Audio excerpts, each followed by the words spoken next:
Hello, everyone, and welcome to Merit Crystal Cove Hotel, Resort, and Casino in beautiful Kyrenia, Cyprus. Ali Najad alongside David Lappin, co-host of the Chip Race podcast, professional poker player with over $700,000 in career tournament earnings and countless millions quietly cobbled together in the online streets. It is time for day 2 coverage of the Merit Poker Western Series main event, where registration is actually still open for the next 4 hours, 4 levels in total, hour-long levels. We have 607 players thus far, and of those players, David, there are a few who here at our feature table today you are quite familiar with. Yes, I've been doing my homework. Thank you very much for that introduction, by the way. Michel Guarini, which anyone who tuned into the final table coverage the other day will remember, he was our short stack on that final table. But he did manage to get a ladder. He sort of short stack ninja'd his way up a couple of places.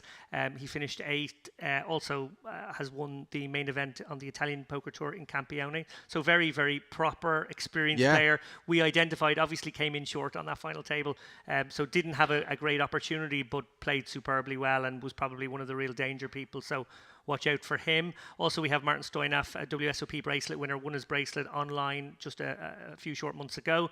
And Fukan Berg, winner of a Venetian deep stack and also winner of a super high roller in Sochi. So super high rollers on the table as well, Ali. Very much so. And not to be overlooked, Nina Krasilnikova, who actually back in November finished 5th right here during the Merit Vintage Series. So certainly some players not only familiar with the Merit Poker Room here, but geographically the proximity makes it so nice for those who are seeking to come in and soak in this picturesque venue, and truly top-notch staff who help to administer these events. Give them a shot at some beautiful guarantees. $1.5 million, again, here in this particular main event, already guaranteed. The $3,300 buy-in, 607 players. We've got it well covered at this point. And there is your first look at the venue playing host to today's event. David, have you had a chance to get out and kind of explore the campus or get off campus a bit? I did. I got off campus yesterday and I had a lovely walk up to the nearest big town. It was very pleasant to, just spread the legs and get a bit of exercise after a few days in the booth. But very much looking forward to being back in the booth now for the next couple of days with you, Ali, and of course with Dara O'Carney, who will be joining us again. I know Dara, a big favourite with the audience. Absolutely. Dara was out there getting a nice jog earlier today as you get a look at the chip counts here at our feature table on day 2. Blinds are at 1,000 and 2,500 with a 2,500 big blind ante. Shortest of stacks is Lavrenti. A lot of Russian support for these series here at Merit Poker. Obviously, the proximity to Sochi, where I think a lot of the Russian delegation does most of their bidding. Have you had a chance to go up to Sochi at all, David? I've never been to Sochi, no. I've heard great things about that property. Yeah, I think it's one of those hotbeds of poker. We see them dotted around now. Very much feel as though this is becoming one, to pick up on a point you made a moment ago, Ali. I think maybe the cat's out of the bag now, finally. I think people are cottoning on to how brilliant it is here in North Cyprus, and I can imagine these events getting bigger and bigger. Obviously, the EPT coming in October is going to be a big marker for these guys. In my conversations with many of the staff here regarding sort of the progression of the room and a lot of the developments of late, that EPT collaboration coming up later this year, I think, was a bit of an arrival moment, a bit of an announcement to the world that this room is not to be overlooked. And certainly those who bother to make the trip out here, and I know it's a bit of a haul coming from the United States, never disappointed. Obviously, the Triton Poker Series has very high standards. They came here for a reason. So people have taken note, and our friend Vladislav Ivanov has taken note of an ace-queen suited here. Action folded around to him in the small blind, and he will shoot it up to 8,500. Rather sizable when you consider that most people like to go with that 2.5x pre-flop sizing, as Kodanov looks down at 2 6s. But blind versus blind, you do tend to do that, don't you? Yeah, I like the sizing, to be honest. I think you want to go 3.5 to almost 4x here, out of position, blind v blind. You want to charge someone really to play their hand against your ace-queen. You will be out of position for the rest of the hand. Interesting enough flop here. Obviously, Ivanov has flopped some backdoors. He's got backdoor Broadway, he's got overcards, he's got backdoor spades working for him as well. He can even make a wheel. Kodanov unlikely to go away to 1 bet here with just 1 overcard to his 6s. Yeah, perhaps most importantly, he's got the kind of board texture that he doesn't mind following through on for 6,500. But with a lone overcard to the sixes on the board, Kodanov, as you mentioned, unlikely to be parting ways with this pot just yet. Certainly not now. We can see there, I'm not sure our graphic on screen of 52, 55 pet is right. I think there might be slightly less in this pot. There might be considerably less in this pot yeah. as I stop to audit it, but we know that the pre-flop raise of 8,500 was called. That'll put us at 17,000 plus the 2,500 ante. And then the bet and the call of another 13,000 should see the pot at about 32.5, I think. But that sounds right. That sounds right. So there we see one of the many, many backdoors. It was going to be hard not to hit a backdoor for Ivanov. He chooses not to bet, and obviously Kodanov definitely happy to get his showdown with sixes when the 10 comes. Definitely looking to get value now, having rivered a set. And Ivanov again pumps the brakes on the river. Of course, he's going to hear from Kodanov. Yeah, interesting to see what sizing Kodanov decides to go for here. Ivanov obviously beats some missed club draws, but 3-4 did get there. The jack is obviously looming. Could have been a weak jack all along. All the jack suited would have defended their big blind. No, Ivanov didn't make a meal of it whatsoever, just put it right into the muck despite the missed club draw. So clearly giving his opponent some credit, and perhaps doing so in part due to the shallowness of that stack relative to some of the others here in the field. By the way, there are some massive chip counts that have been amassed thus far in this main event. Shakib Mihiri, 627,000 in chips. Just an astounding stack to have compiled here. So unbelievably deep he'll be. Yeah, there's definitely a propensity among some of the players, at least, to gamble a little bit extra. This is re-entry. You can actually re-enter this tournament for another 3.5, 4 levels. So the guys are probably keen to, get busy early and maybe fire again if things don't go so well. Magic woman. Allegations of sorcery, okay? perhaps being made there by Nino, suggests that she was looking down at the exact same 2 cards that she was dealt last time around. Are you streaming the whole card? Are streaming the whole card? So I have to do it, right?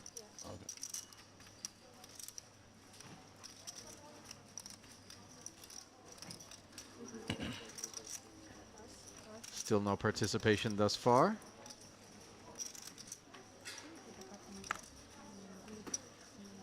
Now you talked about people having a bit more incentive to get gambly in the quest to spin up a big stack. And if they're on the shorter stack, are they also maybe incentivized to take risks that they wouldn't otherwise so that they can bust during the re-entry period and get right back in there, obviously, as opposed to have to nurse a short stack past registration closing and then have some issues beyond that moment? That's absolutely right. Not that you would necessarily recommend people playing too splashy, but at the same time, if you do feel like you're plus EV in the tournament, it probably benefits you to be a little bit more ramping up of the variance in moments like this. We certainly saw it on day 2 of the warm-up as well. I remember that feature table, and I remember a number of stacks, around about the stacks we're seeing here, 150 stacks, all the way down to maybe 60, 70k, all feeling as though they wanted to either make something happen or, as you say, go back to the cage. Monotone jack high flop in a 4-way affair that was kicked off by a raise from Yosef Mizrahi, and he has the best of it here with top pair. Note the equity for Guarini with queen 10, though, with 2 to come. Yeah, Guarini wrapped around that jack and obviously has the backdoor spades, the only person with significant backdoors, so does actually get to have a little bit extra in percentage terms. Doesn't feel like that's, or sorry, not backdoor spades. We actually have a monotone board, so yeah, very much in the mix. Mizrahi is clearly going to stick around here. Ivanov, no reason to continue. But it's tricky to know. Guarini may feel as though he's drawing to the worst hand, and this is one of those situations where actually I think he's going to let it go. And I think that's right on balance. Obviously, we see there that he had ample reason to continue with the cards up, but he's not to know that his flush was good there. Yeah, the waters are kind of murky from that point forward in the event that a spade does roll off and you face added pressure on 1, if not 2 streets. for a 10 high flush, which would be the fourth nuts. Yeah, I think as in a it were. heads-up pot there, he may have decided to peel once. I think that would make sense. You know, you would find other ways to win, but multi-way, I think very prudent to let that one go.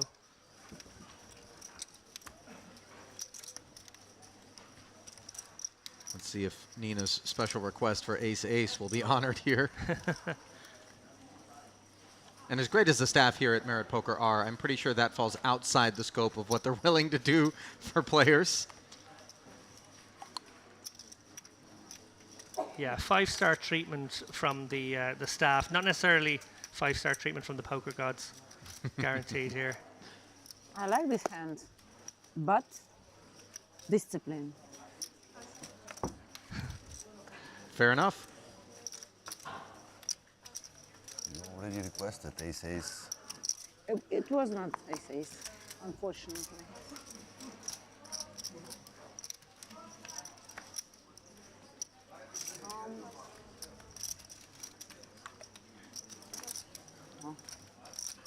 Folded around to an ace on the button, and we know how these hands tend to behave in these situations. And as perhaps we might have expected, Antanas Kodinov will Of course. raise it up to 5,500.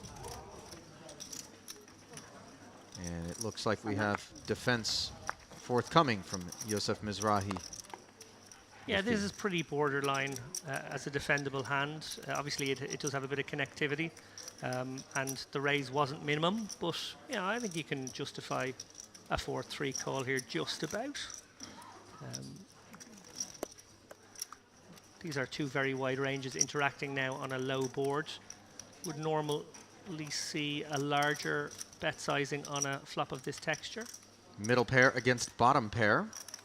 And you see kind of the argument against getting involved with these sorts of hands.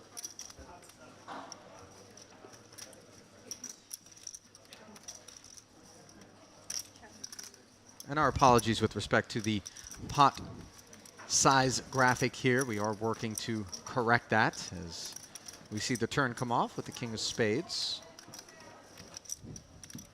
Ace-6 still in front. Second time Mizrahi is checked over. Yeah, tough for Mizrahi to take the heat, 2 bullets here, but it does go check-check. Obviously, Kodinov Oh, a little my goodness. concerned. Oh. And totally understandable to check back from Kodinov there, looking to play pot control, perhaps induce one of many straight draws to bet the river unimproved, but instead the 6 is down by trip 3s here. Yeah, and this is a little different from the last hand. He's facing a much smaller bet from Mizrahi, and there are a lot of draws on that original flop. We didn't have that many draws on the previous one, so I actually think Mizrahi might get a caller here, and that looks like it's exactly what's going to happen. And I don't blame Kodinov there. I think actually that is a spot where maybe you have to get sticky with your A6 there. You actually might beat value. Like there is maybe some worlds where a blocker bet with a weaker 6 might do that. A queen 6 might do that. Maybe not. Maybe that would go for a bluff catch. But we've seen a lot of blocker bets being deployed over the last few days. They're very in vogue right now. They do sort of work very well at paralyzing play. And yeah, I don't blame him whatsoever making that call. Yeah, I think when you do check back the turn, it is somewhat incumbent upon you to not open up the door to a pattern of abuse from your opponent out of position, whereby they just barrel away knowing that you're going to put your hand into the muck a disproportionate amount of the time. You do need to follow through on that pot control line, and especially when the texture kind of really is innocuous enough like it was on this occasion with the board pairing with the 3. It just would seem that the A6 is quite sound to be calling. Meanwhile, we see our first involvement from Martin Stoyanov, the World Series of Poker Online bracelet winner, as you mentioned, the top of the broadcast, under the gun with the ace-jack, going to work. Yeah, Stoyanov knows what he's doing. Very accomplished player already in a not particularly long career.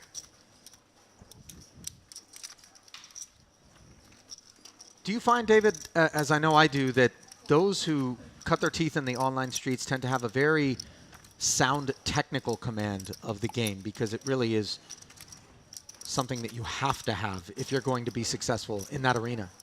Yeah, I think online just tests your fundamentals in a much more rigorous way. You probably play a far greater number of hands in your career if you're a multi-tabler. I know certainly from my early days as a 50-60 tabling, sit and go multi-tabler. Now I can't do that anymore. My wrists have given in.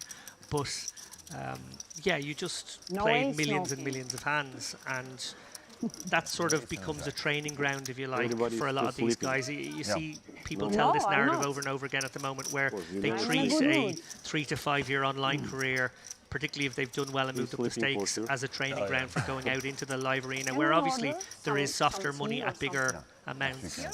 Yeah, yes, we can.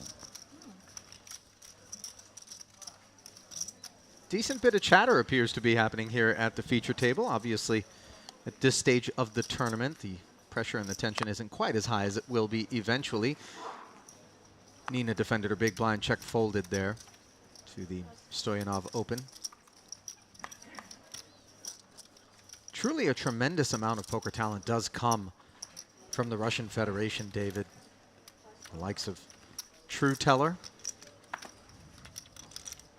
legend of the online arena, Timofey Kuznetsov, absolute nosebleed high roller player. Yeah, and you even go further back in time. I remember players like Demidov doing so well. Yeah, it's a very proud nation with a good poker tradition. Ace-6 and Ace-7 squaring off here, but it is Ooh. 6-4 for Stoyanov, who came along for the ride and flops Gin. That is well in front of both of these hands. Mizrahi does not elect to barrel through, despite having that ace of diamonds back door, which does come in on the turn. So the gut shot and the nut flush draw available. Looks as though Stoyanov is going to do his own dirty work here, obviously feeling like the action went check, check, check on a wet board. That king likely to have hit someone. I think he's going to try and extract some value himself. Obviously a little bit wary of the diamonds coming, doesn't want a diamond to get a free one here. Mizrahi could go either way, but he elects to just flat call. I don't think Kraselnikova has enough of this. Yeah, she's out. So heads up, somewhat predictably, to the river. And that river looks red, and indeed it is a diamond. So wildly improbable run out here for Mizrahi to end up making the best hand. Very disappointing for Stoyanov, clearly recognizing the peril with the 4 of diamonds alone. Stoyanov will be weighing it up here once this bet comes in, as how often does his opponent have a King X that doesn't have a diamond? That will probably just decide to check back. Yeah, it would. He'll count that out. He'll think to himself, okay, this must be a diamond now, so it must be either the ace of diamonds with some random card, or indeed some pairs could have diamonds. Maybe a hand like jacks or tens might have let one peel on that flop. Sometimes it is very wet and does hit the blinds ranges. He lets it go. Great discipline, must be said, from Stoyanov. Did not get married to the hand. It feels so bad when you flop Gin, as you described there, Ali, and then do see the filthiest of runouts, frankly. Yeah, he ended up with a tall glass of tonic. The gin just evaporated.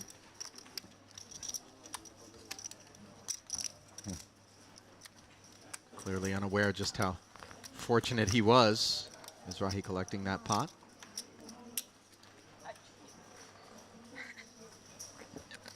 I don't believe in reincarnation, I don't think, but if I did, I certainly wouldn't want to come back as that gentleman's chewing gum. That's for sure. Giving it a real workout. Yeah, we had quite a lengthy discussion, I think it was on the final table, about jaw tells. Interesting. And sort of how there's a lot of tension in the jaw, and how maybe some players use the gum in that fashion. And the chat were certainly trying to engage us in a very deep Mike Caro-esque conversation of that nature. The mad genius.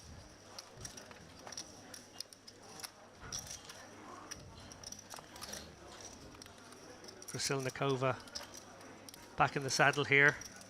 Ace queen, shooting it up to 6,500.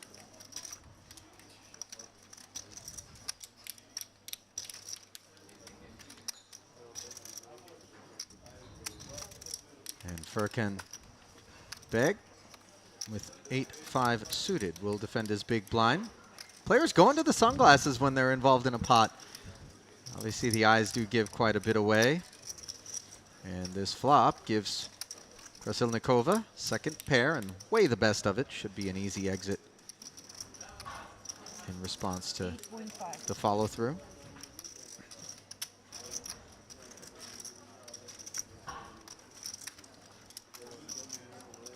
So the one thing we can deduce from that is Krasilnikova going with the slightly larger open size and going with the slightly larger c-bet size, it must be said, on a board of that texture.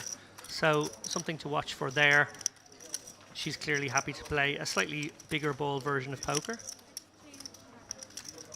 We had a very interesting dynamic on the final table where the chip leader was really bloating pots alley the other day.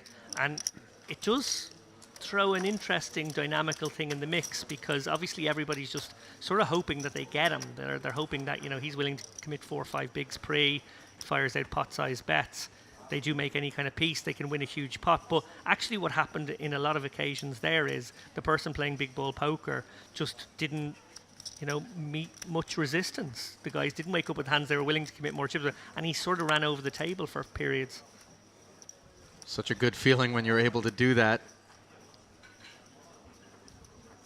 Every now and again, though, and not just on account of this being the Western Series, somebody else decides to be sheriff and you meet resistance. Kordanov, King Jack suited. 5,500. Picking up on what you said there about the Western theme, have to say, strong teams in the room. The room is so well dressed. It's really, They really lovely are. to see. Our dealer here, just incredible. The amount of detail and commitment that everybody has to the themes, and it makes for a fun atmosphere. Let's face it, at the end of the day, we don't play poker to be miserable. We really do want to enjoy ourselves, and I don't think there's any measure of mutual exclusivity between being able to have a good time and also playing top-level competitive poker. And I think the staff here certainly do their part to help set the right stage for that. 2 8s and a tray here as Krasilnikova in the cutoff. Elected to come along, and what a fortuitous development this was. My hunch is that Kordanov will put very, very few 8x hands into Krasilnikova's range here. Oh, and this could be a trouble card for him, depending on whether or not he elects to leverage his range and try to represent the ace of clubs, or perhaps give Krasilnikova credit for a ace middling sort of card, ace Broadway combo that she didn't necessarily want to inflate the pot with, but was happy to come along with. Yeah, I was about to say my hunch is he will go again, and that is what he's going to do. The reason being is that he will identify that, yes, maybe, just maybe, Krasilnikova might have an ace-queen that she would have got sticky with for one street on the flop, but much more of her range when she calls pre and calls again on that flop are going to be hands between 4s and 7s, maybe even pocket 9s, and obviously that ace being another scare card he can represent. Well, she's bowed up, and he is left probably in a spot where I feel he should shut down now. We'll see now if he goes for the triple.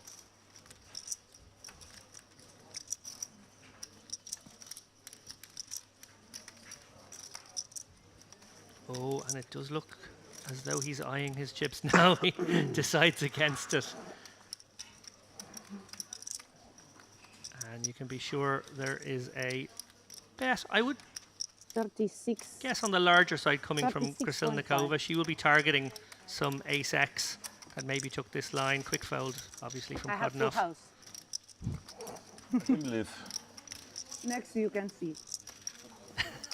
Well, even if they believe her, they won't believe it was 8-4. Just a dynamite bit of timing out of Nina, who's showing us that she's not a one-trick pony, willing to play all parts of the deck. Knows.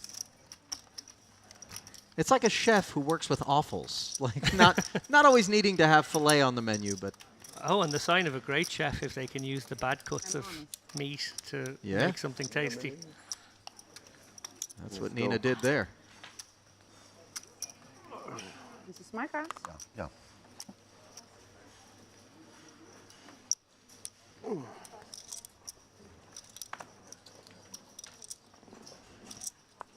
Nothing interesting as we fold it around to Mizrahi, who's got plenty of interest in this ace-king. Too much. 11. Ah, mistake. Maybe you want to put 6. I make a mistake. Ah. And 11. Mizrahi suggesting he made a So that mistake cards? in making it 11,000, an inadvertent raise sizing, which you begin to wonder if he's being facetious or genuine. You and I have both borne witness to moments where a player presumes that someone is inadvertently raised to an amount that they wouldn't have otherwise wanted to with a holding, and then 3-bet accordingly in order to try to capitalize and sort of prey upon the opportunity. And Hatefi with pocket sevens puts it straight into the muck, David. I do wonder if exactly what you said there spooked him a little. He Yeah. thought maybe it was a little angle shoot. Yeah. Not saying for a moment that it was, but sometimes if you you see something like that happen, you fear that maybe, just maybe, your opponent is being a little tricksy, and then pocket sevens, yeah, into the muck. I don't know, in a weird kind of way, if you do think your opponent might be really, really strong in that spot, you could flat the sevens there because there's a much better chance you'll get paid if you do manage to hit your set. No bet call. And I think the sevens do I understand. kind of It was a joke. find the waters post-flop Why 11? relatively straightforward You want to and navigable. you want to re-raise and put all in? No, I want to put 6. You I wanted don't to put want How six, you he make says. 6 with 3 chips? It's impossible. Maybe Not he wants to 11, put not 11. 6.5. 6.5 maybe. Or one But more he's supposed to say 6.5. Nobody believe you, don't worry. We all know you did it Okay. purpose. But it's not hand. We will know that he raised it like this. Yes, It's good. yeah, It's information. good information. You need to be glad. Well, half the registered field already out of this one. The magic number, sort of, is definitely around the 680, 690 mark. That's the point at which we hit 2 million in the prize pool. I imagine we will certainly get to that number over the course of the next 3.5 hours of late registration. Great field again, huge warm-up field, more than Ace? doubled its guarantee, and this one looking like it's going to get to 2 million. Yeah, aces. Maybe. I think the room has done a nice job of sort of recognizing the sweet spot in terms of buy-in that's approachable enough and allows, in fact, many of those who cashed in the warm-up event to take a shot that they might not have otherwise. Parlay, perhaps. Absolutely, and lots of satellites firing off once, twice a day for the last few days as well, so people can find those cut price routes in as well. Pocket sevens rearing their head once more this time. They will find their way to a flop as Guarini's Queen 9 suited open is flatted by Furkan Beg.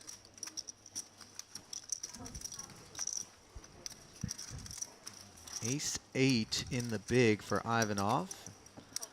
Yeah, the more people involved, the more these raggedy, middly aces lose value and become harder to realize, but I think three-handed just about fine.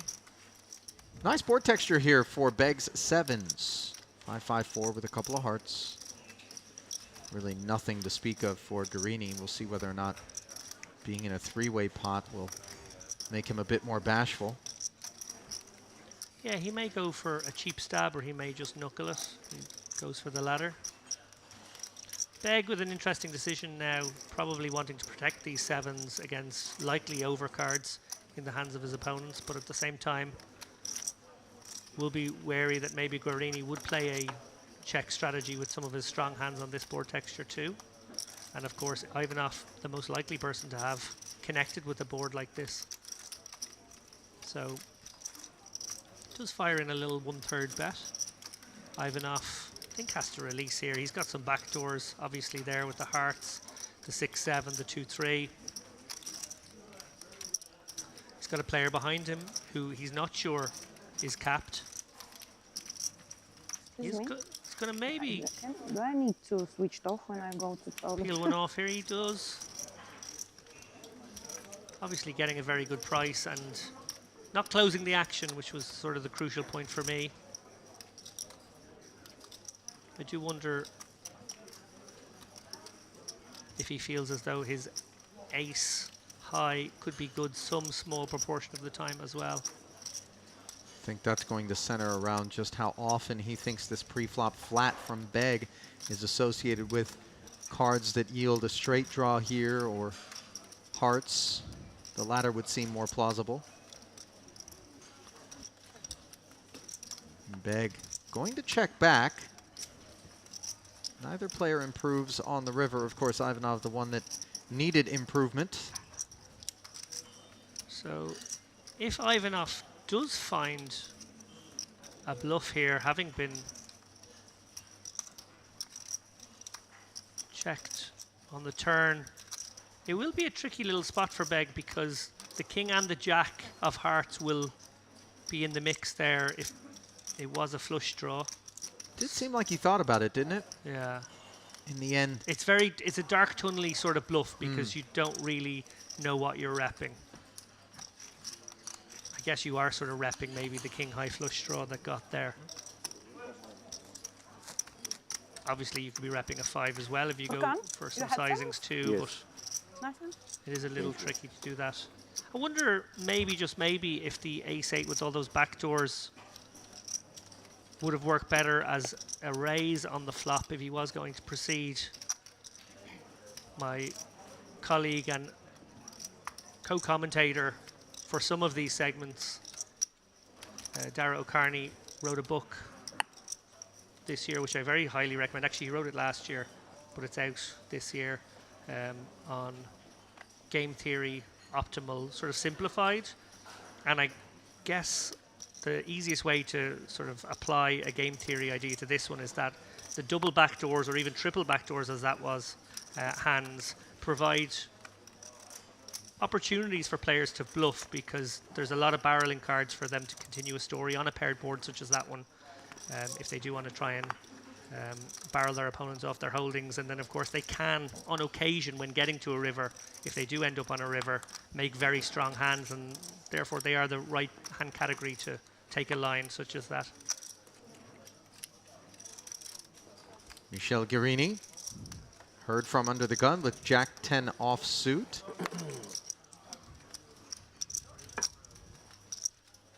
Somewhat liberal, would you say, David? Yeah, I think this is a maybe show of intent, much like the one you described very early on in this broadcast, that maybe some players were going to be a little bit looser in pursuit of doubling up, tripling up over the course of the first couple of hours, but also maybe considering it a booby prize to be able to get a fresh stack if things were to go wrong. Interesting board. Both players with straight draws. Of course, the 7 would be disastrous for Kodanov, and now a very welcome sight in the form of the king of spades for Kodanov, who picks up the nut flush draw after a check back from Guerini with the 2 overs and open ender, which I'm a bit surprised by, but maybe deciding that that board texture was more favorable to Kodanov's defense range. And I think probably very much eyeing up the idea of a delayed c-bet as well. I think this makes a very good turn bet because you actually have less equity. And the relative equities between you and your villain's hand are a bit more defined. And there's some king X there that would be happy to check back the flop and suddenly has made top pair on the turn that you can represent as we see him go to work for 8,500. Surely Kodanov won't be finding the muck, but to be determined whether or not he finds a semi-bluff check raise here.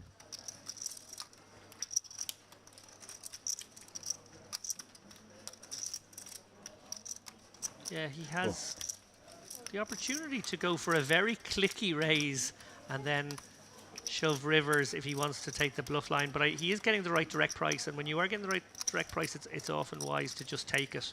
You can realize you're not putting pressure on. Well, he does having to make just more take chips. it, but the board pairs and does not give it, and it being the spade, which he needed. Mercifully didn't yield a 7, of course, as we touched on earlier. And that turn call, by the way, David, was a pretty healthy chunk of Kodanov's remaining stack, so this will be a very disappointing development for him. Yeah, Guarini will be fearing hands like King Jack, King Queen, which will be mandatory check calls here in Kodanov's range, maybe even King 10. But he will also be eyeing up the possibility of a missed spade draw, a missed straight draw, and maybe think, well, I'm at the bottom of my own range here, I should put pressure on my opponent, and that's what he does. So a really well executed turn river bluff there. You said the more obvious opportunity was with those overcards, backdoor flush draw, to just continuation bet out on the flop, but actually he's gone for a much more deft turn river Yeah. bluff line, which I really like, I gotta say. Think about Very convincing. how credible it was. Obviously, holding the ace of spades, when you have your opponent moving all in on the end, you know that he doesn't have the nuts, and you start to wonder, really? But just nowhere for Kodanov to go. Yeah, quite like how both players play their hand there. Again, a real feature of all of these feature tables has been the overall standard. It's not unusual, particularly in the early days, to see a mixture of abilities. Some recreational players getting in the mix, not necessarily always taking sophisticated lines, but actually what has been a real trend here is on these TV feature tables, it's very, very good poker. I think the overall standard of poker has gone up so high now. We talked a little about how during the pandemic, obviously it was a strange time for everybody, but it forced us all to play a bit of online poker, and it brought a lot of new people into the game. And now since those lockdowns have been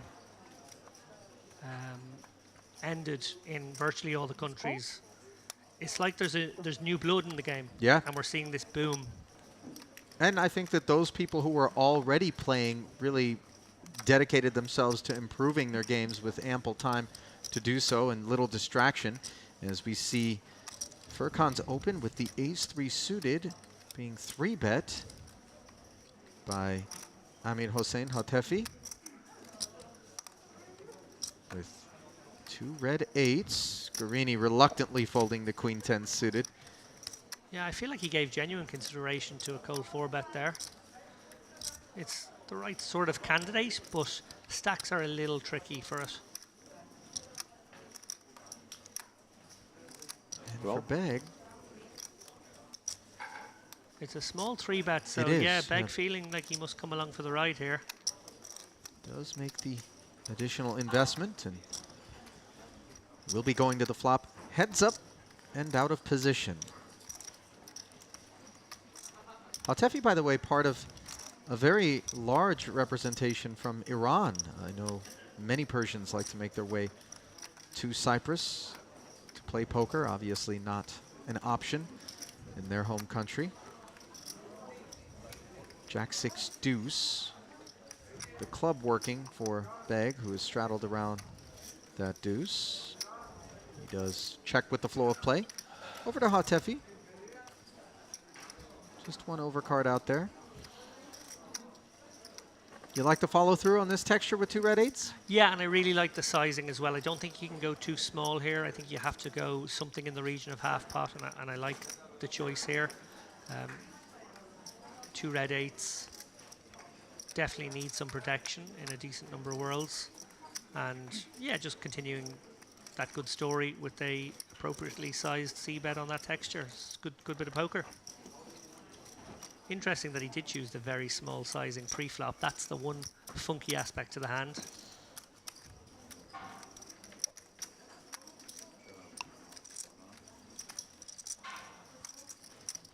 Curtain drawn, courtesy of the check fold. Note that Tasmanian Devil card cover over there. There's some personality on this man here, Furkan Beg, who, if I am to believe, and I'm tempted to see whether or not you want to verify based on the photo, David, but Hendon Mob has him with 320,000 in career tournament earnings and making his home in Boca Raton, Florida. So perhaps he has made the trip across the pond.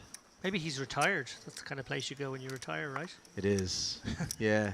Or you just go when you want to avoid state income taxes in the U.S. As we see Stoyanov with Ace King. Martin makes it 5,500 to go.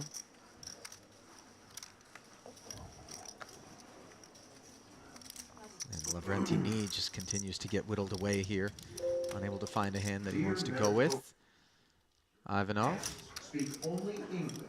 Players Flats. using other languages will receive a warning, and if continued, a penalty will We be could have a applied. very big multi-way pot Player here. who makes a move Unlikely on cutting turn off will receive a 3 bets penalty over without Stoyanov warning. here, given how early the open came from. It's possible he might decide to go with his hand. Actually, he does only have 20 bigs. Yeah, that 53K stack, I think, has everything to do with this choice from Kodanov, as he will rip it in there. We're going to have our first showdown, Ali. Stoyanov certainly has the right kit, but this represents a healthy quotient of his remaining stack. So he is going to go ahead and put it all in himself, ensure that Ivanov does not come along. And You understand? they're going to see 5 with 2 overs Yeah, against the that's pair. Russian.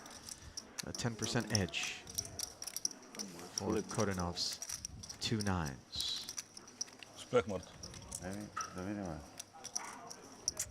And Kodanov's 9s are no longer the best hand on a king-high flop. Oh yeah. Like more nines. Fade off. Then Like a lot. And the turn doesn't Nine change over anything face. despite Not improving about Stoyanov to tomorrow, top 2. it's about the hand. And the river Yeah. will seal Antanas Kodanov's Last time on the Fate. TV table, we were 2 Bulgarians as well, and I eliminated the other. This time the same. Taking from out his Bulgaria? compatriot, I think he's saying. That's why I understand Russian Maniashka. words. Yeah. Dare we call that national cannibalism? Thanks. Thank you. Good game. Nice boost there for Stoyanov, by the way. Puts him up in over 200,000, I believe. Yeah, a little bit of dead money in that pot as well, so very nice one to take down. Get the engine started here early on day 2.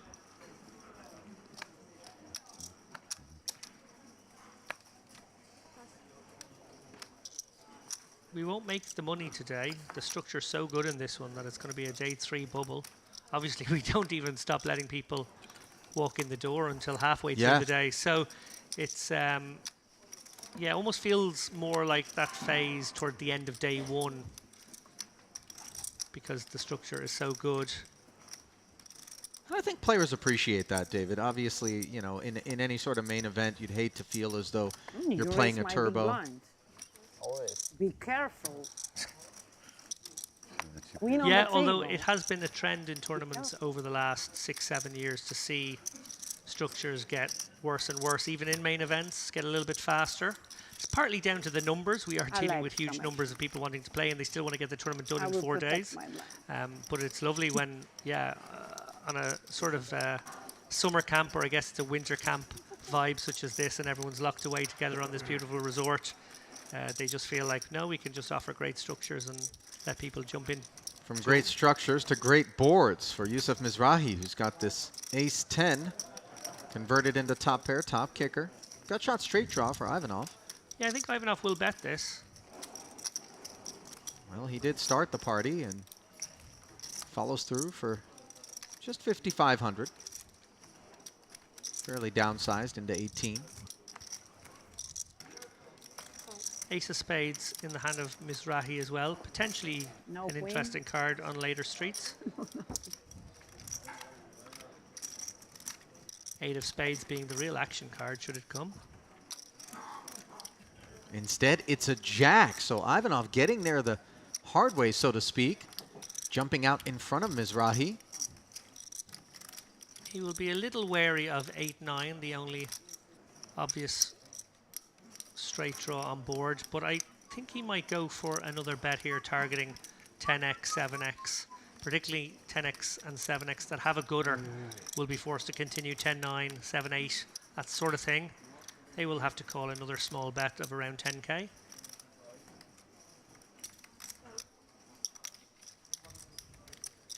$12K, let's call it officially.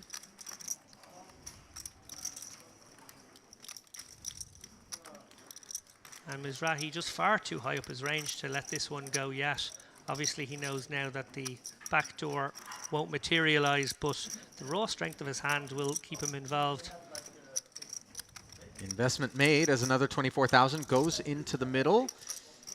And very dry river, the 5 of hearts, which will leave Mizrahi playing the guessing game, provided that Ivanov seeks value. And I do think he will. It's even plausible that Jack 8 could be in the hand of Mizrahi, something as strong as that. The only hands that beat him are going to be Jack X of spades. So I think we're going to see another bet targeting exactly the hand that Mizrahi has. Always important to have a target hand in mind when sizing your bet here. And I think he will be exactly looking at a hand like King 10, Ace 10, that sort of thing, and thinking, what will they pay? Yeah, the sort of stuff that he would imagine would have flatted from the small blind pre-flop and found themselves to this river. Lovely bit of execution here from Ivanov. As he What? cobbles 3 streets. Jack 9 offsuit, you open. Top pair. Top pair, middle kicker. Top pair, good. You open nice hands. And that is the face of a man It's who knew okay. exactly where he I was can do on it, believe me. every street of that This hand. is- Very well played indeed. One time. Despite two or the three times, it's heckling from his table mates, I think it was very, very well executed. Yeah, none of it was lost on Nina, was it? Taking note of the Jack 9 offsuit open.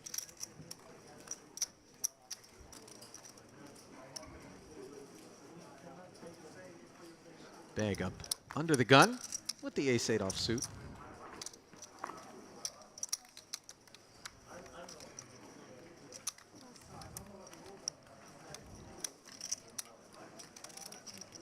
Just about 10 minutes left on this level. Pace of play, not rapid, but pretty decent. Always a feature of feature table coverage is that they probably play on average maybe 2.5 hands Raise. per hour less than the outer tables. That's a function of a combination of things, probably the RFID box having to be fed its information, players having to help out with that, and then just maybe people taking a moment or two extra as they feel a little Sure. under the spotlight. In particular, those who aren't accustomed to being in these sorts of environments, David, it's worthy of note. As we see Krasilnikova's 9-6 turning into a gut shot straight draw here. One of the 5 she hunts is busy in Stoyanov's hand, as he has flopped a gut shot as well. Jack high in front, and his 7K barrel is called. Sorry.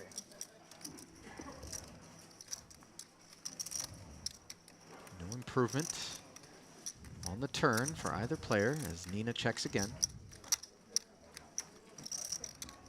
Now Stoyanov quickly checks back. More paint produced on the end. He has an interesting amount of value here. If he does get checked, I wonder if he would just check back and take his showdown, or would he feel he needed to bluff? It doesn't look like that's going to be an option afforded to him by Krasilnikova. No, not at all. And well executed there from Nina, who pounces with I don't the like 9 that high. now. It's not your cards. Oh yeah. Fair play. Absolutely. No, she's showing a lot of game here. We saw the rather optimistic, maybe 8-4 suited flat in mid position earlier on. And, you know, obviously the board was very favorable on that instance, but she did get paid to the tune of a healthy pot there. And then recognizing as the board ran out a little scarily for someone who may have flatted the 7-5-4 board, that she could maybe get them to fold, or 7-3-4, I should say. Yeah, the lady has game.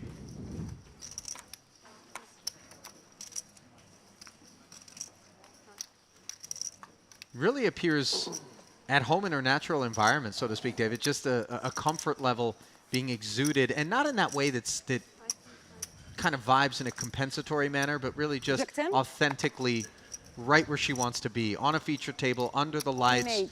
A lot of chatter, a lot of table Something talk. like that. Yeah, Well, definitely. this time it's It's taken up the mantle of table captain, I believe. higher, yeah.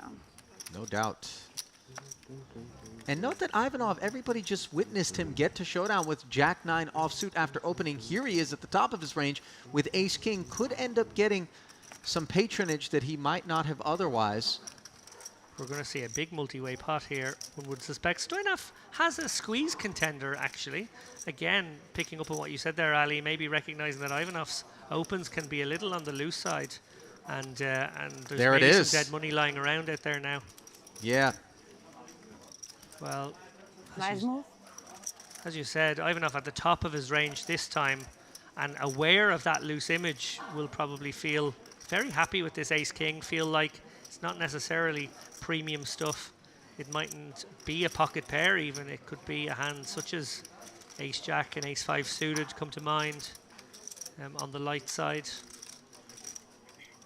I guess he's going to go for a 4-bet, a small 4-bet makes the most sense given the relative stacks of him and Stoyanov, who are the two main people to consider in this hand.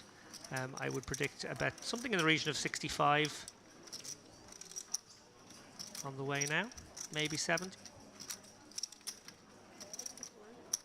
And the cream appears to have risen in terms of pre-flop hand class as the 4-bet to 54,000 just shed the ducks and that ambitious 6-3 suited that wanted to get in there on the button. Sheds the ace-jack as well, and you see sort of the advantages of being willing Oh, to get hello. in the mix with a hand like Jack-9.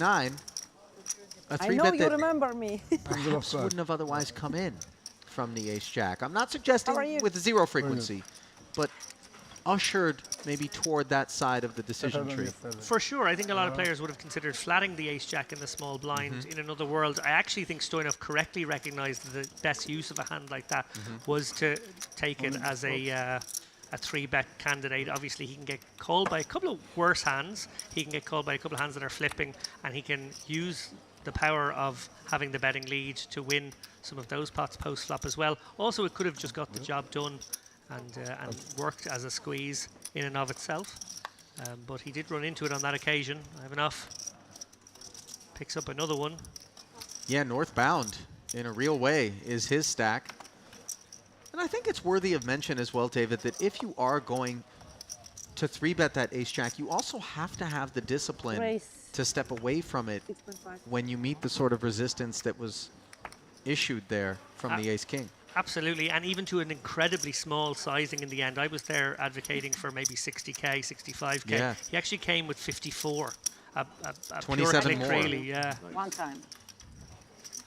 Only one Krasilnikova time. adding to her riches there, almost up to the 300k mark. Remember, average stack right now, something around 200k. These guys buy in for 100. One time to each of us, or totally one time?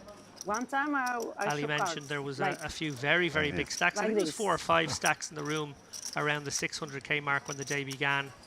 Those people have made real Next time we progress on need to day wait for one. the stream. We will try and bring you some information from the next outer time we tables need as the to days wait. go on.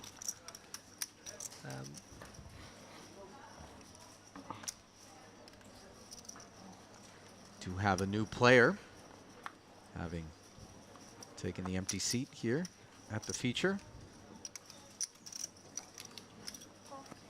Efforting information for you.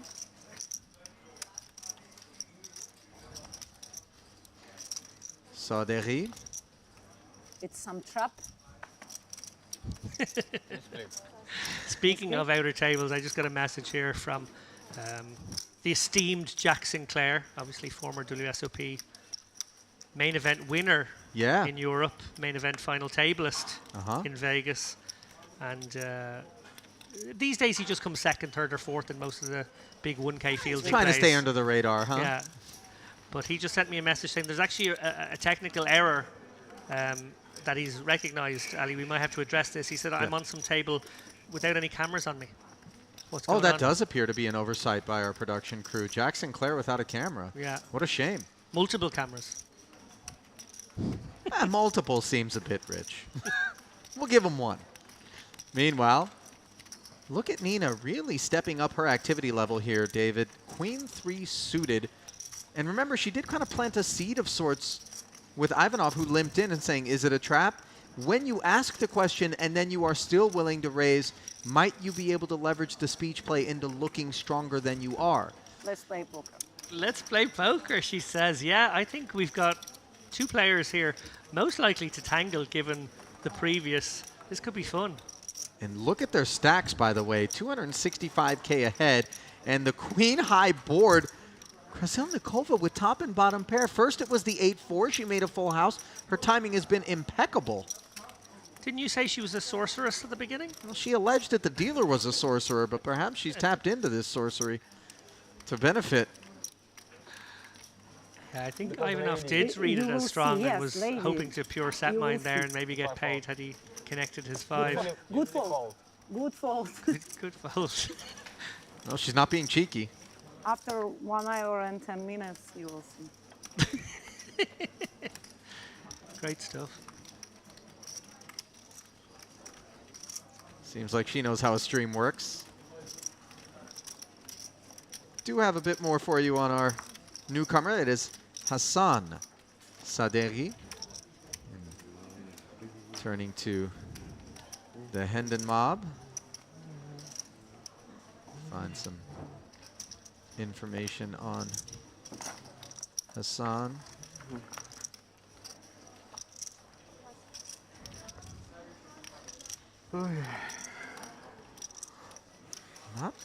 Not showing any results for him, David, so perhaps newer to the scene and perhaps not, perhaps just flying under the radar. 1 minute. Well, if Queen It'll 3 take 3 suited minutes, is 4 good minutes. enough, one feels King 5 suited qualifies.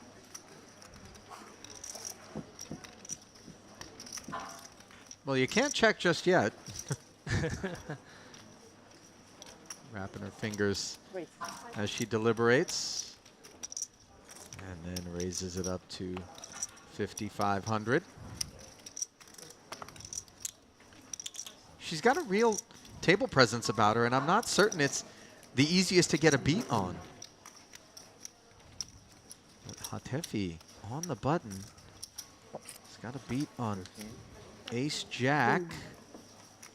And Amir Hossein, 3 bets to 13,000.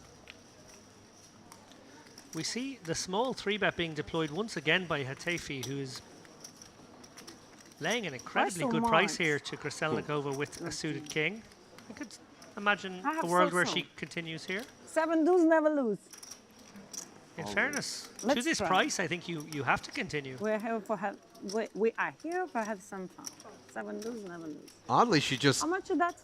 said why so much as though it was just a natural reaction to being 3-bet, but truly the sizing was not of any real consequence. And so Nina does make the call. Will be out of position and without any help on a Queen 8-4 board, but that same fact remains for this Ace-Jack, and without a spade, things are a touch awkward.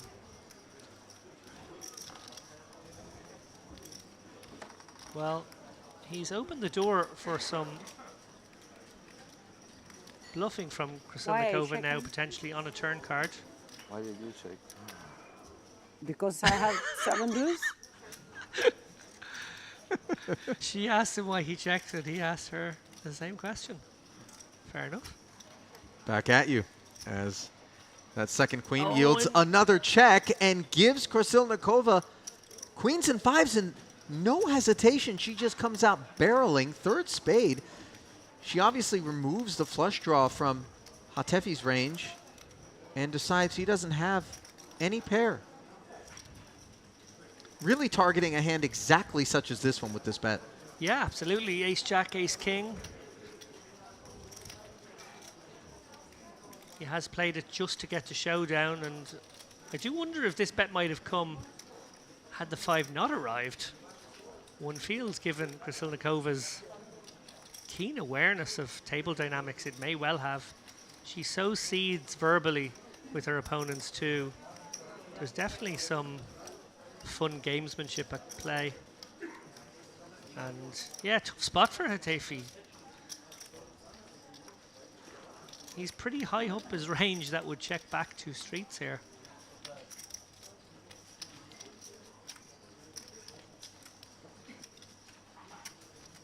Dare I say, there is always the tendency to profile female players as less likely to bluff.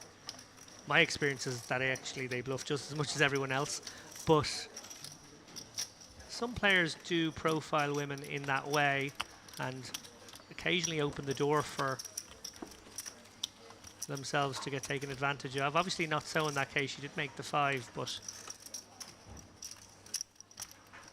Really just keen awareness of that specific situation there on display from Nina, who has been very impressive, and not really a mystery how it is she came upon her big stack, is it? no, not at all. She is living somewhat dangerously with her opening ranges, but once we get down the street, she does seem to have a very good handle on where she is. And I think those players who have that sort of keen sense of awareness are able to open up their pre-flop ranges, experiment with other parts of the deck, because they just navigate so well post-flop. Absolutely. She does take a handoff this time. So we see action get round to the button.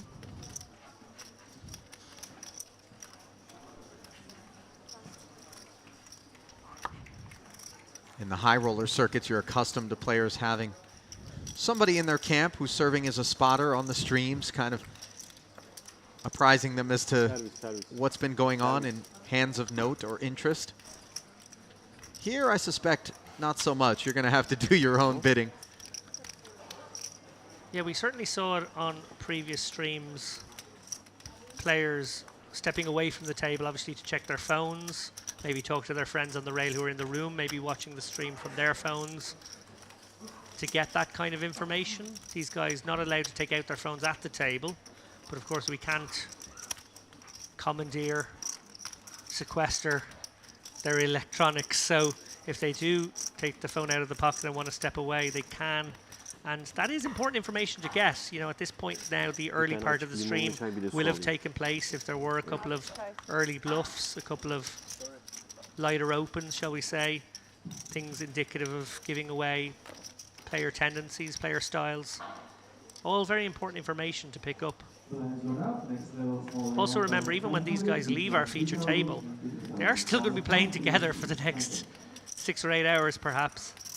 So it does benefit them to pay attention to what's happening here while the cards are up. Yeah. I always think that's a very interesting phase of play in a tournament where you've been put on the feature table for a 2-hour block, and then you go back to your regular O table with no cards, but you've had a glimpse into what they're doing. A peek under the hood, so to speak. And that peek would definitely shed light on just how frisky Nina has been in terms of her hand selection. 7-5 suited on this occasion, getting after Guarini's big blind. A suited king will defend.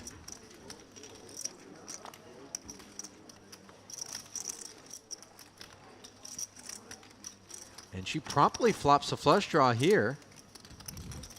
Nothing on the stovetop for Guarini. Interesting, she decides to check back there. Going to be very deceptive here with her flush as she makes it on the turn. No waiting. And no biting either from Guarini. She's a little bit unlucky that he has no piece of this. You will see. You don't believe me? Okay. She tells no lies. Okay. Very cool that she elected to check back there. 1, 2, 5 That would have hand, got her paid handsomely on a raise, number of they runouts fold, I believe. after she makes No, her it's true, flush, you and would will have see. been, as you can see from players around her who don't believe that she has a flush there, What can we do? would Try here because after discount the possibility of her checking back a flush draw on the flop. I think it's really good poker. Well, certainly those sorts of hands and lines stand in contrast to what the expected procedures would be. And Krassilnikova really starting to emerge as top class here at this featured table. She and Ivanov have done well for themselves with one level under their belts. Lavrentini, in contrast, just continuing to be whittled away, have not had an opportunity to participate really in any hands that I can remember. Yeah, card distribution can be a little unkind at times, but it is a measure of a player to weather periods like that. That is poker in a very real way, and having the patience to just not get involved when the cards don't allow it. A very important skill. As the blinds are up, 1500, 3K now with the 3K big blind ante. 3 more levels of late registration in this one, so you can see there top right of your screen that number ticking up ever so slowly. 657 now.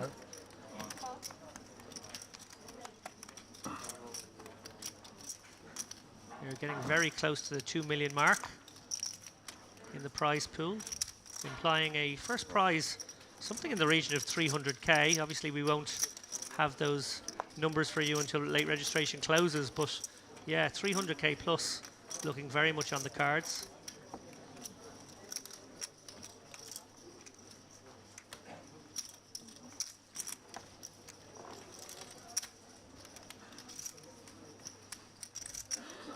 So ace 3 for Mizrahi will defend the big as Atefi and Sadeghi join him.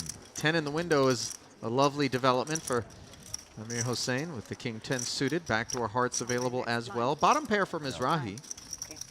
Peeks back at his hand, checking it over. Now the opener, who let go of that ace jack against Nina, understandably. Much different proposition here as he is connected with the flop and goes to work for 12,000. Yeah, I wonder when it gets back to Mizrahi, will the fact that it's 3 ways, Atefi betting into a couple of opponents, mean he can ditch the bottom pair even with the good kicker? Yeah. You don't like calling and then folding when you do make a pair, but it does feel a little tricky there. Always tricky to play those bad aces out of position. Obviously you're compelled to do so heads up, out of the blinds.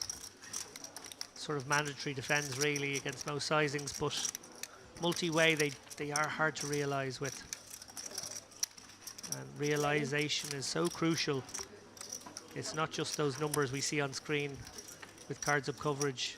You got to be able to actually get to showdown and win the pot that percentage of the time to justify it.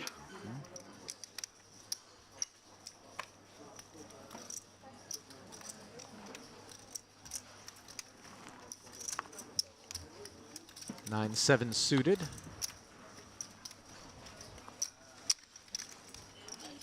Furkan surveying the landscape, ultimately laying his hand down.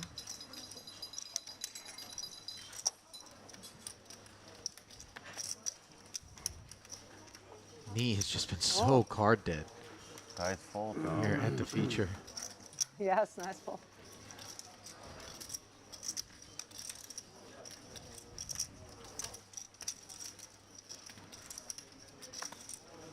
Fold it around to the button where we find an ace deuce for Guarini.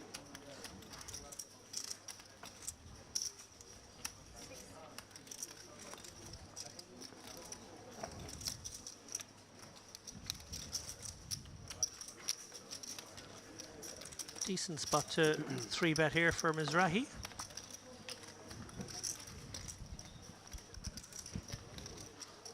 Idea. Oh my God.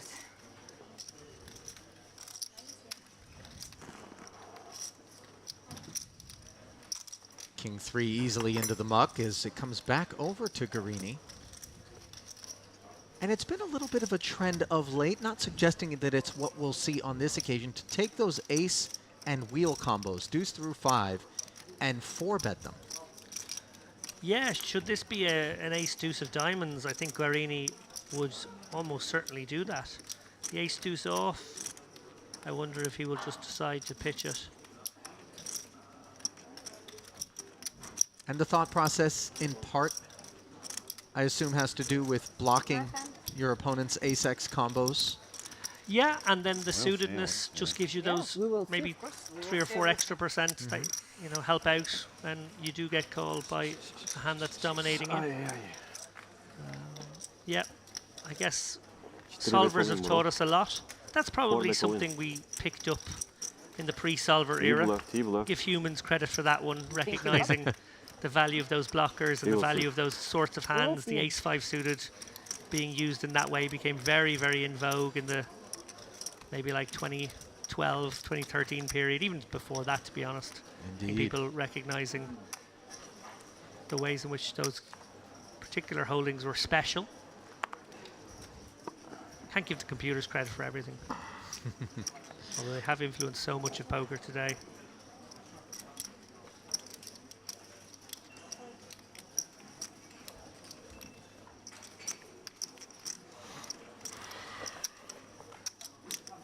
Well, right back on the horse, Guarini will be getting in the mix here.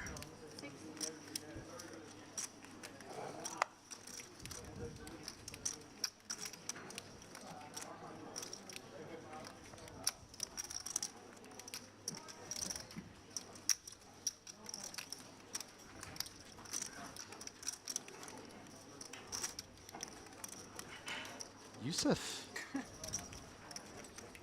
behind on the button rather. Goes right back to work on him once more. As 6 becomes 17, and we see it's ace-6 suited as both players really with the same sort of hand class that they had a pot ago. Guarini obviously considerably up the ladder with ace-9 suited as opposed to ace-deuce off. Now, no bluff. And yet, He's lays pushing to down open. You have to once open. more. Yeah, almost like we foreshadowed we'll see. what might happen if they were of the suited variety, but actually he turned it down in the end.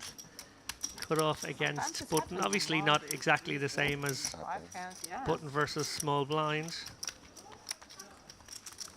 Maybe dynamically feeling as though sometimes when the guy does it twice in a row, the second time is stronger. Never believe We no see one it wasn't, in fact.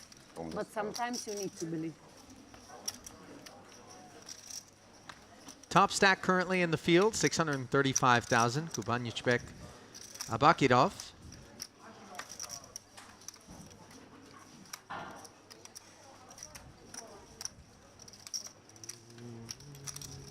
Finally, at long last, David, Lavrentini with a hand he can play. Yeah, and we'll be keen to get some value from this one. Obviously 19 bigs. Won't want to do anything clunky like shove it. We'll actually be looking for action, and well, he might get action from even off here. Ace, queen suited, probably happy to commit to his stack. Can 3-bet here, even though the positions are early. One caveat to that, I would say, is Knee has shown a great deal of inaction, as Ali pointed out there, so maybe he gets a little more credit now. Even off just goes about his business in this aggressive manner and unlikely to give a player too much credit. That's just business, not personal when you got ace-queen suited. Very much player dependent whether Ivanov has decided to make this a 3-bet call or a 3-bet fold. I feel like it has to be a 3-bet call. But again, Is it a given, though, that Knee is going to come back over the top of it? I don't know. Because of this table, we can leave the table for a smoke or something. I'd Not- be no? surprised if Yeah? he didn't. No? Okay. But stranger things have happened. Off of 51,000 behind. Certainly would seem the more prudent path to take, create some fold equity. Also, if there's anyone at this table who might create a 3-bet folding range, You think that's the man, Ivanov? I think that might be the man. Doesn't feel great, you know, you're going to get snapped off by better sometimes, but here they go, he's lining them up. Yeah, and you see the And he does call swallow quickly. there from Ivanov, who does make the call, was always prepared to potentially be in this sort of situation. He'll be relieved there. Ace King was going Yeah. to be a large portion of the 4-betting range from me there. To see an under pair is a good result, but he had committed so much. And you see he's behind, but not by much. 54 to 46% in favor of Knee. Whose stack hangs in the balance, and the queen high flop is a very bad one for the 2 10s. Oh yeah, oh yeah.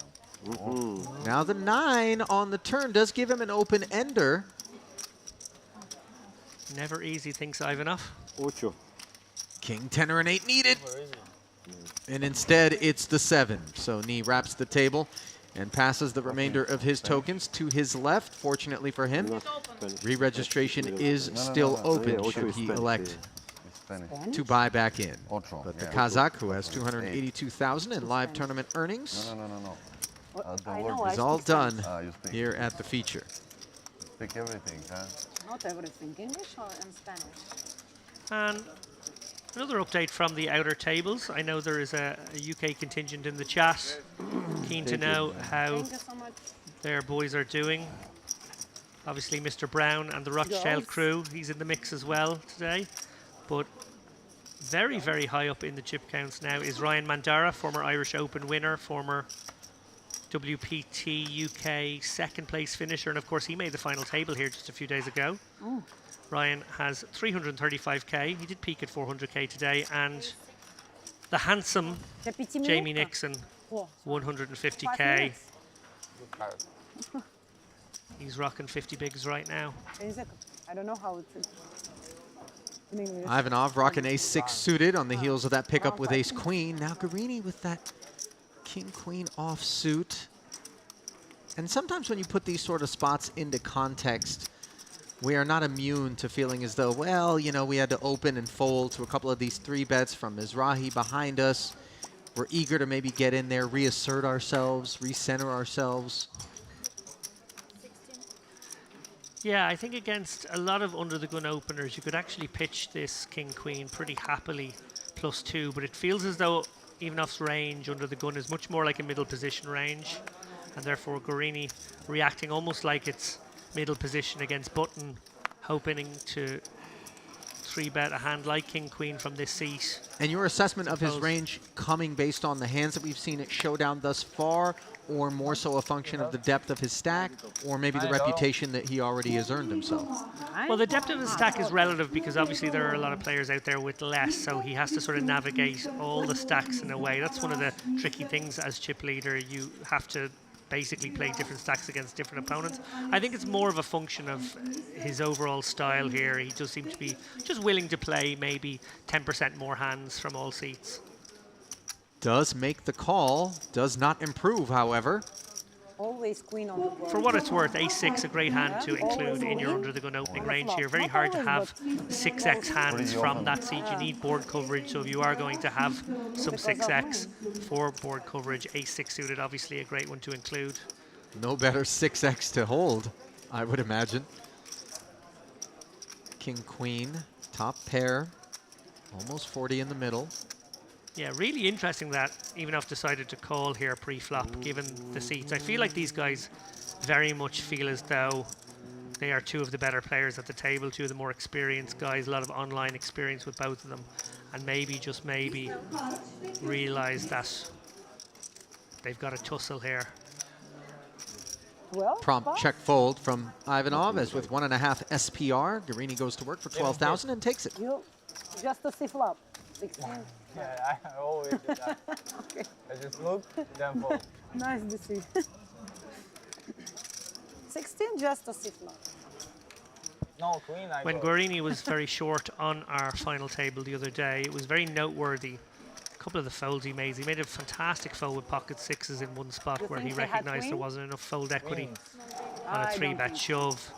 He also was really willing to use ace-x hands off very, very shallow stacks as blocker open. So like Queen, you have ace-6 suited Queen, type of queen? things. queen? What else? Ace-7 off, hands of that You want nature were opened with a view to folding Very to nice. further action off stacks where maybe people would feel like you're all in or fold. So certainly a player who can play all the stacks, likes to find all the pressure points, all the ways he can get people maybe out of their comfort zone. Shallow, well, we see now after that pot, he's not going to have to play shallow.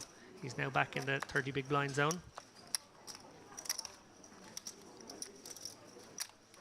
Ace-7 suited. The raise to 6,000, picking up Nina from the hijack with this 10-8 off, and unfortunately for her, Stoyanov has 2 8s wired. Now Ivanov with the big stack. Remember, he opened with a Jack-9 earlier, but decides he doesn't want to make the call from the big. Able to close the action. You at all surprised by the laydown? Not a great hand, obviously, but... oh, he's going to be regretting it instantly on the 9-9 deuce board where Guarini picks up a nut flush draw, so we would have seen some real action. Yeah. To borrow a phrase from your broadcast, it was cuspy. Yeah. It was a cuspy one. Guarini, not flush here. Stoyanov, unlikely to go anywhere on this texture. Krasilnikov, it's fair to say, sort of a little optimistic here, a little splashy here on the hijack. No need to play a hand like this, to be honest. And she's wrapped around the 9, obviously, but I strongly suggest it would be following good money after bad to continue, and she just let it go. Stoyanov does not improve on the turn. Doesn't need to, though. He's ahead of this ace high, and we'll see how Guarini chooses to approach the turn with 45.5 in the middle off of 88K. Is he going to look to set up 2 more streets of betting in the event he's unimproved, David? Yes. Everybody knows. This is a theoretically because of interesting the spot instructions. because you want to have almost a 50-50 split in your frequency here between times you bet and times you check, because you want flushes to be in both ranges. He does go for the aggressive line.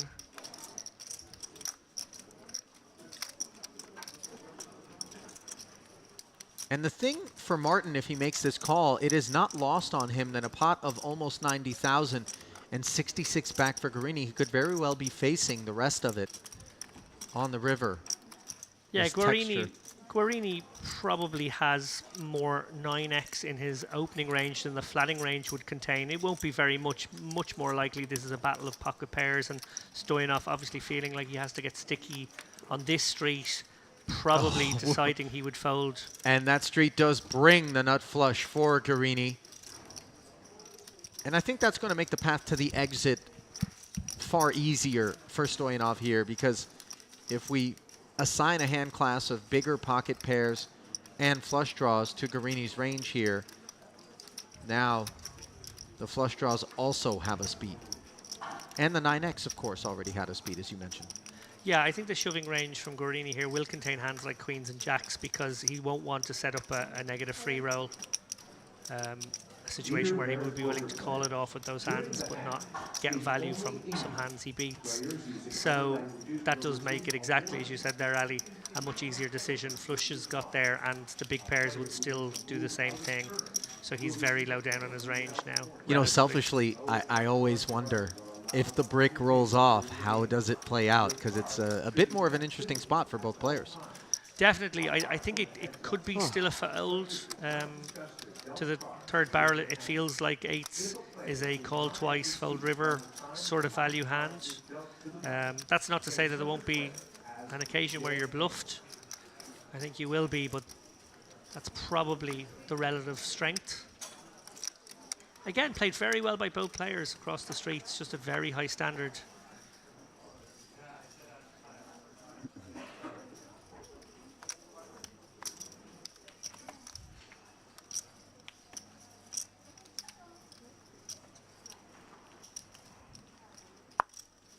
Guarini's Hendon Mob results date all the way back to March of 2012, believe it or not. He looks a bit too young to have results dating far back as that, but he has cobbled together many results over the course of that decade, including some at the World Series of Poker.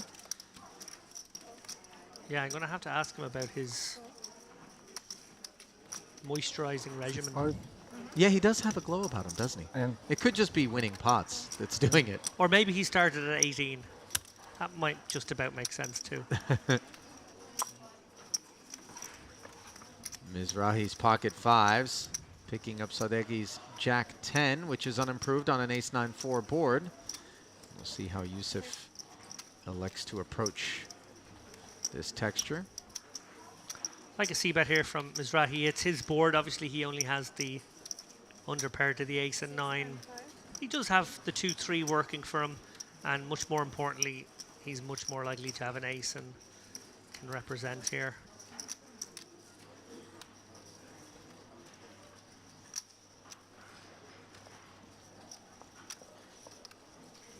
Oh, interesting. So, to what is admittedly a small sizing, just around the 1/3 mark, Sadeki is going to peel one off. Does connect in the way that he would have wanted to connect, a way to make a strong hand here. 8 will make him straight now. It was a sticky and somewhat optimistic flat from Sadegi, but will Mizrahi pawn the brakes, or will he target hands like weak 9s, some 4x 10. for a mergy bet?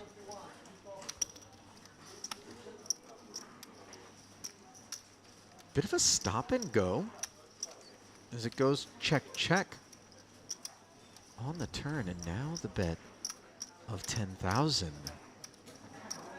So Sadegi's bet very much designed to fold out a hand like pocket fives, maybe a king queen or a king jack. Obviously he has no showdown. Would he take that line with a 9? He might block her a 9 as well, yeah. Having been checked on the turn. Interesting. The flop call was the really interesting part of that hand. I guess that signaled his intention for larceny on a future straight. Yeah, absolutely. And you can see Mizrahi a little bit annoyed with that whole development there. Yeah, small pot, but clearly lingering in the mind. You know, oftentimes we presume that the check call on the flop there is a float designed to take a pot away on later streets, but we don't see the follow-through from a player. Not so on that occasion. Sadegi, recognizing Jack High was never going to have any showdown value, fires, takes it down. Well done. Fair play. 2 black 6s now for Mizrahi. Back in the saddle, and perhaps an excess of activity for Krasilnikova's tastes as she targets him with 7-5 suited. And bit of a spot here for Amir Hossein Hatefi, who I think recognizes that Krasilnikova is a bit wily. Could that embolden him?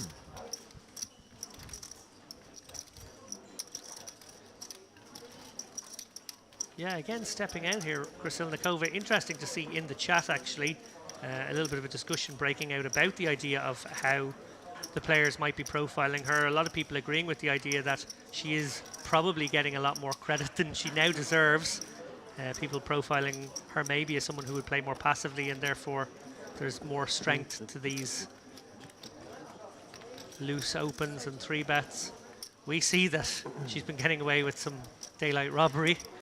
There is the 4-bet as suspected from Hatefi, and these 2 6s are really going to go from grapes to raisins rather quickly. I like that. Just look at Nina's face. She really is self-aware and a bit suspicious of what Hatefi's up to, but 7 high is 7 high at the end of the day. Yeah, I feel like he's laid her a very good price here for the 4-bet, but a lot of chips will be in this pot, and it will set up a sort of an uncomfortable stack-to-pot ratio for Krasilnikova, who won't be sure whether she wants to make a pair or not, and maybe hoping more so to draw to the straight and flush potential of her hand. Well, she does end up making the call, and does not improve. Ace 10-4, but to be fair, Hatefi with just a Broadway gut shot and an inconvenient ace of hearts out there, which he will certainly seek to represent, but how often is ace X in his 4-betting range might be the thought. Yeah, he's definitely got to continue here, represent the ace, king, ace, queens. He can go really small, though. That's the good news for him, is that while he has a mandatory continue, he can literally go 20% on this texture. He goes for a little bit bigger than that. He goes for more like a 35%er, it looks like. But I was better. gets the job done in this instance. Nina claiming that she had a better holding than Hatefi as the jousting continues post her check fold.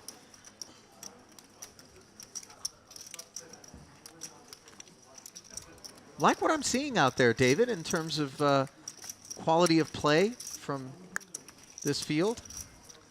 Yeah, and another characterization consistent with what we saw during the warm-up coverage the other day is everyone playing well, but also a propensity to play a little looser. Everyone playing well, but a little looser than is maybe optimal, which from a TV point of view makes for extremely enjoyable viewing. Sure. Straight back in the saddle, Krasilnikova under the gun now with 4s. Not one to be put off, having lost the last pot.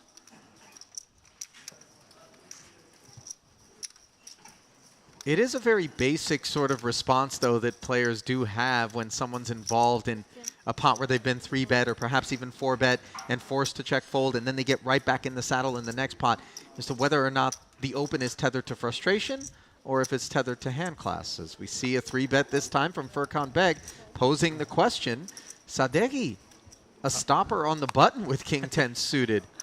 Oh, we are playing street poker now. Yeah, we are. And I think in a sense, the Krasilnikova induced dynamic at this table is the one that is sort of taken the ranges maybe off their hinges now, and players willing to fire in chips with a lot of wide ranges now. She's certainly among the catalysts for what we've been seeing in that respect, as the queen high flop is all Furkan Beg, the pre-flop 3-better.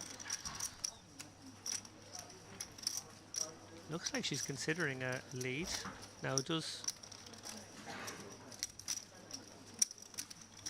Knuckles over.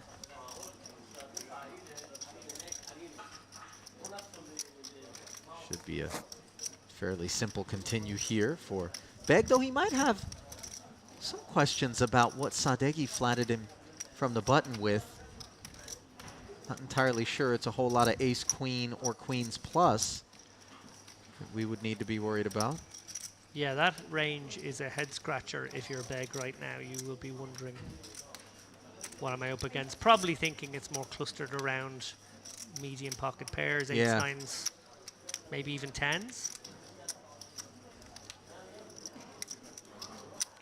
We saw when Sadeghi did something a little unusual a few moments ago, it signaled he was not going to give up easily, but on this occasion, yeah, just not enough of it. I wonder if Krasilnikova, for this price, will peel one. She does have the 4 diamonds in her hand, and she isn't necessarily behind, but it's very dark tunnely out of position, and Beg doesn't have much behind. This is a real test now for Krasilnikova to show a bit of discipline. You have 2 or 3 green. We know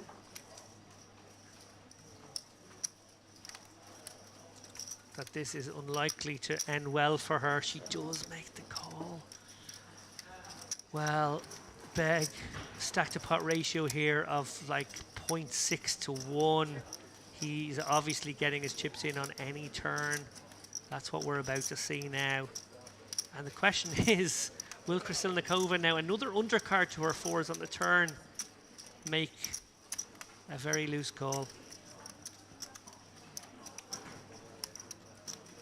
She would be ill-advised to do so, but of course, if she thinks these 2 4s are good on the flop, they very much rate to continue to be upon the arrival of the 3 of clubs. Beg with just 56K back. And he's going to put it all in there.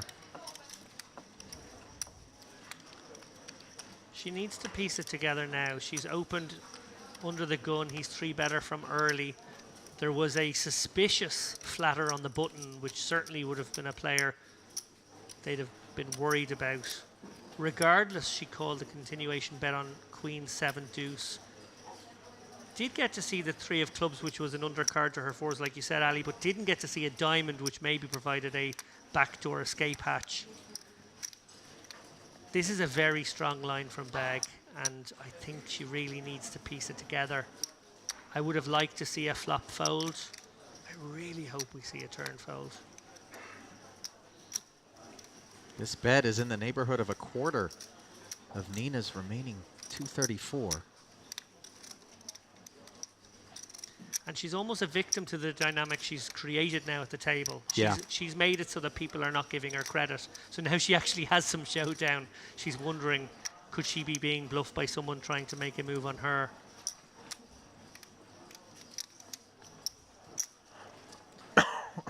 They are almost certainly the thoughts in her head right now as she ponders Pardon? some Would you please bring letter, underpants on the outside chocolate, heroics. and letter, chocolate, and water?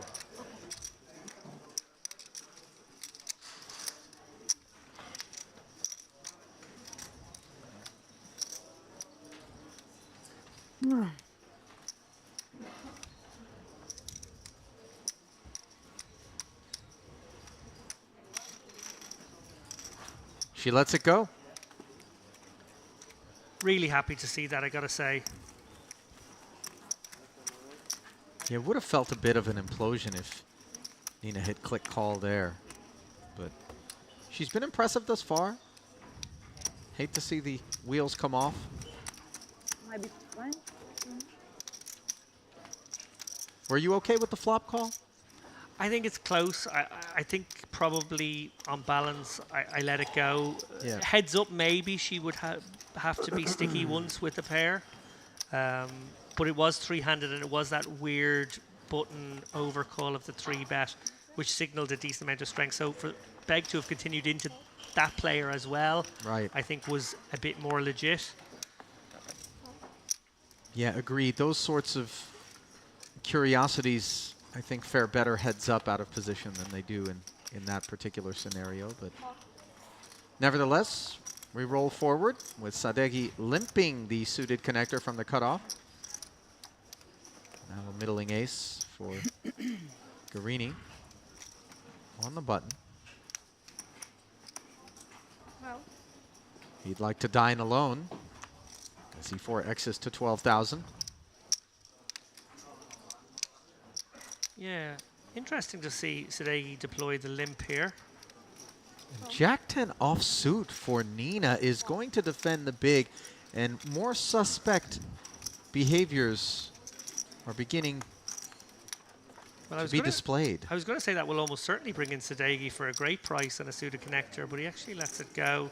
Lets these two battle it out. He would have flopped the best hand with middle pair on this Queen 7-5 board, where as it stands, Ace 8 is in the lead.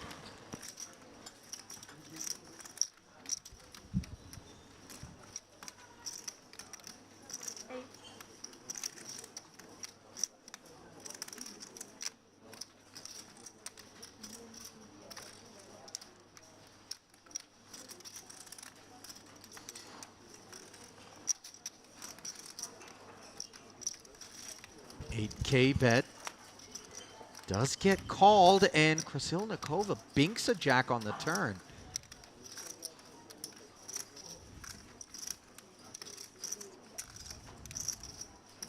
Was that a check? Looked a bit like one, but not certain if she was just adjusting her hand. Doesn't appear that it registered as such. She may think that she checked. I don't think anyone else does. I think you're spot on here, Ali. I think it may be asked to clarify now. Guarini. Oh no, he has bet. Okay. Apparently I'm spot off, as the case were. Pardon me, 32,000.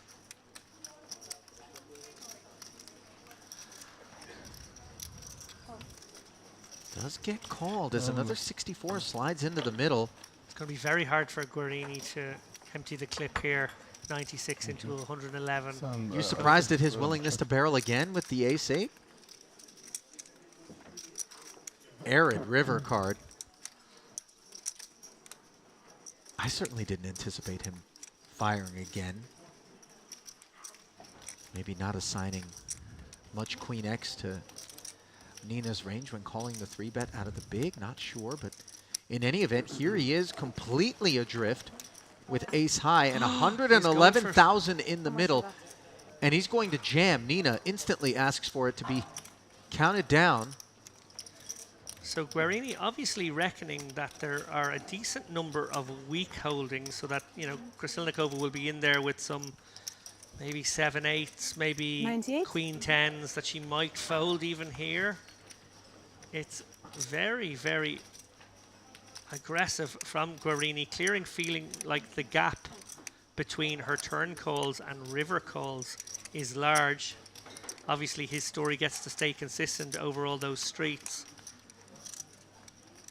She flopped virtually nothing, but did turn second pair. Did she make the call? Oh, wow! Wow! Good game. What a boss! What a boss! She made the right decision folding the 4s a moment ago. She made the right decision with second pair there. Good call. Wow, what a play from Guarini. I'll tell you what, there's going to be some real acid reflux in Guarini's gullet on the tail end of seeing exactly what transpired there. The cold call of the 3-bet with Jack 10, the float, the binking of the Jack, and then the call it off. 10 minutes matter. 20 minutes, we will leave, don't worry. I have a change of that. 1 Again, second, yes, it's the fine. dynamic she has created has meant that she's aware players are playing back at her now with wide ranges. Puts herself in a very big guessing game in these sort of turn and river type scenarios. But to be fair, she got it right on the turn in the last hand, and she got it right on the river this time. Do not try this at home, guys. This is playing with fire poker, but right now she's making it work for her, and she is our chip leader at this feature table. It is really entertaining to watch. I am still in a bit of disbelief as to what we just bore witness to, but best to move on as we've got more fireworks on tap here with Furkan Beg's red 10s under the gun, making it 6,000 to go, and Amir Hossein Hatefi with 2 9s. Might he be lighting a fuse? Yeah, Hatefi's preferred manner of proceeding is the small 3-bet. 13 again, we see very small, just over double. And wow, look at this, Ali. Trouble on the horizon for both of these pocket pairs as Sadeghi wakes up with kings off of a stack of 90,000. How will he proceed?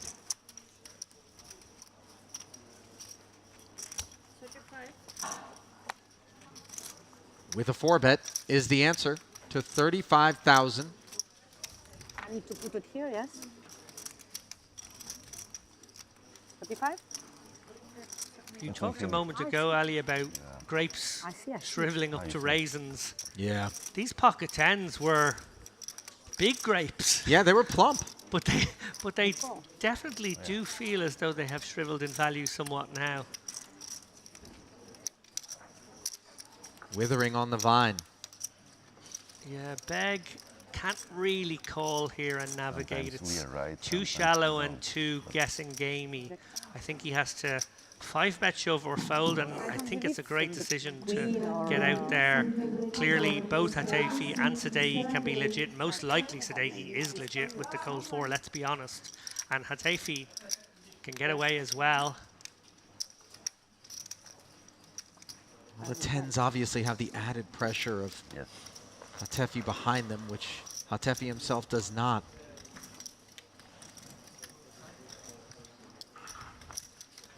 Another small factor in this is Sadeghi has 4-bet off a very shallow stack.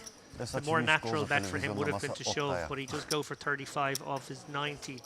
So, if anything, that's even stronger again. Feels trappy.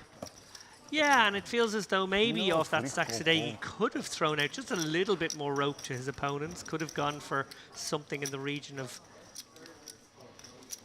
26K, 27K.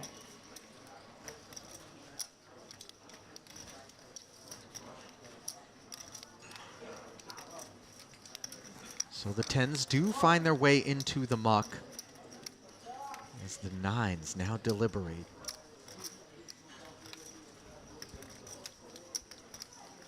$22,000 more for Hatefi to call.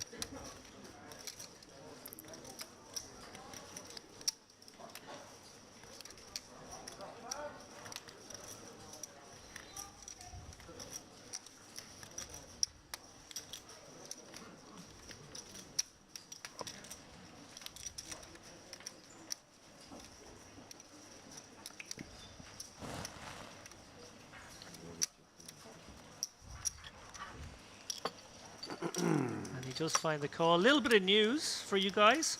We have just hit 2 million in the prize pool. Finds the fold.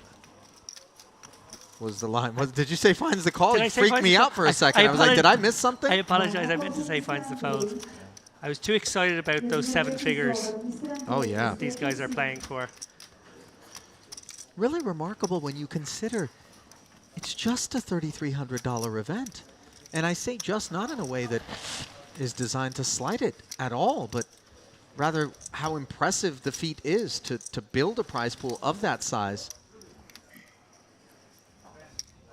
Just a testament to the level of interest and enthusiasm that not just the surrounding regions geographically, but also, as we've seen, worldwide, the Merit Poker Room has managed to garner, and rightfully so. So Sadeghi off of a newly minted 117,000 with ace-3 offsuit, limps once more. Nina undaunted off of an even healthier newly minted stack of 381. Makes it 6,500 to go. Well, Nina's making herself a star in this chat at least. There's a lot of love for what they're describing as a gangster call. It was a gangster call. She showered Guarini in it. Oof. That was an ice-cold bucket of water. Promptly dumped Wim Hof onto methods. his hopes. Yeah, Experience. very Wim Hof-y. Involuntary Wim Hof there for Guarini. Meanwhile, 2 deuces and a jack here as Sadeghi books a date with Krasilnikova to the flop, checks it over to her. A quick check back.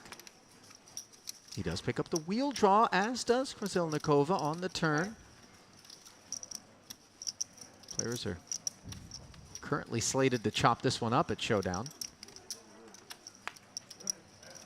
Well, there will be a fear factor from what we've seen before. Sadeghi will not be You have confident juice? he can bluff Krasilnikova. He's fired out a blocker 5K hoping to Okay, I buy believe himself a that cheap that's showdown, and he what's gonna gets the happen. fold. Wow. Well, You Nina, don't need, after I will see. Do you want to see all the table? No, just Ask me, I will tell you. Don't spend your time. tell me. Yeah, I told you, ace. Ace enough. I have ace 2. So if you had a good picture, you will call me. You didn't have, so you did.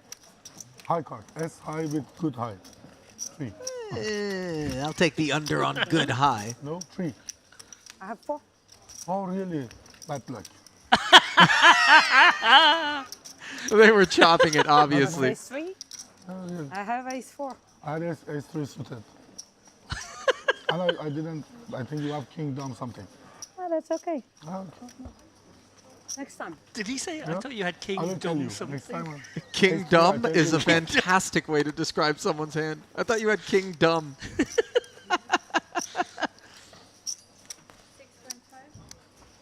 May Nina have met her match? Mizrahi opens the King 10 suited. Raise.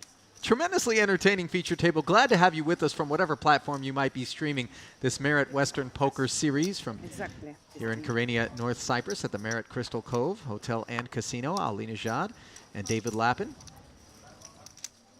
Pleased to be bringing you this coverage of day 2 of the $3,300 main event where the guarantee of 1.5 was just Yes. broken beyond the $2 million barrier. Nina play with ace poker. jack suited. 3-betting and saying, let's play poker as Enjoy. Yusuf makes the call. And that queen of clubs looked so tasty in the window, but didn't have a second course behind it. As the second queen and 2 spades materialized. Nina snap check back and picks up the Broadway draw on the turn, but Mizrahi has made kings and queens for the best hand. I like that check from Mizrahi. Oh, wait a minute. I changed my mind. A bet feels like it would have been preferred in retrospect, just because this ace of hearts now gives Nina the best hand. To be honest, from what we've seen of Nina, I don't think we were getting rid of an ace-x hand to 1-bet. Note the snap fold from Mizrahi, though, on the river. Yeah, wow. A lot of times you kind of lament your decision on the turn and then decide as played you got to keep someone honest in case they're value betting light or maybe just bluffing. Yeah, to not just have a little bit of curiosity there, even to think about it for a little bit longer was impressive in its own way. What a session we've had. What a start to this day 2 coverage. I know Indeed. we change the lineups every 2 hours, but I kind of want more of these guys. Yeah, I couldn't agree more. They've certainly given us plenty to be entertained by. Not least among the entertaining characters. A late comer to the feature. Sadeghi with 10-9 offsuit.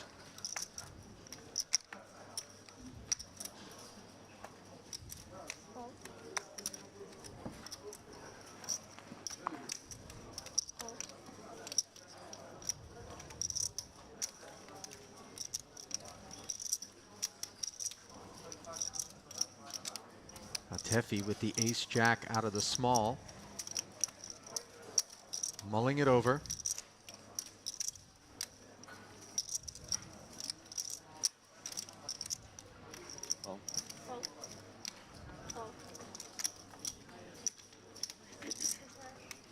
Choosing to flat on this occasion from the small blind, David, so obviously more than one gear in his ace-jack transmission.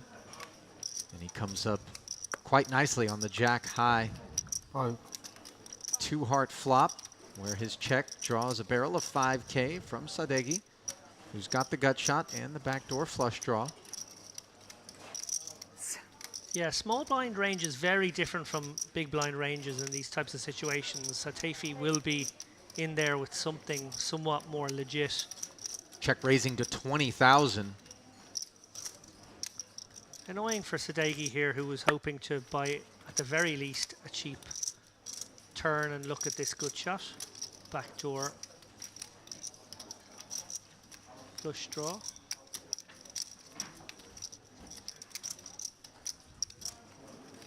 It's a little funky when you get raised as the uncapped pre-flop aggressor here, but I don't think this would be a good continue.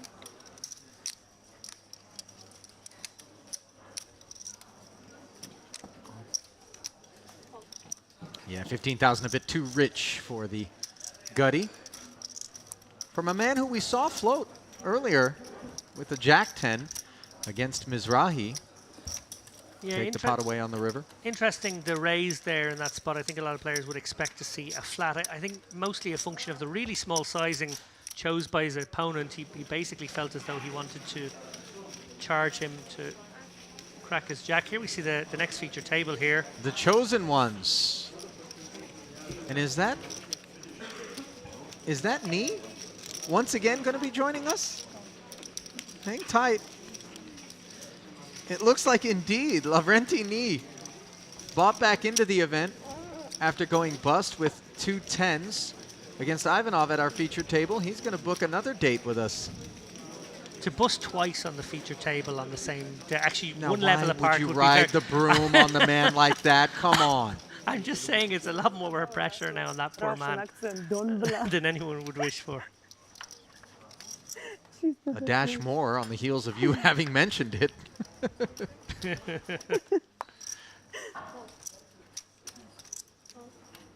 Don't believe. It's yours Let or me just mine? put my scythe down. It's empty. I don't think. Mr. Reaper in the building. Yes. 5 more minutes on the clock, guys. Expect this hand and one more, maybe two, if our usually exquisitely fast dealers. Not just our exquisitely fast dealers, though, David. The pace of play has also been remarkably impressive. I, for one, am not at all accustomed to seeing this sort of brisk clip at which all decisions appear to be being made by various levels of skill and familiarity with the game. Stoyanov perhaps feeling a bit bored with King 6 suited. Goes to work, picks up Furkan's pocket fours and the 7-3 offsuit of Sadeghi, which turns into the best hand on this Jack-High Rainbow flop. Yeah, definitely one of those spots where everybody has maybe just enough of it to not bet. Everyone with a middle strength holding. Beg. Under pair. Probably wary of that texture. That's hard to miss, really, if you think about it. Sure. Nice turn card for him, though, as he picks up the open ender. Note, Sadeghi does pick up a spade draw and a gut shot, so clearly more than enough for him to go to work into 24,000. Sizings from him have been much more on the small side, and we do see, again, 11,000 here. Yeah, I like this bet here. I think he's choosing his own size. Nobody bet the flop, so there's not likely to be a jack about. He obviously wants to get to the river because he can improve. He has a hand that is happy to go one street unimproved and would definitely bet again if improved. So I quite like this decision. And as you said, Ali, the small sizing, well, it's going to bring in the pocket fours here. And he does make spades on the river, but Ooh. decides to check it to Beg, and might Beg feel as though there's a chance here to pick up what appears to be a free 46,000 if you read this for sort of the weakness that it exudes. Yeah, Beg obviously more drawing to his open-ender than he was hanging on with the value of his pocket fours. Yeah, and this is turning his hand into a bluff, a bet of 31,000, and Sadeghi snap calls and shows the spades, and this is going to come as a bit of a surprise to... Flash draw?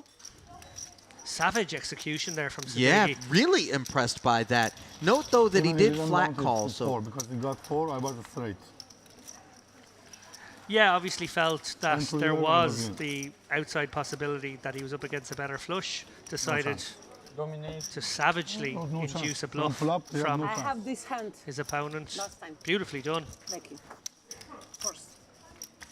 Maybe had What Beg for? come with a Hit seven. smaller size, the raise didn't would have been count present, but seven. 31 Was deemed loose. I had With fours. my hits up 7. an adequate time amount you. to play for I on didn't the want end, any cards. with 7 high don't know. spades by Sadeghi. You know. Those ones sting, by the way, if you're Beg. They sure do. What's happened? My turn?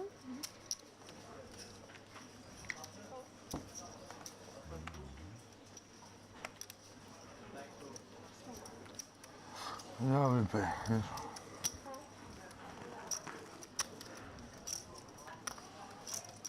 Black fives now for Beg. A click forward from the fours of a pot of go, which did not yield any profit.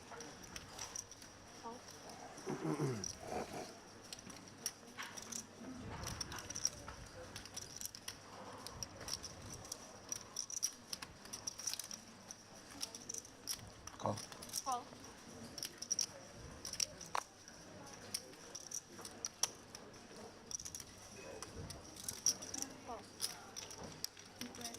So again, we go three-handed. Queen. Queen. Sadeghi Always and queen, you see? Mizrahi, the customers. Every hand, queen.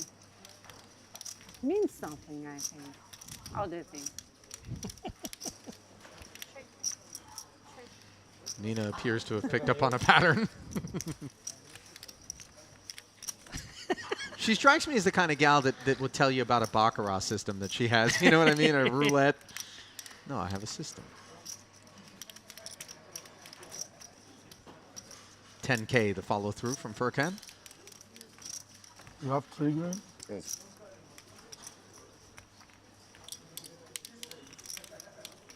Yeah, I really like this decision to c-bet. Obviously, queen 6, a harder board to hit than a weather texture or an unpaired board. I think he needs to protect his hand. He can represent stronger than it at the same time. Always the dream situation, really. And Good bluff. yeah, very well done. Tell you Denies what, equity. Four clubs. Sadeki's got a bit of a menacing Ace, table ace 9 something. presence about him. Just keeping an eye on the field there, dressing him down a bit. You know, obviously a physically domineering stature as well. All these things in live poker, elements that when you got a mouse in your hand and a monitor between you, you don't have to contend with, but they do factor in for some. I kind of like the way he's been carrying himself here. Yeah, I think we've got quite a few characters on this table. I hope we will see quite a few more feature tables featuring these people 6. over the course of the next couple of days. I hope they make some deep runs, continue to entertain us. Stoyanov now with King Queen suited Aggressive. in raise Left open. hand to be TV star. After Oh, that, my thank big you. blind. Call. Oh, Flats from the button. Nice little ace deuce suited. Awaits Mizrahi in the small. I don't see my cards yet. Which one? No, right? Okay. How much? 6. 6, okay, I pay. I have enough chips to pay 6, and I have good hands. How many levels today? Maybe 9. Party joined by both Again, Youssef a queen. and Nina as see? it comes Queen 9-3. Again, every board, queen, queen, queen, queen, queen, queen, queen. And Nina's theory appears to be galvanized courtesy of this board. What, you have queen? I don't believe you. Well, she and Mizrahi both check over to Stoyanov, who promptly fires with top pair.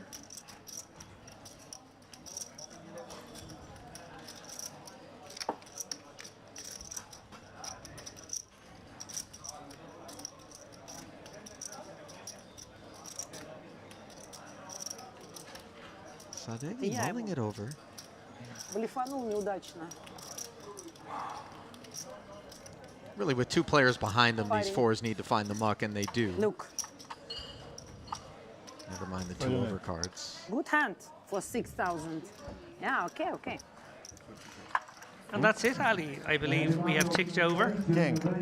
We have indeed. Racks being distributed here А мы на разные столы? at what will now have to be referred to as our former featured table, as our new crew will be ushered in to our stage.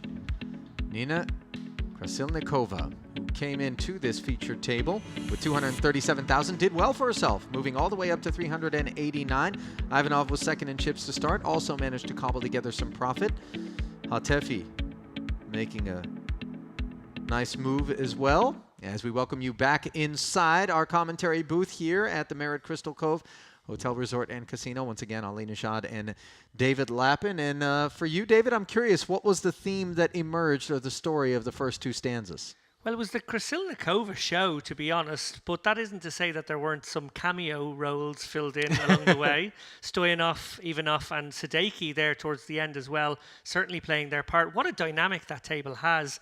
Like I said to you there a moment ago, I would really love to follow those guys around for a while and watch the rest of their day. But we are going to have a new group of players. We will indeed, and a new blind level, which will be the 3rd. Only 2 more levels of registration left here on day 2 of this $3,300 main event. David and I are going to step aside, and let's hope that it's not too tough an act to follow for our next crew. Keep it close, though. Our stream continues after this.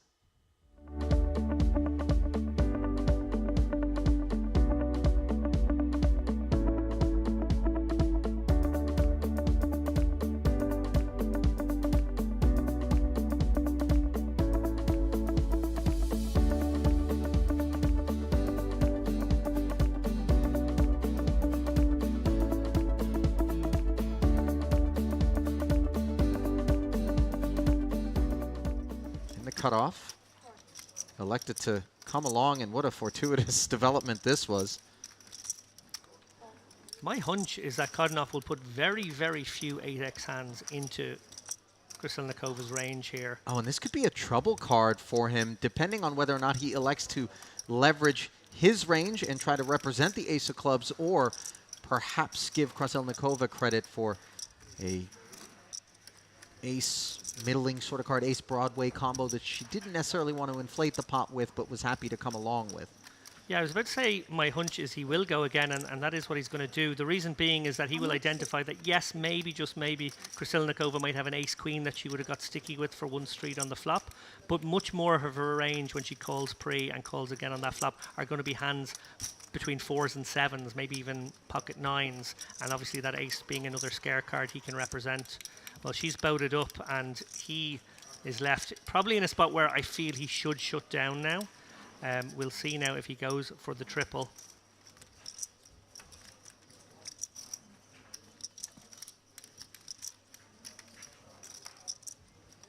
Oh, and it does look as though he's eyeing his chips now. He decides against it. And you can be sure there is a bet. I would 36. guess on the larger side coming from 36.5. Krasilnikova. She will be targeting some ace-x that maybe took this line. Quick fold, obviously, from I have full Kodinov. house. We believe. Next you can see. Well, even if they believe her, they won't believe it was 8-4. Just a dynamite bit of timing out of Nina. Well, half the registered field already out of this one. The magic number, sort of, is definitely around the 680, 690 mark. That's the point at which we hit 2 million in the prize pool. I imagine we will certainly get to that number over the course of the next 3.5 hours of late registration. Great field again, huge warm-up field, more than doubled its guarantee, and this one looking like it's going to get to 2 million. Maybe. I think the room has done a nice job of sort of recognizing the sweet spot in terms of buy-in that's approachable enough and allows, in fact, many of those who cashed in the warm-up event to take a shot that they might not have otherwise. Parlay, perhaps. Absolutely, and lots of satellites firing off once, twice a day for the last few days as well, so people can find those cut price routes in as well. Pocket sevens rearing their head once more. This time they will find their way to a flop as Guarini's Queen 9 suited open is flatted by Furkan Beg.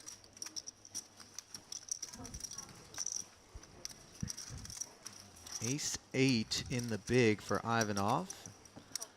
Yeah, the more people involved, the more these raggedy, middly aces lose value and become harder to realize, but I think three-handed just about fine. Nice board texture here for Beg's sevens. 5-5-4 with a couple of hearts. Really nothing to speak of for Guarini. We'll see whether or not being in a three-way pot will make him a bit more bashful. Yeah, he may go for a cheap stab or he may just knuckle it. He goes for the latter. Beg with an interesting decision now, probably wanting to protect these sevens against likely overcards in the hands of his opponents, but at the same time will be wary that maybe Guarini would play a check strategy with some of his strong hands on this board texture too. And of course, Ivanov, the most likely person to have connected with a board like this. So, does fire in a little 1/3 bet. Ivanov, I think, has to release here. He's got some backdoors, obviously, there with the hearts, the 6-7, the 2-3. He's got a player behind him who he's not sure is capped. He's going to maybe Do I need to switch it off when I go to toilet? peel one off here. He does. Obviously getting a very good price and not closing the action, which was sort of the crucial point for me. I do wonder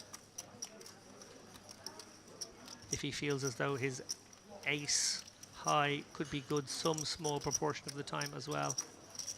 I think that's going to center around just how often he thinks this pre-flop flat from Beg is associated with cards that yield a straight draw here or hearts. The latter would seem more plausible.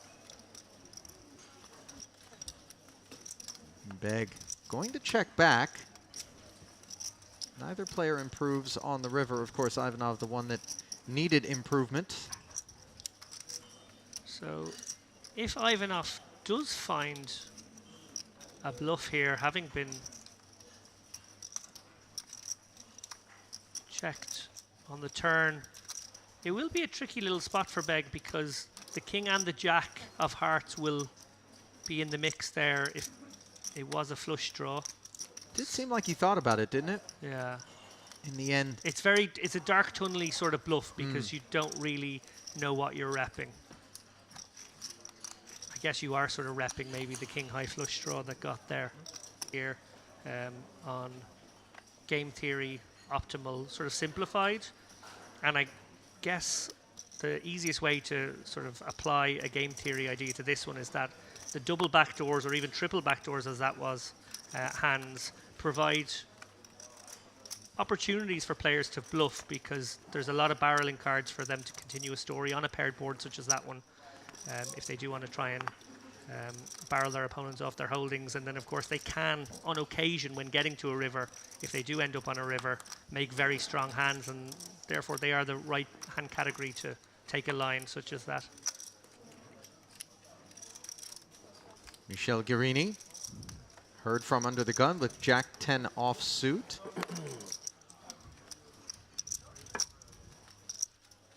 Somewhat liberal, would you say, David? Yeah, I think this is a maybe show of intent, much like the one you described very early on in this broadcast, that maybe some players were going to be a little bit looser in pursuit of doubling up, tripling up over the course of the first couple of hours, but also maybe considering it a booby prize to be able to get a fresh stack if things were to go wrong. Interesting board. Both players with straight draws. Of course, the 7 would be disastrous for Kodanov, and now a very welcome sight in the form of the king of spades for Kodanov, who picks up the nut flush draw after a check back from Guerini with the 2 overs and open ender, which I'm a bit surprised by, but maybe deciding that that board texture was more favorable to Kodanov's defense range. And I think probably very much eyeing up the idea of a delayed c-bet as well. I think this makes a very good turn bet because you actually have less equity. And the relative equities between you and your villain's hand are a bit more defined. And there's some king X there that would be happy to check back the flop and suddenly has made top pair on the turn that you can represent as we see him go to work for 8,500. Surely Kodanov won't be finding the muck, but to be determined whether or not he finds a semi-bluff check raise here.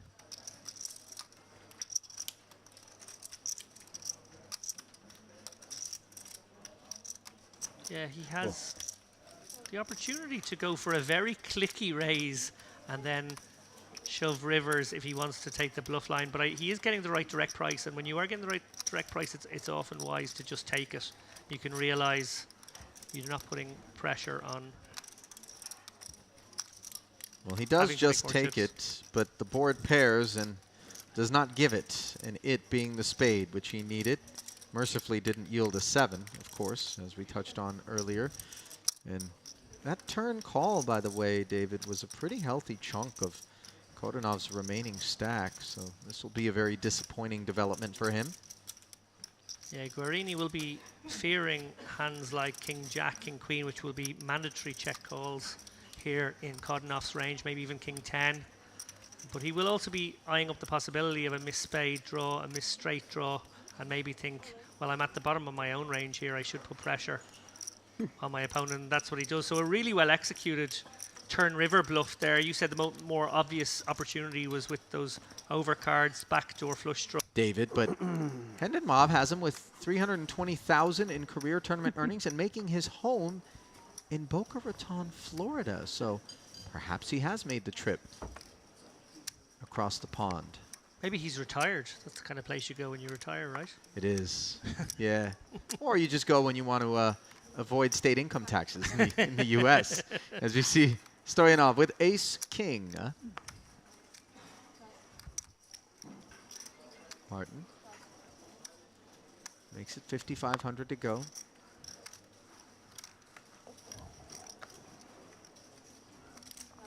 Lavrentini just continues to get whittled away here, unable to find a hand that he wants to go with. Ivanov. Speak only English. Players Flats. using other languages will receive a warning and if continue, a penalty will We be could have a applied. very big multi-way pot here. Unlikely cutting off 3 bets over Stoyanov here, given how early the open came from. It's possible he might decide to go with his hand. Actually, he does only have 20 bigs. Yeah, that 53K stack, I think, has everything to do with this choice from Kodanov, as he will rip it in there. We're going to have our first showdown, Ali. Stoyanov certainly has the right kit, but this represents a healthy quotient of his remaining stack. So he is going to go ahead and put it all in himself, ensure that Ivanov does not come along. And You understand? they're going to see 5 with 2 overs Yeah, against the that's pair. Russian. A 10% edge for Kodanov's 2 9s. Spekmart. Maybe the video. And Kodanov's 9s are no longer the best hand on a king-high flop. Oh yeah. Like more nine. Spade off. Then Like a lot. And the turn doesn't Nine change of anything spades. despite Not improving about- Stoyanov to no, top it's 2. about the hand. And the river Yeah. will seal Antanas Kodanov's Last time on the Fate. TV table, we were 2 Bulgarians as well, and We won't make the money today. The structure's so good in this one that it's going to be a day 3 bubble. Obviously, we don't even stop letting people walk in the door until halfway Yeah. through the day. So it's, yeah, almost feels more like that phase toward the end of day 1 because the structure is so good. And I think players appreciate that, David. Obviously, you know, in any sort of main event, you'd hate to feel as though you're You playing raise a my big turbo. blind. Always. Be careful. Queen on Yeah, the although table. it has been a trend in tournaments over the last 6-7 years to see structures get worse and worse, even in main events, get a little bit faster. It's partly down to the numbers. We are I dealing like with huge stomach. numbers of people wanting to play, and they still want to get the tournament done I in will 4 protect days. my blind. But it's lovely when, yeah, on a sort of summer camp, or I guess it's a winter camp vibe such as this, and everyone's locked away together on this beautiful resort. They just feel like, no, we can just offer great structures and let people jump in. From great structures to great boards for Yusuf Mizrahi, who's got this ace-10 converted into top pair, top kicker. Got shot straight draw for Ivanov. Yeah, I think Ivanov will bet this. Well, he did start the party and follows through for just 5,500. Fairly downsized into 18. Ace of spades in the hand of Mizrahi as well. Potentially No an queen. interesting card on later streets. 8 of spades being the real action card should it come. Instead, it's a jack. So Ivanov getting there the hard way, so to speak. Jumping out in front of Mizrahi. He will be a little wary of 8-9, the only obvious straight draw on board, but I think he might go for another bet here targeting 10x, 7x, particularly 10x and 7x that have a gooder will be forced to continue 10-9, 7-8, that sort of thing. They will have to call another small bet of around 10k.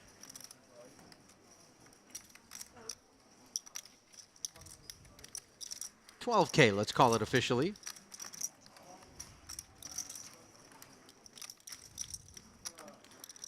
And Mizrahi just far too high up his range to let this one go yet. Obviously he knows now that the backdoor won't materialize, but the raw strength of his hand will keep him involved. Investment made as another 24,000 goes into the middle. And very dry river, the 5 of hearts, which will leave Mizrahi playing the guessing game, provided that Ivanov seeks value. And I do think he will. It's even plausible that Jack 8 could be in the hand as Mizrahi, something as strong as that. The only hands that beat him are going to be Jack X of spades. So I think we're going to see another bet targeting exactly the hand that Mizrahi has. Always important to have a target hand in mind when sizing your bet here. And I think he will be exactly looking at a hand like King 10. ace-10, that sort of thing, and thinking, what will they pay? Yeah, the sort of stuff that he would imagine would have flatted from the small blind pre-flop and found themselves to this river. Lovely bit of execution here from Ivanov. As he What? cobbles 3 streets. Check 9 offsuit, you open. Top pair. Top pair, middle kicker. Top pair, good. Banjichbek, Abakirov.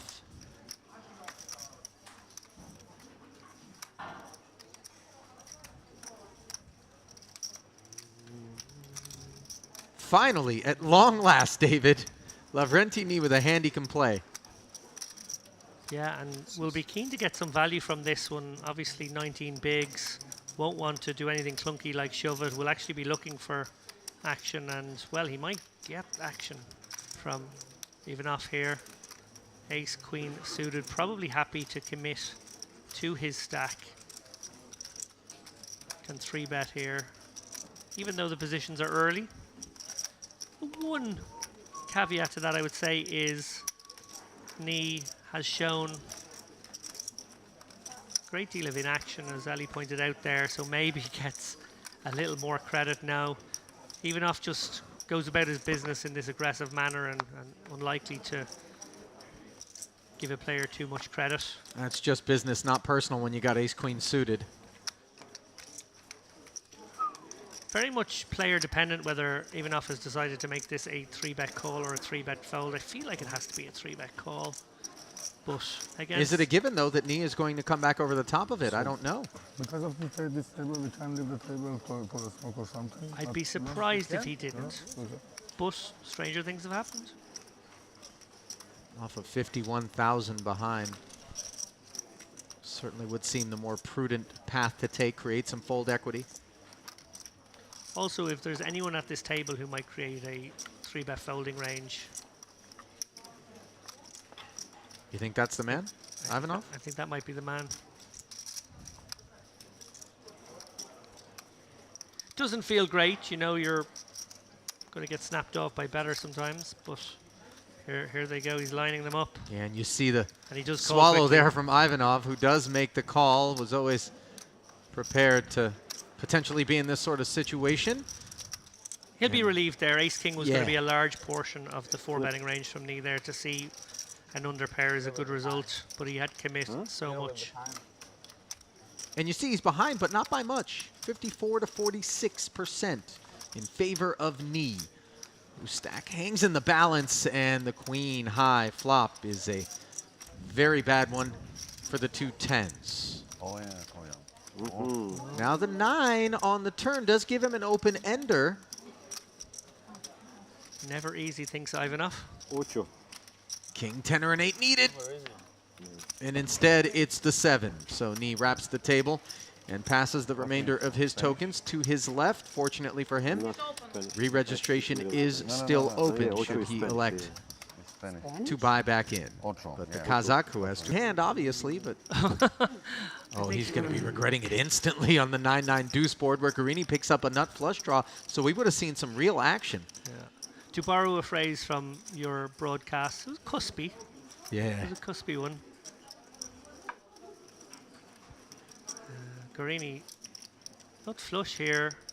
Stoyanov, unlikely to go anywhere on this texture. Krasilnikov, it's fair to say, sort of a little optimistic here, a little splashy here on the hijack. No need to play a hand like this, to be honest. And she's wrapped around the 9, obviously, but I strongly suggest it would be following.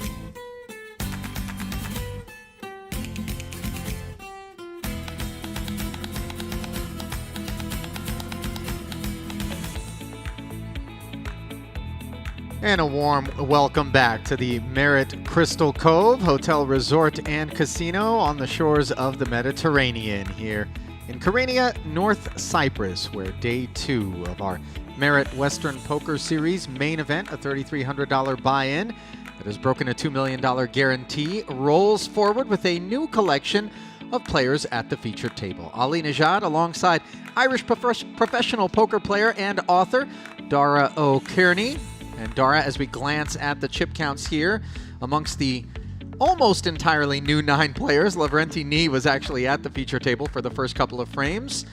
Who do you notice that you're familiar with from already having covered some of the events, including the warm-up? Absolutely nobody. Honesty is the best policy, is it not? Well, listen, there is someone to take notice of, and that is Ali Al-Kubasi with 564,000 in chips, representing a quarter of all the chips in play. And I wish you guys could see Dara shaking his head and pushing his eyebrows up toward the sky as he recognizes just how big a chip lead that is there. Other large stacks are there for him to contend with as well, though, so certainly isn't going to be his and his alone to dictate in terms of the pace here at this feature table and forcing the action. There is Lavrenti. He took 2 10s in the battle against an ace-queen for Ivanov and came up short. But here he finds himself back at our feature table. I'm not sure I've seen anybody ever bust twice on a feature table. You know, it's funny, David mentioned the same thing, Dara, and Yeah. I immediately pounced on him and said, well, don't go riding the broom on our poor friend from Kazakhstan, as we see Fida Hussein, who lists himself as being from Ireland. I thought perhaps might be a familiar commodity to you. Under the gun with these 2 7s, makes it 12,000 to go. New blind level is 1,500 and 3,500 with a 3,500 chip big blind ante. Yeah, I suspect what's happened there, when we go over to the WSOP a lot, Irish players often get mislabeled as Iranian, because obviously it's alphabetical, and when they see the password and they start typing IR, Iran, I guess is the first thing that comes up. So I suspect that the reverse has happened here. Possibly. Although I tend to tread lightly when it comes to the profiling part of the Yeah. of the job. Yeah. He could be from Ireland. You Oh never yeah, know. for sure, for sure. It's a multinational country. But yeah, but we would be familiar with most of the Irish players, particularly the ones that travel. Figured as much, as we see some deference from the pre-flop raiser on this queen high rainbow flop. Chip leader behind him flops the gut shot, checks back, does not improve on the turn. 32-5 in the middle, and a second check now from Hussein. And these are the sorts of spots, Dara, where that chip lead begins to show some of its benefits. Yeah, for sure. For sure. Be interesting to see what he does here against a bet. Mr. Charbel versus Holden 515 sit open, Mr. Charbel. 26 bet.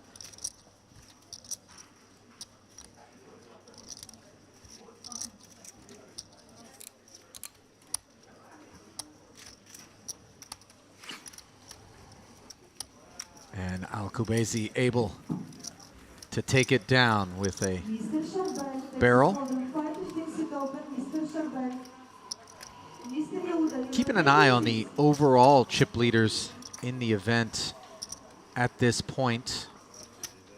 We had some over 600K stacks out there for much of the first couple of levels. Yeah, starting second, this is 100K, so 600K might sound like a lot, but I mean, and don't get me wrong, it is a lot at this point in the tournament, but it is 6 starting stacks.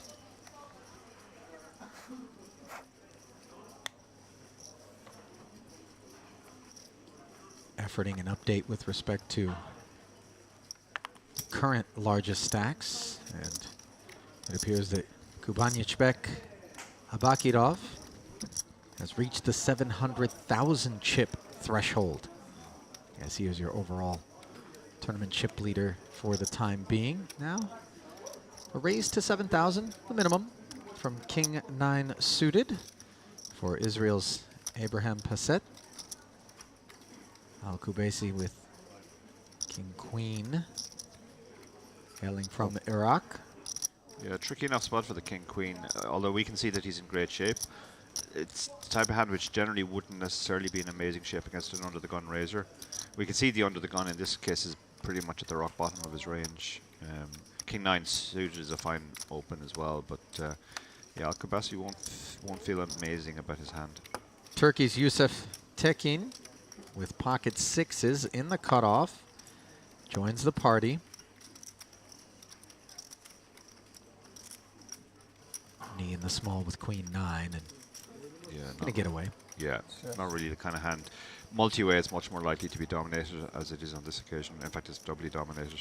And in spite of the price, Hussein will decline to participate with that Jack-7 offsuit out of the big. So it'll be a three-way affair with just shy of 30,000 in the middle. 7-5 deuce with a couple of spades, 2 overs, and the flush draw obtained by Passett, who checks it, Dara. Yeah, it's not really supposed to be his board as the under-the-gun raiser. He obviously has all the overpairs, but this is the kind of board which really should hit the ranges behind more. They have more sets, etc. As a result, he's keeping with what the expected flow of play might be. And Tekin with the 2 sixes. Probes for 11,000.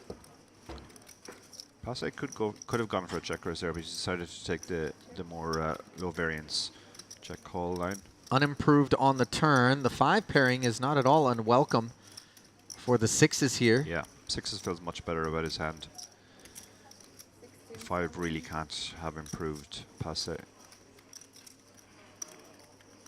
16,000 now, the sizing. 1/3 pottish.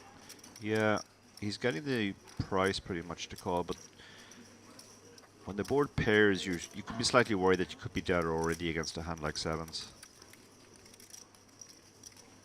If sixes are in the range, sevens are as well. Yeah. Looks like he's gone for the raise here. Sure has, as he's going to try to represent better than these 2 sixes from the jump. Yeah, he does have all the overpairs, and he has pocket sevens as well, so... And the awkwardness for Tekin here off of a stack of 276,000 is the call at this point may very well encounter an even larger barrel on the river. So he is going to make this call. Clearly would love to have it checked to him on the river if Passett remained unimproved and waved the white flag. But as we can see here, courtesy of the 4 of spades, that is not at all the case. King high flush for Passett. Incredibly fortunate. We'll see how Tekin sixes respond to the weight of what we have to anticipate is going to be a follow-through. Yeah, I think he has to bet here because if he checks, it's going to go check, check too often. I'd personally like a small bet here representing an overpair that's maybe a little bit scared now of the flush or the possible straights. But as we've seen before, when you come with these bigger sizes, there's some real polarity behind it, and Tekin appears to have snap-called him on the river. Yeah, I wonder what he put his opponent on there that he thought sixes was beating by that stage. Obviously a bluff, because really the 6 is performing only as a bluff catcher, but when you think about the logical bluffs for your opponent to have had, the spade draw really rates to be amongst the worst of them. The 2 sixes didn't rate to do too well at the end, but curiosity killed at least 115,000 on the river. Never mind the chips before them. Pretty disappointing start to feature table participation there for Tekin, who has lovely taste in timepieces, might I say. If there's any silver lining, we got a chance to feast our eyes on that Audemars Piguet.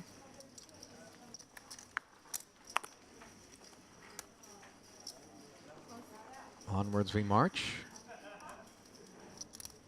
That pickup there from Passett, by the way, narrows the gap considerably between himself and Alcoubesi. Not sure whether or not he actually overtakes the chip lead here at the feature table. And this is going to help cauterize the wound for Tekin, potentially. The king-queen suited.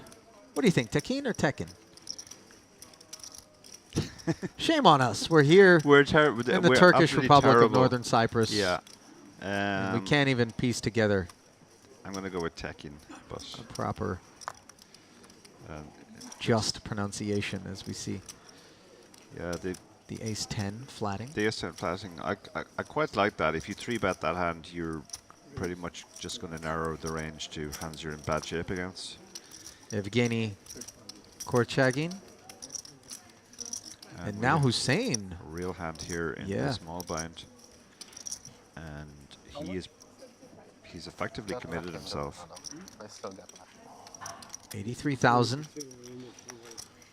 to start the hand.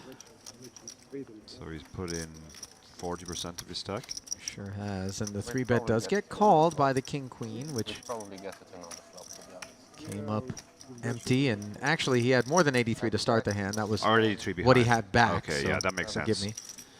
Yeah. Small oversight there. This should be the end of the hand now. Ten of hearts interacting so nicely with that king-queen. Yeah. This is the problem when you call this much of your stack. You're just not going to realize your equity even when you get a really good card like that. You're going to have to flop immediate equity rather than backdoors.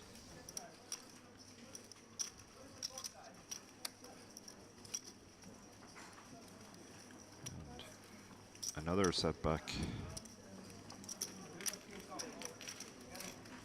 Really brutal 1-2 punch being dealt to Yeah. Tekin's stack. Yeah, this can happen to you in tournaments. You can feel really beaten up, but I mean, it's just 2 hands. The fact that they came back to back is just variance. It does, however, begin to formulate some perceptions in terms of the remainder of the field as you navigate the waters moving forward. Players can often think that you're a bit tilted, frustrated, Yeah. and maybe that blood in the water effect. Yeah, absolutely. And doesn't serve your some players interests. will even think that because you're losing all the pots, you're either playing badly or running badly, and that's likely to continue for some reason. Players sometimes overreact to that. We're pattern-seeking monkeys, so when you see somebody winning a lot of hands, they tend to get far too much respect, and when somebody loses a couple of hands in quick succession, the other players often go after them. Now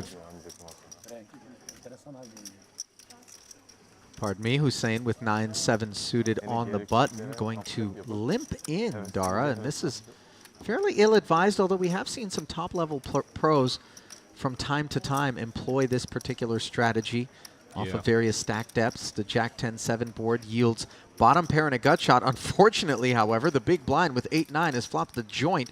However, after 2 checks on the flop, suddenly Hussein with tremendous equity, courtesy of a second heart on the turn. Yeah, 2 really big hands now. We have the second not straight against bottom pair, gut shot, and flush draw.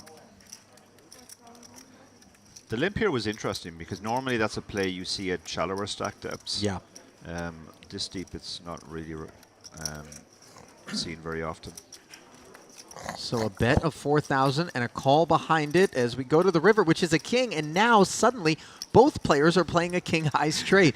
Really disappointing outcome for Bravko. But to be fair, Bravko could potentially remove the ace X's from Hussein's range, having limped the button. Nevertheless, he proceeds with caution. Yeah, both players should have some ace X in their range, assuming he's not just limping hands like 9-7. But again, then maybe he is.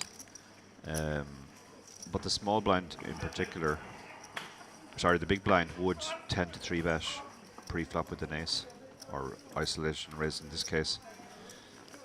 So it's kind of unlikely either of them has the ace. Just north of a third pot, the sizing from Hussein over here is Bravko really sick to his stomach about this one. Dynamite flop. Yeah. A little bit of an inconvenient turn, perhaps, though we're not so worried about ace-king and probably not king-9 either. But he does make the call and will be relieved that an ace is not brandished by Hussein, so they'll visit the chopping block.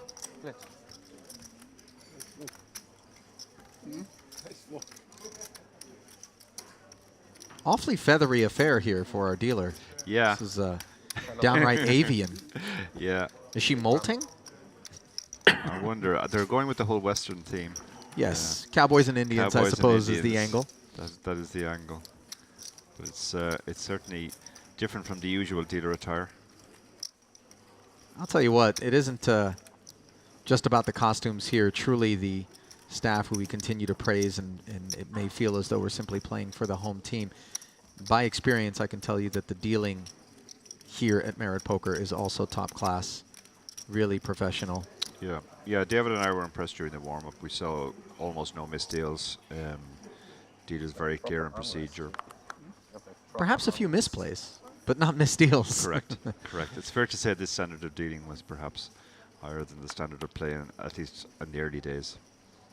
I am so desperate to get Sechimesh involved in a pot so that I can touch on his deep run in the World Series of Poker main event, which Nick Schulman and I had the opportunity to commentate on. Really impressed with his play and his navigations, and nice to see that he's out here supporting the main event in his neck of the woods, the Turk. Yeah.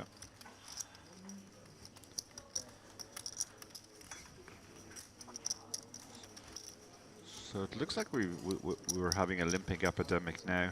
Takina brought it in for a limp with Queen 7 suited. It's a felt-born virus. Yeah, as soon as somebody does it, the other players often think, oh, yeah, I can do that. Particularly happens in seniors events. Often the first pot of the day sets the tone. If somebody 6x's, everybody starts 6xing, and if somebody limps, the whole table starts limping. But the fives bring down the hammer and take the pot. Yes, they do. And this again, benefit of having the big boss stack. Yeah. You hold the scythe. All fates are controlled by you and you alone. Worthy of note, though, Dara, the registration period is still open for 2 more levels. This one and the one that follows it. Correct. Not too often we have registration open on day 2. Halfway through day 2, no. Of It's an very event. unusual. Often it's start of day 2, but well into day 2 is unusual. I met my friend Jack Sinclair at breakfast this morning, and he had already done 7 bullets, and he was going for the record. And I can confirm that he has now broken his own personal record. He's on bullet number 8. Well, has he obviously approached it with the intention of taking advantage of the broad rebuy period and of course. looking to spin up a big stack by creating a lot of action? Yeah, it's fair to say that he would take the approach of he's not going to nurse a small stack through in the first bullet. Let's put it like that. So many Sinclair bucks have been lost in the Many Sinclair bucks fray thus far. Yeah. Perhaps a part of the bigger stacks that we see around the room. And the size of those stacks obviously a function of just how many rebuys we're seeing. Yeah, for sure. Across the For first sure. day and change. That tends to push the average up. 3-way limp pot, ace 9, 5, 2 hearts. And it is the Jack 9 of Mr. Batbold that is out in front. 3rd heart on the turn, however, and a very nice one for Al Kubasi, who has the gut shot, as well as the lone heart draw in the field. Yeah, that doesn't dissuade him from betting here. This is quite interesting because the queen is obviously the second overcard to the 9, and as you said, it's the 3rd heart. But he has decided to bet, figuring his hand will be best enough at the time, and he wants to fold out all the random equity multi-way. Another scary card on the river. This probably just goes check check now.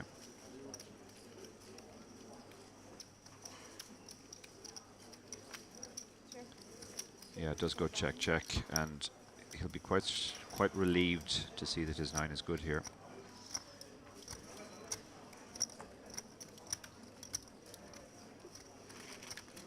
And that is Zolbayar Batbold collecting the pot, hailing from Mongolia. Dara. Yep. We don't see too many Mongolian players. I have a Mongolian friend who used to deal on the EPT circuit, but I haven't run into too many Mongolian players down the years. I confessed I've gone down the Google rabbit hole, fascinated by the country of Mongolia, looking for fun facts. Yeah, it's quite the country. About them. Perhaps we play a little true-false, O'Kearney, shall we? Okay. True or false? More than 1/4 of the population of Mongolia live as nomads. My friend actually came from a nomadic family, so I'm going to say true. It is indeed true. All right. Mongolia is home to endangered snow leopards. True or false? This would be quite the thing to make up if it was false, so I'm going to say true. So that was a read. Yes, indeed, it is true. All right.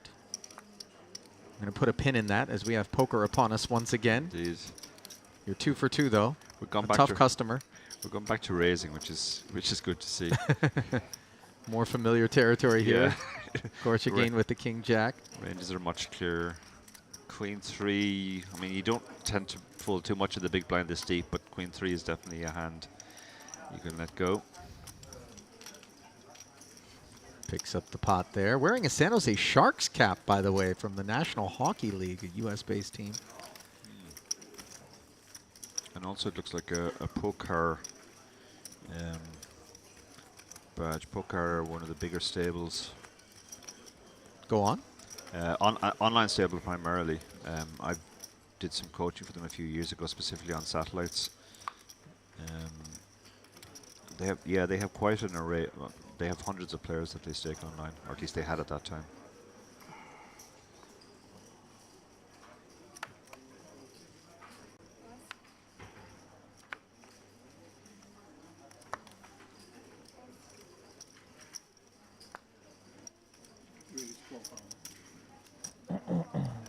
Fida Hussein with the ace-jack, making it 12,000 to go. That's a chunky raise. Yeah, a little north of the adopted min raise. Yeah. So suddenly we've gone from limping to min raising to making it 3x plus. They're trying everything. Yeah. This is almost like watching artificial intelligence play poker. Try everything, see what works best. Right. Ace 6 off, not really the kind of hand you want to play, particularly against the 3.5x. Yeah, Sajamesh keeps it clean with a fold. And Hussein will haul that one in.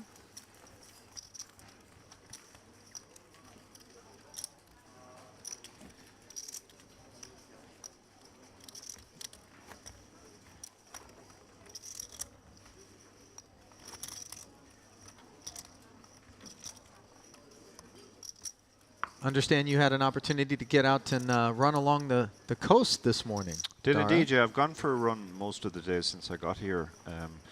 Incredibly beautiful landscape around it, has to be said. The sea is really beautiful as well. I'd only ever been to Cyprus once before, and that was about 10 years ago, and that was South Cyprus. And I did remember that it was very green and very beautiful. But I was contrasting it to Malta, where David lives, very favorably. It's just... it's a lot greener and also a lot less built up. Also, I mean, just a real cloud of darkness cast over the entire island of Malta by virtue of David's residence. Yeah, absolutely. On the island. Yeah, there's been an must be exodus said. from there. Maybe it won't be overcrowded in a few years to come. 2 black kings here. We've got the 2. We're back to the 2x now. Maxim Bravko from Russia. Alkubesi flatting with Queen 9 suited. Speculative. Yeah, he is obviously he's got all the chips, so he can play anything he feels like might flop pretty well. Raising my eyebrows a little bit more is this choice to flat from the small blind with 7-4 offsuit by Tekin. And crucially only 56k. Yeah. Yeah. Korchagin closed the action by calling from the big. Neither of the blinds connecting with this heavily coordinated 9-10 jack board where Bravko and Alkubasi rate to be the only further participants. Yeah, Alkubasi obviously will like this flop. He's open-ended, and he's got a pair as well, so he's pulled ahead of stuff like Ace-King.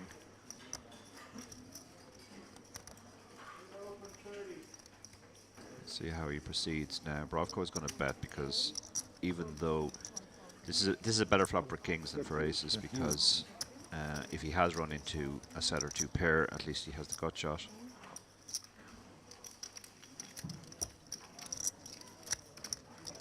And there is the 8, no waiting for the Queen 9, which has downed the 2 kings, but the deteriorating texture is not at all lost on Bravko. Yeah. Yeah, his hand has just withered up in value now. The 4-liner out there. Any queen or any 7 makes a straight. From plums to prunes Indeed. go these 2 black kings as he checks over to Al Kubaisi. Earlier, I dropped the grapes to raisins line on David, left him a bit smitten. Figured I'd find some other dried fruit analogy to go with in this frame. Nice. Bravko does look like a man whose kings have just been outdrawn. He doesn't look too happy at all, but at least he should hopefully recognize that king. He does still have the redraw, obviously, with the queen, and that might encourage him.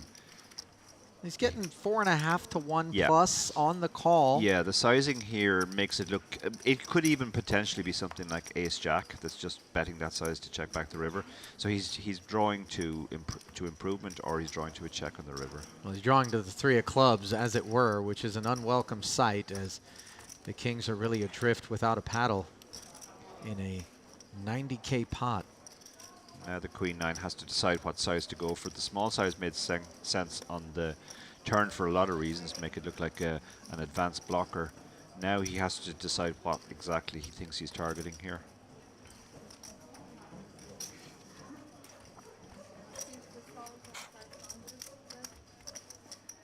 Now the sizing becoming more meaningful out of Al Kubaisi. Yeah. Yeah, he's trying to put Ace Jack or this type of hand in a tricky spot.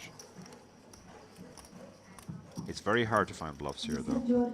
Agreed. That's the flat issue. pre-flop, and then the flat on the flop, followed by barrels on the turn and the river, leave those 2 kings feeling pretty displeased as they properly find the muck. Yeah, and the rich get richer here at our feature table. Yeah, good quick discipline fold there. Some players take a long time to mourn the defeat of their premium The hand funeral. Yeah.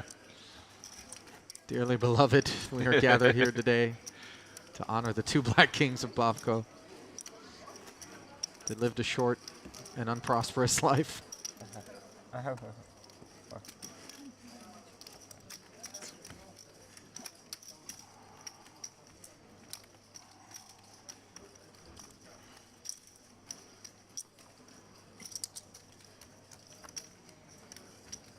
And want to take a moment to acknowledge and thank those of you who are streaming us live on YouTube across various platforms.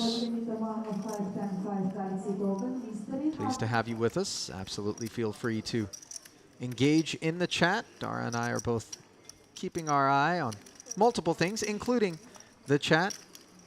Indeed, yeah, some familiar. I was going to say faces, but it's not really faces on YouTube. Handles. Handles, yeah. There it is. 2 8s, what Bravko's got a handle on right here. Min raising to 7,000, and the Mongolian finds ace queen suited. Zolbayar Batbold. He brings it in for 3-bet, which I liked. If he was in a later position, he could think more about flatting, but yeah, you want to ensure that you maintain position with the likes of ace queen and not invite opposition to join the party behind you. Yeah.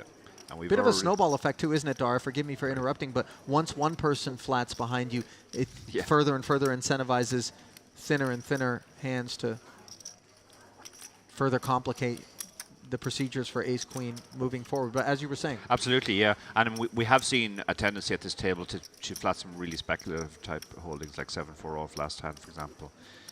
So at a table like this in particular, when you have a premium like ace-queen suited, you do want to 3-bet and flush those hands out. Queen high 2 club board. Bravko pumps the brakes. The dummy end of a gut shot facing the 3 overs, and Batbold with the top pair, top kicker combo. Fires 11,000 into 42.5. I like this fold. Yeah. His hand looked better than it actually was.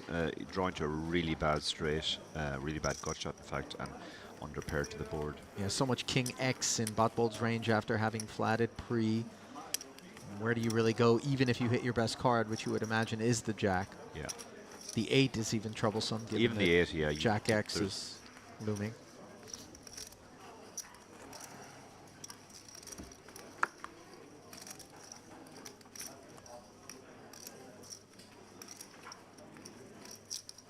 Just now noticing we're replete with eyewear. Our cup runneth over, in fact, in the sunglasses department, let alone prescription lenses. Yeah, this is interesting because in the warm up we saw almost no sunglasses, but I guess the main event is a slightly more serious affair. There was also a lot more table talk. You know, you wouldn't know it from our previous feature table. This crew here is a little bit more on the serious side of the spectrum, but we had plenty of banter and speech play, and they were quite fun to cover for David and I. As we see Passett, the Jack-10 suited, raising it up. Al-Kubasi's performed well with Queen-9 already on one occasion, looking to do so again against his man, bookending the suited connector with clubs of his own. Tekin again, off of a very short stack, continuing to speculate. Could be that he's just looking to do so because he wants to either vanquish the remainder of his chips now or spin it up with just a little while left in the rebuy period. Yeah. Yeah, there was an interesting inconsistency there between the two plays, flatting the 7-4 off. Admittedly, in the small blinds are getting a discount, but the 6-5 suited in position seemed like a better prospect. And this is a very hard board to hit, but Passett has hit it. 2 7s and a 10. The pre-flop raiser choosing to check it to the remainder of the field. Nobody bites. Now a king on the turn, and he will barrel. Al-Kubasi not interested in a gut shot with a pair on board and 2 hearts working, and Tekin once again coming up empty. So Passett hauls one in.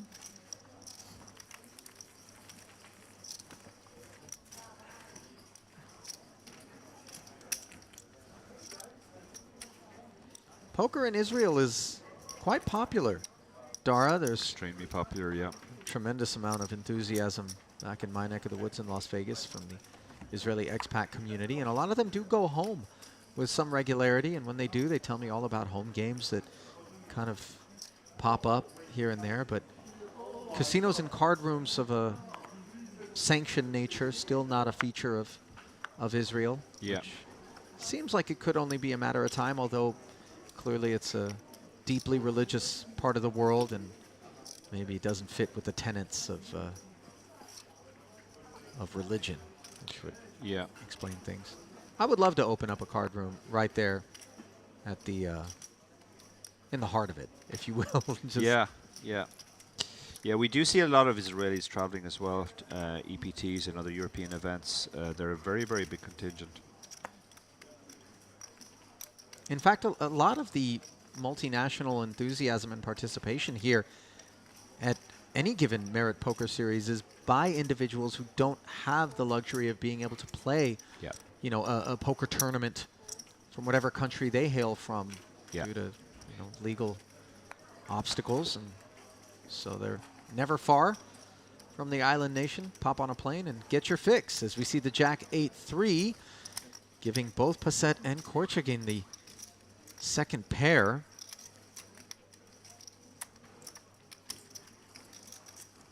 Pre-flop raiser was stepping out a touch with the suited 1-gapper. Not completely out of line, but here he is following through. Yeah, the 10 is a useful card to have as well, because if he is behind, it gives him other prospects. That gives him more confidence to bet. Passett, you feel, was going to have to call at least one street. Yeah, the 6 of hearts working as well as a potential escape hatch in the event the 8s are no good. So he does slide 14,000 of his own out there, and there's the heart draw acquired as the plot thickens, Dara. Yeah, and this is a card which really shouldn't have improved his opponent unless he was drawing to a flush.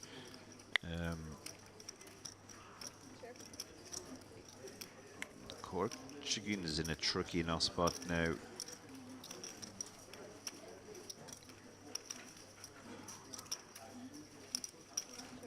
He does decide to check. Little pot control, understandable. Yeah. Fired his 1 barrel, and now with the king having arrived, We'll see whether or not Passett gets the sense that he wants to turn his hand into a bluff. We see that he does not. They both felt they had enough showdown there on a board with that many draws. 10 kicker will play, though, after the check back. And nice pickup there for Korchagin. Part of a tremendous amount of both talent and participation coming from the Russian Federation, where poker is so popular. Evgeny joined at this featured table by fellow Russian Maxim Bravko. Earlier, David and I were kind of going down the rabbit hole trying to come up with the most well-known Russian players throughout the years. I came up with True Teller. True Teller for sure, yeah. Timofey Kuznetsov. Yeah.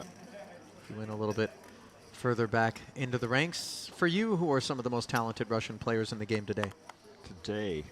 That's an interesting Anybody come to question. mind? We've got time to chew on it. Yeah. And the internet as well, it bears mentioning. Yeah, yeah. Ace Queen for Tekin. He's very short now. 14 big blinds. Like to see him actually be the opener when choosing to play some of the hands that he has, as opposed to sort of calling and taking very passive lines that, you know, represent very expensive investments relative to his stack depth. I'll say flicking at the nonchalant call there with all the chips. Oh, an interesting spot for the big blind now. Yeah, Bravko could have maybe thought about a little mild squeeze, but off of his 117,000, he plunks in the necessary cost of admission and takes the Queen 9-4 flop with the field, which yields an open ender for the Jack 10. Top pair, top kicker is about all you could ask for here. Best case scenario. Yeah, he's stacked to pot ratio is much more than 1.5 for him now, so he just has to think about the best way to get the money in. Probably start off with a fairly small bet and then maybe shove the turn if called. Yeah, showing some aptitude here in terms of sizing and trying to chart a course for a double.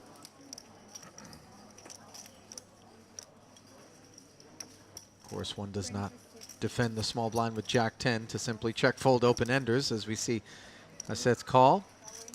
Sending the ace jack into the muck, and he will hunt a king or an 8. Now, was it perhaps I'm overlooking something? Was it a check raise? Yeah, I thought it was a check call Okay. initially, but it must It have been did a look check that raise. way to me too, but Yeah. yes, the check raise draws the all-in from Tekin, so apologies, we stand corrected. The chips have made their way into the middle. 2 pulls at the open ender for the Jack 10. So far, safe for Ace Queen. And the river. Safe as well, as Trips will take it down. Yeah, it made sense to check raise there because Tekin had so little behind, he was probably going to stick it in on the turn. Yep. And then we just put ourselves in a tricky spot if we miss the turn.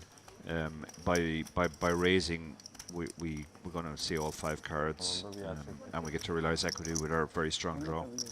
And no matter what, even if you show it turns over a set, we're not going to be in terrible shape.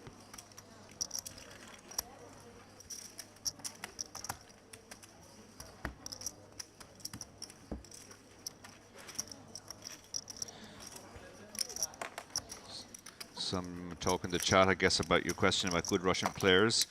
Vautour, a friend of mine, Connell, says that guy that Tony G sent on his bike was decent. Believe it, was it not Ralph Perry that they're talking about? That's right, that's what it was. I was trying to think who that was.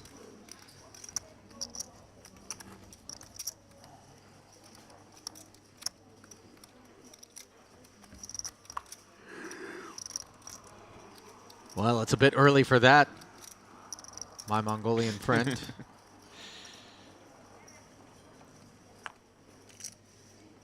Perhaps struggling with jet lag. Last call. How's your jet lag? You just arrived yesterday. So. Yeah, I did. You know, seldom do I come this far across the globe and not give myself a day to adjust, but I actually started the process back home in the States by changing my sleep pattern as much as I could, because I was in a post-production session for the entire week for the Triton Poker Series, which happened recently right here at the Merit Diamond Hotel, and was tremendously well received and successful event. And so I actually managed to get tired right at the right time, as you know, That's midnight, 1 o'clock rolled around, and then woke up at 9 a.m. on my own. So things are right where they should be. True professionalism. Oh, I backed into it. It was just. Yeah, back in my running days, we used to do that when we traveled to the World Championships, and it was a long time. We would try to take the 2 weeks before to make sure that we got on the right sleep pattern. 3,500 was the open from Fida Hussein's pocket fives. It has been 3-bet by an ace-8 suited. Not clear what that second card for Al-Kubasi is that has him so intrigued out of the big blind. 25. But whatever it is, he's going to bring in a 3-bet. What's your guess at it? Another 7. Gotta be right. Gonna be really dull, but the yeah. ace of clubs is Ace of clubs is possible, maybe but then possible. He would probably just want to call with that. So last call for Mr. Gun fives find the muck, and now it's back over Hassan. to Abraham Passet. yeah, it does flick in the call. These suited aces do play very well in position. Welcome. If the ace comes, your opponent will often represent it. You can just call 1. And the ace does indeed come, along with a couple of clubs, though. So okay, so we can definitely rule out ace-7 of clubs now because the ace of clubs is on board. might it be a little suited connector that's getting frisky and trying to leverage the big stack? I know it rates to not be the case. Yeah, But you would be much better flatting that hand, but yeah, we certainly can't rule it out. My money is still on 7s. agreed. But now that he's reaching for chips, we begin to suspect that maybe I think you should see bet this board even with 7s. rep the ace and the king. Yeah, it's just very much his board. But I think once he gets called, that should be the end of his interest in winning this pot. So as I said, the classic way to play this is to just call now. Your opponent, the fact that the ace is on board and you have one makes a lot less likely than pre-flop that you are up against a bigger ace. Look at the sizing, though, 51,000. That is a huge sizing, you're right, yeah. Wow, that's, yeah, he bet almost pot. This is big boy poker, and note what he's able to accomplish. That, yeah. Oh, exhalation there. I mean, that pretty much confirms to me that he had 7s there. Yeah, I don't hate it because it's very, very much his board. And I think there is a lot of weak suited ace-X in the flatting range there. And if you put out a small bet, you put that part of the range under absolutely no pressure, it'll just call. Well, a lot of people might be scratching their temples wondering exactly why you call that raise if you flop an ace with backdoor hearts and are unwilling to continue. But we do reserve the right to change our mind, as Abraham Passet, second in chips here, did. Still has 560,000, but a good chunk of runway between himself and the chip leader, Ali Al-Kubasi, who got away with one there. Lavrentini continues to be the short stack as he was at the first featured table that he participated in, looking for some upward movement. Sejamesh down there toward the bottom as well.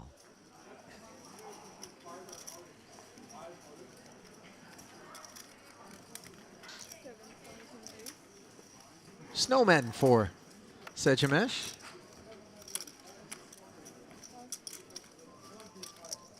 Seven to skate. The king 10 suited finds the muck, and well served to do so, as Lavrentini's 23 bigs are looking down at 2 red queens. Yeah. Yeah, there's a couple of ways he can go with this. He's really just thinking about how do I get the money in. Against an under the gun opener, maybe a small 3-bet. Try and induce the 4-bet shove.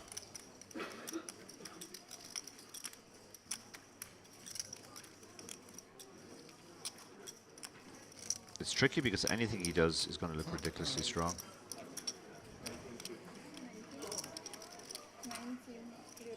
He has gone for the small 3-bet.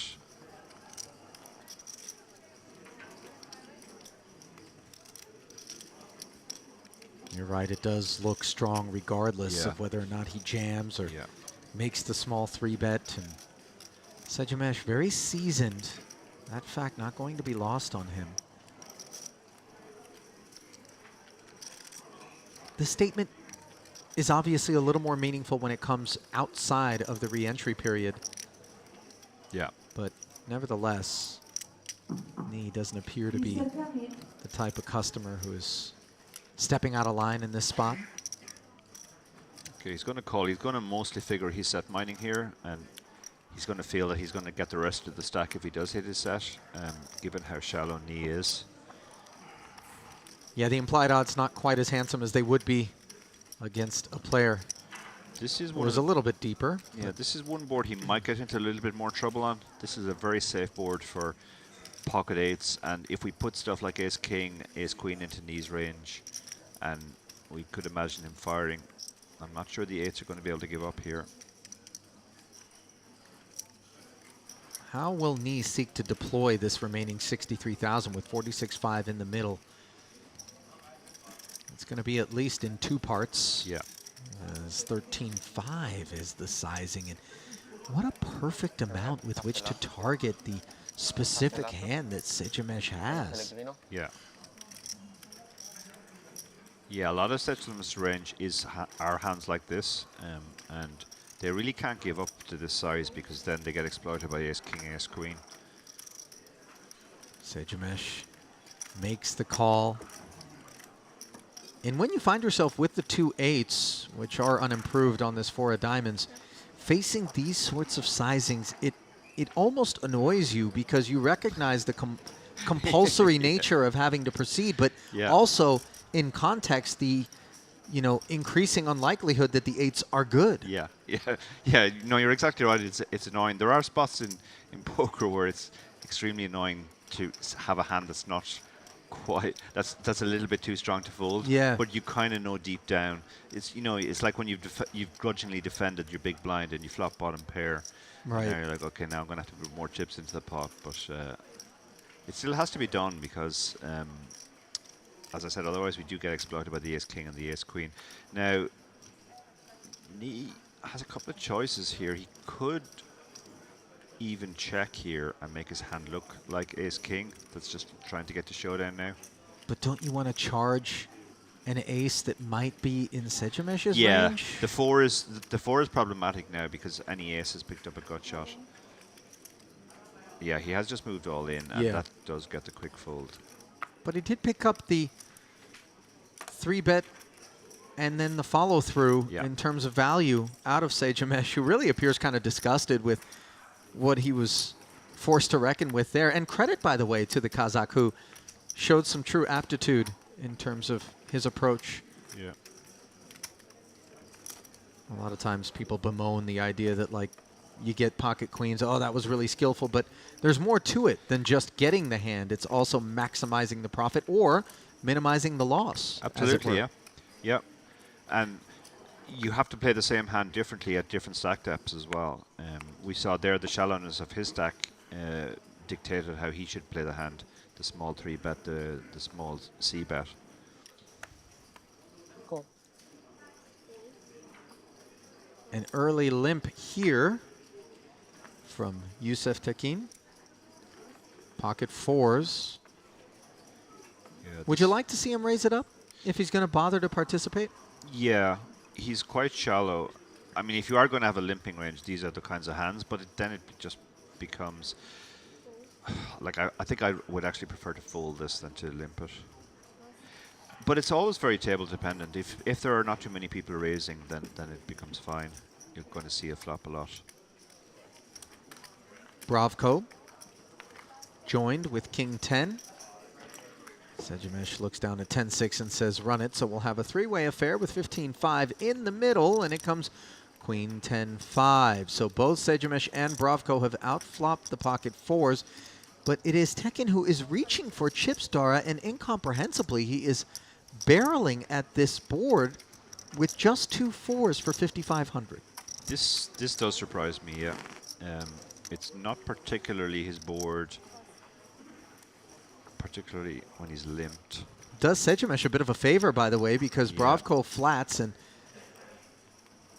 he is able to release the outkicked 10. Now a coordinated turn card in the form of the Jack of Clubs, which does yield an open ender to Bravko, but really puts the fours in no man's land. Yeah. Yeah, I think players often overplay pairs in these spots. They feel they have a good hand, nobody's raised, they feel the obligation to keep betting. You know, we sometimes refer to players who call too much as calling stations, but there are betting stations as well. Guys who will just keep betting as long as they have the perceived betting need. Now, Bravko's hand has improved, obviously, to open ender as well, which will give him some other reason to continue. But the problem for him is he can't be 100% sure he's necessarily going to win improved. By the way, he is not but 1K deeper than Tekin in this spot. And the 4 of diamonds comes from outer space. Oh my goodness. A lunar landing on the river. And I don't know if we're going to get to a showdown, but if we do, Bravko's going to be sick. Well, now this third barrel of 40,000 certainly does begin to cause the King 10 to question its merits. Yeah, this feels serious now for the first time.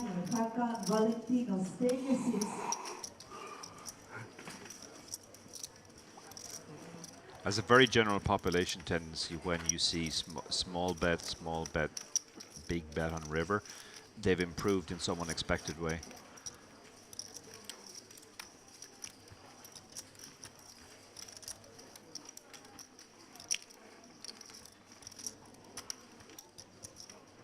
Well, whether we assess from the macro or the micro perspective, this King 10 doesn't yield much attraction, and another good disciplined fold.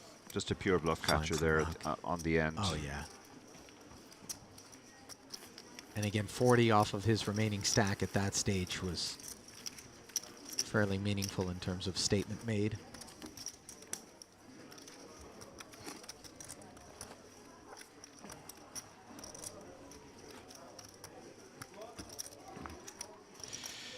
Ashley Partridge in the chat says Jabadin Dara jams here. I probably would jam, to be honest, if I somehow found myself in that spot and just make it look like a polarized spot. I think a jam is more likely to get called in that spot than the big bet he made.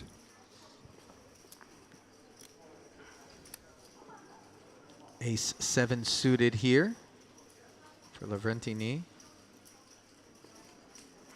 8,000. Early position, but we do get to open pretty much all the suited aces from almost any seat, so I like this open.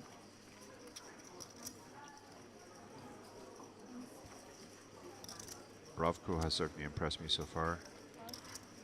Playing very good, solid, disciplined poker. Seems to know where he's at most of the time. Last call for Mr. Ivan Kerem Chalar Zeki Misri. It can be a little bit challenging, Dara, in these sorts of big field, you know, not altogether nosebleed buy-in events where you have a broad spectrum of experience to kind of understand as you move through table to table. Maybe you don't get the benefit of sitting and playing an entire day with a crew.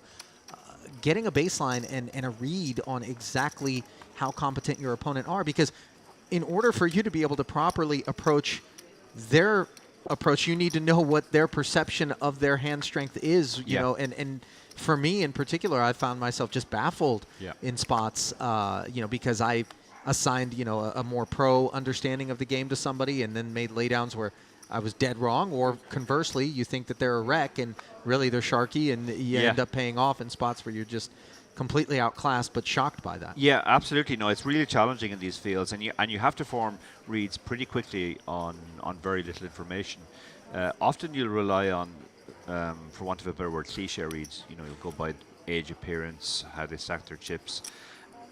You'll have a certain amount of population tendencies. You know, the general pool here plays slightly differently from the general pool in say in the States or even in other parts of Europe. Yeah, there's certainly a culture to poker as well, Yeah. you know, in terms of trends that emerge. Yeah. Pocket jacks, picking up king deuce for the ride, and what a dynamite flop this is Whoa, for a look at defender. this.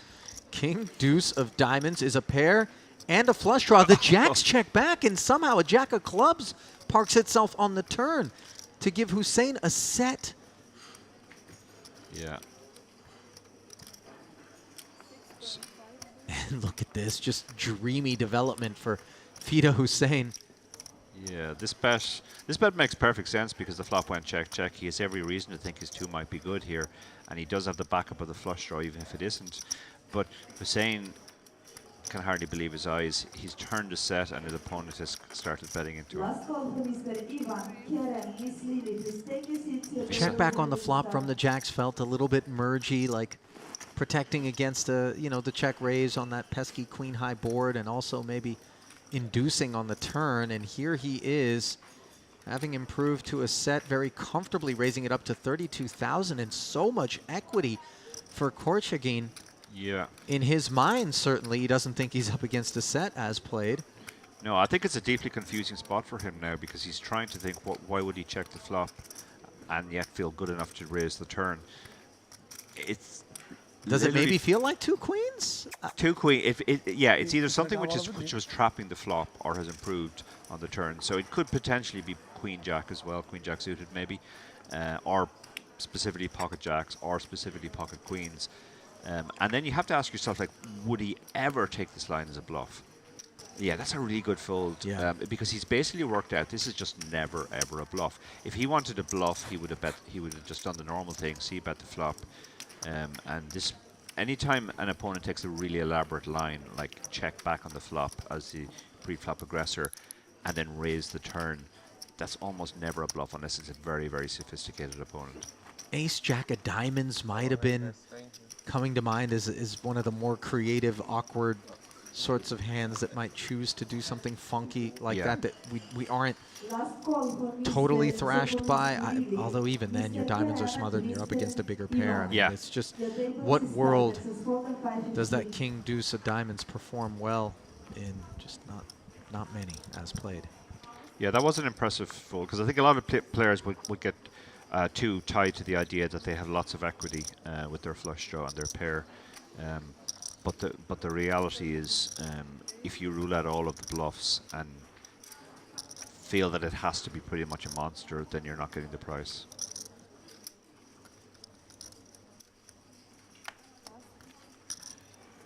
Ashley Partridge in the chat says, Dara Jackson Clare had how many bullets? 8 as of counting. He may have done more since, Ashley.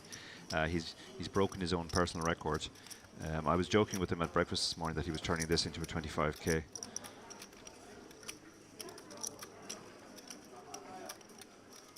There are no live streams of the other table, no, just this feature table. So, 2 kings for Korchagin are going to be a welcome sight after having had to fold that king deuce suited.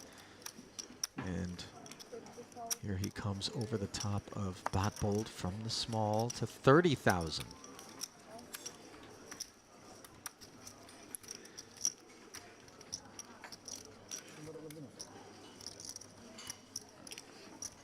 and fairly quick release. A bad unsuited ace is not really the type of hand you want to defend in this spot.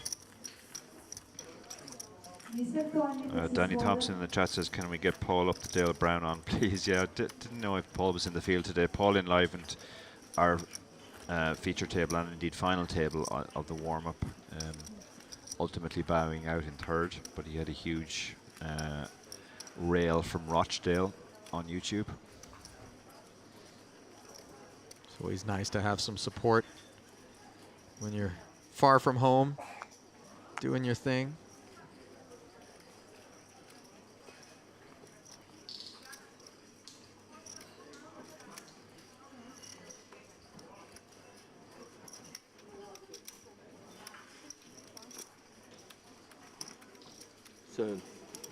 Back at it is Botbold, again with an offsuit ace.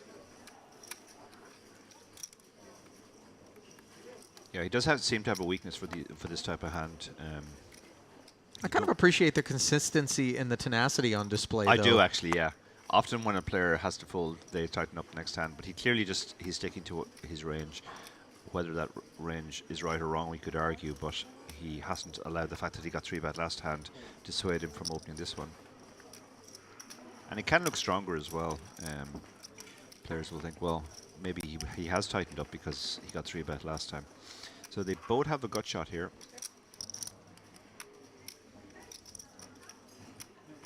This is very much the big blinds board. You should have all the 8-9s. Nevertheless, it is Botbold who is following through for 7,000. Tiny size as well. That's a strange size on this board. Can I get some change? Wow, and it gets through, Dara. I mean, I think truly a teachable moment there, whereby if one is willing to take a flop with King 8, yeah, I think with the price being laid there, it is absolutely incumbent upon us to proceed 100%. for at least one street. Otherwise, why bother I to agree make the call completely, pre-flop? Yeah. Yeah, and that's such a good board for us. I think we could even think about turning our hand into a check raise. I think folding is probably the worst of the three options. Both calling and raising would be better there. And a look at the chip counts as we find Alcubesi up at the top of the leaderboard, where he began things with over 650,000 for him. Sejamish now the short stack.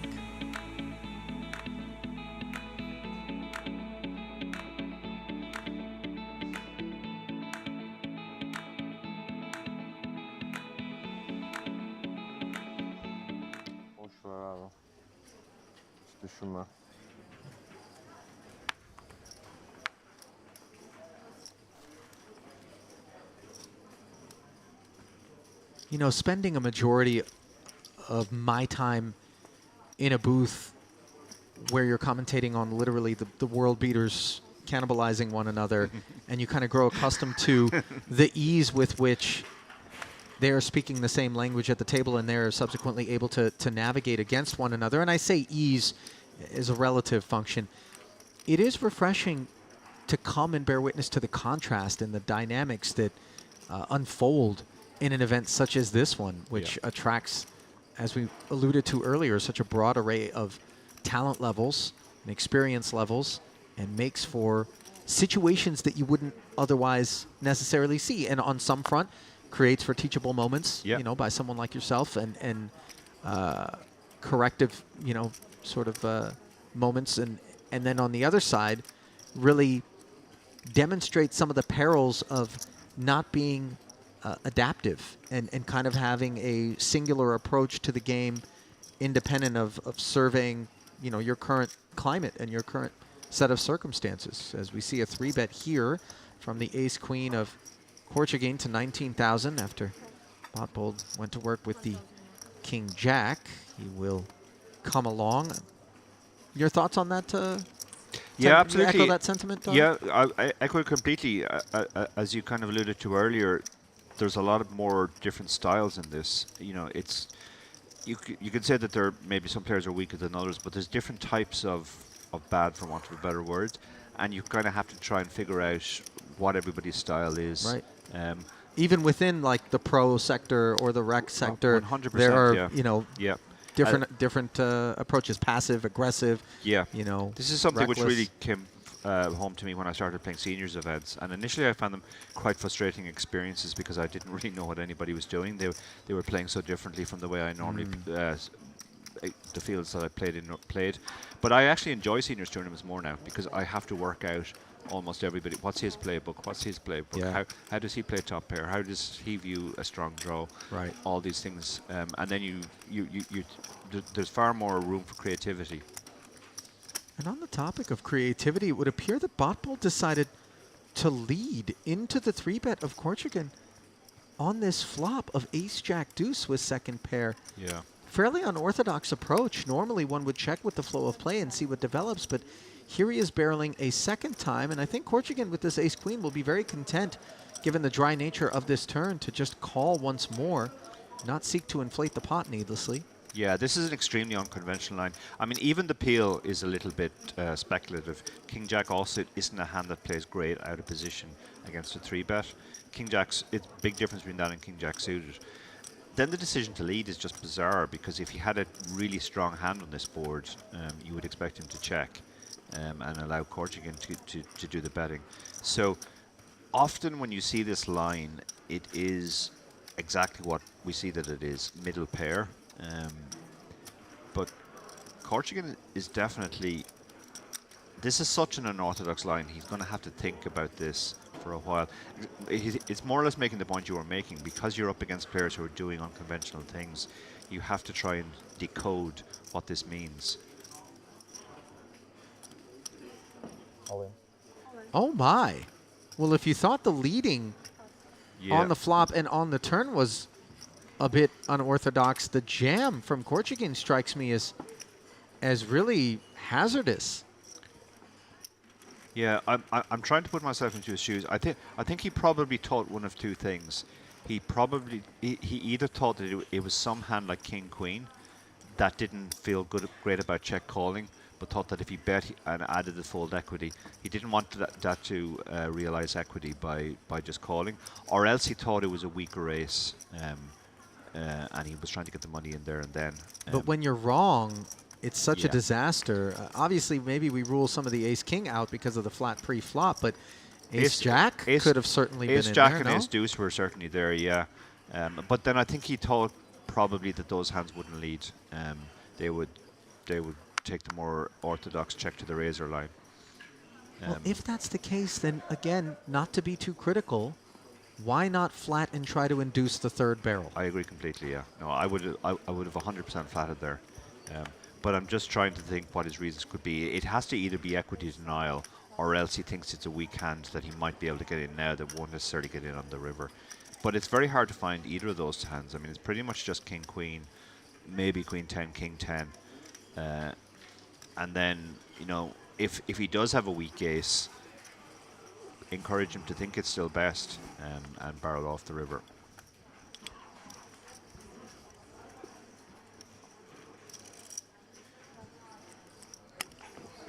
Jack 7 suited appeared to enjoy a brief love affair before being swiped left on. Interesting question in the chat from Peter Birmingham asking us our opinion on being able to reg somewhat late into day 2. We talked about this earlier. It is unusual for sure. Now, at the end of the day, it still is only 12 levels because it's a short day 1. And you do see other tournaments that play 12 levels on day 1 and Yep. still allow you to reg into day 2. So in that sense, it's sort of equivalent. Yeah, it's more equivalent than it looks. But it does also create this dynamic where players can come into day 2 with a sort of a gamble it up or buy a fresh stack. Yeah, I don't see anything wrong with it, to be honest. I mean, late reg is becoming more and more controversial in poker anyway. But certainly 12 levels of late reg isn't egregious. Just to spread them across day 1 and day 2 feels a little bit Yeah, that's the unusual part. novel. Ace 10 suited for Sejamesh.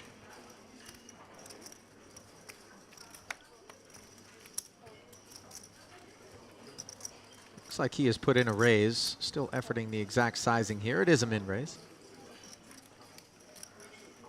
Takeem flatting with the ace 3 offsuit early. Corchigan in there as well with an ace 8, Dara, and you've got Yeah. a bit of a wince on your face. Yeah, I don't mind the ace 8 suited, but the ace 3 under the gun +2, that's just burning money long term.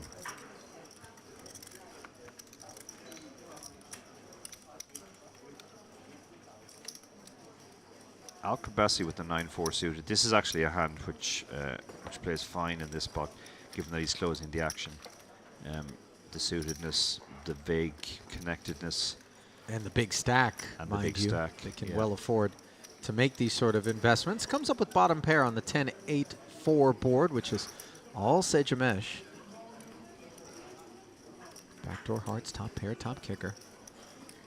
Corchigan is probably going to lose at least one bet here as well with the ace 8. Facing the follow through of 10K. It's nicely sized. 10k into 33.5, 30%er.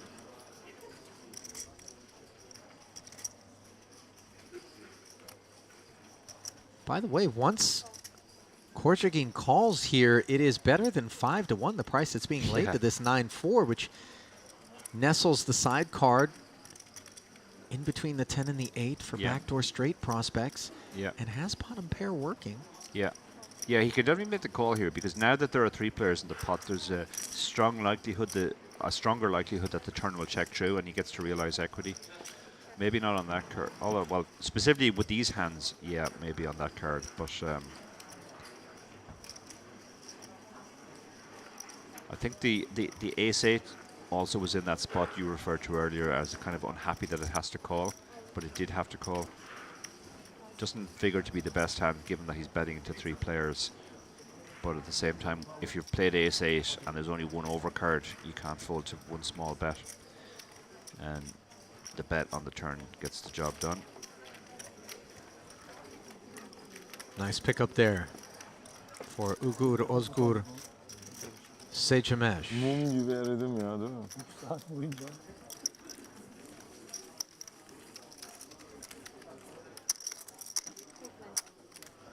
Abi senin gibi işte top seti düşeceğine el gelmesin daha iyi.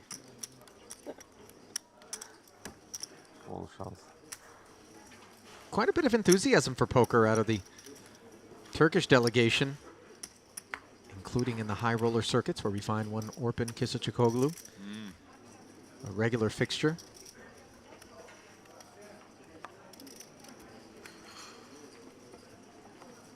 There was quite a number of Turks who participated in the $200,000 buy-in coin rivet invitational, which was held here during the Triton series. So pretty astounding, the sort of amount of appetite, I suppose, for high-stakes gaming that there is here in the tiny island nation. Yeah. Yeah, I think as I said earlier, it does benefit from the fact that there are a lot of countries around where there is no live poker, and it acts as a sort of a destination point for all of those. They can all come together here and play.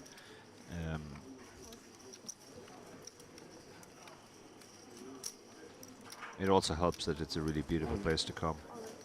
Truly is, during the summer, the warmer months in particular. As we see Botbold ripping the 2 4s. That'll allow him to take the pot down.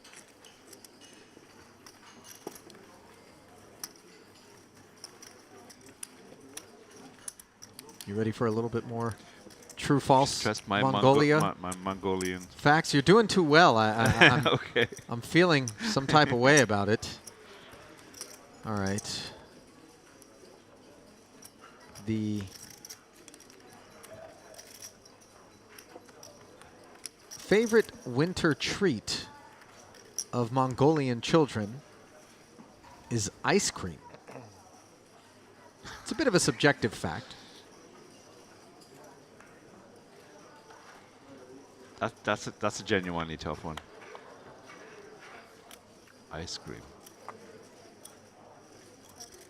I mean, it would be an unusual winter treat, but again, it's such an unusual thing. It feels like it would be difficult to invent. Okay, I'm going to go with false, but I wouldn't at all be surprised if I got this one wrong. Well, it's good that you wouldn't be surprised because you have indeed gotten that one wrong, Wow. much to my amusement. You can find street vendors selling ice cream on the street from paper boxes in Mongolia. No need for a freezer at -30 degrees Celsius. Definitely not, no. Which is about how cold it can get up Yeah, there. that's interesting. Ice cream sales usually plummet in most countries in winter. Guess the refrigeration costs are quite low. You don't need to worry about storing your product. Yeah, Mongolians are different gravy as well. They're tough, rugged people. Yeah, no doubt about it.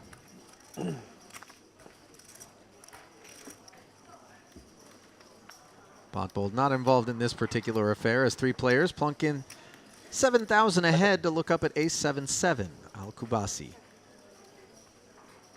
Best hand. Bassett does not follow through. Closing the action with the check is Al-Kubazi on that board. You at all surprised, Dar? Not entirely, no, because it's difficult to get action from a worse hand there. And most of those hands would probably put in one bet on a later street anyway. We don't really have to protect our hand. And our hand isn't super strong. We're losing to any better ace and obviously any 7. So a bit of pot control, I think, there is quite prudent. Sedgemesh, having hit the 6 here, Yeah. asks the question in a very soft-spoken manner at 5,000 decibels. To be fair, I think 5,000 decibels is quite loud. I think it as would is, be, but yeah. If he raises here, this is very unusual. I think having taken this line, you want to just go into bluff catching mode. Agreed.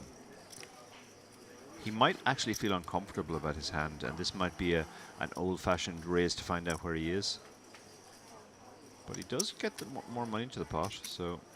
Yeah, Sedgemesh not convinced that this line is consistent with a 7 or an ace or anything that has him beaten. The deuce doesn't rate to be of any concern whatsoever for Sedgemesh, who checks, and we'll see whether or not Al-Kubazi feels comfortable enough after having had his raise called on the turn to seek value.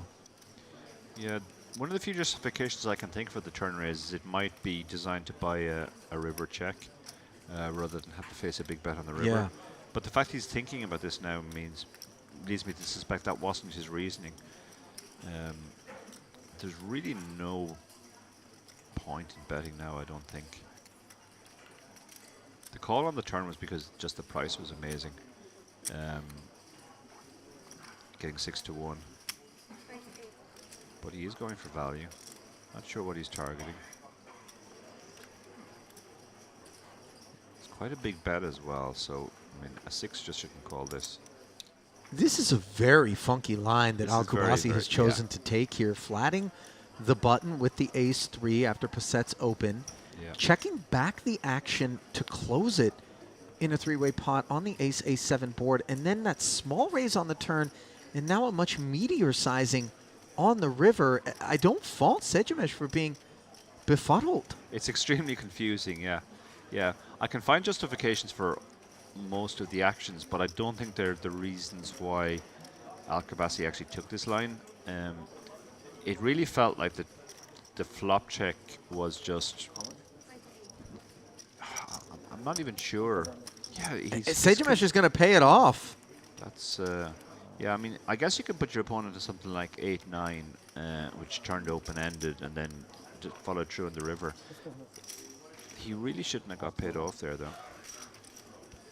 Something smelled off about the whole affair, and I think Sedgemesh just ultimately proved curious about exactly what he just bore witness to. Yeah. Yeah, curiosity killed the cat, and it also cost people a lot of chips at the poker table. I think another point about that hand is something that you alluded to earlier, which is it can be difficult to play against these types of players who maybe overrate certain types of hands. And I genuinely think Al-Kubazi just overrated his hand at every point. Yeah.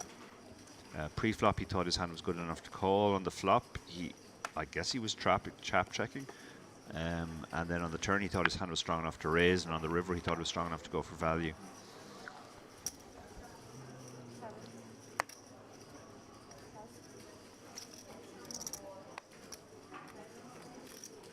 Mr. Valentin, what will the mama 5-10-5 cards sit open? Mr. Valentin, what will the mama 5 cards? 5-10 sit open. See in the chat, Dark Angel talking about tell that to our ice cream man. So do they eat ice cream in winter in Sheffield as well, Donna?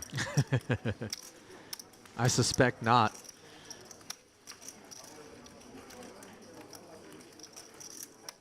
That ace-3 certainly had a frosty finish to it for Sedgemesh there, didn't it?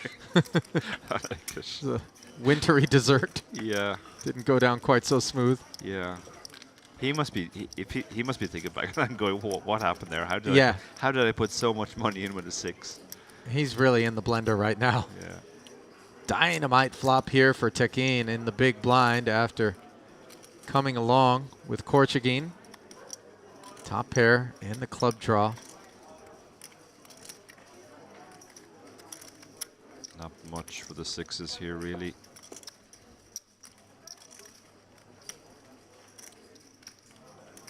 $4,500, the sizing. So small. This is tiny. This is really just designed to fold out the complete nothings that have equity because they have overcards. Tekin recognizing the absolute dynamite strength of his holding. Content to just call. Now he picks up a straight draw as well on the turn.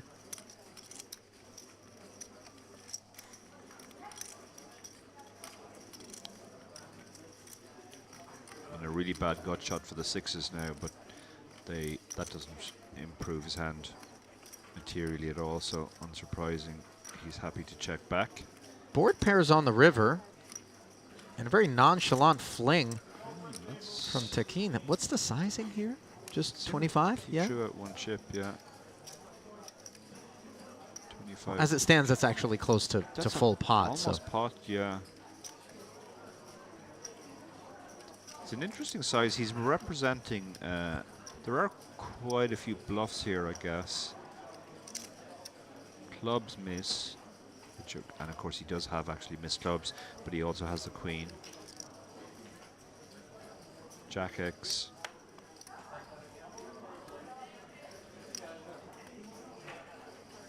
But Korchagin, on this occasion, curiosity didn't cost him any chips.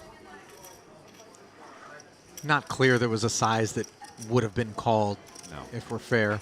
Maybe one big blind. Yeah, maybe something hyper downsized, Yeah. 3,500. And we just give the man his money if he wants it that badly. Yeah, the ape styles bet, as we call it. Ape styles. Ape styles. He was the first person to start using this type of bet online. The one big blind out of position on the river. I've watched Kerry Katz bet one big blind on occasion as well, and Yeah. it's super big stakes poker What can tournaments. So oh yeah, no, it's an extremely effective bet because it often just paralyzes the action. So it can be used as a blocker.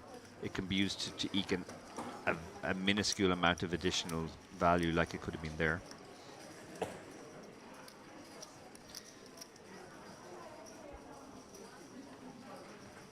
Al-Kubasi, ace-7. How much sleep do you think Sejumesh is going to lose over that ace-3 situation? I mean, I'm still just... But look at him. He just appears to continue to be thinking about that hand. he's pondering his life choices right now. Right. He has that look. Ace-Jack, a participant for 11,000.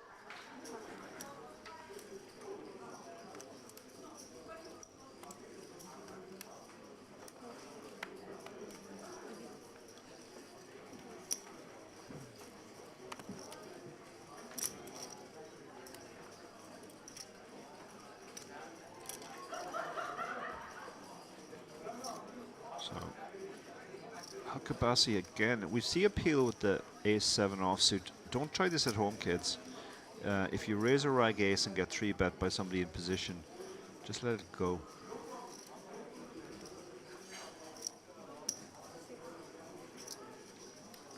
Kubasi with And now he nothing to leads. speak of. Yeah. Follows through.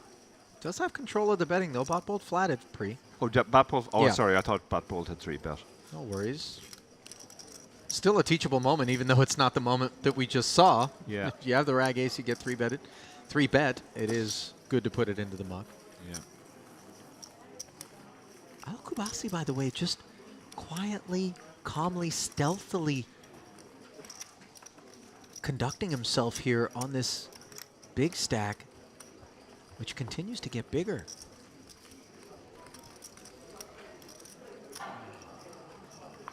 Yeah, he's accumulating chips without any major risk. Very softly, steadily approach.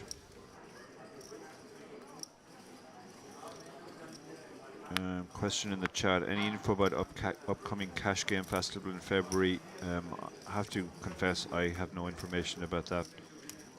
7. Check the website, maybe.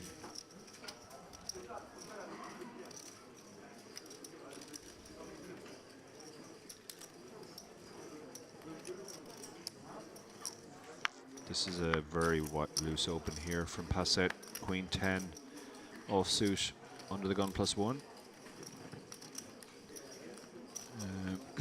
Knee is a hand he's definitely going to defend. The 8-7 suited. Very nice kit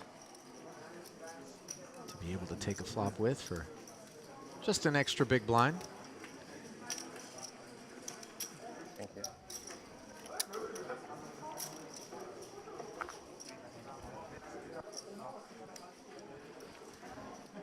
A6 deuce.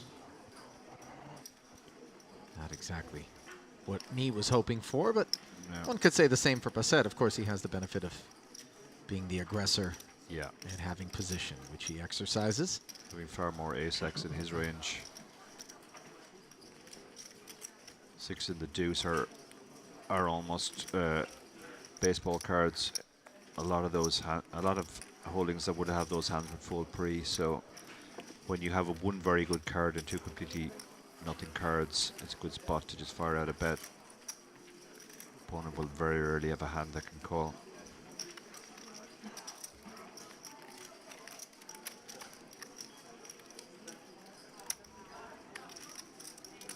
Well, if you were tasked with sort of breaking down what we've seen so far out of this grouping at our featured table, what are the themes that emerge for you? There was limping for a time. The limping didn't last too long. That fell out of favor. There was an outbreak of limping, and then they decided they didn't like limping.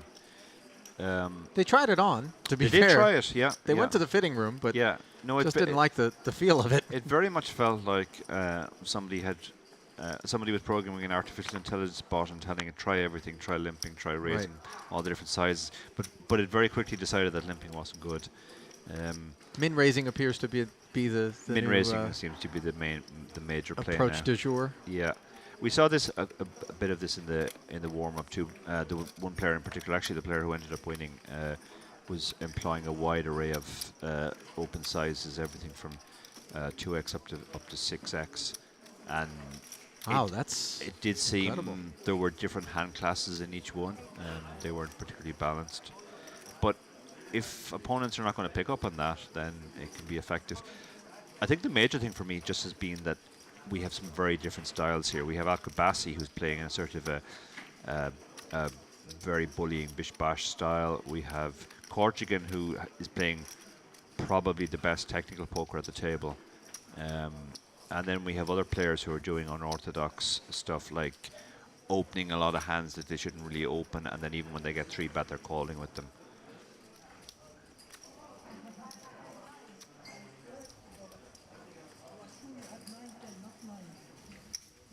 Well, if you have sound technical background, it's obviously easier to get involved with a wider array of hands. King 7 offsuit on the button, opens to 8,500, and Nee is going to 3-bet off of just north of 100,000 to 25.5. Fairly meaningful quotient of his remaining chips being deployed as it promptly gets folded back to Corrigan.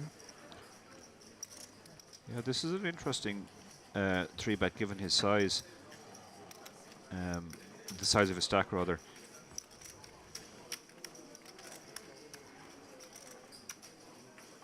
I wonder what he was doing if he got 4-bet shoved on there. I wonder if he had He's decided. not going to go with the King Jack, is he? Would it be Yeah. a mistake to say goodbye to a quarter of your stack?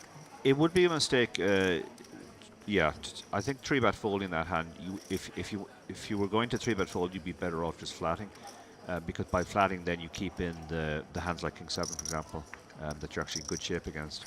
So when you 3-bet it, you're only his continues. You're going to be in bad shape against. And obviously, this is the last level in which players will be able to rebuy in the event. Just about 30 minutes remaining in late reg. So a little wheel spin isn't as punitive as it would be on the other side of this level.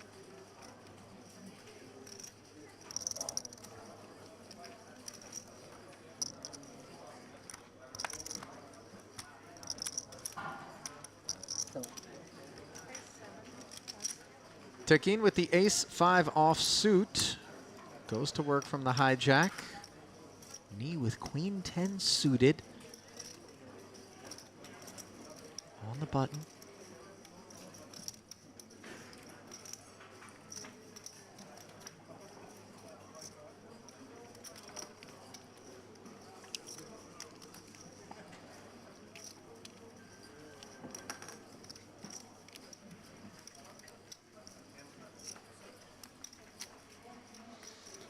So Knee was the player we were suggesting earlier might have been taking the more gambling approach, given that it was still possible to re-enter, and he was actually he does have one big result, 5th in EPT Sochi back in 2017. 20. And some news from the outer table: Ryan Mandara, who final tabled the warm-up, very accomplished UK player, has busted on an outer table. Note that this 3-bet performs so well insofar as it sheds an ace-queen behind it. And that's good news for both Tekin and Knee. Take the 7-7-5 flop, advantage Tekin here. Kind of a good board for him. Yeah. Almost favorable, I would submit, Dara, to one that contains an ace. Yeah. Yeah, very much so. This is the classic hard to hit board. So whoever had range advantage pre-flop tends to retain range advantage now.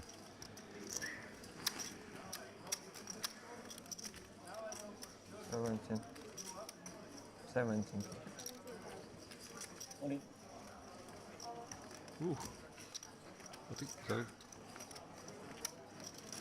that was a really quick action, whenever that was. A snap all in. Wow. Tekin wasting no time to smack Knee on the wrist after he got out of line with the 17K follow through. So pretty surprising to see Knee suddenly activating in these last two hands. Yeah. Off of his stack depth and against potentially the wrong customer as well. Yeah, yeah, I very strongly agree with that last point. Tekin is the one player who continues more, let's say, than other players. A little more adhesive than the remainder of the field. Very much. Yeah, yeah. But I believe the next break is the last possible opportunity to rebuy or re-enter, rather. So maybe that's also informing Knee's play. He's just going to push it a bit more in this final session. Yeah, I did speculate that maybe this is a function of let's spin it up or let's dust it off and then start anew.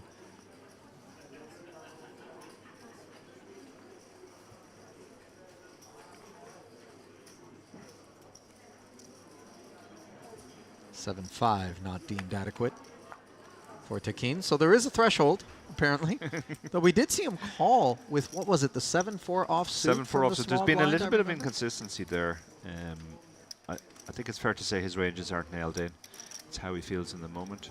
And it's important to point that out because it is precisely inconsistency which makes these types of players so difficult to play against. Yeah. It's because they don't even necessarily have, you know, a religion of sorts or a Bible with which they're charting a course. Yeah, if you see the 7-4 in the range once, you might think it's there always, but it might not be. It might be just he felt like playing that hand. King 10 suited as Knee goes to work again.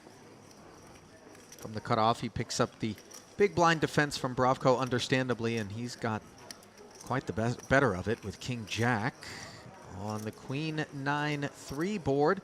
Both players with Broadway gut shots. Knee does have position, control of the betting, and backdoor diamonds coming together to potentially influence further betting.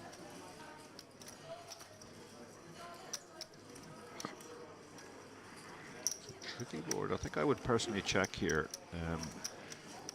You really don't want to get check raised here, and with the queen and the 9 being there, there's a lot of hands that have hit this board, including the one Bravko has.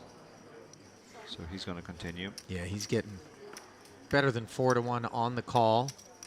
Drawing to the nuts, spadeless, which is a bit inconvenient, but Nevertheless, he does make the investment, and what a Yeah. disastrous turn this is Yeah. for Lavrentini. This is Thinks terrible. he's hit gin of sorts. Yeah, he absolutely thinks he has the best hand now. Stack to pot ratio is roughly 2. So he should just be thinking about how to get the money in. Geometric sizing here would make sense, so something like 2/3 pot and then leave a 2/3 pot river shove behind if called.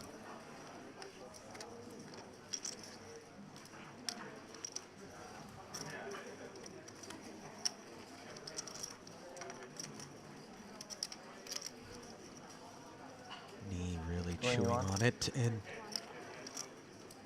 comes up with 21,000. Yeah, he's going for that geometric sizing, and Bravko is going to stick it in now. He also figures his hand is close to the nuts. Wants to get the money in 64. now in case Knee has spades or the type of hand that he has a gut shot.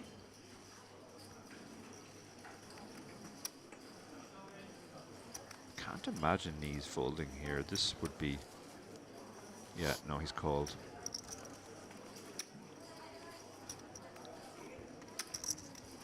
Bravko with the jam. Knee gets the bad news after calling off, so we play a 162,500 chip pot. Knee in desperate need of help on the river, which he doesn't get as the queen pairs and the jack kicker still plays. And Knee is down to 4K oh, now. 4K. Forgive me, Bravko He is... was ever so slightly covered. Yeah. That will be probably almost an annoyance to Knee now. Yeah, he would have preferred to probably be felted yeah. and just get to the just, rebuy. Just run off to the rebuy. Now he's gonna even if he doubles up 3 times, he doesn't get to starting stack.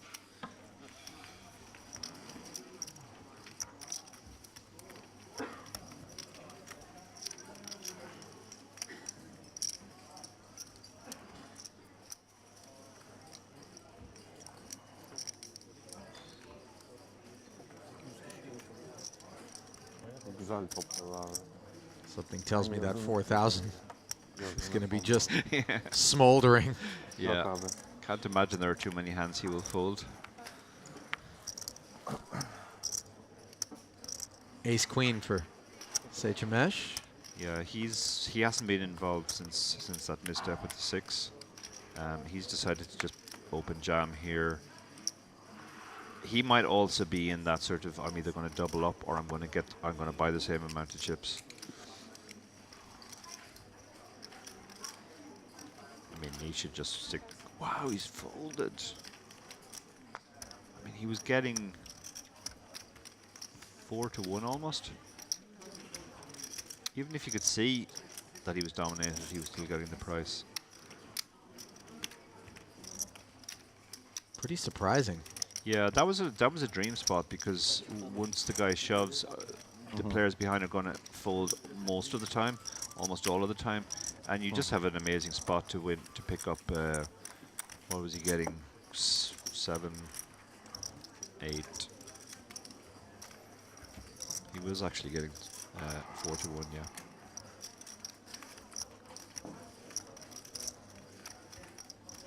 Somewhat incongruent almost to be exercising so much discretion with the 4K. Yeah. And yeah. maybe a little bit more cavalier off of what was a much larger stack. Yeah, sometimes you get that from recreational players. I almost call it back to front poker. When they have lots of chips, they feel that they can splash around and gamble, but then when they're down to their last few, they start taking it seriously. But 4,000 is such a small number, given that it's still the rebuy period as well. Maybe he doesn't intend to rebuy. Who knows? Again, this should be going in, getting such a good price. And yeah, he puts it in this time. He's obviously going to get action. There's no way this is getting through. It's Alcabasi's picked up a legit hand. He probably wants to raise this now. He doesn't want to let the big blind in. I think he's asking for a count from the big blind. Getting his bearings. Yeah, he makes it 15,000, which should be enough to isolate unless Bad Bull wakes up with a hand. Bad Bull has a tempter, and he's going to come in. So the side pot is far more significant here than the main pot. And that side pot is going to require additional investment from Botbold, who plays back at Al Kubasi. We both presumed it was a flat. Wow. And did Al Kubasi stick him in? He sure did. And Botbold ready to go with it.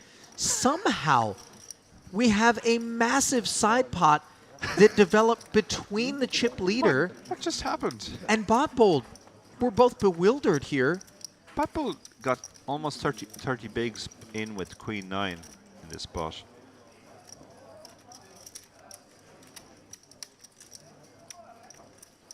He's in terrible shape. He's dominated, obviously, but and he remains behind. Yeah, the 8-high board is still king queens to lose. Al Kubasi is out in front. You see Botbold a bit demoralized. That 8 of diamonds isn't going to help morale, as he is down to just one of 3 9s to avoid being showered. Unavailable on the river, and the 7-5 also unable. Bit of a reluctant but sporting handshake there. Al Kubasi kind of compelling the man here on the feature table to give him. Yeah. Yeah, that was Al Kubasi scoops there with the king queen and pushes up past 800k now. Pretty astounding. Didn't anticipate that out of Botbold. Dar, I don't think you did either. He had been sort of snug and he had done sound. He had done some unorthodox stuff, peeling with certain hands that he probably shouldn't have peeled it without a position. But he had there had been no big pre-flop move like that before. Maybe he was the guy who was like, I'm going to have 100k at the end of this hand either way, because even if this doesn't work out, I'm going to the cage to rebuy. Peter Birmingham in the chat says this is playing like a crazy high-stakes cash game at the moment. Yeah, that was a very unorthodox move. Sure was.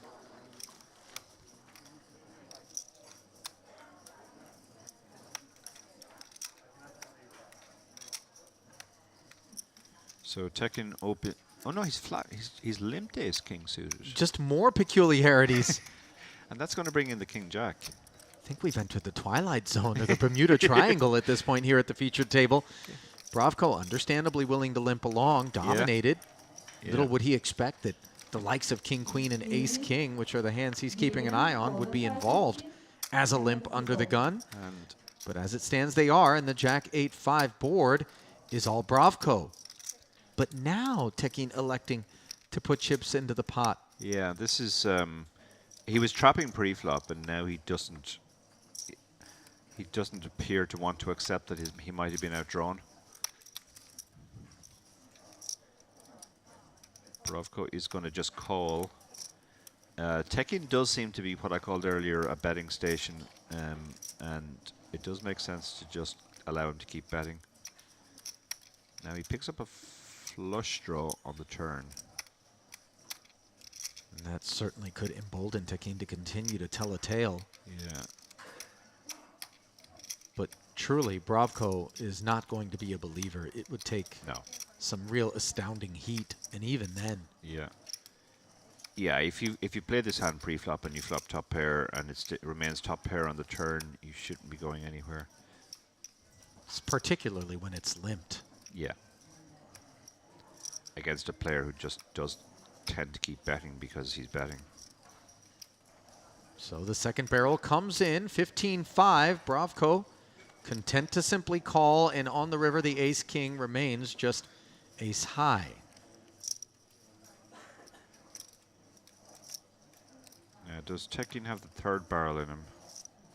And if he does, with the arrival of the queen, we're 9-10, and some of those queen X gutties in a limp pot appear to be potentially present, will Bravko find the fold. 55,000 now. He's gone big. This is really putting the pressure on now. If you are going to play this style, at least I do like the river play now. He's put maximum pressure on. Sure has. This is a really difficult spot for Bravko. He's losing to 10-9, but that's one specific holding. The queen shouldn't be as big a scare card as, say, an ace. So it's uncomfortable, but I think you have to make the call here.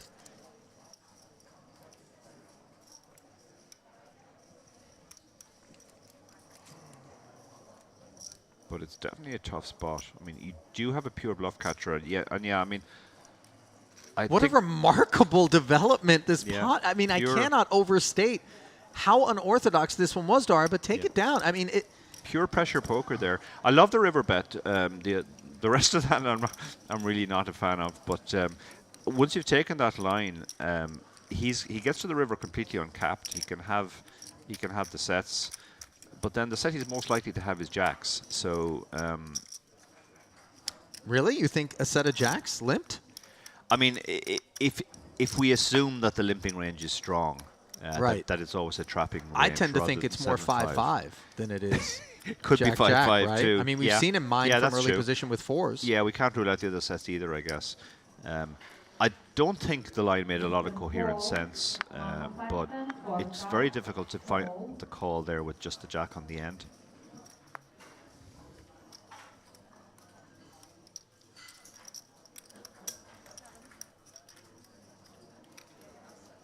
So that leaves Bravko relatively short now. Yeah, Youssef Tekin stealing one there. Yeah. With the limp with ace-king, what felt like a misplaced barrel on a jack-high board, which was all Bravko. Then he picks up the diamond draw, fires again, which I think we both were much more in support of. Yeah. And on the river, manages to leverage that queen of clubs. Curious, though, if a very dry river comes off, whether or not that 55K puts the king-jack into the muck, and I don't think either of us anticipate it would. So, you know, not immediately clear whether or not Tekin understands that it was the queen on the end that really allowed him to get away with that one. But nevertheless, here he is, and he is a click in front of Passet's pocket sevens in this one. After he defends from the big, Passet facing 3 overs, checks back, blank turn.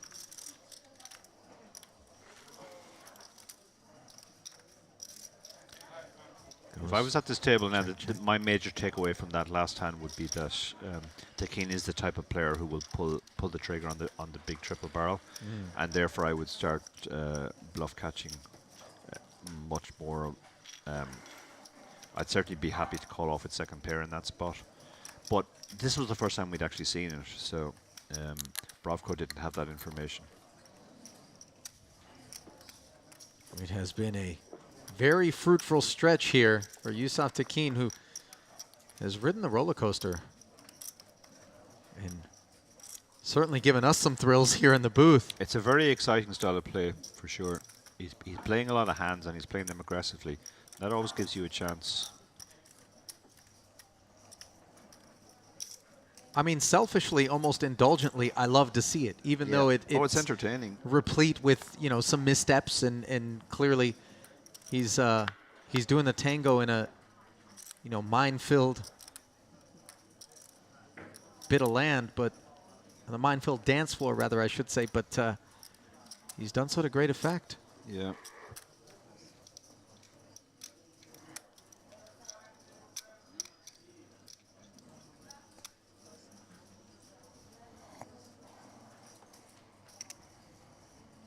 Better put, maybe we call it hopscotch in the DMZ. Does that does that maybe drive home the point a little better? Yeah. And Tekin, emboldened by recent success, is going to want to play the queen 4, but he does just limp it. And ooh, interesting check here.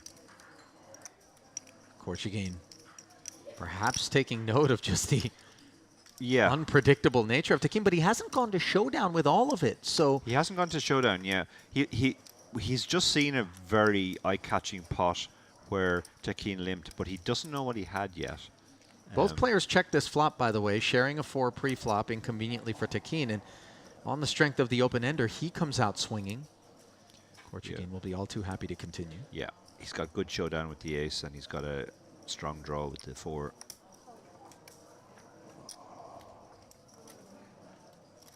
Yeah, will Tekin fire on a brick?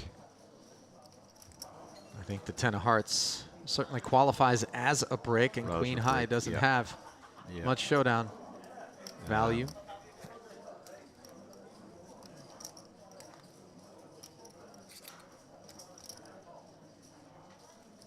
Yeah, this is consistent with his style. He'll give him any reason to bet, and he will bet.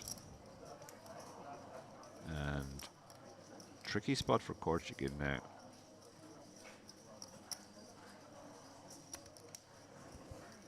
Only beating a bluff, actually blocking the bluffs with the 4. But he's gonna make the call. Good call. Korchagin recognizing there, this guy just seems to bet always, given any chance, and you just have to put on the seatbelt and call more in those spots. And if you look stupid because he has a 10, so be it.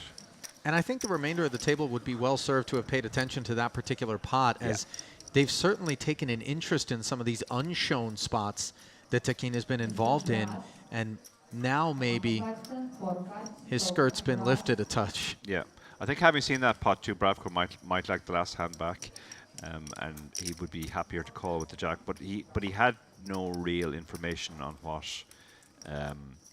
what the big bet on the river meant. And in retrospect, perhaps Bavko asking himself whether or not holding that king jack was wise after having seen that showdown. If I'm Bravko, I'm sitting there thinking I definitely should have called. But again, just an example of what makes these sorts of events and these featured tables, by extension, so interesting. Yeah. Yeah, because we've mentioned this a few times, but there are, when you have a lot of unorthodox players, you can't just say, well, they're unorthodox. There are different types of unorthodox, and you have to try and put patterns on them. And one pattern that I mentioned early in the session was that when a player suddenly bets big on the river, it's usually it can often be the case that it's because they've improved in some unexpected way. But that goes against what we saw here. What we saw here was just he bet big on the river because he wanted to win the pot, and betting big put maximum pressure. So you kind of have to decide which of those two almost polar opposite types is this player most likely to be. Blind versus blind battle here, and the ace-high rainbow board connects with neither holding. Fida Hussein's king high performing better. Interesting that we've got 2 blind versus blind battles. It has been the kind of table where it's very rarely gotten around to the blinds. But maybe with the break coming up relatively soon, in about 8 minutes, players are taking a foot off the gas.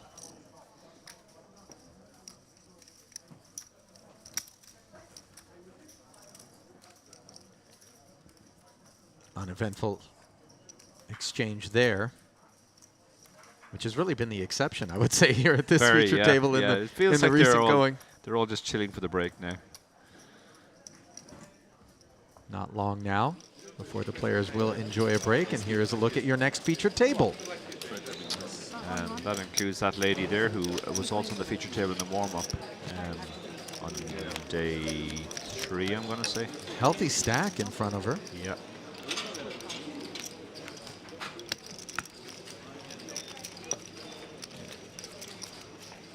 Might that be Katerina Aristoteles? Yeah, that is her.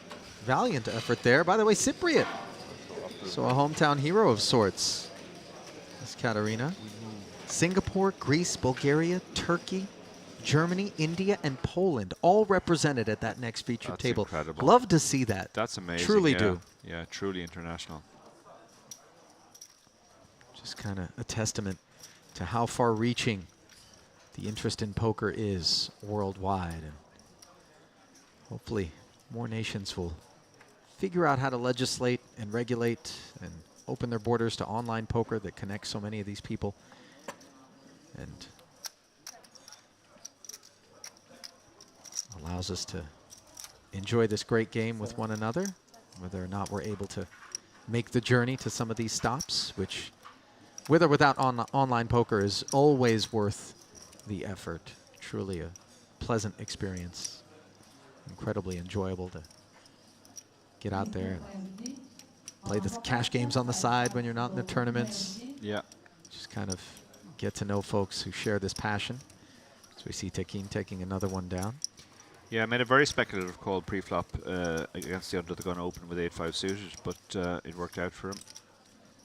It worked out for him has really been the theme for the most part, save for the one time he got caught with his hand in the cookie jar with that queen 4. It's often a feature of this. Sorry, go on. No, go on. It's often a feature of this style that people can think that he's doing something brilliant because he's. But if you pair back and look at the unorthodox stuff he's doing, he's largely winning pots because good variance. You know, he's flopping a pair. He's getting maybe the only river in the deck that the king jack is going to fold to. Right, right.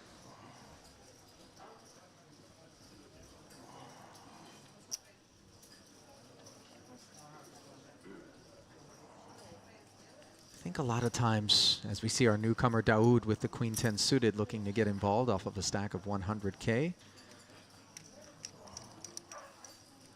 oftentimes we'll see less experienced players who have sort of observed more experienced players at work seek to emulate some of the lines or the behaviors that they've seen, but they don't recognize the nuance and sort of the other variables that are at play when they see those sorts of executions. And so they get emulated and sort of in a misplaced manner, but to positive effect from time to time. Yeah, yeah. Well, once you're aggressive and playing a lot of pots, you always give yourself a chance. And as you said, like sometimes TV poker has a part to play in this too. Sometimes you'll see a low frequency play that a pro might have taken, which works out, and that's edited down into a highlight thing. So people think, oh well, he's always playing 8-5 suited, or he's always 4-betting ace-4 suited here, whereas it might be a very occasional play that just happened to work out on this occasion, and that's why it made the highlights real. Well, a nice start to this feature table for Daoud, who follows through on the ace-ace flop.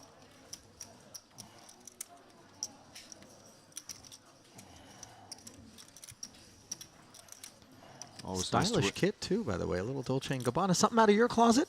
No. Dara? No Dolce & Gabbana in O'Kearney's closet? No, We'll get you outfitted. Yeah, I am dressed by my wife.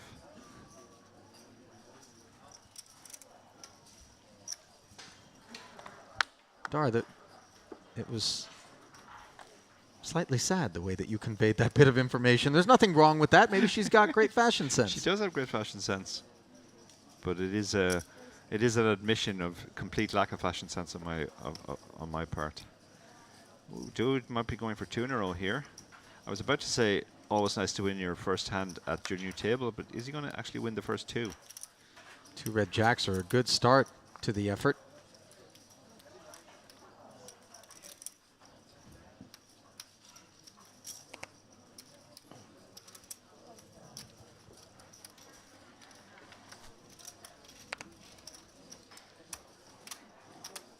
No takers other than Al-Kubasi's big blind, and the Jack-Deuce-Deuce board is overkill this is way for overkill. Daoud here. And he knows it. Yeah.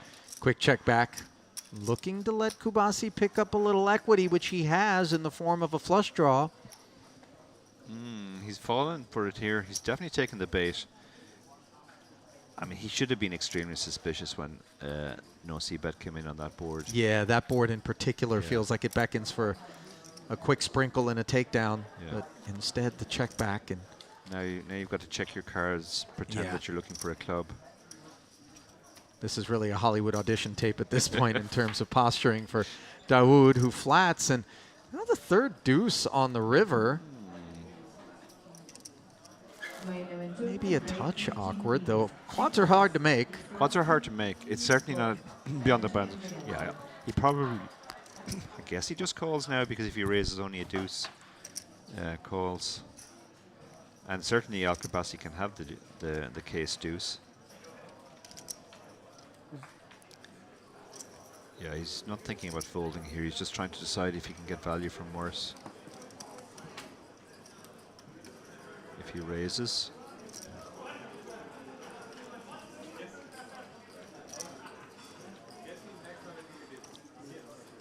Boy, can you imagine if he did raise and Al-Kabasi decides to blast off? He's moved all in. Wow. I guess he's targeting a queen here.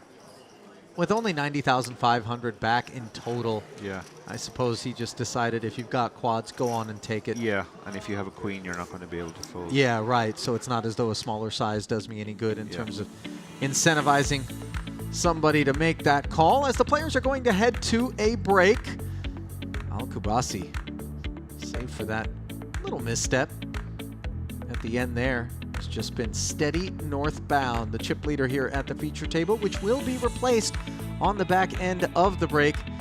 Obviously, Sejamesh is going to have some work to do. His registration draws to a close, and the blinds will go back up relentlessly. It happens once an hour, and we welcome you back inside our commentary booth, Ali Najak.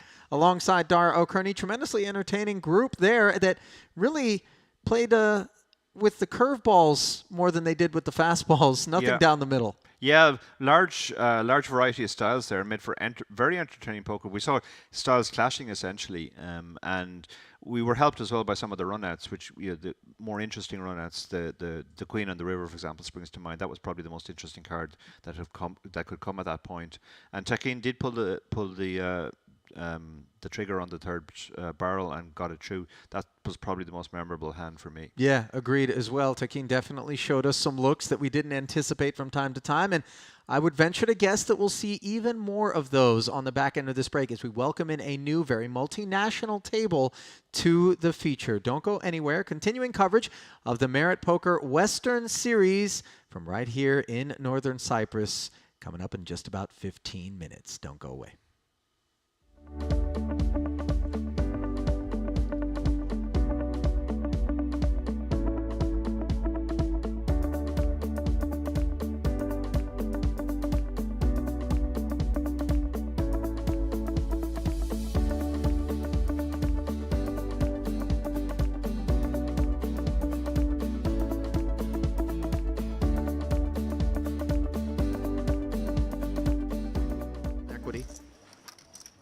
Also, if there's anyone at this table who might create a 3-bet folding range. You think that's the man, Ivanov? I think that might be the man. Doesn't feel great, you know, you're going to get snapped off by better sometimes, but here they go, he's lining them up. Yeah, and you see the and swallow there from Ivanov, who does make the call, was always prepared to potentially be in this sort of situation. He'll be relieved there. Ace-King was going to be a large portion of the 4-betting range from me there. To see an underpair is a good result, but he had committed so much. And you see he's behind, but not by much. 54 to 46% in favor of Knee, whose stack hangs in the balance, and the queen high flop is a very bad one for the 2 10s. Oh, yeah. Now the 9 on the turn does give him an open ender. Never easy, thinks Ivanov. Ocho. King, 10, or an 8 needed. And instead, it's the 7. So Knee wraps the table and passes the remainder of his tokens to his left. Fortunately for him, re-registration is still open should he elect to buy back in. Signaled a decent amount of strength, so for Beg to have continued into that player as well, right, I think was a bit more legit. Yeah, agreed. Those sorts of curiosities, I think, fare better heads up out of position than they do in that particular scenario. But nevertheless, we roll forward with Sadeghi limping the suited connector from the cutoff. Now a middling ace for Guarini on the button. He'd like to dine alone as he 4Xs to 12,000. Yeah, interesting to see Sadeghi deploy the limp here. Jack 10 offsuit for Nina is going to defend the big, and more suspect behaviors are beginning to be displayed. I was going to say that will almost certainly bring in Sadeghi for a great price and a suited connector, but he actually lets it go. Lets these two battle it out. He would have flopped the best hand with middle pair on this Queen 7-5 board, where as it stands, Ace 8 is in the lead.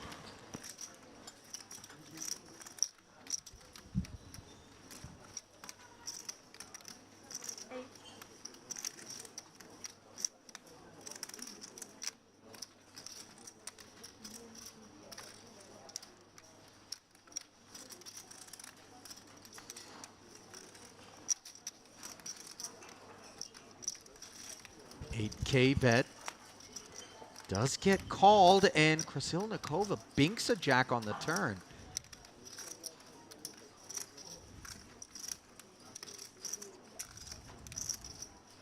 Was that a check? Looked a bit like one, but not certain if she was just adjusting her hand. Doesn't appear that it registered as such. She may think that she checked. I don't think anyone else does. I think you're spot on here, Ali. I think it may be asked to clarify now. Guarini. Oh no, he has bet. Okay. Apparently I'm spot off, as the case were. Pardon me, 32,000.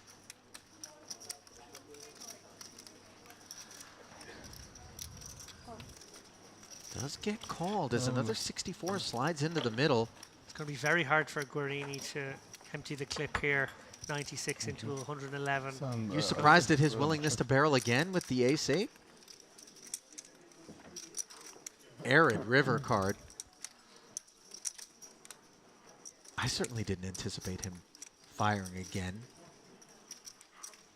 Maybe not assigning much Queen X to Nina's range when calling the 3-bet out of the big, not sure, but in any event, here he is completely adrift with ace high and 111,000 in the middle, and he's going to jam. Nina instantly asks for it to be counted down.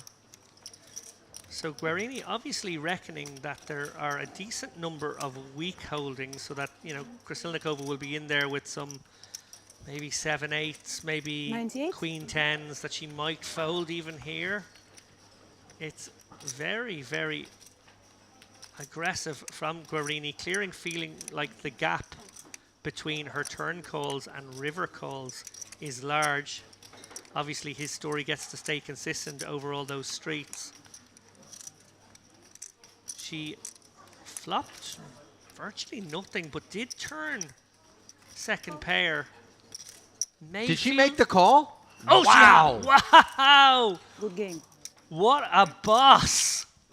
What a boss! She made the right decision folding the 4s a moment ago. She made the right decision with second pair there. Good call. Sit open. Wow, what a play from Guarini.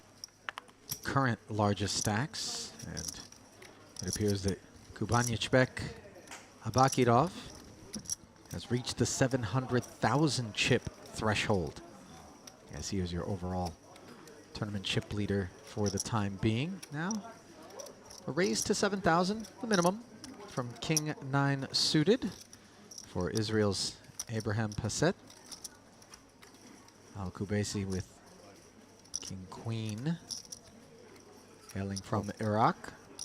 Yeah, tricky enough spot for the King Queen, although we can see that he's in great shape. It's the type of hand which generally wouldn't necessarily be in amazing shape against an under-the-gun raiser.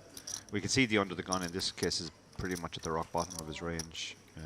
King 9 suited is a fine open as well, but yeah, Al-Kubasi won't feel amazing about his hand. Turkey's Yusuf Tekin with pocket 6s in the cutoff joins the party. Knee in the small with Queen 9 and gonna get away. Yeah, not really the kind of hand. Multi-way is much more likely to be dominated as it is on this occasion. In fact, it's doubly dominated. And in spite of the price, Hussein will decline to participate with that Jack-7 offsuit out of the big. So it'll be a three-way affair with just shy of 30,000 in the middle. 7-5 deuce with a couple of spades, 2 overs, and the flush draw obtained by Passett, who checks it, Dara. Yeah, it's not really supposed to be his board as the under-the-gun raiser. He obviously has all the overpairs, but this is the kind of board which really should hit the ranges behind more. They have more sets, etc. As a result, he's keeping with what the expected flow of play might be. And Tekin with the 2 6s. Probes for 11,000. Passett could have gone for a check raise there, but he decided to take the more low variance check call line. Unimproved on the turn. The 5 pairing is not at all unwelcome for the 6s here. Yeah, 6s feels much better about his hand. 5 really can't have improved Passett. 16,000 now, the sizing. 1/3 pottish. Yeah, he's getting the price pretty much to call, but when the board pairs, you could be slightly worried that you could be dead already against a hand like 7s. If 6s are in the range, 7s are as well. Yeah, looks like he's gone for the raise here. Sure has, as he's going to try to represent better than these 2 6s from the jump. Yeah, he does have all the overpairs, and he has pocket 7s as well, so... And the awkwardness for Tekin here off of a stack of 276,000 is the call at this point may very well encounter an even larger barrel on the river. So yeah, he is going to make this call. Clearly would love to have it checked to him on the river if Passett remained unimproved and waved the white flag. But as we can see here, courtesy of the 4 of spades, that is not at all the case. King high flush for Passett. Incredibly fortunate. We'll see how Tekin 6s respond to the weight of what we have to anticipate is going to be a follow-through. Yeah, I think he has to bet here because if he checks, it's going to go check-check too often. I'd personally like a small bet here representing an overpair that's maybe a little bit scared now of the flush or the possible straights. But as we've seen before, when you come with these bigger sizes, there's some real polarity behind it, and Tekin appears to have snap-called him on the river. Yeah, I wonder what he put his opponent on there that he thought 6s was beating by that stage. Obviously a bluff, because really the 6 is performing only as a bluff catcher. We'll even think that because you're losing all the pots, you're either playing badly or running badly, and that's likely to continue for some reason. Players sometimes overreact to that. We're pattern-seeking monkeys, so when you see somebody winning a lot of hands, they tend to get far too much respect, and when somebody loses a couple of hands in quick succession, the other players often go after them. Now pardon me, Hussein with 9-7 suited on the button, going to limp in, Dara, and this is fairly ill-advised, although we have seen some top-level pros from time to time employ this particular strategy off of various stack depths. The Jack-10-7 board yields bottom pair and a gut shot. Unfortunately, however, the big blind with 8-9 has flopped the joint. However, after 2 checks on the flop, suddenly Hussein with tremendous equity, courtesy of a second heart on the turn. Yeah, 2 really big hands now. We have the second nut straight against bottom pair, gut shot, and flush draw. The limp here was interesting because normally that's a play you see at shallower stack depths. Yeah. This deep, it's not really seen very often. So a bet of 4,000 and a call behind it as we go to the river, which is a king, and now suddenly both players are playing a king high straight. Really disappointing outcome for Bravko. But to be fair, Bravko could potentially remove the ace X's from Hussein's range, having limped the button. Nevertheless, he proceeds with caution. Yeah, both players should have some ace X in their range, assuming he's not just limping hands like 9-7. But again, then maybe he is. But the small blind in particular sorry, the big blind would tend to 3-bet pre-flop with an ace, or isolation raise in this case. So it's kind of unlikely either of them has the ace. Just north of a third pot, the sizing from Hussein over here is Bravko really sick to his stomach about this one. Dynamite flop. Yeah. A little bit of an inconvenient turn, perhaps, though we're not so worried about ace-king and probably not king-9 either. But he does make the call and will be relieved that an ace is not brandished by Hussein, so he'll visit the chopping block.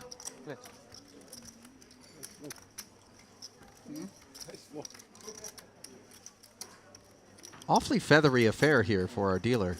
Yeah. This is downright avian. Yeah. Is she molting? I wonder. They're going with the whole Western theme. Yes. Cowboys and Indians, Cowboys I and suppose, is the Indians. angle. That is the angle. But it's certainly different from the usual dealer attire. To the ranks for you, who are some of the most talented Russian players in the game today? Today, that's an interesting Anybody come to question. mind? We've got time to chew on it. Yeah. And the internet as well, it bears mentioning. Yeah, yeah. Ace-queen for Tekin. He is very short now. 14 big blinds.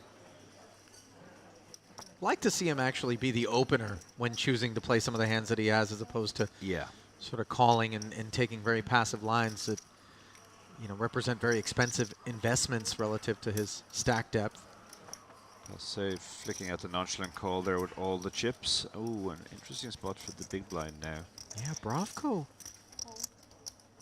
could have maybe thought about a little mild squeeze, but off of his 117,000, he plunks in the necessary cost of admission and takes the queen 9-4 flop with the field, which yields an open ender for the jack 10. Top pair, top kicker is about all you could ask for here. Best case scenario. Yeah, he's stacked to pot ratio is much more than 1.5 for him now, so he just has to think about the best way to get the money in. Probably start off with a fairly small bet and then maybe shove the turn if called.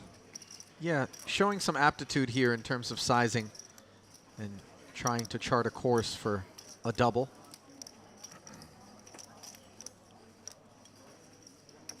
Of course, one does not.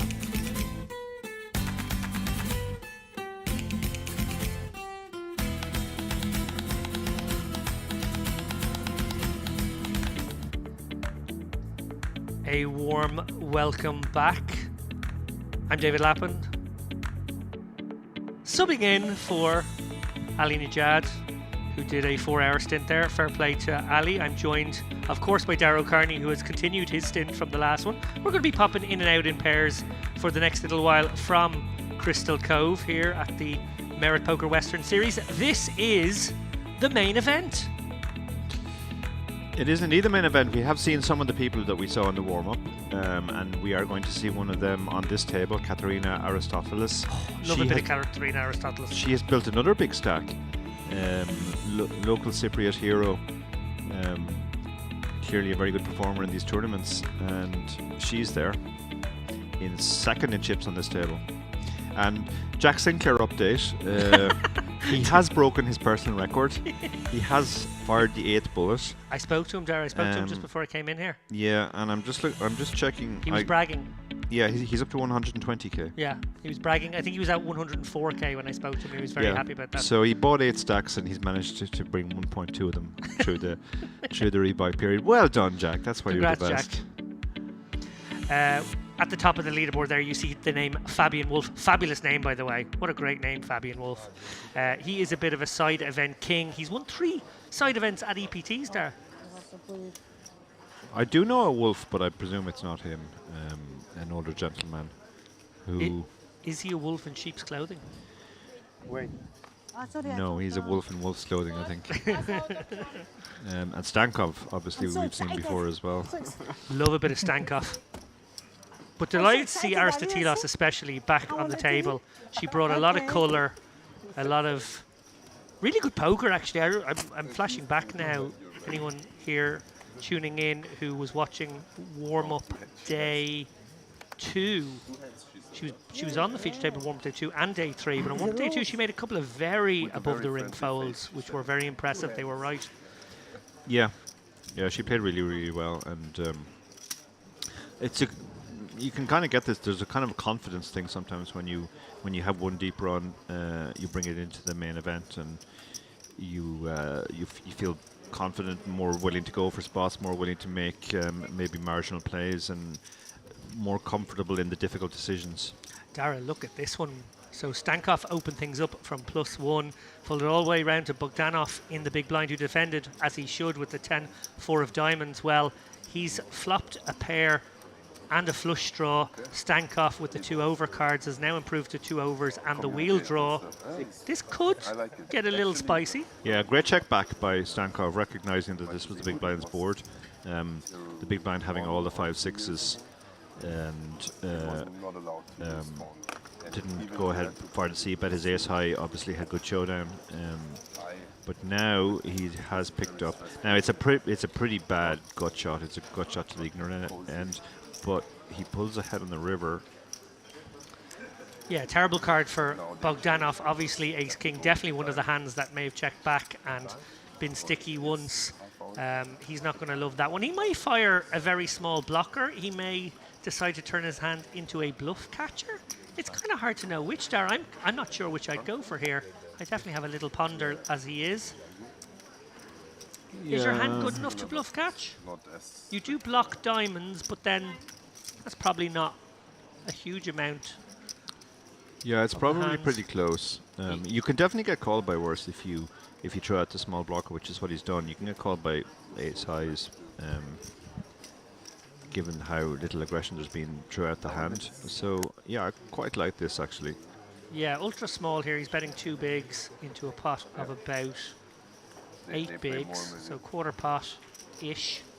And yeah, it will have a paralyzing effect on a lot of the range, but not this particular holding. Stankov basically recognizing what it is. Yeah. And Bogdanov giving him the eye. He's like, are you just picking up on the fact that I made a weak lead and now you're raising it? You do find yourself in difficult spots with these weak leads, because if you can't always fold when you have this type of hand. So you've got to call sometimes and fold sometimes. I think this is a particularly bad call because you're blocking the missed flushes. I completely agree that it would actually make a bad call, but could it make an interesting rebluff? No, I don't think so. I can't. I think we'd want a 5 or a 6 in our hand. Oh, he has gone for the call. And gets the bad news. Yeah, I think if we had something like 5-4 or 6-4, then it would be more interesting. But the 10 really doesn't help us. Yeah, I guess just blocking one set. I was more thinking about texture, I suppose, there, and going, oh, it's interesting that the guy has played so passively, now he's raising river. Feels like it might be a 1-pair hand, and maybe. Oh no, I mean, don't get me wrong. We should have bluff 3 bets, but I think we've a lot to choose from. We've 5-4, we've 6-4. Yeah, definitely nice to block the straight possibilities as well. And it would be nice not to have the diamonds as well.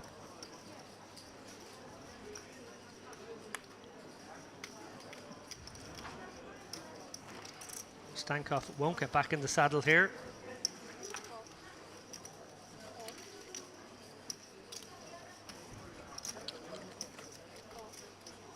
Law pitches the ace-9 offsuit. They're in fairly early position, pretty reasonable. It's kind of a cuspy one.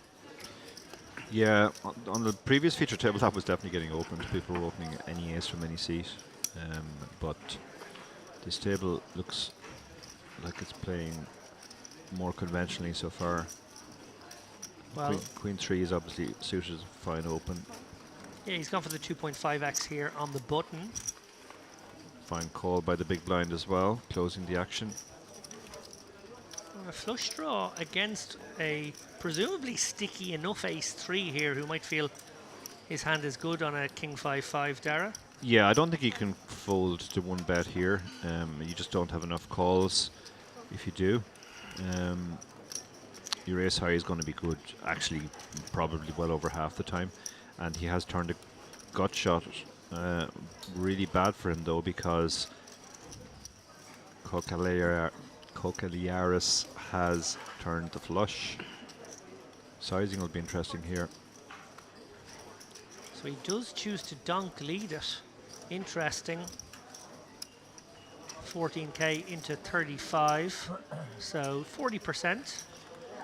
And Kokeliaris going to go for the call here, I guess. Feeling good about his hand, but aware that Gulselvin will have some 5x. That might be a 5-4 sometimes. Yeah. And maybe just let him do his own dirty work here. Depending on the sizing here, he will raise. I think if it's a small sizing, he'll probably come over the top. I think if it's a big sizing, he'll just call. And it looks to be right in the middle. Interesting. 24 into 64, so around 40% again. Yeah, I think it's pretty close between raise and call. We obviously know folding is out of the equation here, so what would you do there actually? I think I'd probably just call myself, but maybe. I think I would maybe go for a small raise. Oh, he actually only has 66 behind. Oh, he only I had 66k, yeah, then I stick it in. In that because case, it's just like, yeah, let's do that's it. just, I mean, they're wide ranges. He can just have the 5. He can have a lot of worse flushes as well. Yeah, when you get to lay such a good price there, you could definitely get called by a 5. Yeah. Sorry, apologies there, guys. I didn't. We didn't I see wasn't how much stack we aware had. for a moment there. Yeah. No, nicely played.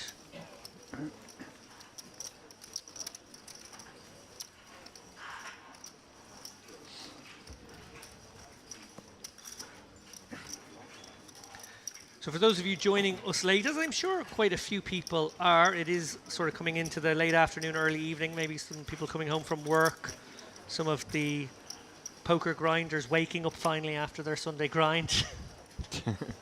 That's definitely part of the equation. For sure. We welcome you to this stream, Merit Poker Western Series main event, $3,300 US. They guaranteed 1.5 million on this one. We're well over 2 million already. Yeah, amazing turnout. I mean, a million of that is Jack Sinclair.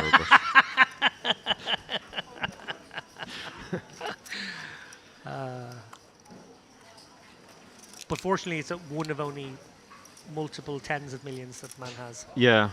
Well, Jack was quite upset when he arrived here because people asked him, people immediately assumed he was bust to a Jack again because he was here rather than the Bahamas. So he responded by actually doing more buy-ins in this than the 25k in the Bahamas would cost. Also, maybe explaining to those people how time works and that he can still get over there in time. Yeah, he will absolutely. Yeah. Jack will go from firing multiple bullets here to balling it up in the Bahamas, no doubt. They have to open their cards in the box. They have to open their cards in the box. The Bahamas event Dara referring to there, obviously a Poker Stars event. There will be a Poker Stars event at this very location in October. Yeah, I'm very excited about that. Wasn't planning to play too many EPTs this year, but I think I'll definitely target that one.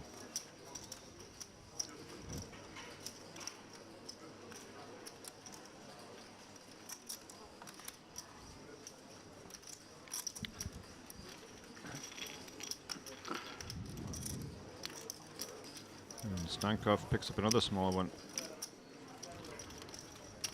A little bit of the Colin Farrells to Stankov, I think. He's from the side. It's very generous commentary. Colin Farrell has let himself go, maybe. Come on. Okay, I'm going to need an escort leaving the booth now. You will need an escort now, yeah. You picked on the... Can we find out Stankov's background? Is he a fighter? Is he a martial artist? He looks like he might be. do any... No, he's a good-looking lad, but you compared him to one of the heartthrobs of the world there, Dara. Here we have an all-in. Ooh, that's a big all-in. 23 big blinds. It's not to say it's bad. I mean, this is the hand you don't like raise calling or raise folding necessarily, but when you play it like this, you're not going to get worse to fold and not too. Sorry, worse to call and better to fold. Yeah, the main exploitation here is the The pairs. pocket sevens and Yeah. eights that you Yeah, discourage. the flips you avoid. Yeah. We didn't actually see what the tank there was, but Colin Farrell folding his small tank. Now I feel compelled to think up as many Colin Farrell movie references over God, the course no. of the next 2 What hours. have I started? This is what you've done, but you What can't have I blame me. started? The audience Yeah. can't blame me either. This is what Yeah. happens.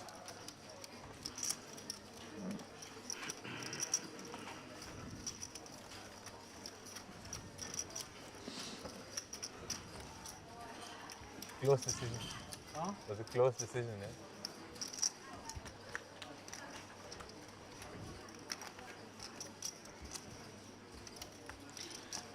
With all these movie references, I feel like you're phoning it in the booth. Phone booth. Do you know what? Phone booth was a Joel Schumacher movie. I used to have lunch with Joel Schumacher. One of the worst directors of all time, in my opinion. Perhaps he did direct Tigerland, his first ever film. Okay. So he gave Colin his break. Yeah. He made some awful movies in the 80s, Joel. He did make. I think he might have ruined the Batman franchise at one point as well. Did he? Yeah. Yeah. Phone booth. Phone booth was okay. Tigerland was good. Those two movies, yeah, certainly. Tigerland made him a star. He used to have lunch in the. Shout out to my friends who actually own this restaurant. He used to have lunch at Soup Dragon on Capel Street in Dublin, and I used to sit on the bench next to him, have chats about movies. Yeah. When he lived in Dublin. That's fascinating to our entire Turkish audience. Well, you brought up Colin Farrell, and then you brought up Joel Schumacher, who I used to literally sit and have lunch with. So I felt compelled. Yeah. Well, no, you brought up Joel Schumacher. You brought up a Joel Schumacher movie. Correct. Okay, guilty. Meanwhile, Donna is doing our work for us in the chat, getting people to mash the like button. Thanks very much, Donna. And we're going to have to see now. I think Stankoff, if he's going to win this one, Dara, is going to have to be an ordinary decent criminal. Okay. 7. It's a very small part. That's before he became big time. He actually had a very, very tiny part in that movie. Christoph Waltz was also in that film before his fame and notoriety. Please stop now. This really has turned into poker in the ears.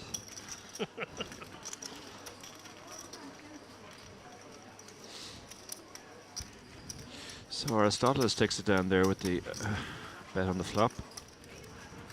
Piles some more chips into her already impressive stack. Do you reckon Stankoff has ever played in Bruges? Probably not, because I don't think they have poker in Bruges, but so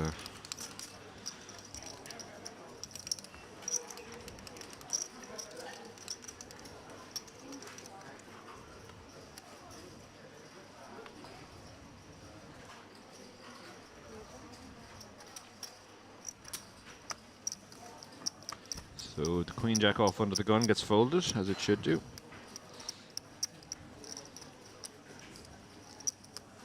This is a very, very multinational table, as Ali pointed out before the break.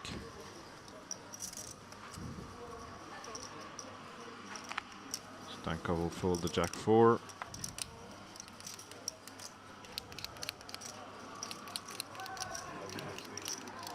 Wolf has a decision here with the ace 9. He has a very big stack, almost 100 big blinds. If he's very deep against, no, the big blind is actually short. Looks like the big blind is very short. This might be just an all-in. I think all-in might be the play here, but it looks like he's going to just limp or raise. Wasn't exactly clear what was happening there. He limped, and the big blind checks. Big blind only has 20 big blinds behind, so they both miss, but the ace high is still good.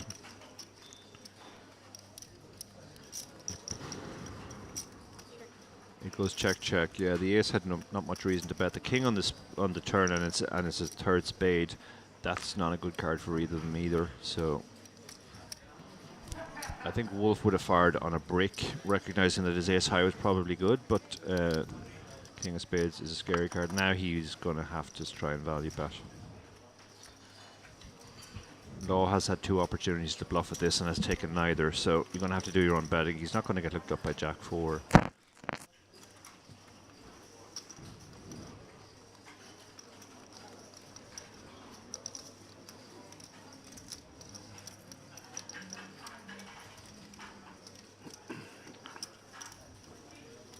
He's thinking about it though. I mean, I guess he figures he doesn't expect Wolf to limp an ace. Jack high does have a decent amount to show down. Yeah, yeah. I mean, the nut no. It's very hard to make a pair blind on blind, particularly when the ranges are so wide. And the best hand that isn't a pair is queen high, and Jack high is just below that. So.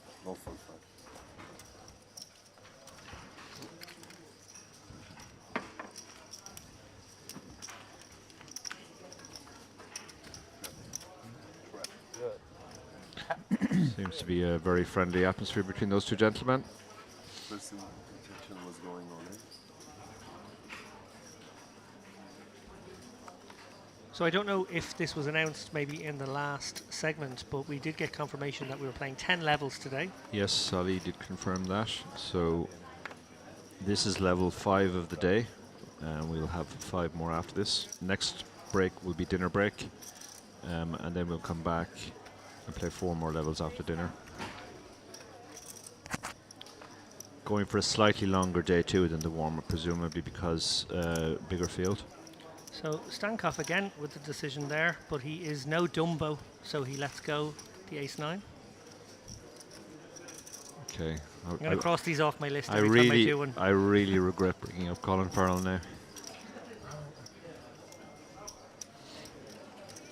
I feel like Dara's going to swap me away. Yeah. When I make any more of these references. Okay, that's 2. I've got 6 more. I'm trying to get them in over the course of the next hour and a half.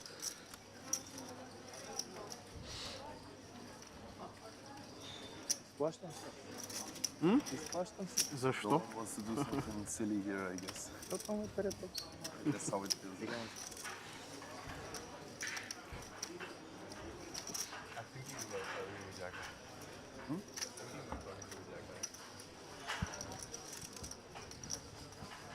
Would be okay for me. Having a chat with organisers there during my 2-hour sabbatical, Dara, I garnered some information that quite a lot of people satellite into this.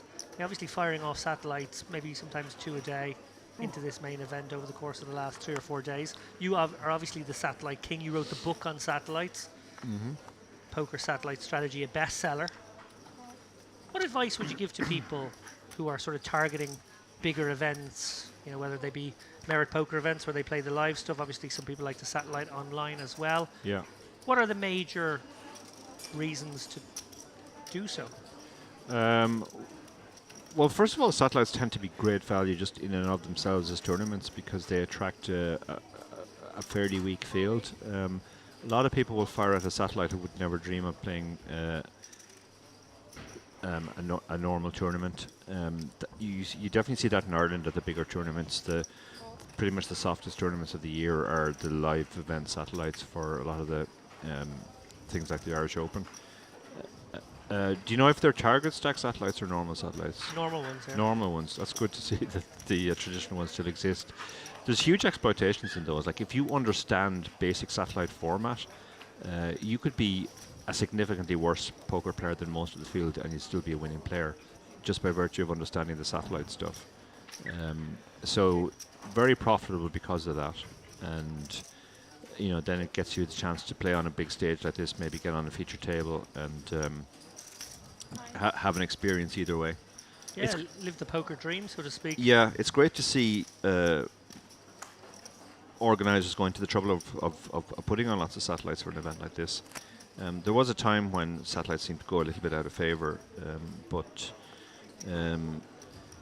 if you want to have a big successful tournament like this, you want to try and get lots of people in that certainly wouldn't pay the full buy-in, and satellites are the best way to do that.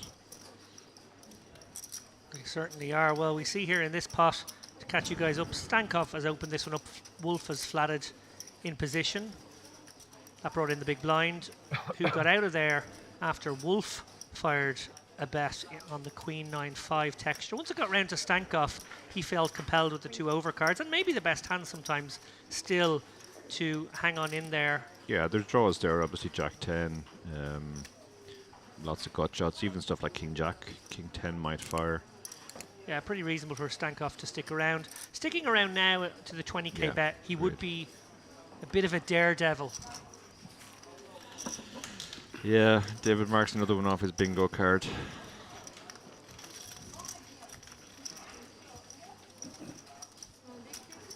Audience are loving this, by the way. I'm getting so many. Yeah, we haven't had a comment in 10 minutes, so they've all getting so much feedback. They've all fallen asleep. If you are alive in the YouTube chat, can you at least tell us that David hasn't driven everybody away?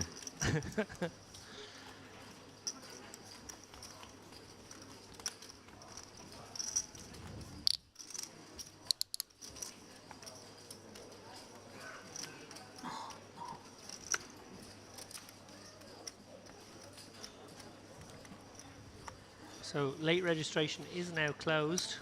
That number of 757 will generate our prize pool. We will announce that prize pool and the payouts to you as soon as we have them. But expect first place to be something in the region of 350k. Wow, that's pretty sick. Aristotelos in the mix here with the ace-8, flatting the under the gun open from Bogdanov's ace-queen. The ultra deep stack Mr. Wolf, almost 800k now. He must be one of the chip leaders. Yeah, and he just lets the King Jack go. That's interesting in itself. He's obviously just going to intends to play that stack fairly snug. You could certainly make a case with his stack for squeezing there with the King Jack. Yeah, I was thinking the very same. So Komorowski on the button here. He's got a offsuit Broadway. King 10, good enough to flick in the call for 8. He's playing relatively short there. He's only got 23 big, so could get tricky for him calling with a hand like this if he makes a pair. Yeah, he's just going to have to probably just assume he's good, and he is good. He is good, but he's not going to lose Aristotelos. Yeah, look how much equity she has with the ace-8 suited. Pretty much flipping. 8,000. In fact, she had more equity than he has. Now that's multi-way, but yeah, it'll be pretty much a flip once it gets down to just the two of them. I don't expect Bogdanov or Kalyaris to get in the mix here. Super interesting bet here. She's gone for a tiny bet, which is very interesting. Essentially juicing up the pot, but her hand is so strong she doesn't mind that. Yeah, maybe sort of setting her own price, so to speak, if she was to get to the turn. Yeah. But also with the hand that if she met with any resistance, she could play it fast. Now she has a very interesting spot because she's hit her ace, which is but absolutely not what she was going for. But it doesn't mean she's pulled ahead now. Do you go for another, let's call it a holding bet here, Tara, or do you decide to check? I think I check because yeah, we have showdown now. We can definitely bluff catch against part of the range, and yeah, it would be very awkward for her if she faced a raise in this spot. It's hard to get called by worse now when we bet ourselves, but it is going to happen. Komorowski's going to hang on at least for one more streak because the size she went for was so small there. That's what now she hits her flush on the river. And very happy and very quickly goes all in here. Obviously, Komorowski is the effective stack 57k. Yeah, he's folding out. Literally everything got there. So hard to believe he can stick around now. Obviously, she has some ace-x in her range. She has some flushes. She might even have some sixes. He doesn't beat anything other than a bluff. I don't think she would play the same hand or Queen 10 this way. So yeah, he has to basically figure out what are the bluffs, and I guess the bluffs are 4-5. It's just hard to figure it out. She's very honest. She shows just how good her hand was. Ray Wheatley is in the chat. Says, afternoon lads, enjoying the coverage. Great when you're sick off work. Sorry to hear you're sick, Ray. And we have Patricia Komorowska in the chat saying, wishing best of luck to Komorowski. Proud of my dad. So Oh, great stuff. that's nice to see her railing her dad. It has ace or something. But I was ahead all the time. I was ahead. Not on the floor. He made a good fold there on the end. Eight, and straight as well. You have an 8. Yes, eight. Ace You eight. have flush shot, yeah. Ace eight.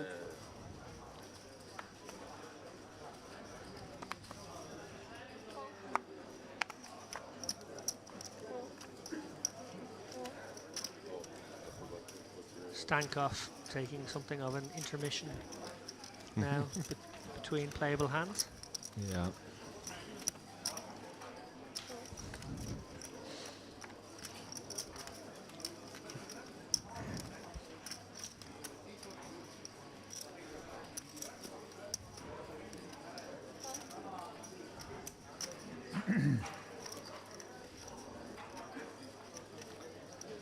Battle of the Blinds.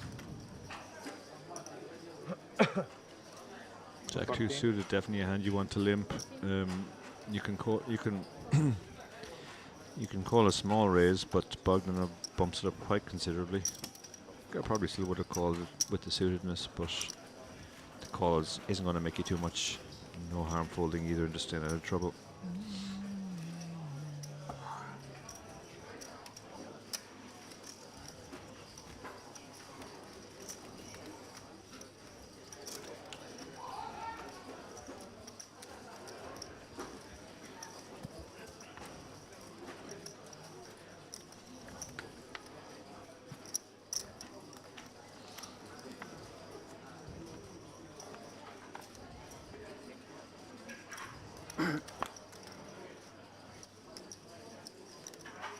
Stankoff going to get in the mix here with the 7-8 suit, little suited connector. Dangerous ones these, Dara. We talked about this on a previous stream as well. If you include too much of this low to mid league suited connectors, while they're good for giving you some board coverage, you'd have just too many of them, really. Just way too many of them, yeah. Because your undergun range will be tight, and it can just get overwhelmed by all this stuff if you open it all the time. But opening it some of the time is fine, and you can use things like table conditions as the deciding factor. If you're not getting 3-bet very much, then it becomes more feasible to open them all.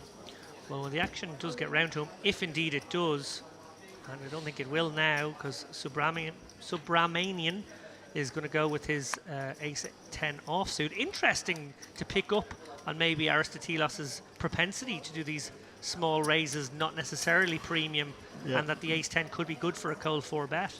Yeah. She's going to get a reasonable price here, but actually he probably has a perceived range that dominates her. Yeah. If she saw his hand, she could call, but she's going to be worried about aces, kings, queens, ace, king, ace, queen.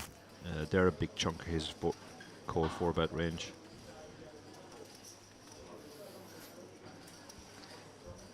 She does have a pretty hand and a reasonable price, but she is up against a cold 4-bet that is lighter than we would anticipate. Yeah. And I guess she's just trying to figure out how often is it pocket 9s or 10s. They're the sort of hands you're hoping to see if you call for this price. You're certainly not expecting to be in as good shape as ace-10 with almost 50%. Looks like she might just flick in this call there between her fingers. Yeah. Not afraid to gamble. Just a question of whether she's getting the price or not. She does call. She does, and she will get the relative good news. She's not in front, but she's not far behind. Yeah, it'd be very hard to be in front there. I think that's as good as it gets for her. Maybe the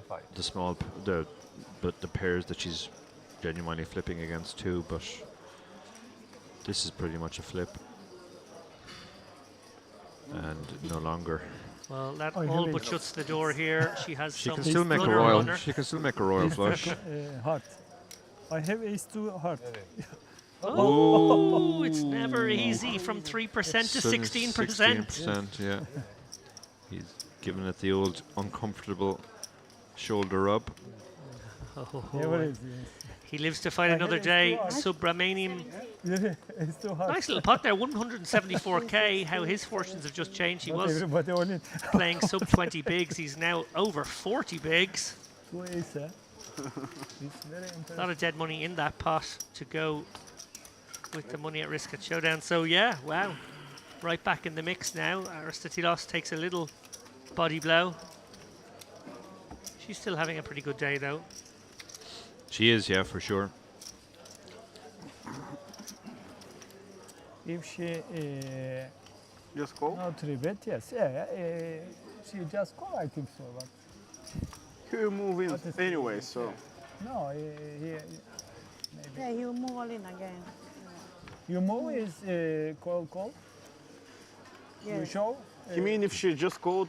She just called, Would would you move you all in? I move think you to might all be in? even more, given more reason to. think Yeah, I'm I mean, there was not only interested. 8,000 extra in the pot because of her small raise, so Just call, maybe um, flop.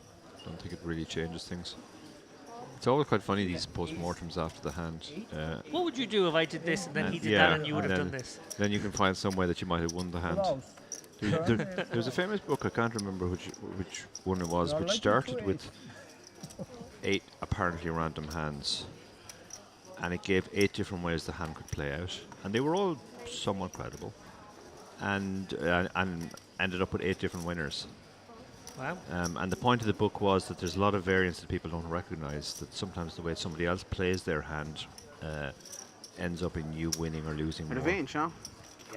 Yeah, second time. Huh? And Stankov, defending his big blind, declares he's after revenge. We have somebody called Kevin O'Donnell in the chat. No idea who that is. Do they have a tournament series in March? They do. Kevin's a close friend of mine. He's moving from the US to Ireland permanently in 2 days. 75. He's literally sending me a daily countdown to when we can get a pint. Yes, Well- they have one in March, Kevin. Well, Or April. Stankov with the donk lead here on King 9. He does have the goods Interesting. That's a very unorthodox lead. and gets it done. Not Maybe the next time. outcome he would have wanted, and it wasn't an orthodox lead. You'd let your opponent maybe put some more chips in before Yeah. you sprung the trap, perhaps. But Stankov, you might say he's a fantastic beast. I might not say that, but you just did. 3 to go. Yeah. You know who Aristoteles looks like? Like movie star or Yeah. I'm gonna go with. So you're setting me up for another sort of annoying story. Lappin's going to talk about famous people he Yeah. knows. No, you don't know. Okay, Uh, can I have my guess, please? No, you can't have your guess. It's been taken from me. You tanked too long. The clock was called. I was going to go with Angelica Houston for what it's worth. My old friend. Yeah. No, I can't give you Angelica Houston. No, I'm not going to tell you because then you would just start another stupid game with this naming. Well, I'm nearly out of Colin Farrell, so yeah, Yeah. I'm open for another. You're open. You're moving on to another one. And there's definitely another one coming up, Kevin, for sure. I don't know whether it's March or April. It's definitely March, Kevin. Late March. March. Oh. Okay. 22nd is ringing a bell. Yeah, in my apparently it ear. hasn't been officially announced yet. So Leaky Lappin. Leaky Lappin just announced. Has it not been announced? Have I actually just Leaky Yeah, Lappin? yeah Oh, they jeez. might. They might. They Oh, intend that's the to end. I they had a had- good run. they I made it to day 2 of the main before I They finally. might announce it after this event. We've been told in chat. Oh dear. Oh dear. Oh dear. Well, the Merrick poker people have just got their first taste of Leaky Lappin. These are the risks you take, I'm afraid. Anyway, you can see my cards after because nobody tricks here. Good cards. It's very, very friendly. at the Because table, you has see to the be said. camera. Yeah. Yeah, fantastic presence.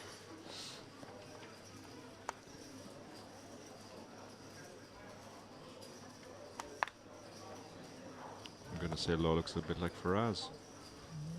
Yeah. Maybe this see is that. a look-alike table.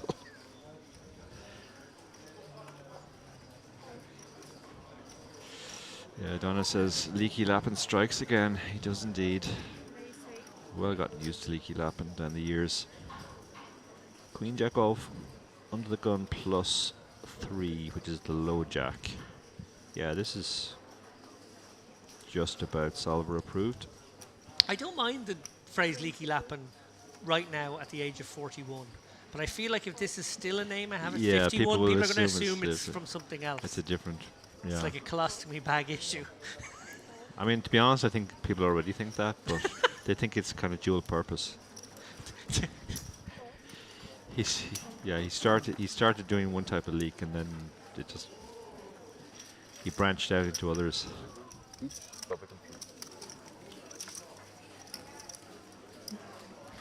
Mr. Frankello says, I'm sure they have EPT in October. Yeah, that one has been announced. Oh, thank goodness for that. Because I leaked that one about 5 days ago. Yeah. I saw a poster on the wall for that one. I thought I was safe. Yeah. The pink are gone, no? No more pink. Yeah, no more pinks.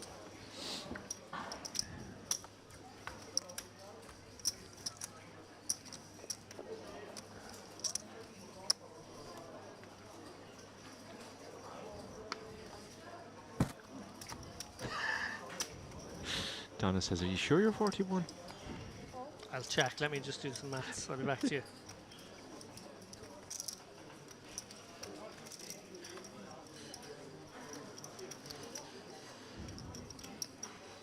So I can't believe you haven't taken the opportunity, Dara, to tell the story about how somebody once thought that we were the same age.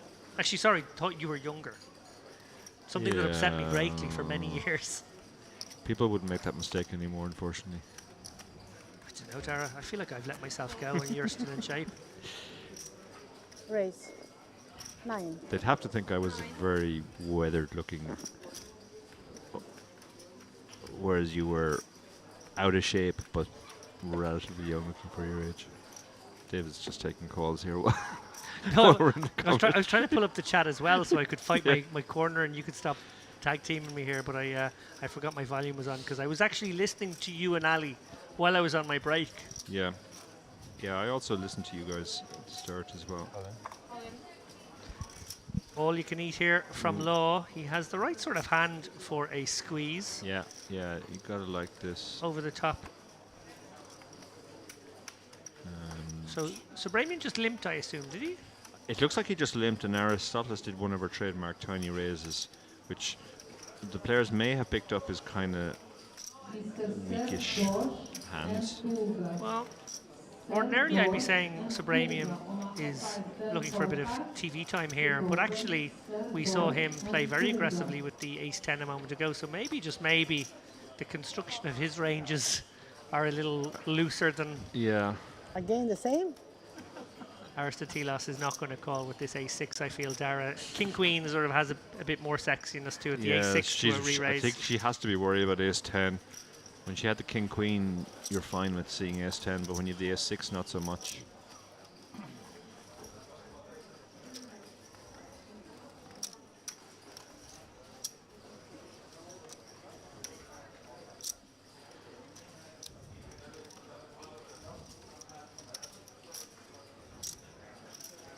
Limpin' is pimpin', says Vautour.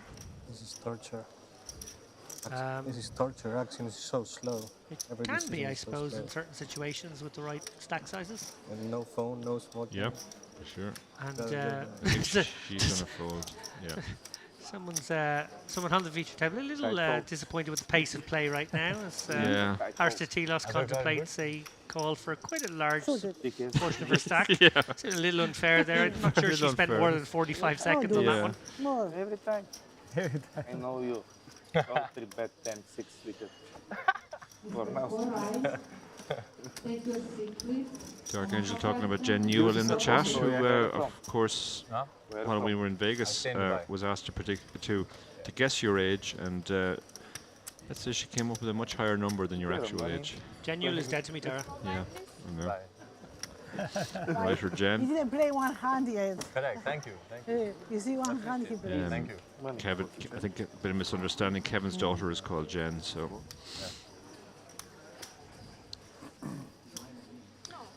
Mr. Frankello says, Joel Schumacher is not that bad, Dara. Come on. I don't know. I've seen some terrible movies, and then when I've gone to check who directed them, it's been Joel Schumacher a lot of the time. It's a mixed bag. I know how It's you definitely a mixed Yeah. bag. Maybe I'm mixing him up with somebody else, but I am going to check. If he directed one movie in particular, I am not retracting the statement, because it's the absolute worst of all of the terrible 80s movies.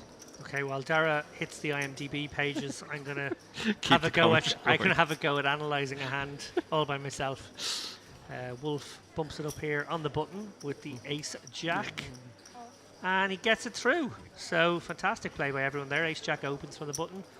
A2 folded in the big blind. Yes, he did direct the absolute worst 80s movie of all time. Uh-oh. Yeah, don't try with you. Do you care to guess which movie I'm thinking about? Not this time. Who knows? Without looking at your phone. Well, no, but I was going to at least be able to see some of the movies he's made and which one I think you might disapprove of, because You got a pair? Okay, Mr. Frank, I will give you The Client was a good movie, yeah. Pocket fours. I didn't actually realise it was him. Time to Kill was him as well. Not too bad. Okay, here we go. You would Terrible, push terrible probably. 80s film. Limp push. Do you know what? Dying Young was a good movie. Said nobody ever. I'm trying to pick out which one you might have been referring to. Were you referring to St. Elmo's Fire? You got it, sir. The absolute nut worst. It's got all the ingredients of an 80s movie, but they've been left out to rot. And then a passing animal has taken a dump on them, and then they've smushed it into a movie. So it's like Ebert and Roper in the box right now. And also a horrendous title track, it has to be said. Law is all in. He likes this ace 10 on the button. Yeah, For all that's his his chips. hand. That's his hand. It's like, Some trademarking going on here. I am all in. I have my hand. It's working for him. He is the law. I am the law, yeah, I like that. Nicely done. Private territory.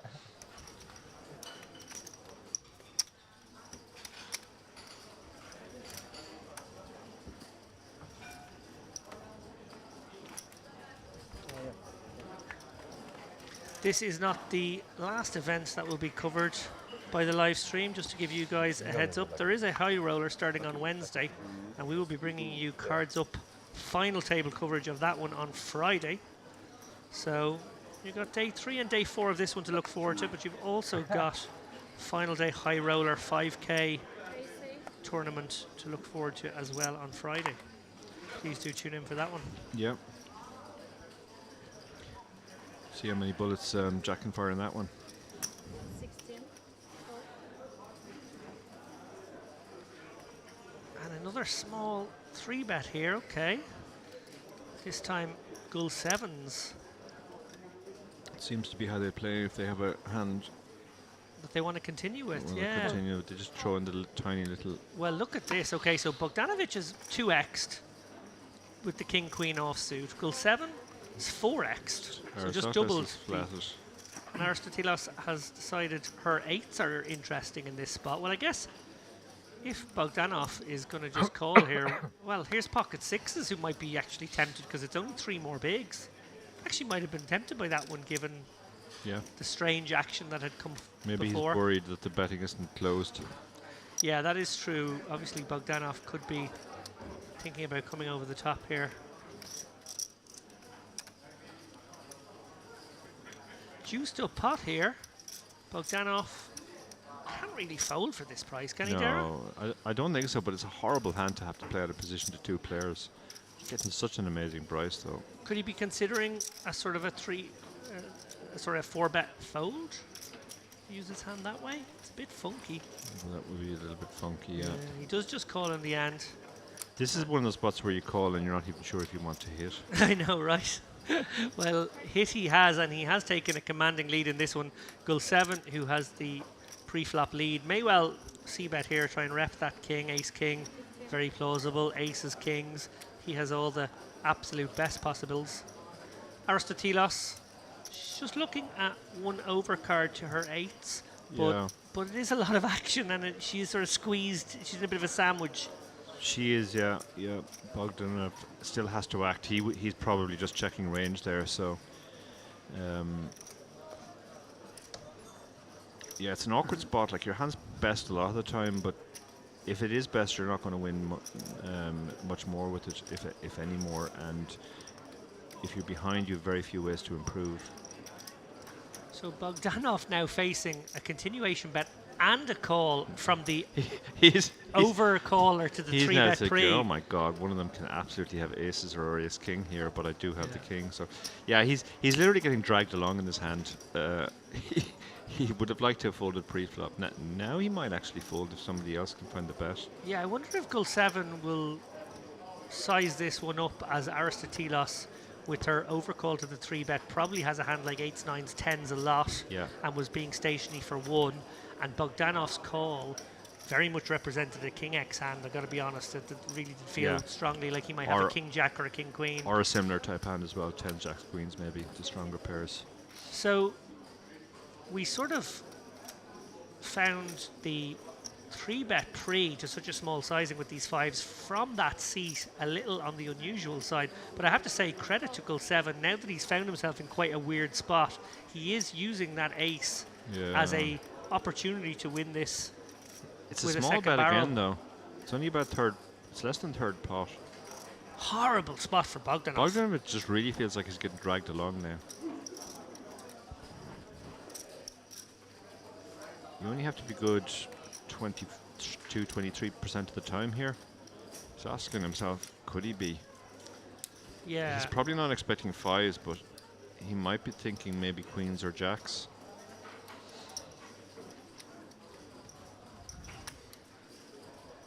Yeah, he's asking himself, would Bogdanov turn jacks into a bet here? He obviously blocks queens a tiny bit, but still very possible. It's it's a real head scratcher. I think this might work, Dara. Yeah. Yeah, no, I wouldn't blame fold here at all. Because we can see the hands. No, he is getting sticky. Okay, well, this is very interesting because right now, Gull7. He's got less than pot behind. Will he take the bull by the horns here? Has to know. No, straight away gives up. Yeah. And credit to Bogdanov, obviously had decided, I'm calling this street, I won't call another bet. Yeah. But you know what, I just got to be sticky. It was the sizing, I think, yeah. As you said, Dara, he got absolutely dragged by the hair through that hand. He got handed all the chips at the end. But he won a big pot, and you know sometimes that happens.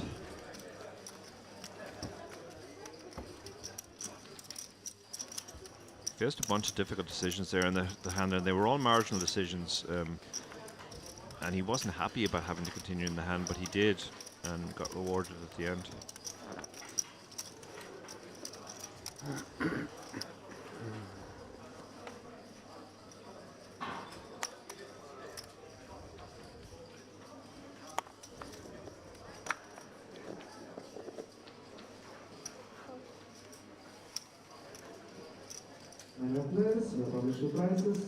Stankoff with the pocket 5s.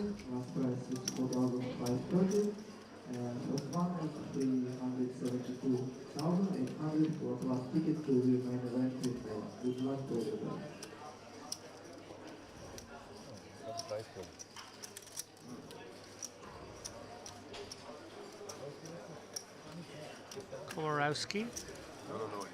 Only got 12 bigs here. He might just stick it in. He does, and Stankoff may feel compelled to call here if it gets back round to him. Yeah, good spot to get all in here. Couldn't hang around really too much longer with the 12 bigs. 52? 47. Oh, 47. Stankov asking for the count, so he can work out the price. He needs to be roughly 40% here. Kind of feel that's what 5s roughly has, but he decides to let it go. That might be just a bit more respect for the player who appears to be playing tighter. Yeah, one consideration I make in that spot there, Dara, is when it's very, very close and you feel like you might have maybe one of the worst calls, maybe 5s, 4s. They feel like the ones that you might be just about compelled to go with. I often Fair think, enough. well, what weapons do I sacrifice? Do I continue with this stack and actually have quite a lot of weapons in terms of, you know, what kind of plays I can make, how deep I can play pots against other people? If I have a little bit more chips, will that really change much? But if I lose these chips, will it suddenly, you know, remove some of those? Yeah, no, that's certainly a consideration. But I mean, there are bad stack sizes as well. So, like, if you, for example, if you have exactly 30 big blinds, then it's much better to have 40 than 30, and it's not much worse to have 20 than 30. So, it can go either way. Law raise up here. Absolutely no consideration of folding small pairs in early position. Anyone at this table, really. No. It's no. not to be advised They of like these their stacks. pairs. I want to point out just a small strategy nugget there. These small pairs really don't play that great as opens from early, or from any seat really off these sort of stacks. They're not great. You'd almost rather have a king 4 suited and ace 4 suited than a pocket 4s, to be perfectly honest. Yeah, I mean, there are spots where even pocket 2s, where 2s isn't even an open on the button, so these players are taking a much more liberal attitude towards all these small pairs, many seat, and he has run into it here, and that's one of the problems. You're going to run into quite a lot when you're coming through the entire table, and as David said, like, king 4 is better, not because it's a better hand, but with the king, you're less likely to run into the hand that he's run into.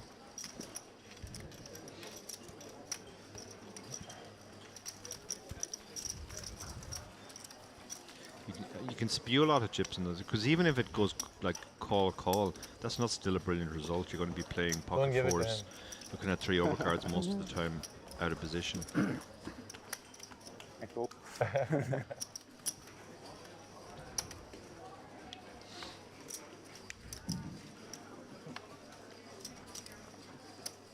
Yeah, I have to say from personal experience there, definitely when I did a sort of overhaul of my game about 6 or 7 years ago, trying to just sharpen up, feeling like I needed a bit of extra analysis. I suppose as soon as the computers could help with this stuff, one of the first big realizations I made was I was playing my small pairs from too shallow a stack from all over the place. Yeah, it's very common. I mean, back in the day we opened any pair from any seat.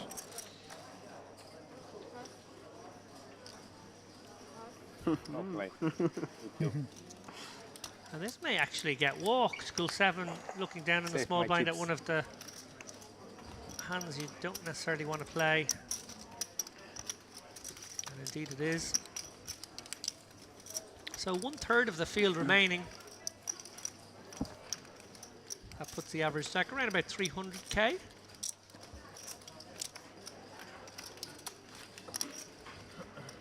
So very, very deep there. 75 bigs deep is the average. Yeah. And we are well into day 2 now. Yeah, but Lay Red just closed on the last break, so there was a bit of talk about that. People saying it was unusual, and it is unusual to see it go so late into day 2, but it was still only 12 levels, and there's a lot of tournaments. That's exactly the amount of levels they allow Late Red for. Yeah, there's a lot of play in the day 1 here. Yeah. I know we're not covering it, and you're not seeing that on your screens to follow, but they are given a tremendous amount of play with these 100k stacks. Yeah. Well, you can see that even Alec 100k is still 25 bigs, so if you jumped in at the last break, you were buying 25 bigs. Or was it even more, actually? Was it? The blinds haven't gone up since we came back. Nope, they're about to though. They're about to, yeah. Stankoff here, blind v blind. He's going to 4x it here with the ace-10. I like the sizing. These guys are playing effective stacks of around about 70 bigs.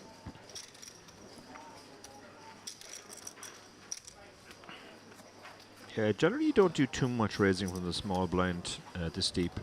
Do a lot more raising when you're shallower because you have a lot more hands that can get it in, but 70 big blinds deep, you can be just juicing the pot up out of position. Well, he flops second pair. He's got backdoors to go with the diamonds and the straight draws. Aristotelos, not much to look at. She's obviously got ace high. Could be good sometimes, but very dark tunnely for her to continue now. got a call once at this 9k sizing, problematically for her. Yeah. Just from a minimum defense point of view, we see though that she is in terrible, terrible shape.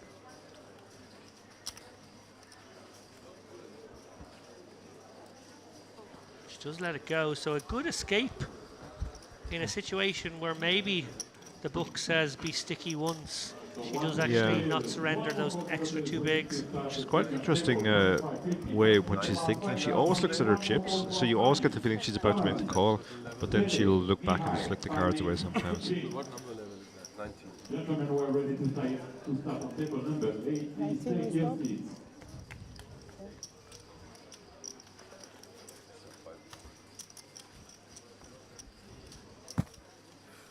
What are the blinds? The blinds. Average 600 maybe.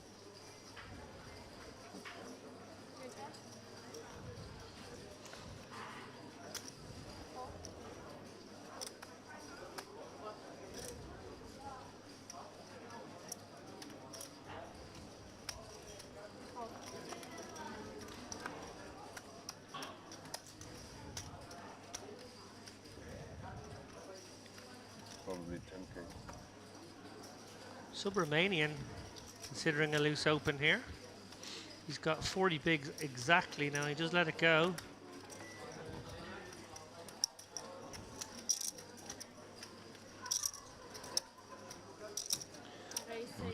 With a perfectly standard open from the hijack. Bring it in from min raise.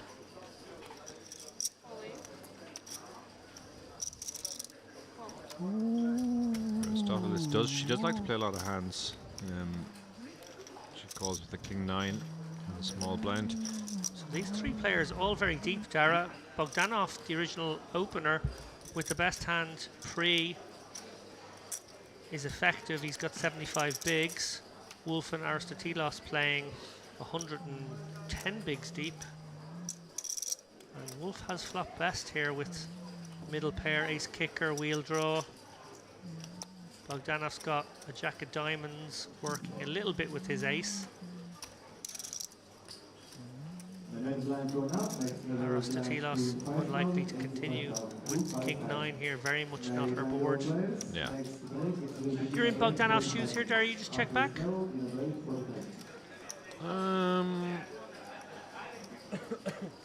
Looks like he's fired out a small one. Yeah, I think it's super close. Like, they both should really have much on this board with the 3 low cards, and you have the backup of the gutter and the backdoor diamonds.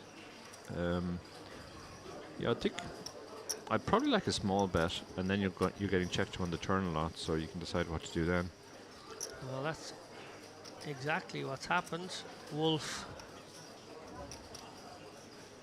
got sticky, and Bogdanov presented with exactly the decision Dara just alluded to. Does he fire a second shell here? 10 of spades. Probably prefer maybe if a king or a queen had come to represent them. Yeah. 10 maybe not as good, and wow, okay, so trips on the river for Wolf. Probably going to do his own dirty work here, given that turn check from Bogdanov. He's going to target hands like 6s through 9s.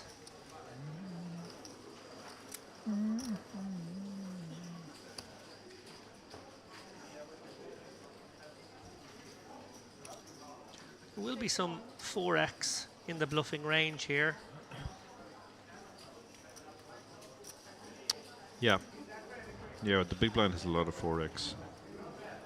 Like, normally, outside the blinds, you'd be worried that that's only stuff that has other stuff in this board, like 4-3 suited, 5-4, ace-4. But he could have, 9-4. I think what's interesting about this one is the 2/3 sizing from Wolf does polarize somewhat. He's not looking for a cheap showdown with a 5 or a 2. He's actually gone bigger, and that He's implies gone bigger, but it could still be like a 10 or... I guess that a 10x of diamonds would make a lot of sense. Yeah, you can bet a 10 on this size. You could bet... You could even bet a 3, I guess, at this size. You don't necessarily have to go too big. And that's exactly what he's done. He's bet the 3. And I guess Bogdanov now trying to figure out, is his opponent doing this with a 10x or a 3x, discounting the likelihood of any of the other stuff. and maybe piecing them together in a perceived range with some of the missed diamonds and 4x hands. Yeah, can't blame the call here if he does make it. As you said, it's not polarizing, but he can certainly have a decent amount of bluffs. No, again, he tricked us. It looked like he was going to make the call, but in the end he decided no, keep these chips. Shout out to Aidan Quinlan in the chat who says, welcome back, the best Irish duo since Zig and Zag. What about Podge and Rog? Podge and Rog were since Zig and Zag, yeah, it's true. As we take a look at our leaderboard, well, there you see it. We love the name Fabian Wolf. He's got a third of the chips on this table, 161 bigs, and one of the biggest stacks in the room, 800k. Katerina Aristotelos, well, she's having a very good day, 438k. Ivan Stankov, 295k. Interesting spread of chips here. We have 4 players under 30 bigs. Gulseven, Kokoliaris, Law and Komorowski, all hoping for a profitable level coming up now as we make the blinds 2k, 5k with the 5k big by Andy. They love catching me out here because I look at the 2 and I immediately about to say 4 and then I have to check myself. 2k, 5k with the 5k ante. Meanwhile, the debate in the chat continues over who are the greatest Irish duo of all time. Mark Van Keller reckons it's Guinness and Jamieson. Oh, chasers. Hard to argue with that.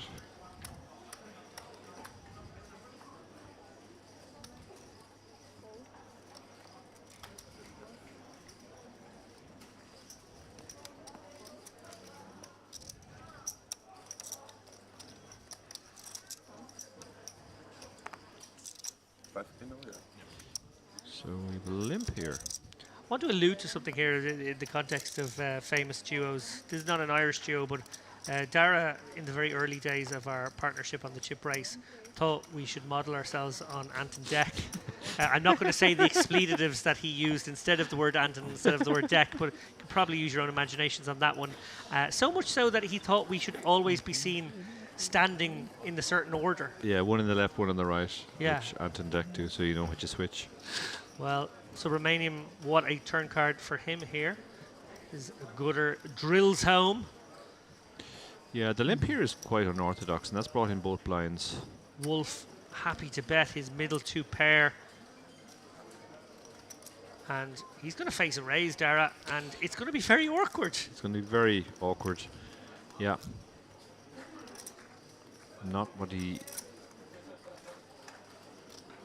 is hoping for. Give me a sizing here for Subramanian.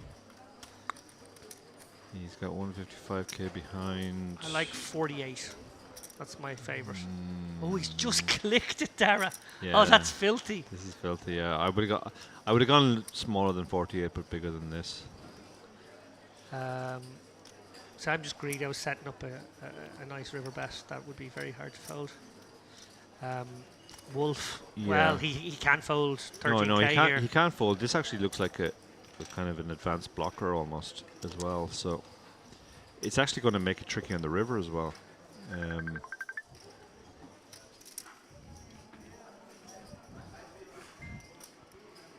think one of our players maybe has their mic very near their phone. And No, there's no phoning a friend in this game. We don't like that. We don't allow that. no. Spade now, interesting card. Wolf maybe gets away in more scenarios than he might have. He's going to actually go for a blocker. He's going for a blocker here, yeah.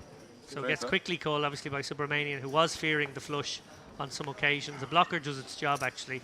Yeah. I think Subramanian would have charged him an awful lot more than 21. And he still, I guess. You said 2 pair?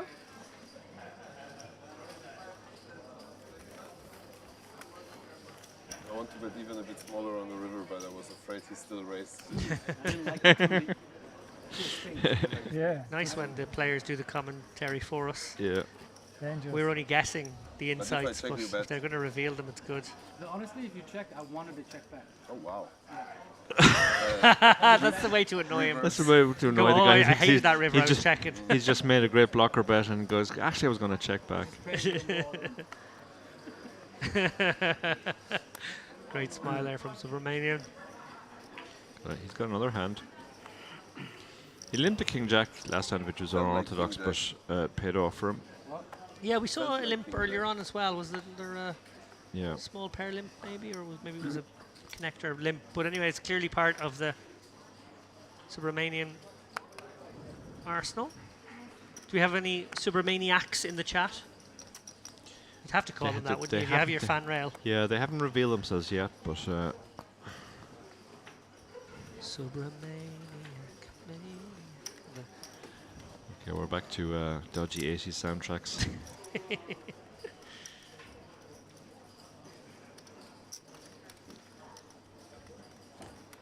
Well, Olinsky, Komorowski.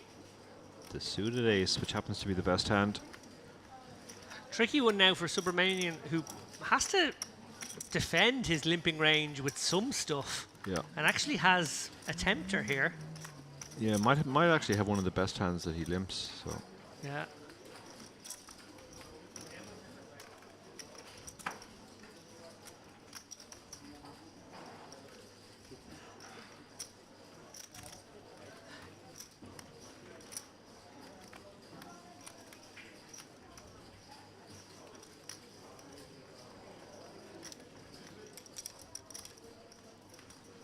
I feel like this might be a call there. Yeah, I think he's thinking, if I fold this, what am I calling? But Yeah, right. he has thrown it away. Obviously the King 8 suited. Great result for Komorowski Amazing, there. amazing, huge pickup. Added a quarter to his stack with no risk.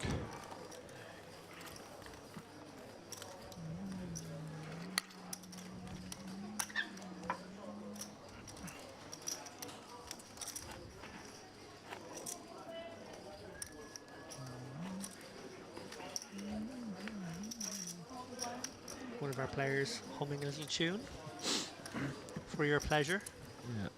ladies and gents.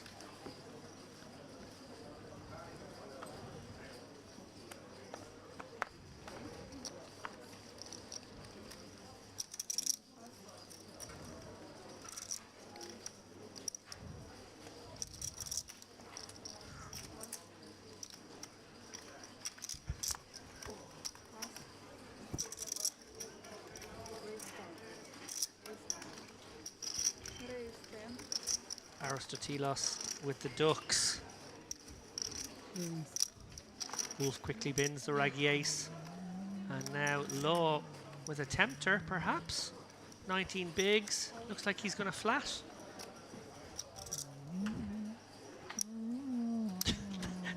that hum from whatever player is... That's no spot. I'm not saying they don't have a note in their head. They may have one note in their head, but it wobbles.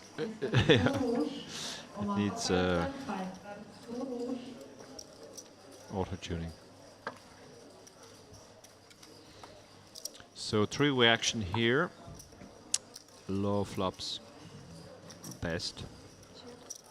Aristotelos does check, and probably no sense in betting here, Dara. What do you think? Maybe a little one, Just a little bit of equity denial, maybe. a little 8K or maybe something like that. Yeah. Something of that flavour. Just flush out these hands that have bits of equity against you. 12,000, yeah, he's gone small. From your mouth to his ear, Aristotelos. Hard to get sticky now. Facing 3 overs. Wow. She's not deterred. Players, we are ready to open the second table on table number 4. Will be no limit on that 25. Another scare card for Aristotelos. Even some of the draws have made a pair now, so very hard to continue. Law won't like that card either, though, and I think he will check back this. River, the 4 of hearts. Does she turn her hand into a bluff, Dara? I would be surprised, but can't rule it out. Could certainly make life very difficult for Law, who's only got a pot-sized bet left here. He would absolutely hate to face any bet, frankly. Yeah, you would, yeah. She might... I think part of the problem is the draws that would bet the flop as a bluff are hearts, which got there on the river, and maybe stuff like Queen 10, which turned a pair, so... Yeah, the power of position here, should she have be the other way around and check too, I feel like she would bluff, but it's very hard to do when your opponent could have a wide range of hands behind, happily check back that coordinated turn card with a view to calling most rivers. Could also, as you say, Dara, have the hearts as well and have got there. But she's giving a lot of thought, in fairness. Maybe trying to muster the courage for a 35, 40k stab at this. Right, so once again, players, one more call for the players waiting to start. Yes, Tara, she is. We are ready to start on table number 4. She's gone 55, so basically all of his remaining chips. He'll be left with 2 bigs. That's very enterprising, yeah. And it's a head scratcher for Law. Yeah, this is gross now. It's just a bluff catcher, and he has the same issue. Queen 10 got there on the turn, and the hearts got there on the river. He does throw it away, so well-timed bluff by Aristoteles. Well, Aristoteles fought the Law, but she won. I make everything. Yeah. Yeah. Yeah. Yes. I feel like you're expecting more I was happy with that one. of a reaction or of approval there. I was happy with that one. But the yeah is all you're getting. Oh, he's a hard audience.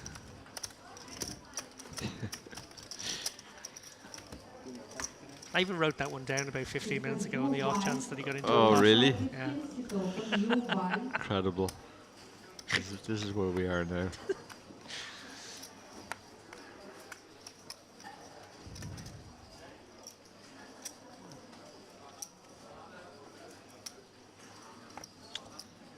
So we're down to less than the last third of the field. And Magnificent Gull 7 opens up with the Queen Jack. okay, that might be your best one yet. Really? Yeah. Oh man, I'd like the Law. No, I prefer the Magnificent Gold 7. That's just so ridiculous that it's kind of... Rolling. Komorowski with big slick. He picks does have a up- tight image, Dara. Oh my god, yeah, well this is just about the third hand we've seen him play. So Remain's asking for a count here with the ace-8 suited. Can't imagine he's going to call off. Well, I guess it's only 14.6 big blinds now, but still, against the tighter, older gentleman. And there's another player behind who absolutely can have a hand.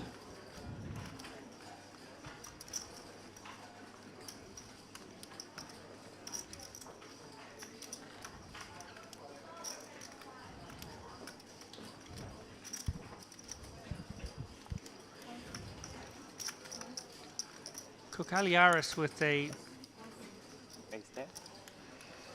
wired pocket pair goes in the bin. Komorowski very happy to pick that one up. Uncontested, one feels. Yeah. Oh yeah. It's always a good result. Always a good result when you're getting 4 or 5 bigs added to your stack like that. Yeah. Better king queen.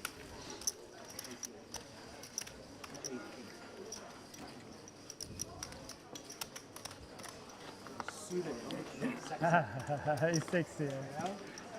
So sexy. Yes.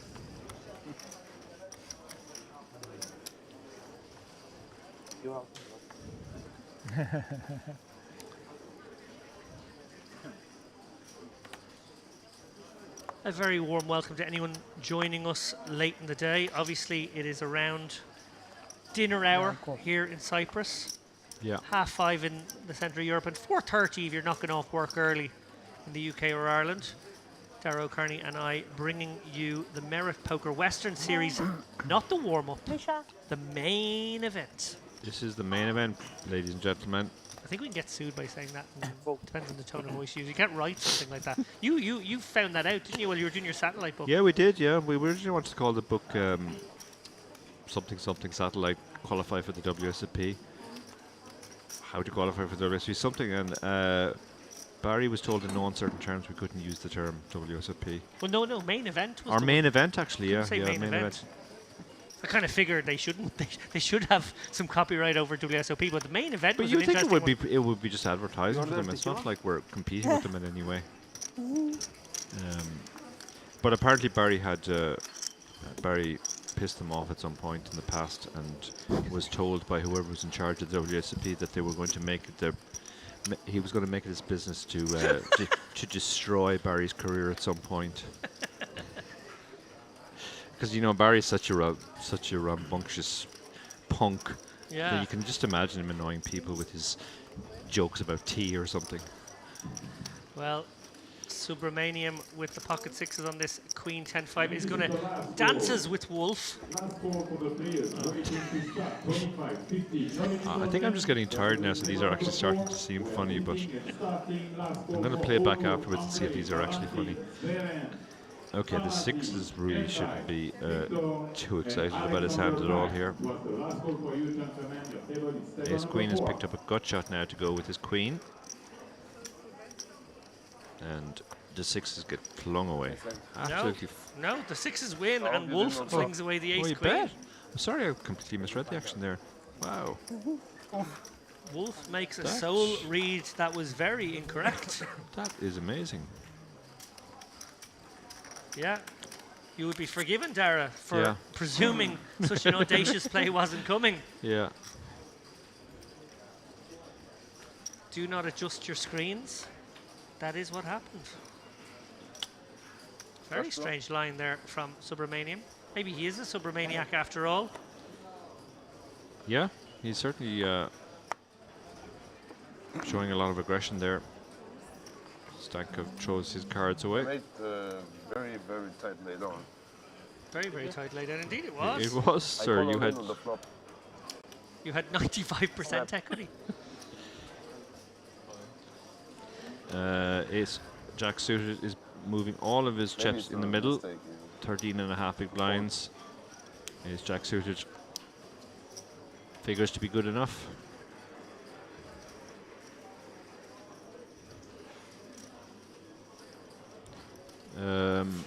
We have a bunch of different nationalities, Aidan. In fact, everybody is a different nationality from everybody else, as far as I remember.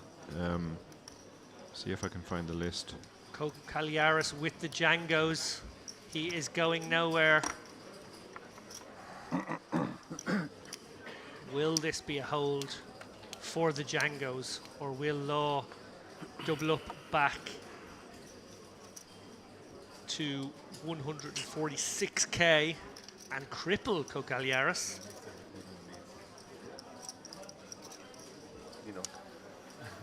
Often the bogey hand for many's the player.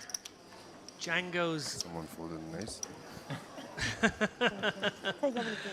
Wolf lets us know that he pitched an ace just to throw a bit of juju into the mix.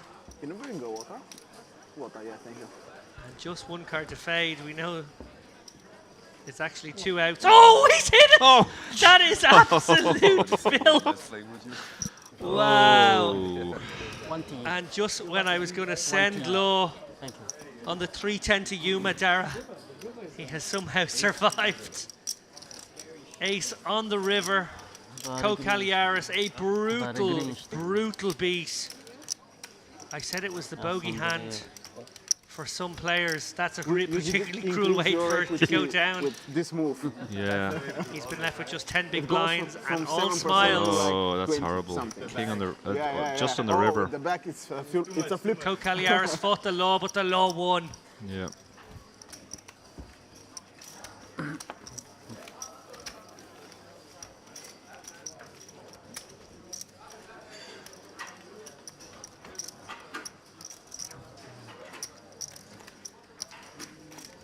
almost embarrassed face there from Law.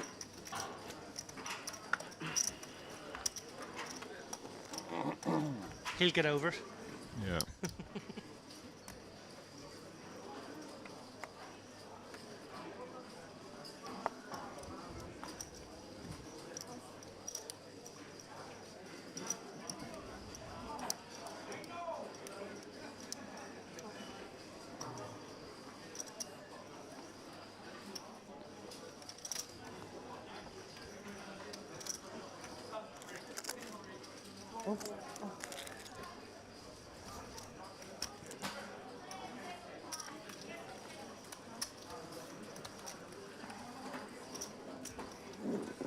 Lots of quick folds round to Gul 7 here.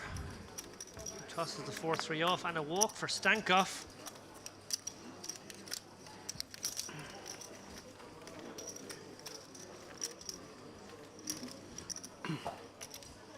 Team Dubai still alive. Yeah. Dubai is still alive, still on the table. Oops.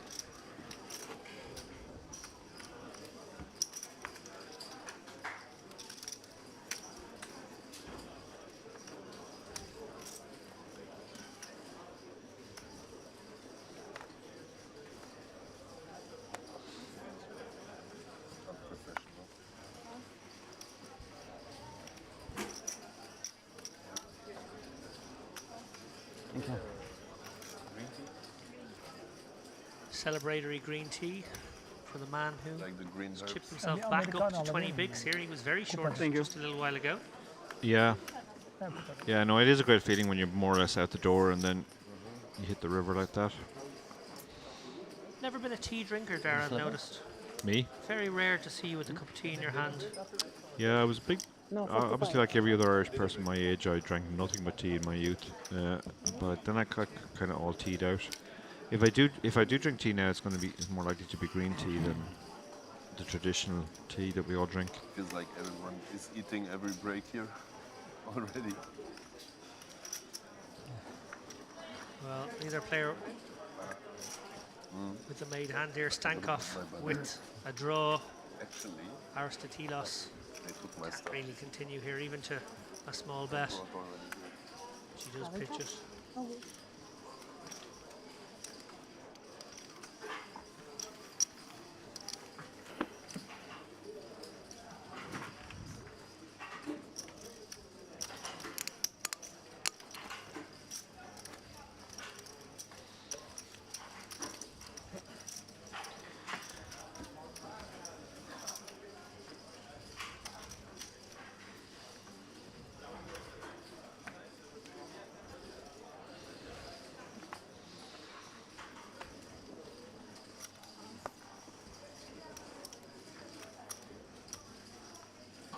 Now, interesting to see if Komorowski will put his newfound wealth to work with this very openable, blockery hand. He is great to see. Yeah, this is good. This is a good adjustment from him. Brings it in from in raise, exactly the right size as well. What does Subramanian do now with his nines? Tricky one for him facing Komorowski. Yeah, it's the one player you don't feel great about.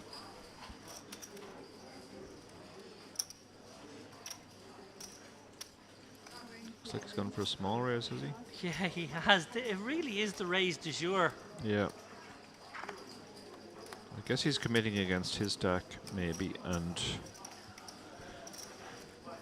driving everybody out behind. Yeah, now if you're Komorowski, Dara, you were obviously opening this one, sort of the blocker value, the suitedness was nice if you did end up on a flop, but facing this size of a raise, you sort of know your hand has more than 20%. Now it's hard to realise. I'd be very tempted to shove here.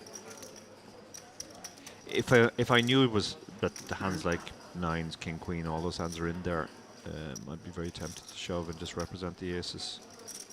So with that huge price, Komorowski compelled to make the call pre. He hasn't flopped any of it, and Subramanian only looking at one overcard to his nines. Clearly emboldened to fire. Again, he fires half pot, and that's the end of this hand.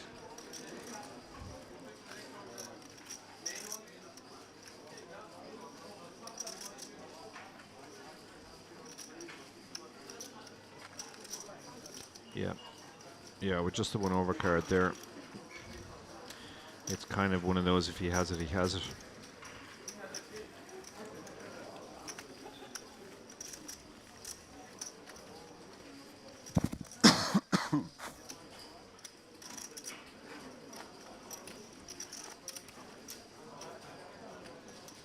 Mr. Nikhale.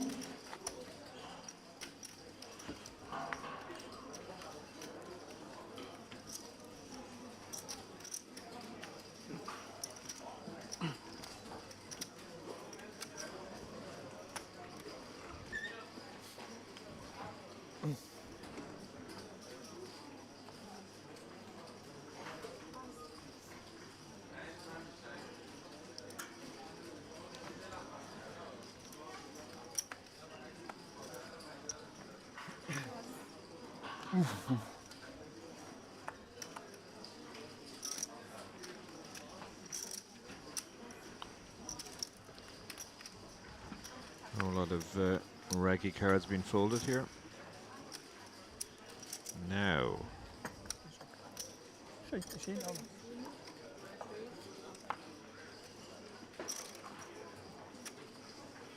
Wolf raises it up to 3.5 big blinds almost. Yeah, 9-7 to that size. I guess you can let it go.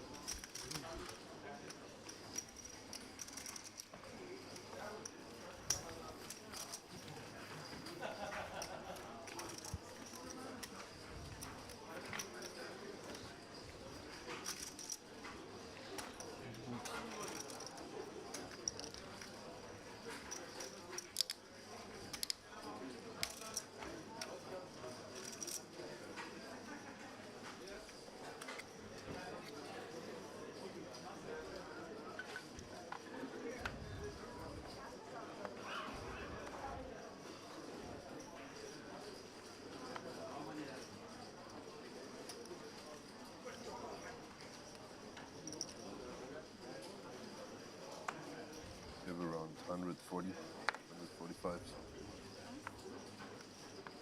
So Caliaris looking for a spot now. So Bogdanov opening the king queen. Again, a lot of very bad hands being dealt. Oh, Law has 7s here. 27 big blinds. Ooh. Very awkward stack for this awkward, hand. very awkward, yeah. Facing a raise from this seat with that range. Yeah, the seat is a big thing. If this came from the cutoff or maybe even the hijack, it would be a fairly standard shove. But coming from under the gun +2, he actually pitches it. Wow. Decides not to even set mine.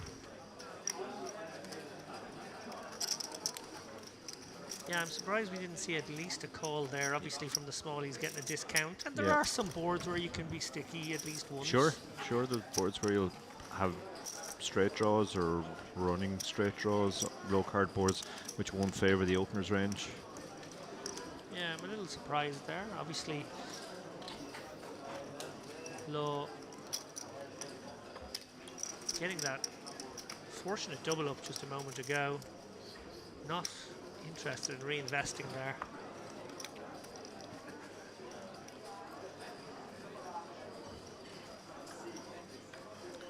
We look there at the man who was the victim of that rivering. Desperate to wake up with something playable now as the blinds approach. 8 bigs will very quickly become 6 bigs in a couple of hands' time. And with that, his chances of a spin-up diminishing. Stankov does muck the 2s there, a little bit like we talked about earlier, how those hands don't really operate as good opens. Good to see that from Stankov, good awareness. Just to release the 2s off 40 bigs. Yeah. Well, Wolf, he's been active. And he looks down at Big Slick. And it's probably just going to work. Sobranium.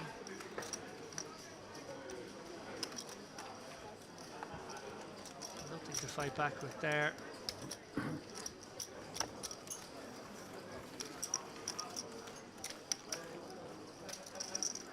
Arstentilos there left a picture, somewhat the star of the first hour. She's been quiet for the last half hour or so. Card distribution being a little more unkind.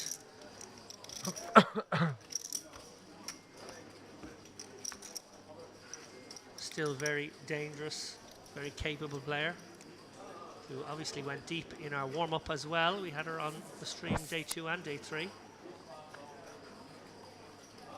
Local hero.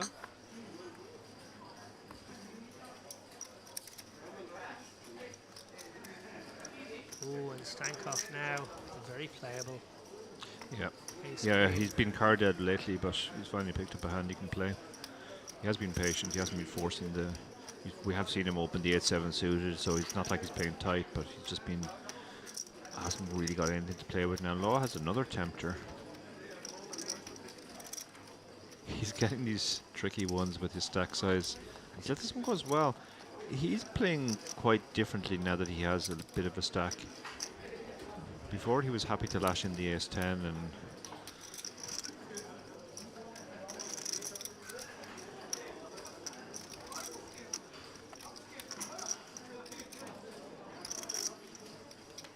Subramanian going to call with the 3-deuce offsuit here in the small blind. Wow. Wow, this is borderline in the big blind. It's this is not a call in the big blind. Yeah. And will that bring in Kokiliaris? Oh, look how short Kokiliaris is. Yeah, he's just hoping to see a piece and go Yeah. with, but it will be very dangerous if he does make a piece. Well, if he hits the 3, Subramanian will probably be doubling him up. So Subramanian has actually flopped bottom pair now. And now we're going to see how difficult, or maybe how successfully, he's able to actualize, to realize. The problem from the small blind is with a hand like 3-deuce, not only is it a terrible hand that will flop you bottom pair when it flops you anything a lot of the time, but it's very hard to actually get to river with it. Yeah. Stankov probably can fire out a bet here. He's got overs and the diamonds. A lot of turn cards will give him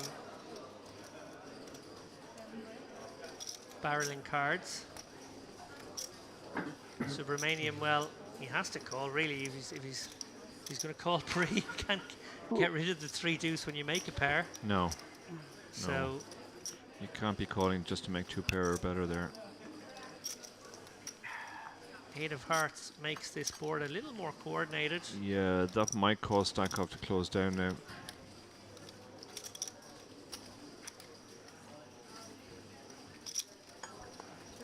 Yeah, he does shut down, see what happens on the river. Hits his queen on the river, that's what happens. And Subramanian still left with bottom pair, bottom kicker now. Considering turning his hand into a bluff here, going with a large size by the looks of things. Half pot. And can Stankov find some raises, Dara? We know he's not folding. Yeah, it's a head scratcher. Obviously, we're never folding, but what do we get called by if we raise? Feels like Subramanian is repping a 9. Yeah. He obviously could have 2 pair. He might have the 8-9 suited, something like that. From the small blind makes more sense than the hand he actually has. Votur in the chat points out that Subramanian's hand is called the dirty diaper. Oh, that is true. Yep. So he has just made the call. In the end, he's decided there's not enough there he can get value from. He's going to be quite surprised, I think, to see the hand. Very odd line from Subramanian, I got to say there. Yeah.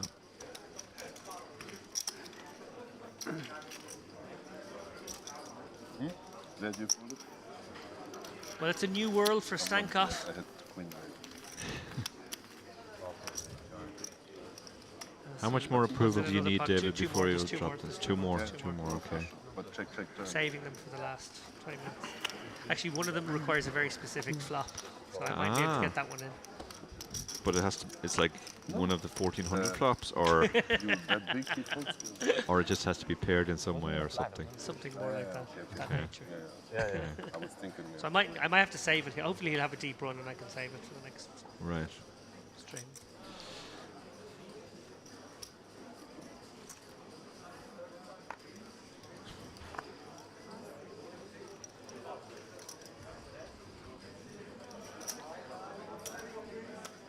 Wolf with the suited gapper here. And he's okay. No, he has opened this time. I thought he folded. Comes for the 2.4x sizing. Subramanian's not a man who'll be folding the ace-10 on the button. Considerably better than the deuce 3 out of position, the ace-10 in position. Yeah. Maybe a 3-betting hand actually in the eyes of Subramanian. Yeah. But now it looks like another flat. And Bogdanov folds the queen 6, which I actually like because it's just going to get you into trouble a lot. I think he might have called it, David. I wouldn't have picked him as a maniac just based on profiling when he arrived at the table, but he has been the most maniacal player. So Wolf has an interesting spot now because it's a hard board to hit, and it's one of the better boards for his hand that doesn't have a pair on it. Wow, Superman just throws it away. Yeah, I'm baffled by those two hands in sequence almost. Yeah. Was he almost bitten by the last one? That he's Yeah, been he thought, okay, well, I need better than a pair next time. Better than bottom pair.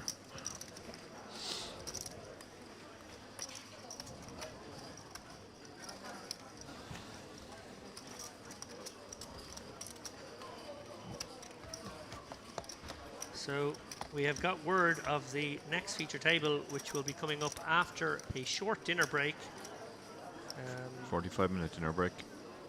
Let me give you a rundown on these people. Alexei Istomin, Aziz John Rakimov, Yauhen Kontush, Bogdan Andrei Muntianu,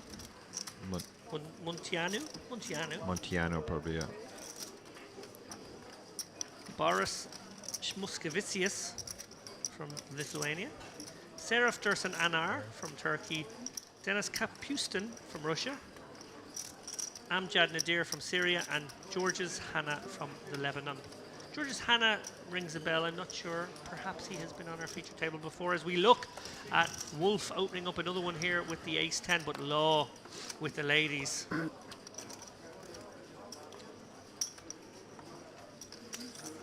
And just too many chips for Wolf to consider a call here. It's a 27 big blind shove. I would have constructed a 3-bet inducing range myself off that stack, I gotta say, Dara. Yeah, I would have too, Would have for looked sure. to maximize these queens. Bit of a gift from the poker gods. Yeah, Wolf's not calling off here. He wags his finger to say you're getting away with it this time because I don't have it. But I'm ahead. What was this? What the show, please? Ace-10. Show. and yeah, David there mentioned the feature table that's coming up. Remarkably, it's another very multinational table.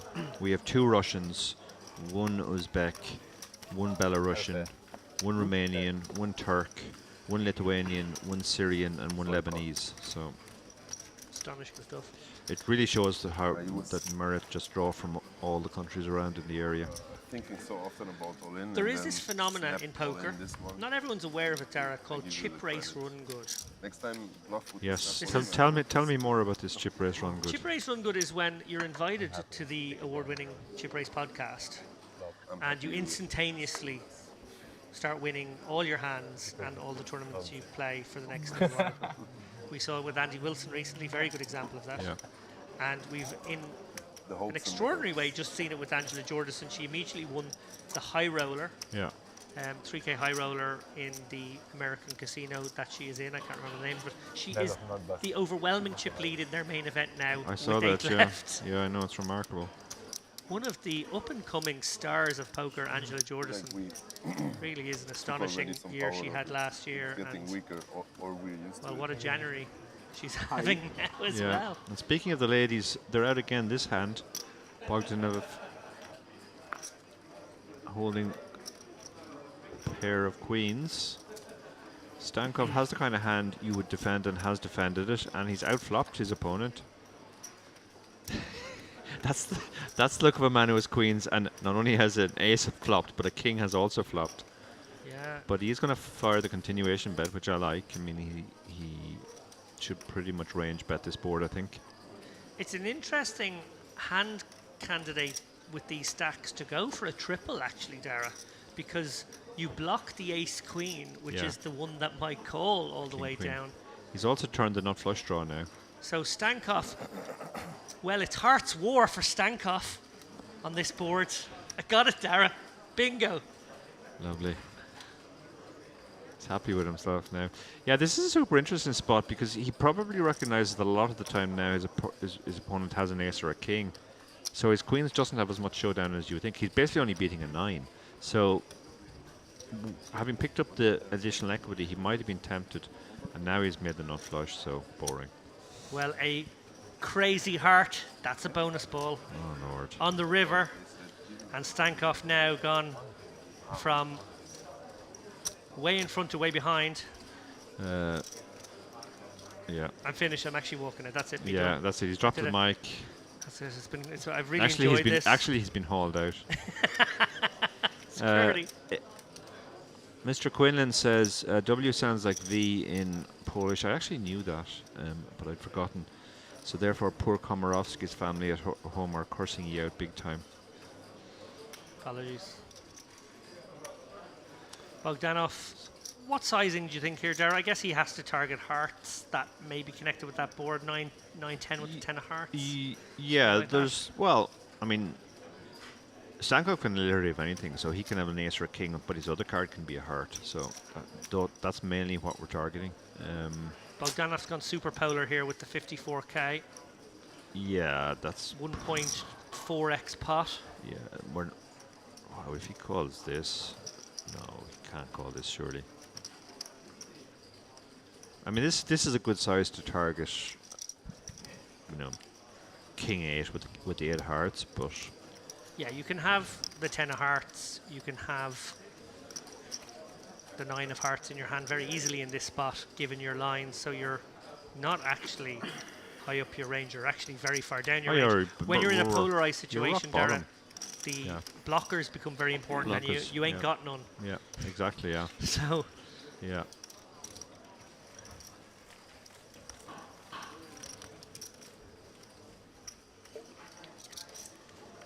One pair is good? One pair is good. Yes. I don't think so. Sometimes. Sometimes it's good, yeah. I'm sure about that. You win sometimes. Sometimes I lose.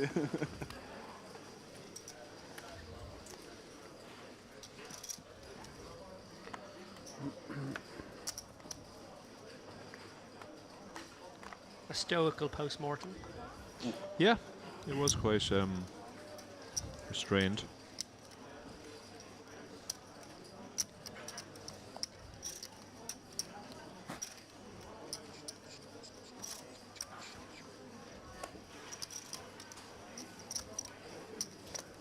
What's going on? We are flying. Ah, yeah, plane, yeah. Oh, hello.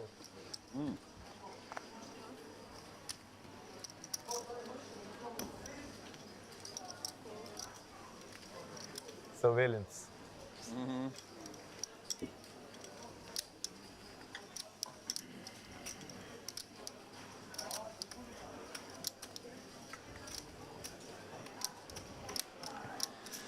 Well, flush draw versus Arostatelos's 9s.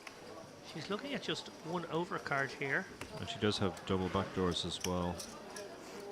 Yeah, certainly not going anywhere to one bet here, and Bogdanov has a good candidate to fire at a c-bet. His queen high could be behind some king highs, and he can exploit those with this bet. 19. Yeah. He doesn't mind growing the pot for a situation where he might have a very strong hand on a later street. Arostatelos She's never folding here, so never folding, probably wanted to face a slightly smaller bet, but it's okay. You can call this one. yeah.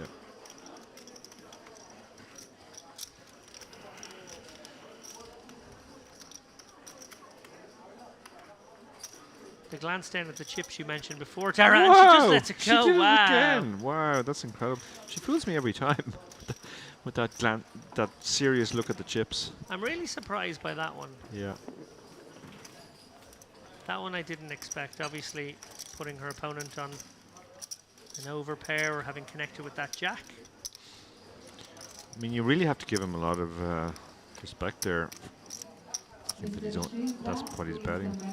And as I said, she did have the backup of various backdoors as well. I just received an email at this very moment announcing the 4th annual Global Poker Awards, which of course were hosted one time by our fellow co-commentator here at Merit, Ali Najad. It was. In fact, he was the man who read out the chip race as the first ever GPI winner for Best Podcast. Correct. Ew. Ew. Ew. It's a little in-joke for anyone at home. Queens again. Look at this. David, what's going on here? Why These ladies are getting about. Yeah. Are we allowed to say that on a stream? Well, I mean that in the well, most you just did. I mean that in the most respectful you sense. just did, so if we're not, I'm afraid that particular boat has sailed.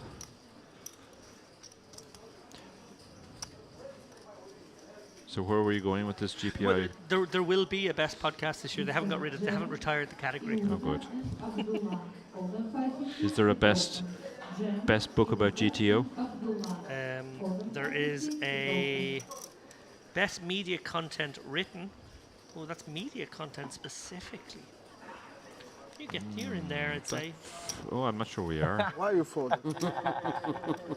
You saw my cards? No best book category, which we're very disappointed to see. Intuition. He has a good one. There's a couple of new ones. Play against a Comeback Player of the Year. I guess that's the sort Mike of Postle.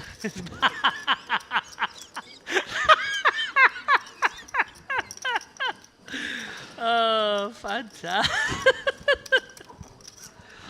Oh, I think I might need to turn the mics off. I have to laugh for another 3 minutes. That one, I'm sure no one wants to hear me.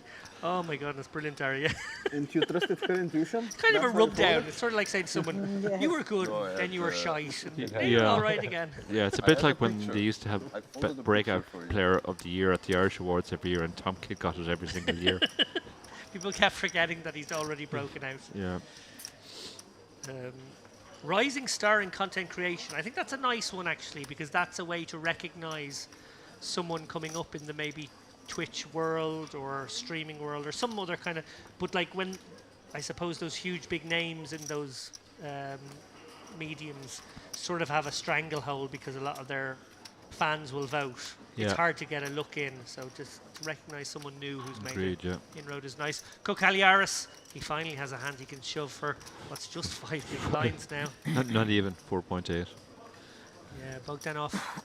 Well, he's got a lot of people behind him, but he can call here Yeah, and see what happens. exactly. It's going to be a flip for Kokiliaris. That's a name you got to say carefully.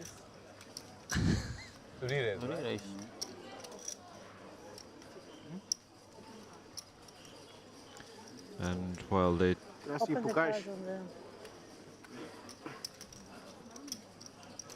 meanwhile we have royalty in the chat. Alex O'Brien has arrived. Alex says, I've had this discussion with Barry about needing a separate book category at the GPI. Yeah, it is a bit of a sore point that like somebody can toss off a 500 VSO article about any joke and they'll be up for an award. Oh, speaking of which, just in case you... Dara, I think it's very unlikely to happen, but if I was to win Bounty the award for tournament. Best Media Content for my tribute to Annie Duke and her wonderful book, it's not like that guy's read it. It's a very salty article. I would dedicate it to you and Barry. Thank you. We would greatly appreciate that. I would use that platform to advertise your book. Bit of a tricky spot now. Goal 7 wakes Oh up my with the God, 10s, this and is- he doesn't have so much. And Aristotelos, well, she's going to ditch these 7s in my view. But Bogdanov is in a bit of a tricky spot just because it's not that much more. Yeah, he's getting an amazing price now. Yeah, so if he starts putting a lot of ace kings and ace queens into the range. he's put in 5 bigs. He only has to put in 14 more into a 3-wayer. Yeah, this is an awfully tricky spot for him. Kings. It's a great spot for Kokiliaris now. He can He could more than triple up. 7 I have. Like 7. I think Bogdanov It's might have my already lucky released. card as well. Yeah, looks like he has. Then 7 Fair will play. come. 7 will come. I feel it. No, it won't come. I have one. You have one. I will come. I feel it. Still it will come. Yeah. They're still showing it as 3 They're wins. still showing it, but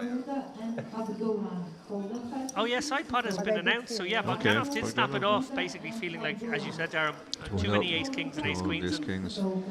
So Kokaliar is actually delighted to see if he's going to get called once, he may as well get called twice, and his ace. I think queen will come. Will be good against And there's his both ace. players. So There's now he his gets ace. triple up. Alex O'Brien asking 4-way 7s or a call. No. Probably not in this spot, Alex, just given how tight at least 2 of these players are. Maybe on the river the right way. So Kokaliaris about to get a more than triple up. He's up to 84k now from 24. Gull 7 does a hold for the very significant side pot, bigger than the main pot, in fact. Bogdanov takes a body blow here, drops from 350k or so down to 250. Good result for Gull 7, I guess. If he doesn't win the main pot, at least he picks up the side pot, sort of a little bit of profit there. He goes all in on the flop, you call, probably. GPI chat is still in the chat. Voter says, hopefully there's a category for scathing interview at a long-standing European festival. You have? Yeah. That might be one you might be up for, David. Oh, that was my comments about How Mr. much do they Kassouf. have? Yeah. And follow-up article, which is also eligible. We can do the double on that one. Yeah. 72 plus points. No, I gotta say, no, joking aside, should be 84. you cannot compare even those chunkier articles that people do, those sort of like bigger interview pieces or whatnot. They just cannot compare to the work that goes into a book like yourself. To the left and to the right. And, Close. Actually, splitting those two things off Yeah. Like that. would be the right thing to do. They just don't belong together. Yeah, no, it is a weird mismatch. Maybe not. They're not two things that can be compared properly. Although there was a time where it was just best media content and people had to judge between a 3-minute funny video and a book and an article and, I don't know, and someone's expressive dance. And a TikTok. Yeah.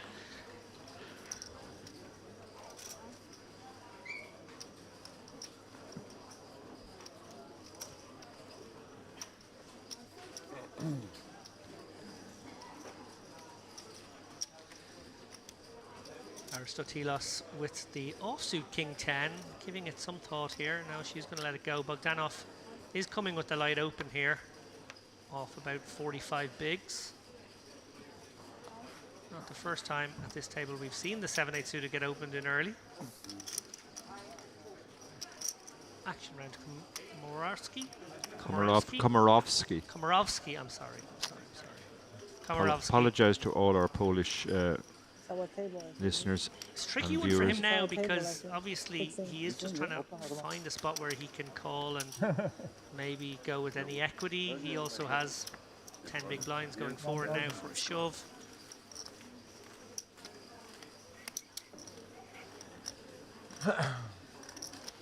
Oh, we've got Alex fired up now. Oh. Exactly my point, David. I agree. Also, it would be helpful to have proper criteria listed against each category so one knows how the winning pieces got there. They got there because People voted for them. people in the industry mashed a button Yeah. when they People were looked at a called list of eligible. names and thought about it for a couple of microseconds and went, oh, I know who Doug Polk is. I'll vote for him. Yeah. He's a really good vlogger. Yeah. And then afterwards they realise he's not a vlogger. And they go, oh, now what have we done?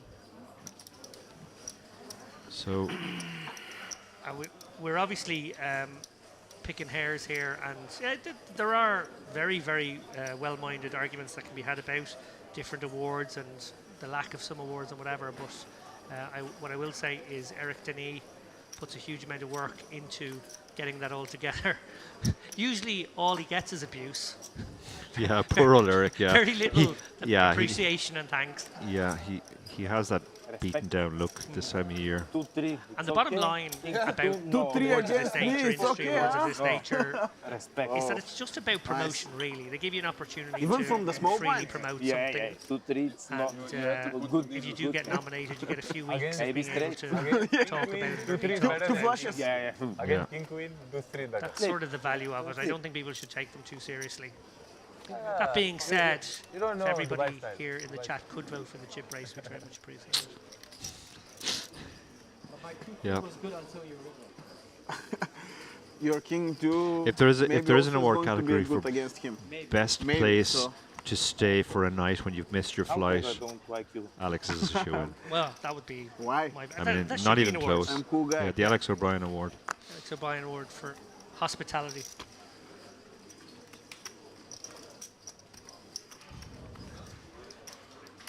Cool.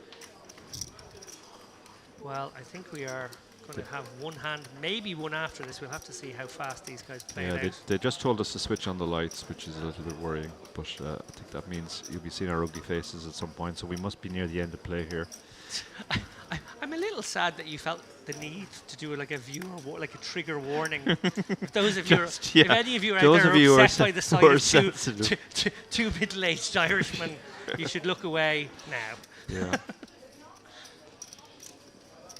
Well, we're going to see a very big Oh multi-way my pot here for our goodness! last How one. many people are in this hand?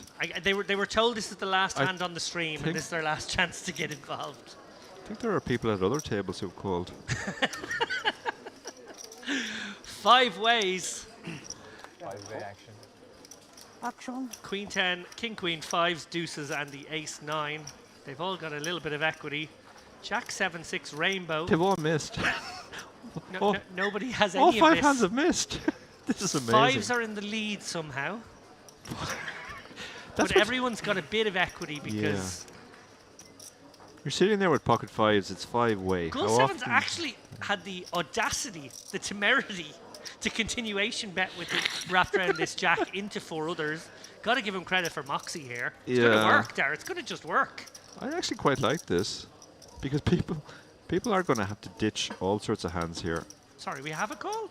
We Wolf has decided to call with the 5s. Wow. That's a sick call. He has backdoors. I mean, the 8-9 isn't great, but the 4-3. The 8-9 would be a disaster. 7 of clubs. Well, I don't see how Gull 7 can continue his story here, given that he fired that C-bet into 4 others. But maybe, just maybe, he does. And surely it will work if he does. Yeah, normally the thinking behind a bet there is it's great if it works, and if it doesn't, if you can pick up a card between a king and a 9, you improve. So you can fire again on those. And Wolf's That's firing out 15k so into 70. or That's a into 80. tiny little advanced blocker, basically. And it's got to work here because Gull 7 Yeah, is well. in an awful spot. Well, he's got queen high. We He's- go the he's same, got a another table. Raise? I think he's click raised us. Oh my god, we are playing some gangster poker This here. is amazing. He's basically recognized what this is, that this is a try and paralyze the river. So he's sort of repping aces, kings, queens, I guess, with this one. He could have pocket jacks, I suppose, as well. Wolf's very small bet, I think, looks like a jack that wants to get to showdown, a jack queen. That's the kind of thing it looks like. Or pocket 5s. 8s, 9s. Yeah. You show? Last hand? Will you show? Yeah. Bluff? Bluff. Yeah, bluff. Nice hand. My read was Yeah, good, bluff. but There we you, are. There we go. Have that in your eyebrow. Okay, Gull 7. Wow. That was one of the most I saw the underplayer audacious on the plays flop of the because I was entire sure feature he- table. Yeah. Right there as they are walking away. Those guys will rejoin an outer table in the same formulation a bit later on. But we see there Fabian Wolf, despite losing that last pot, 718k. Well, he did bring a lot of chips to the table. I don't think he made much progress. No, he did come with something very similar. Katerina Aristotelos. She was the star of the first half, but she went kind of quiet then for a while. Very card dead she was, to be fair. Yeah, quite the card- nines fold was interesting. It was. That was an interesting one, we'll say. Guys, we are going on a dinner break. It's not going to be very long, 45 minutes. Recommend you guys have a bit of dinner as well. It's that kind of time of the day. Have a meal. Come back and join us when we will be playing a new feature table here at the Merit Poker Western Series main event. Take care.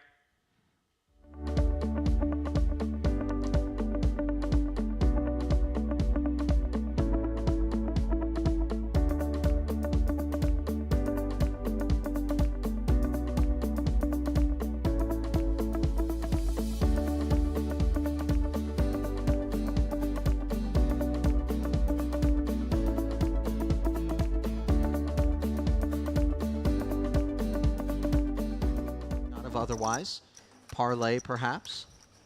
Absolutely, and lots of satellites firing off once, twice a day for the last few days as well, so people can find those cut price routes in as well. Pocket sevens rearing their head once more. This time they will find their way to a flop as Guarini's Queen 9 suited open is flatted by Furkan Beg.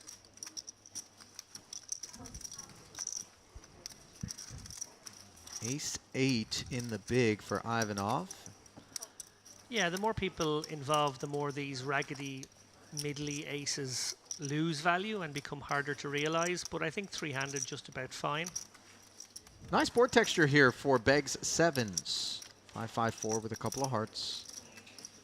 Really nothing to speak of for Guarini. We'll see whether or not being in a three-way pot will make him a bit more bashful.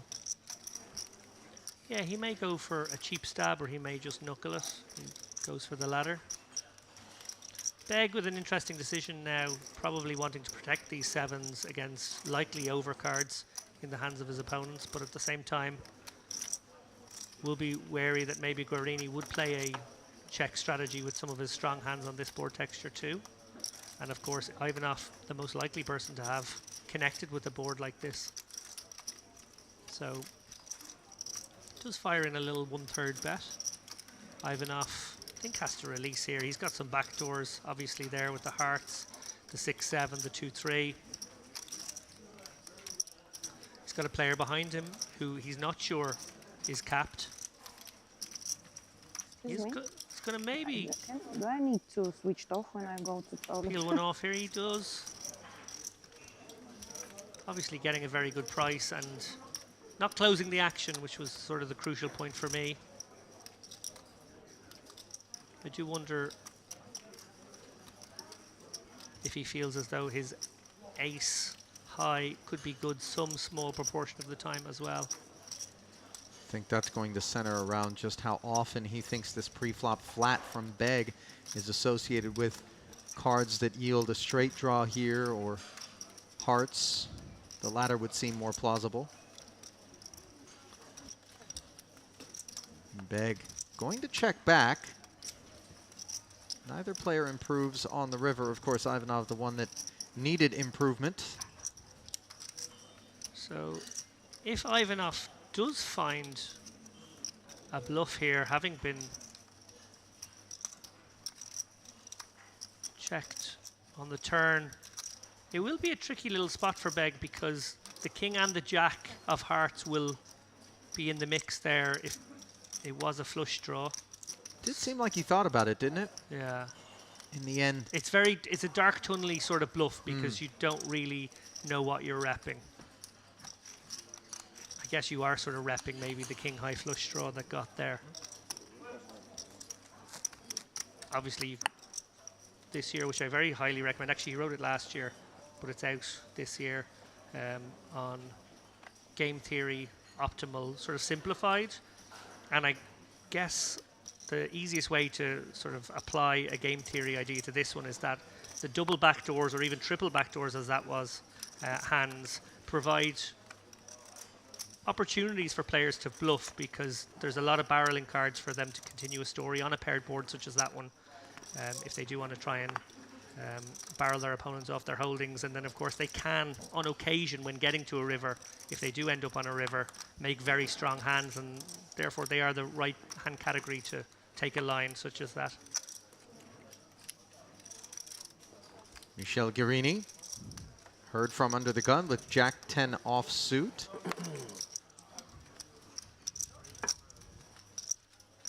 Somewhat liberal, would you say, David? Yeah, I think this is a maybe show of intent, much like the one you described very early on in this broadcast, that maybe some players were going to be a little bit looser in pursuit of doubling up, tripling up over the course of the first couple of hours, but also maybe considering it a booby prize to be able to get a fresh stack if things were to go wrong. Interesting board. Both players with straight draws. Of course, the 7 would be disastrous for Kodanov, and now a very welcome sight in the form of the king of spades for Kodanov, who picks up the nut flush draw after a check back from Guarini with the 2 overs and open ender, which I'm a bit surprised by, but maybe deciding that that board texture was more favorable to Kodanov's defense range. And I think probably very much eyeing up the idea of a delayed c-bet as well. I think this makes a very good turn bet because you actually have less equity. And the relative equities between you and your villain's hand are a bit more defined. And there's some King X there that would be happy to check back the flop and suddenly is made top pair on the turn that you can represent as we see him go to work for 8,500. Surely Kodanov won't be finding the muck, but to be determined whether or not he finds a semi-bluff check raise here.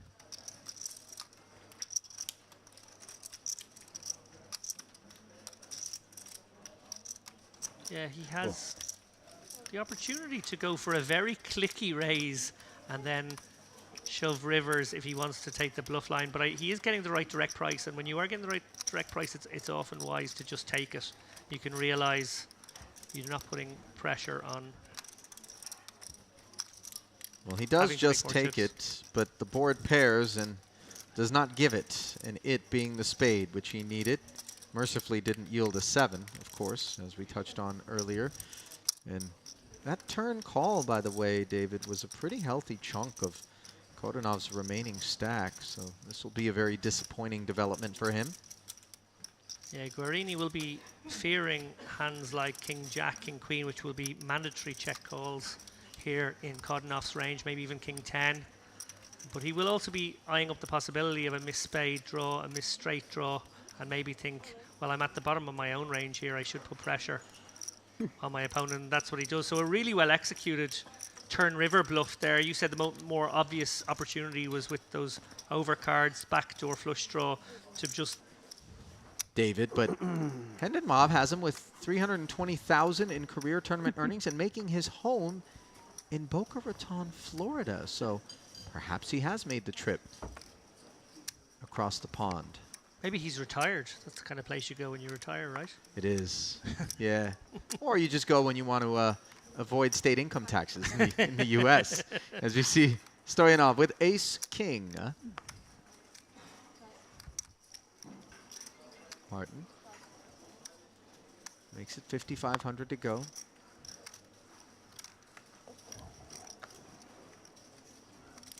And Lavrentini just continues to get whittled away here. Unable to find a hand that he wants to go with. Ivanov. Speak only English. Players Flats. using other languages will receive a warning, and if continued, a penalty will We be could have a applied. very big multi-way pot here. Unlikely cutting off 3 bets over Stoyanov here, given how early the open came from. It's possible he might decide to go with his hand. Actually, he does only have 20 bigs. Yeah, that 53K stack, I think, has everything to do with this choice from Kodanov, as he will rip it in there. We're going to have our first showdown, Ali. Stoyanov certainly has the right kit, but this represents a healthy quotient of his remaining stack. So he is going to go ahead and put it all in himself, ensure that Ivanov does not come along. And they're going to see 5 with 2 overs against the pair. A 10% edge for Kodanov's 2 nines. Spekmart. And Kodanov's 9s are no longer the best hand on a king-high flop. Oh, yeah. More nines. Spade off. then it's easy. And the turn doesn't Nine change of anything, spades. despite Not improving about Stoyanov to now, top it's 2. about the hand. And the river Yeah. will seal Antanas Kodanov's Last time on the fate. TV table, we were 2 Bulgarians as well. We won't make the money today. The structure's so good in this one that it's going to be a day 3 bubble. Obviously, we don't even stop letting people walk in the door until halfway through the day. So it's, yeah, almost feels more like that phase toward the end of day 1 because the structure is so good. I think players appreciate that, David. Obviously, you know, in any sort of main event, you'd hate to feel as though you're playing a turbo. Always. Be careful.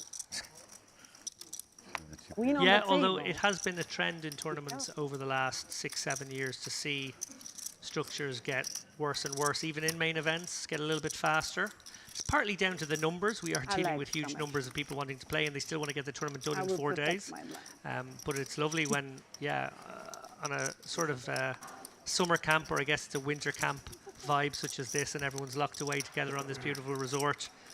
They just feel like, no, we can just offer great structures and let people jump in. From great structures to great boards for Yusuf Mizrahi, who's got this ace-10 converted into top pair, top kicker. Gut shot straight draw for Ivanov. Yeah, I think Ivanov will bet this.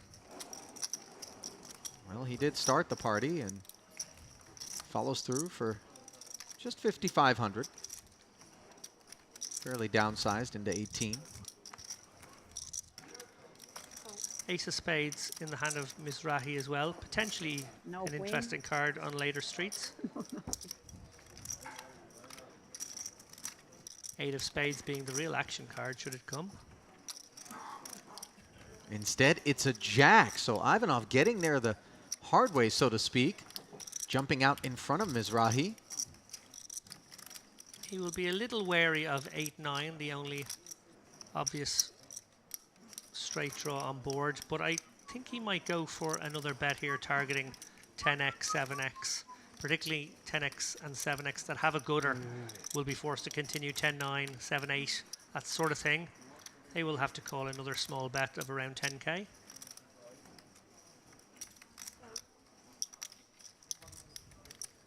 $12K, let's call it officially.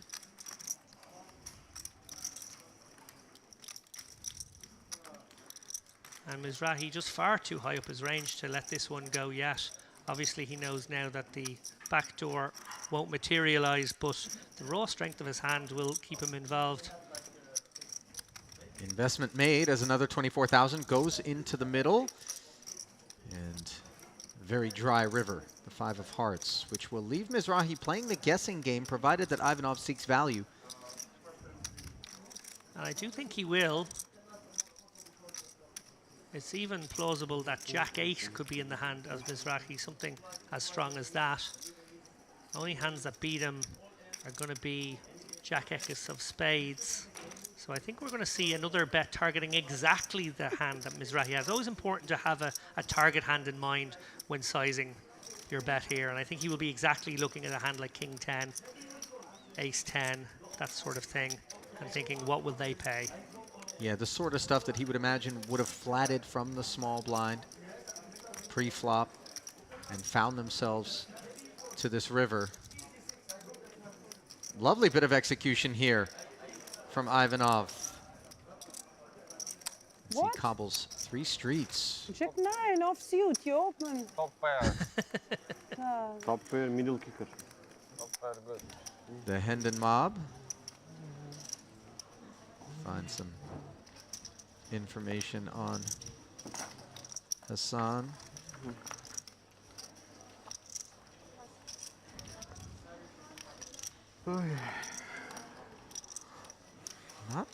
Not showing any results for him, David, so perhaps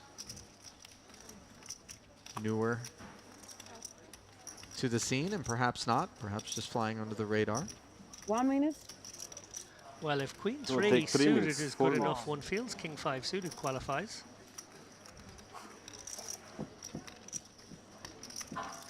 Well, you can't check just yet. wrapping her fingers Great. as she deliberates. And then raises it up to 5,500.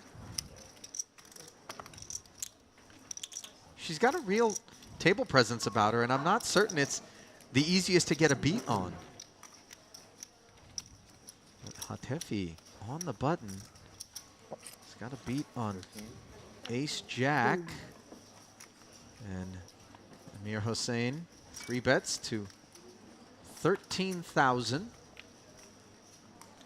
We see the small 3-bet being deployed once again by Hatefi, who is laying an incredibly so good price much? here to Kryselnikova with a suited king. I could imagine I have a world where so-so. she continues here. 7 deuce, never lose. In fairness, to Let's this try. price, I think you have to continue. We're here for have we are here for have some fun. 7 deuce, never lose. Oddly, she just How much is that? said why so much, as though it was just a natural reaction to being 3-bet, but truly the sizing was not of any real consequence. And so Nina does make the call. Will be out of position and without any help on a queen 8-4 board, but that same fact remains for this Ace-Jack, and without a spade, things are a touch awkward.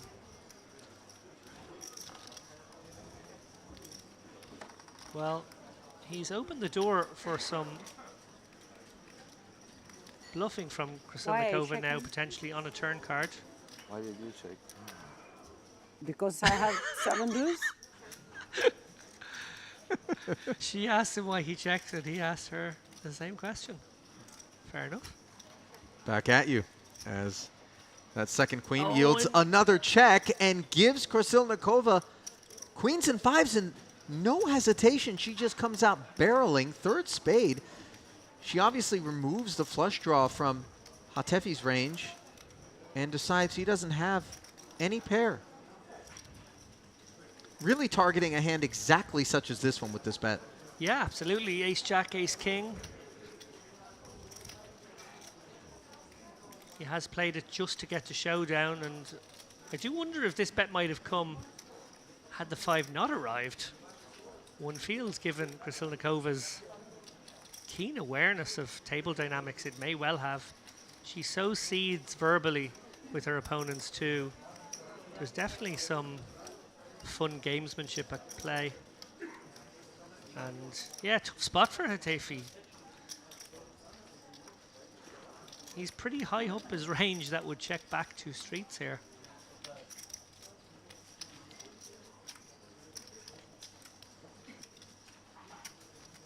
Dare I say, there is always the tendency to profile female players as less likely to bluff. My experience is that actually they bluff just as much as everyone else, but some players do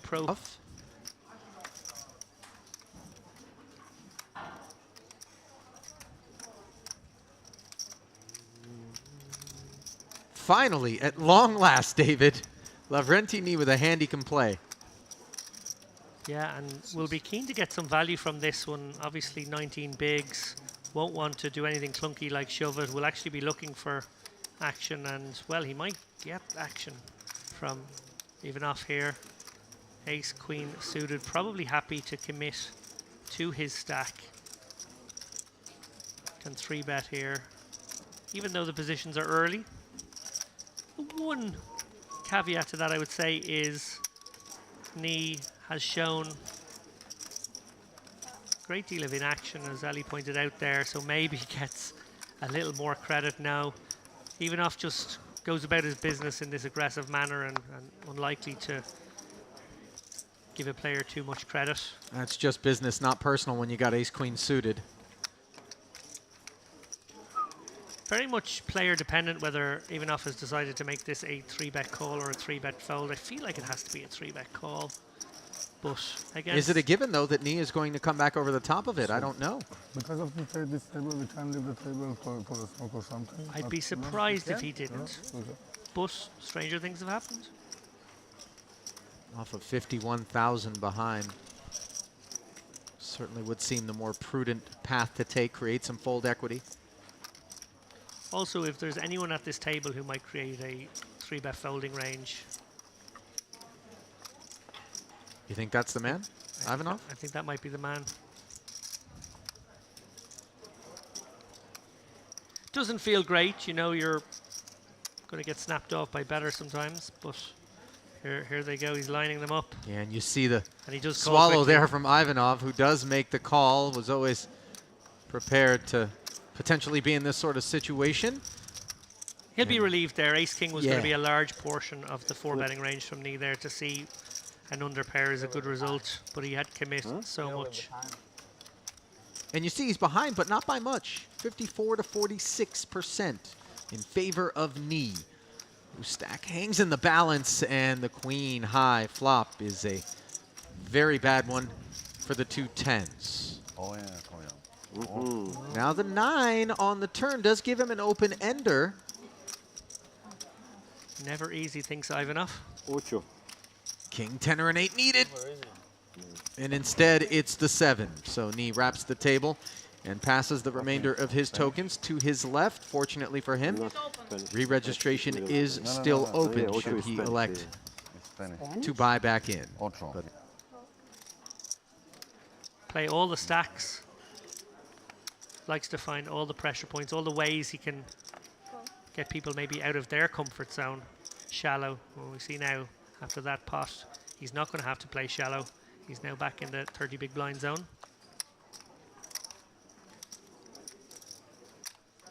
Ace-7 suited. The raise to 6,000, picking up Nina from the hijack with this 10-8 off, and unfortunately for her, Stoyanov has 2 8s wired. Now Ivanov with the big stack. Remember, he opened with a Jack-9 earlier, but decides he doesn't want to make the call from the big. Able to close the action. You at all surprised by the laydown? Not a great hand, obviously, but...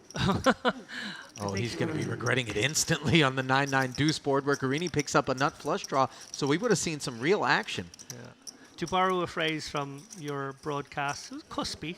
Yeah. It was a cuspy one. Guarini, not flush here. Stoyanov, unlikely to go anywhere on this texture. Krasilnikov, it's fair to say, sort of a little optimistic here, a little splashy here on the hijack. No need to play a hand like this, to be honest. And she's wrapped around the 9, obviously, but I strongly suggest it would be following good money after bad to continue, and she does let it go. Stoyanov does not improve on the turn. Doesn't need to, though. He's ahead of this ace high, and we'll see how Guarini chooses to approach the turn with 45.5 in the middle off of 88K. Is he going to look to set up 2 more streets of betting in the event he's unimproved, David? Yes. Everybody knows. This is a theoretically interesting spot because you want to have almost a 50-50 split in your frequency here between times you bet and times you check, because you want flushes to be in both ranges. He does go for the aggressive line.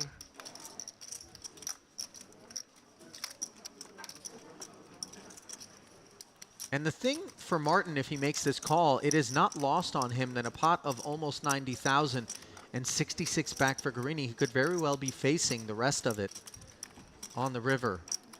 Yeah, This Guarini probably has more 9x in his opening range than the flatting range would contain. It won't be very much more likely this is a battle of pocket pairs, and Stoyanov obviously feeling like he has to get sticky on this street, probably deciding he would fold. And that street does bring the nut flush for Guarini.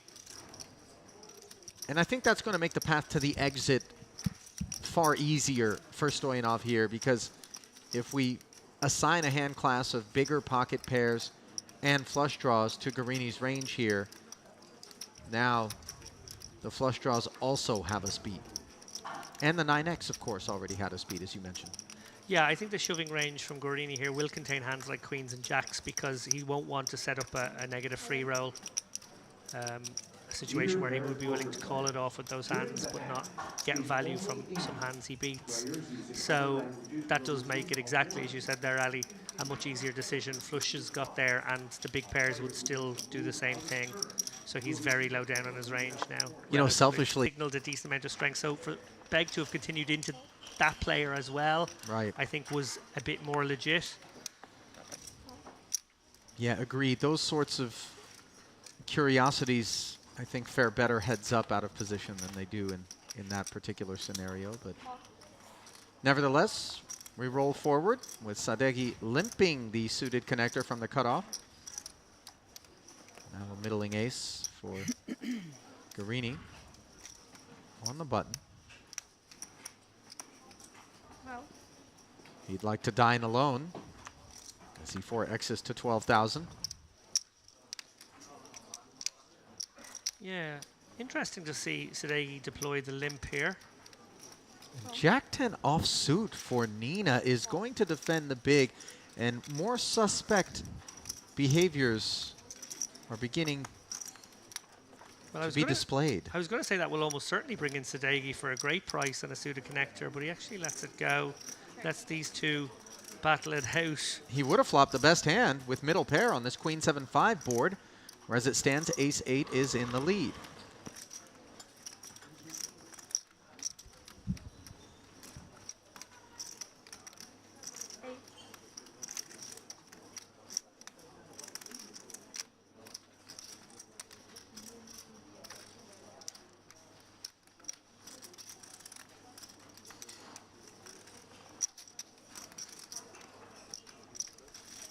$8K bet. Does get called, and Krasilnikova binks a jack on the turn.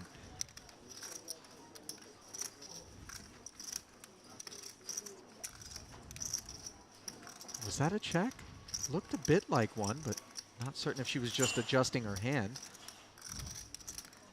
Doesn't appear that it registered as such. She may think that she checked. I don't think anyone else does. I think you're spot on here, Ali. I think it may be asked to clarify now. Guarini. Oh no, he has bet. Okay. Apparently I'm spot off, as the case were. Pardon me, 32,000.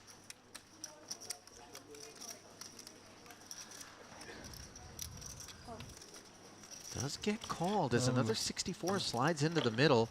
It's going to be very hard for Guarini to empty the clip here. 96 into 111. You surprised at his willingness to barrel again with the ace 8? Arid river card. I certainly didn't anticipate him firing again. Maybe not assigning much Queen X to Nina's range when calling the 3-bet out of the big. Not sure, but in any event, here he is completely adrift with ace high and 111,000 in the middle. And he's going to jam. Nina instantly asks for it to be counted down. So Guarini obviously reckoning that there are a decent number of weak holdings, so that, you know, Krasilnikova will be in there with some maybe 7/8s, maybe 98? Queen 10s that she might fold even here. It's very, very aggressive from Guarini, clearing feeling like the gap between her turn calls and river calls is large. Obviously his story gets to stay consistent over all those streets.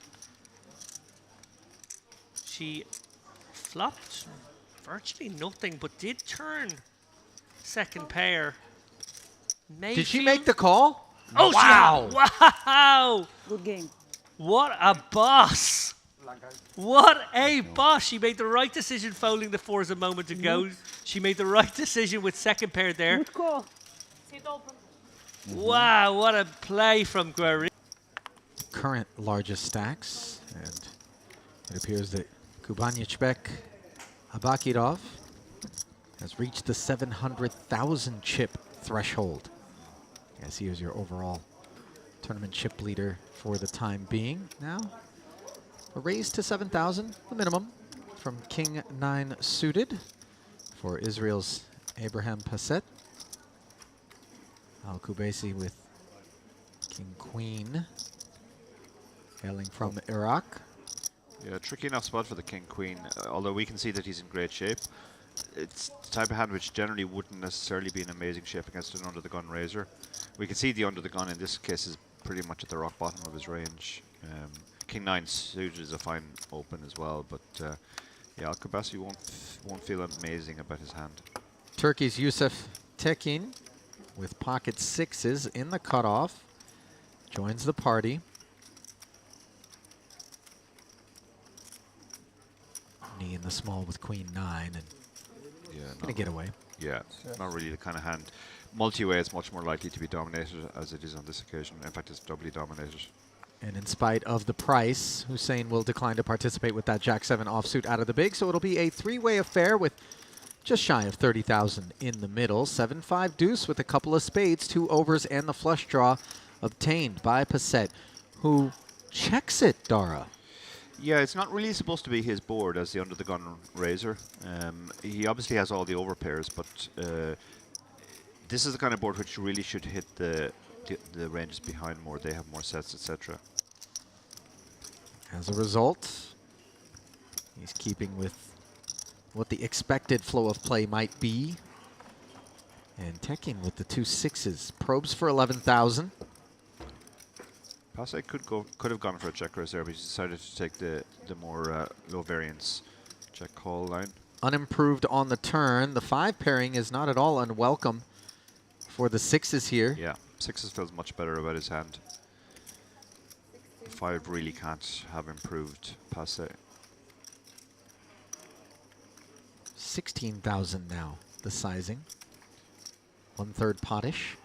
Yeah, he's getting the price pretty much to call, but when the board pairs, you could be slightly worried that you could be dead already against a hand like 7s. If 6s are in the range, 7s are as well. Yeah.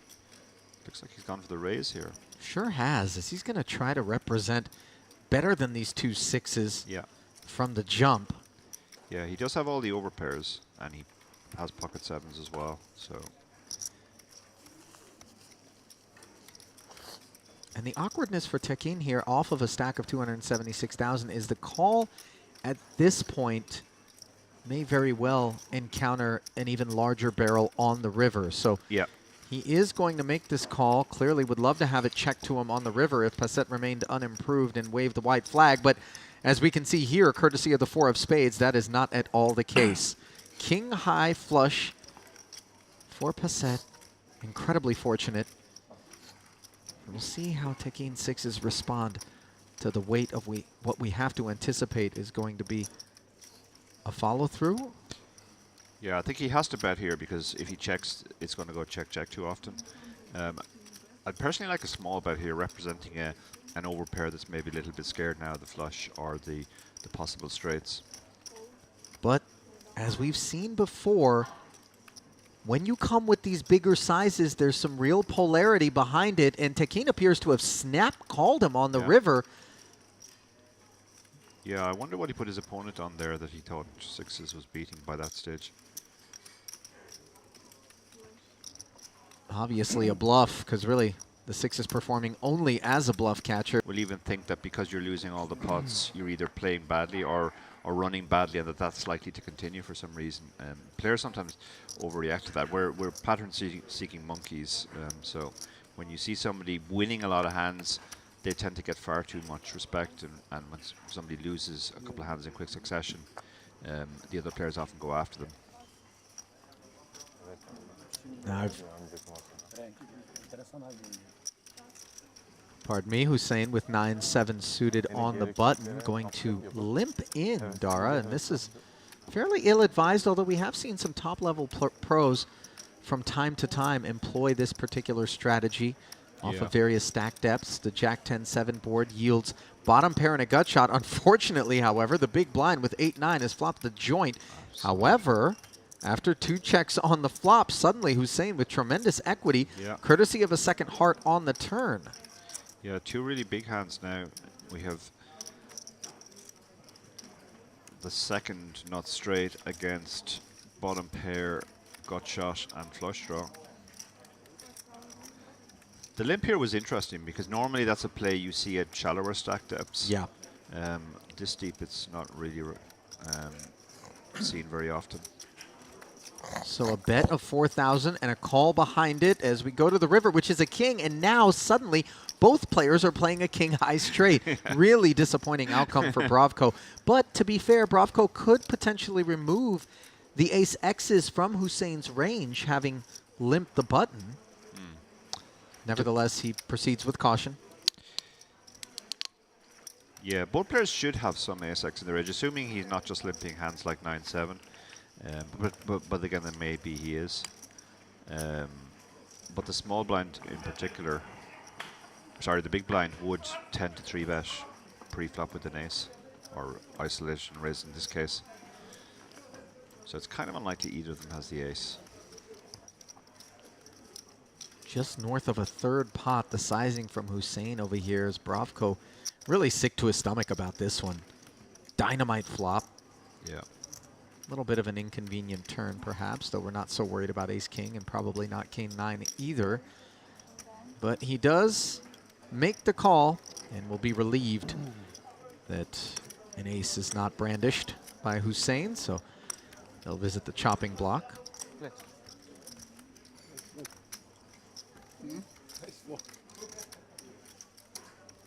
Awfully feathery affair here for our dealer. Yeah. This is downright avian. Yeah. Is she molting? I wonder. They're going with the whole Western theme. Yes. Cowboys and Indians, Cowboys I suppose, and is the angle. That is the angle. But it's certainly different from the usual dealer attire. To the ranks, for you, who are some of the most talented Russian players in the game today? Today? That's an interesting Anybody come to question. mind? We've got time to chew on it. Yeah. And the internet as well, it bears mentioning. Yeah, yeah. Ace-queen for Tekin. He is very short now. 14 big blinds. Like to see him actually be the opener when choosing to play some of the hands that he has, as opposed to sort of calling and taking very passive lines that represent very expensive investments relative to his stack depth. I'll say flicking at the nonchalant call there with all the chips. Oh, an interesting spot for the big blind now. Yeah, Bravko could have maybe thought about a little mild squeeze, but off of his 117,000, he plunks in the necessary cost of admission and takes the queen 9-4 flop with the field, which yields an open ender for the jack 10. Top pair, top kicker is about all you could ask for here. Best case scenario. Yeah, he's stacked to pot ratio is much more than 1.5 for him now, so he just has to think about the best way to get the money in. Probably start off with a fairly small bet and then maybe shove the turn if called. Yeah, showing some aptitude here in terms of sizing and trying to chart a course for a double.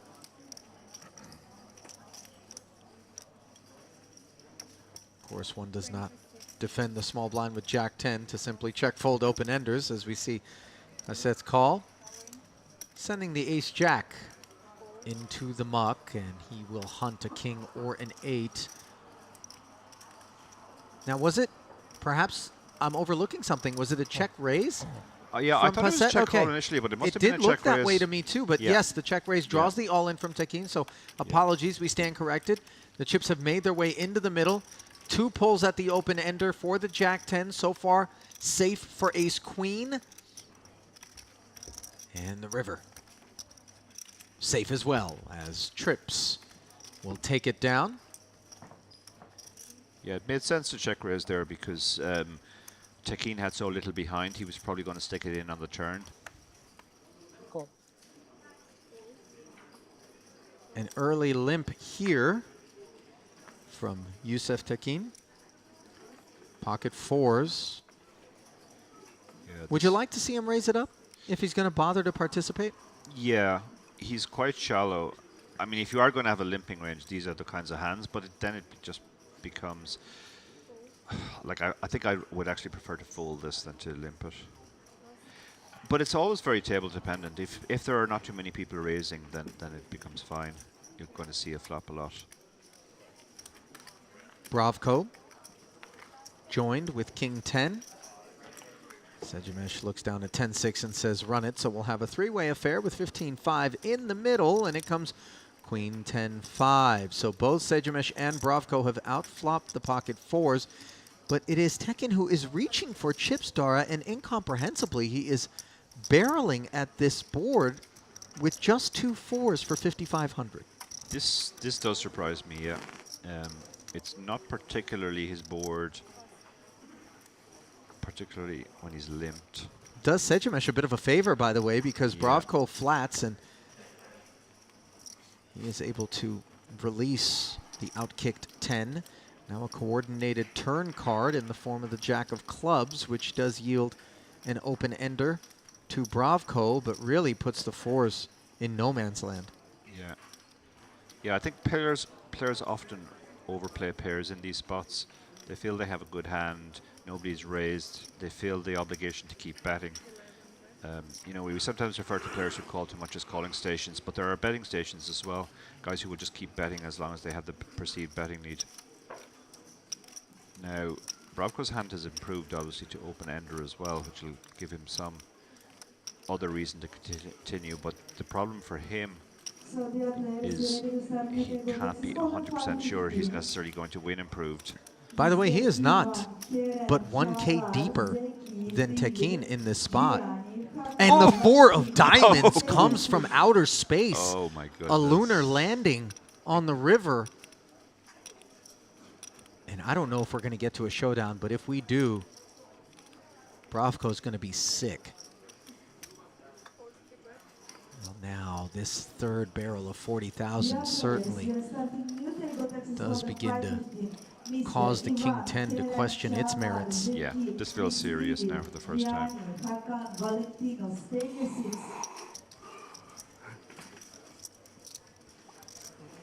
As a very general population tendency, when you see small bet, big bet on river, they've improved in some unexpected way.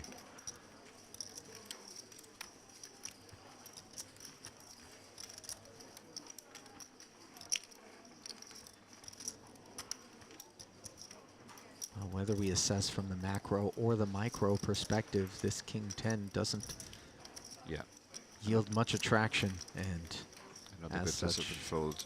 Just a pure bluff catcher there on the end. Oh yeah. And again, 40 off of his remaining. That's a genuinely tough one. Ice cream. I mean, it would be an unusual winter treat, but again, it's such an unusual thing. It feels like it would be difficult to invent. Okay, I'm going to go with false, but I wouldn't at all be surprised if I got this one wrong. Well, it's good that you wouldn't be surprised because you have indeed gotten that one wrong. Wow. Much to my amusement. You can find street vendors selling ice cream on the street from paper boxes in Mongolia. No need for a freezer at -30 degrees Celsius. Definitely not, no. Which is about how cold it can get up there. That's interesting. Ice cream sales usually plummet in most countries in winter. I guess the refrigeration costs are quite low. You don't need to worry about storing your product. Yeah, Mongolians are different gravy as well. They're tough, rugged people. Yeah, no doubt about it.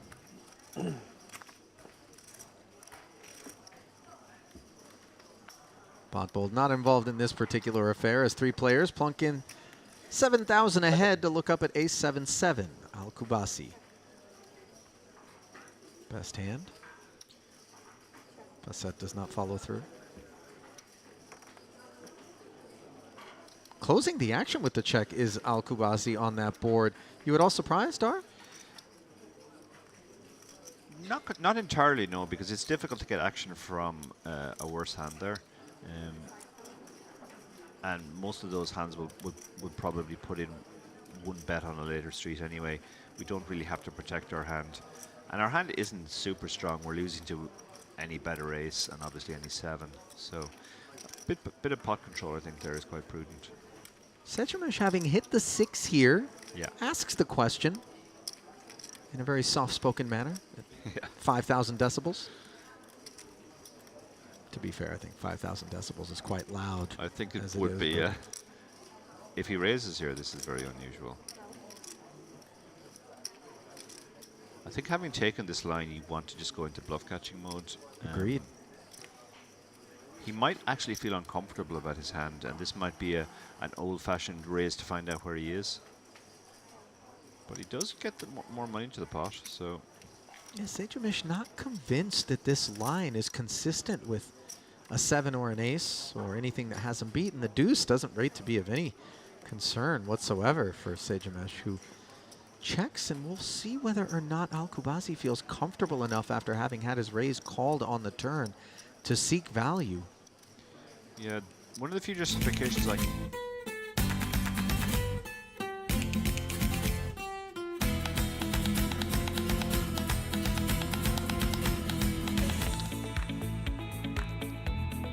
And welcome back to continuing coverage of Day 2 of the Merit Western Poker Series main event, live from the Merit Crystal Cove Hotel, Resort, and Casino.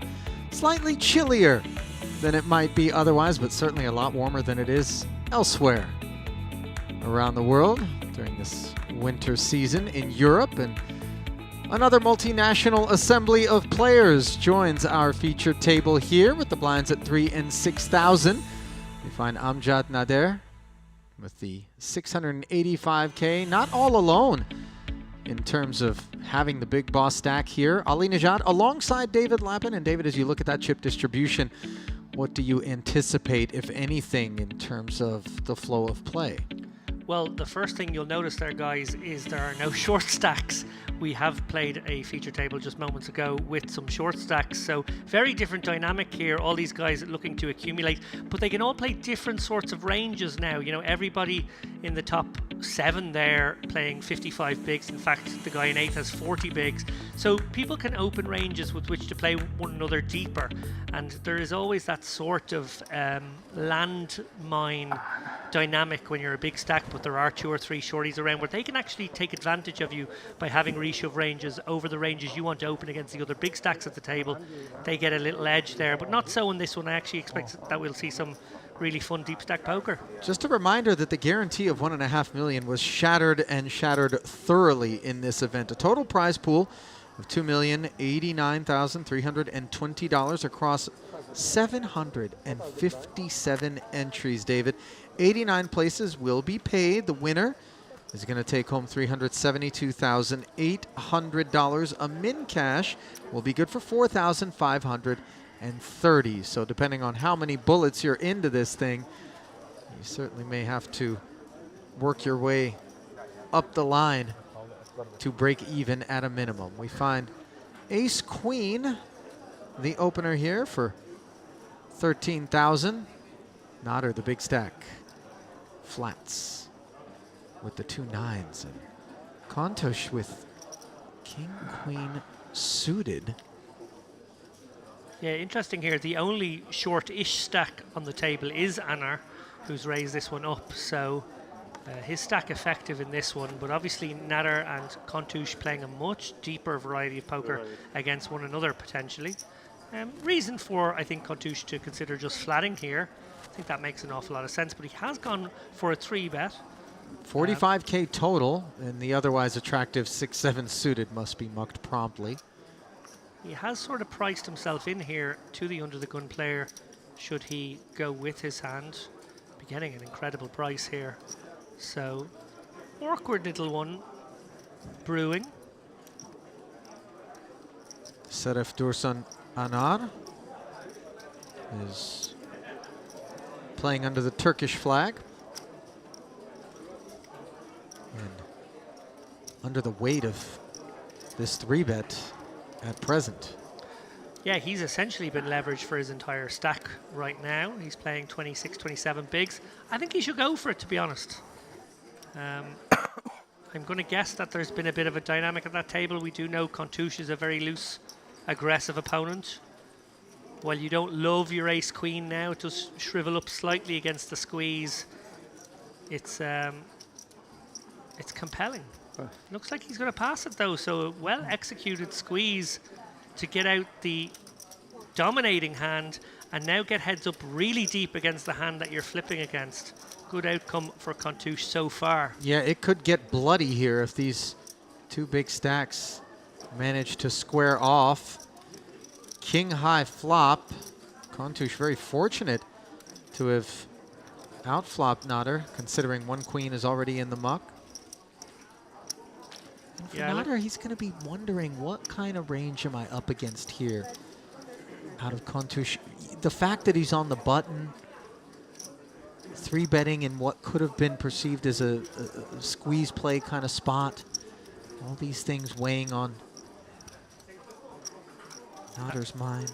Absolutely. I think one interesting fact in this one is Kontouche clearly willing to open a hand, or sorry, willing to 3-bet a hand that he was willing to commit against the opener, because he did sort of make his bed there. I'm not sure Nader's perception of the opener, but one would guess reasonably tight. 2 quick checks after the ace shows up on the turn. And you wonder whether or not Nader imagines he can represent that card and turn his hand into a bluff effectively, which he does. But King-Queen is a lot of kit here in the event that Nader does not have an ace. Yeah, it's a really interesting bet here, almost designed to get queens, jacks and tens to fold. King, obviously not much better than that. But it comes down to Kontouche having to sort of look at his entire range here and wonder how high up it he is, and wow, he does let it go. Incredible. Wow. From Amjad Nader from Syria. What a scallywag Nader there. Getting to win that one. Note, by the way, that Kontouche's 3-bet and subsequently the decision from Anar pre-flop to lay down the ace-queen works out quite nicely for him, because that showdown, or actually I take that back, the ace-queen hit the turn, so in retrospect, he was going to have the winner if they ran it out. But had he chose to just flat, which certainly we would not recommend given the level of commitment in terms of chips it would have represented, might not have found his way to the turn. So all hypotheticals, but a nice start to this frame of play for Nader, the chip leader at this feature table, coming in and going to work with the pocket threes.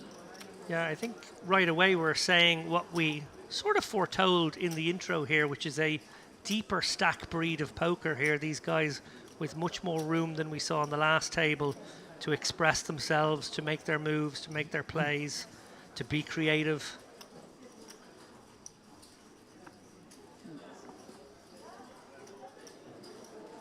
You'll remember my point to Dara on the last feature table about hands like threes from early positions, 2 3s, 4s, 5s, that kind of thing, not really making for great early position opens. But of course, then we were talking about a table full of 50, 40, 30 big blind stacks. These guys much deeper, suddenly, while still difficult to navigate, those small pairs become a little bit more enticing.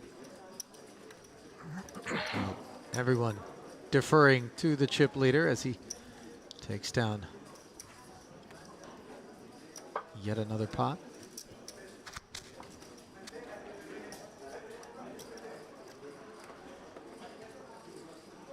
And oftentimes you'll find that just because multiple players are presiding over a big stack doesn't mean that they are all approaching the game from that standpoint of increasing their level of activity and maybe leaning into the field a little bit. It's not a presumption that we can make that just because they've arrived upon that big stack, it's been the product of playing many, many hands. It could be just one big collision, aces into kings, something like that, that yields the bulk of it. And on the topic of aces, here's Muntanu with the needles, over $500,000 deep. Cutoff open, and the later position you're in when you make these sorts of opens, the more suspicious they look to the opposition, oftentimes emboldening light 3-bets. Mandatory call here for Kapustin with the suited gapper.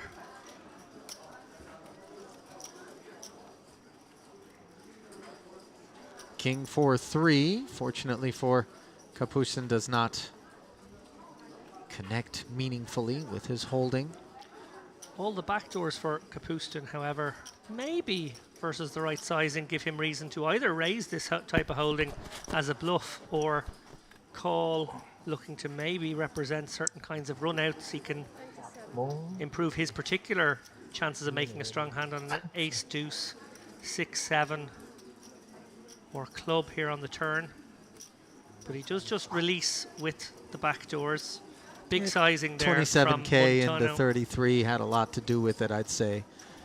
Maybe Montano would have been better served to size down a little bit. Although, you know, you do see the trend of sizing up with the intention of looking as though you're trying to dispatch your opponent in position heads up, lending to sometimes inducing continues, floats, check raises.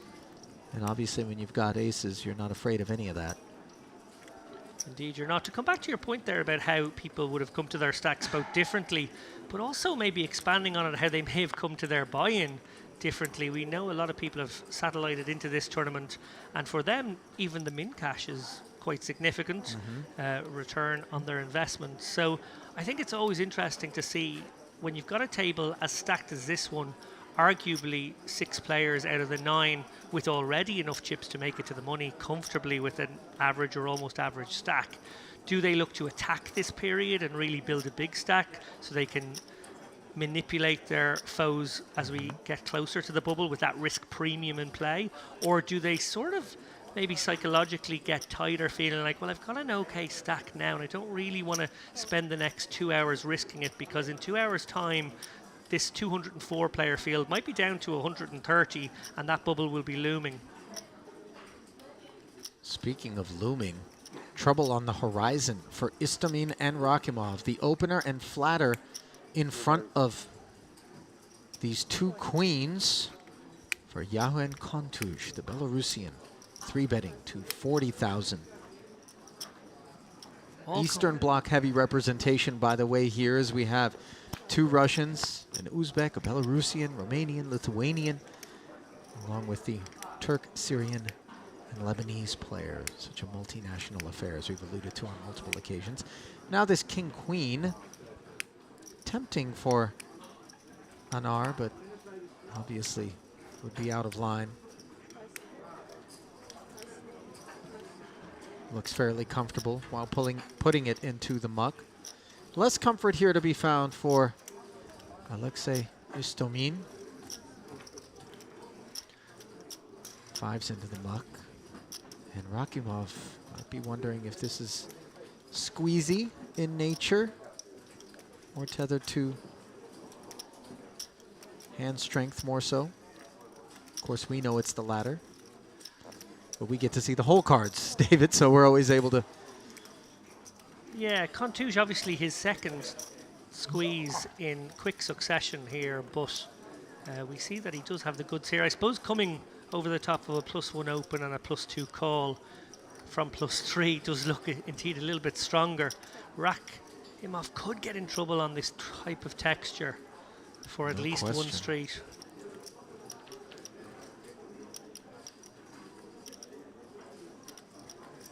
The ace or king high board would have seen Rakimov pretty content to head for the hills, but on the jack 8-3, facing a small bet, he would be very tempted. It's not a small bet though.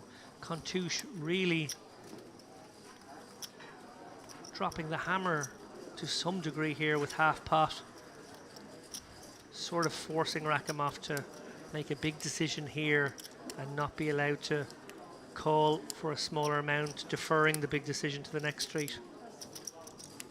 Sevens ultimately deciding that they don't want to take one off here, understandably. Yeah, I think Kontush could have played that a little more subtly, gone for a smaller sizing, forced his opponent into more mistakes with more of his range there, perhaps. Never bad to take down on the flop a 3-bet pot, but did get pretty much the perfect board. It was Mamacita's second time. A his opponent had connected with the jack, he was likely to get paid, but also some pocket pairs that might be in the flat first bet, flat 3-bet range. I think I would have been looking at those types of hands and thinking, how much will they pay? The first time, not. To be fair, I do think that sometimes we see the size ups being emblematic of a player who perhaps isn't as comfortable navigating the hand from that point forward, because the more of our opponent's range we retain, the murkier the water becomes on further streets. So you get a little bit more clarity moving forward when you do size up.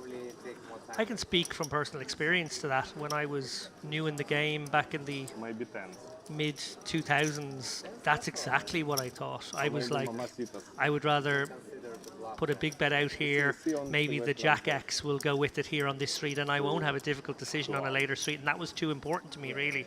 I had to reframe my thinking as time went on, but yeah, deferring the possibility of having to make a more difficult decision was always in my mind. Yeah. And I think, yeah, as you progress in the game, you become less fearful of getting into difficult positions because you've been in them before, and you back yourself to make the right decision more often than not in those situations. Raise and take it for the ace-10 suited of Bogdan Andrei Montanu, the Romanian. There's a famous Romanian poker player out there that comes to mind, David. Has a similar sounding last name. Any hazard a guess, perhaps? Might it be D-Negs? Daniel Negreanu, of course, one of the winningest players of all time. Montano has over 400,000 in career tournament earnings, his best live cash, a 200K takedown, and that came courtesy of having won the $2,000 warm-up event back in November right here during the Merit Poker Vintage Series. So clearly he has announced himself on this stage. Yeah, you mentioned there Negreanu's winning record. I believe he crossed the 50 million mark not too long ago. He did. Incredible. Just landmark. astounding. Do you have any experiences? If you had to hazard a guess as to how much of that 50 million is profit, could you do it? I think a healthy amount. I know he's always posted his yearly graphs when it came to tournaments. If I had to guess what his ROI would be, he's in tough games most of the time. Maybe I'm going to go with something around the 16 million mark. Still a healthy figure, isn't it? But it does elucidate just how tough it is over a long arc of time. Yeah. In particular, when you're graduating into the most challenging echelons of the game, to stay profitable. And have we another squeeze here? We certainly do, as Kapustin started the party. These guys really deep now. Interesting if Nader feels a little gambly here, looking to set mine. I love the sizing from Istamin out of the big blind. Do you ever get annoyed when the guy that opened that you flatted just snap folds to the 3-bet and then leaves you out there having to decide? I've always been aggravated by that. Istamin Wow. going really big out of the big blind, and I like it, I have to say. I think he, if he's going to raise from that seat, I think it has to be big, and he chose a big amount there. He's charging his opponent who would have position. Well served, I think. You would hate to see that big stack of Nader have position on you and create some awkward situations post-flop in the event your ace-queen is unimproved. So. Can I get this soda water with ice and lemon big glass?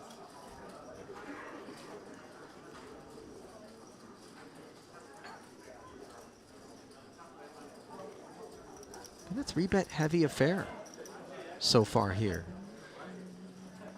Standing in contrast to some of the other feature tables that Yeah, and I we've think that is covered a earlier. feature of the depth we talked about there. There is room for this sort of expressiveness. Players can make these plays without the fear that there's a short stack looming behind who might be a fly in the ointment. And look who's inherited the ace-queen. None other than Nader, making it 15,000 to go.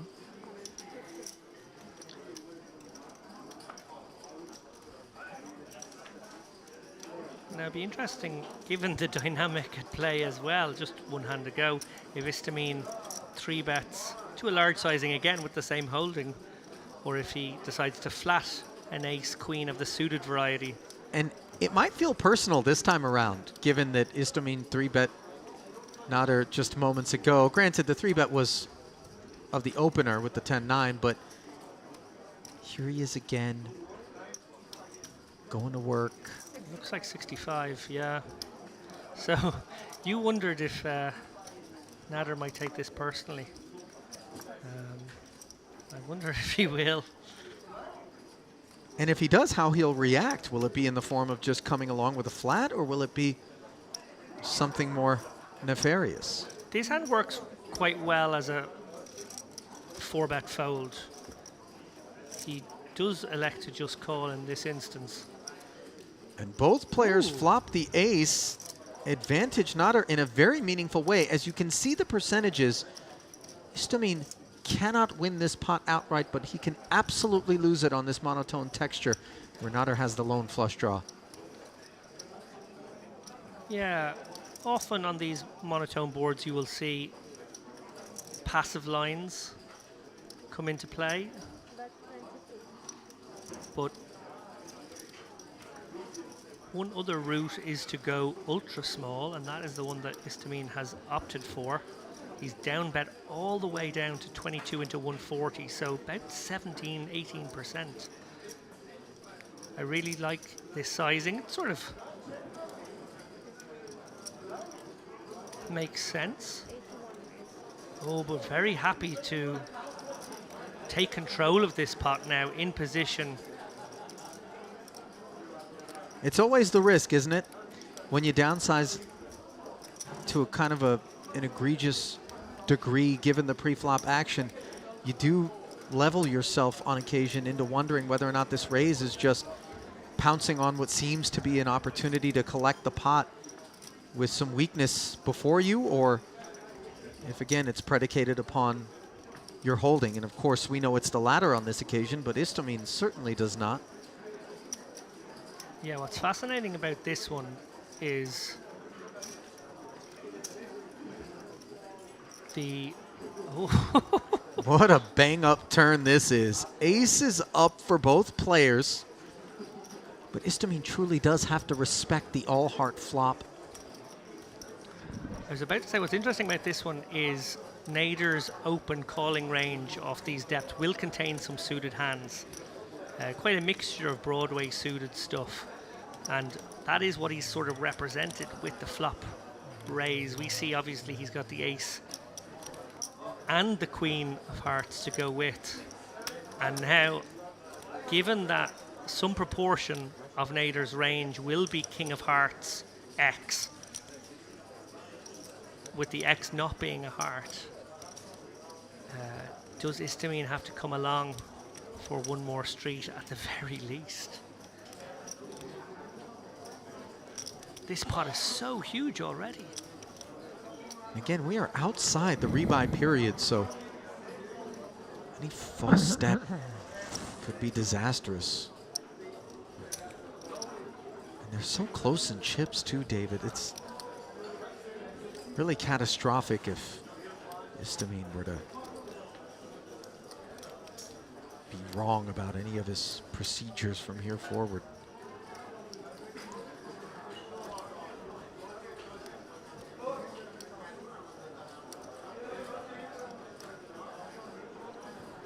What's really interesting about this spot, and I'm just sort of thinking into the future, is if Istamine calls here and the river doesn't come a heart, then he beats all the bluffs and His opponent will bet, because his opponent will be very happy with top 2.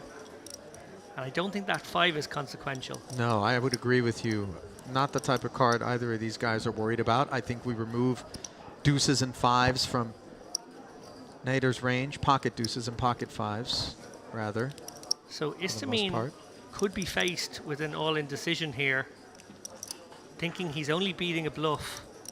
We No- block aces, we Oh, block check queens. back. Oh, wow. I'm shocked at this. And that reaction from Nader on the end suggests that he recognizes meat was left on the bone. Yeah, like it's possible that a call may have been incoming. The draws did miss, but at the same time, he would have been representing a flush while actually betting top 2 for value, and his opponent would have been in a horrible situation. The Maybe, check- just maybe, he would have won it. I mean, the check back, I got to wonder whether or not the check back happens if the 5 doesn't pair. Maybe there's some world in which he just had that reflexive, I guess maybe the you know, ace fear 5 of- suited being the obvious bluff candidate if you are going to put one in out of the blinds, looming somewhat. I don't know. or maybe wary that Istamine had the hearts. I just, Also possible, maybe there are some king X suited that would go light there pre-flop.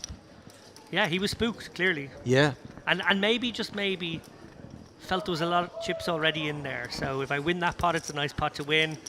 Maybe I don't need to risk any more and be greedy. I'll tell you what, though, that's an interesting point to expand upon, David, because as we evolve in our poker careers, and clearly everybody in this field, it's a very broad spectrum of experience levels that we're dealing with, but tackling that discomfort, recognizing that just because the pot is big doesn't mean that we should always climb into our shell, reach for our comfort blanket, and then check back.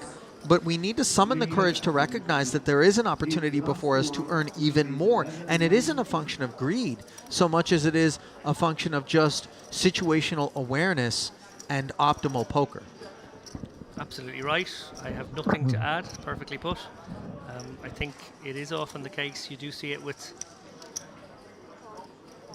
players where it just feels as though, okay, this is a significant pot if I win it, and that's okay, and I just really, really don't want to make a big mistake and lose it. But yes, there was absolutely an opportunity there to put his opponent in a tough spot, and a nitty check back in the end with top 2. He was blocking the obvious sets, the aces and the queens that might stick around. A non-heart, non-board pairing card, I think, is what we would have loved to have seen. Yeah, I think the 5 may be actually more interesting on second glance because the light part of the 3 betting range does contain the ace-5 suited, and I'm pretty sure there was one combo of that still there.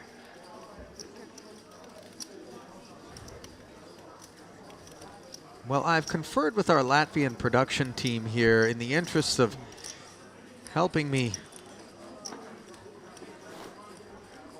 walk through this absolute minefield of a last name that we have before us. Smushkevičius is the advisement I've received. What do you think, Lapin? Does that work for you?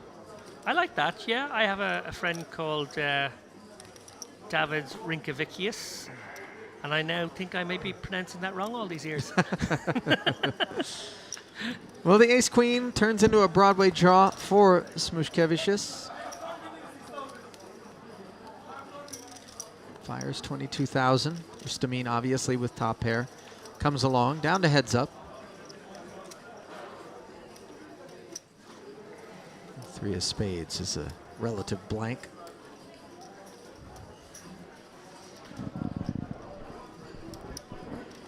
Bit of a fork in the road here for the ace-queen in terms of whether or not it wants to turn itself into a bluff and go for 3 barrels, or if it wants to defer. And we can see it is the former. And for Istamine with top pair, it does seem as though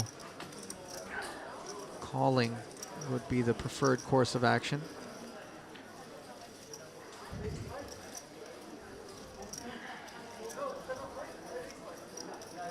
Sizing, obviously, an important part of that calculus.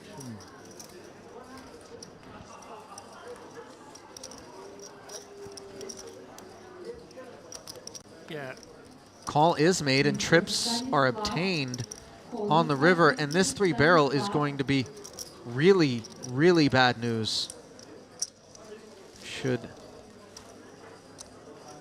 Smush elect to go with it. Yeah, he will be eyeing up all of the missed draws, the jack queens, the diamonds. He may even think that some weak tens would maybe be under pressure here, but obviously not on a very quick call. Once you get snapped in that spot, you know the ace-queen is worthless, and sure enough, 81,000 troops lost on the battlefield there during the river alone.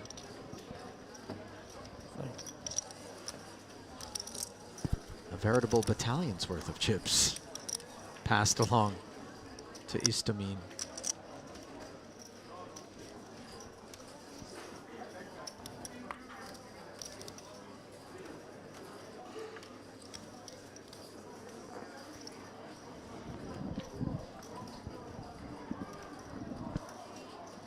Well, for Smush, I think it's important to kind of recollect oneself. You know, when you lose a big pot like that, your table image is a little bit compromised. You can get a little bit frustrated, have a tendency to maybe look to right the listing ship prematurely or with the wrong sort of kit, and you end up making a bad situation worse. So part of the overall discipline required to become a successful poker player. Kapustin with the ace-queen. Popular holding here at this feature table. It's an ace-queen rich environment, isn't it? It certainly is. And never the most clear-cut of hands. Very steep.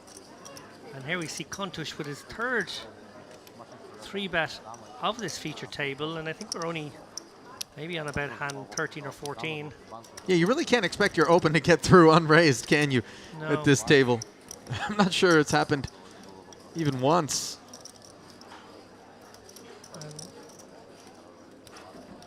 Tough enough situation for Kapustin here.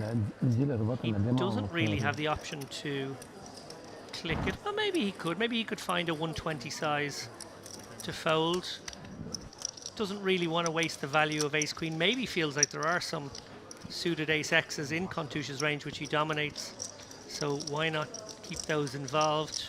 And he's done exactly that, David, as we head to the flop. King, king, 6. My apologies, you were saying.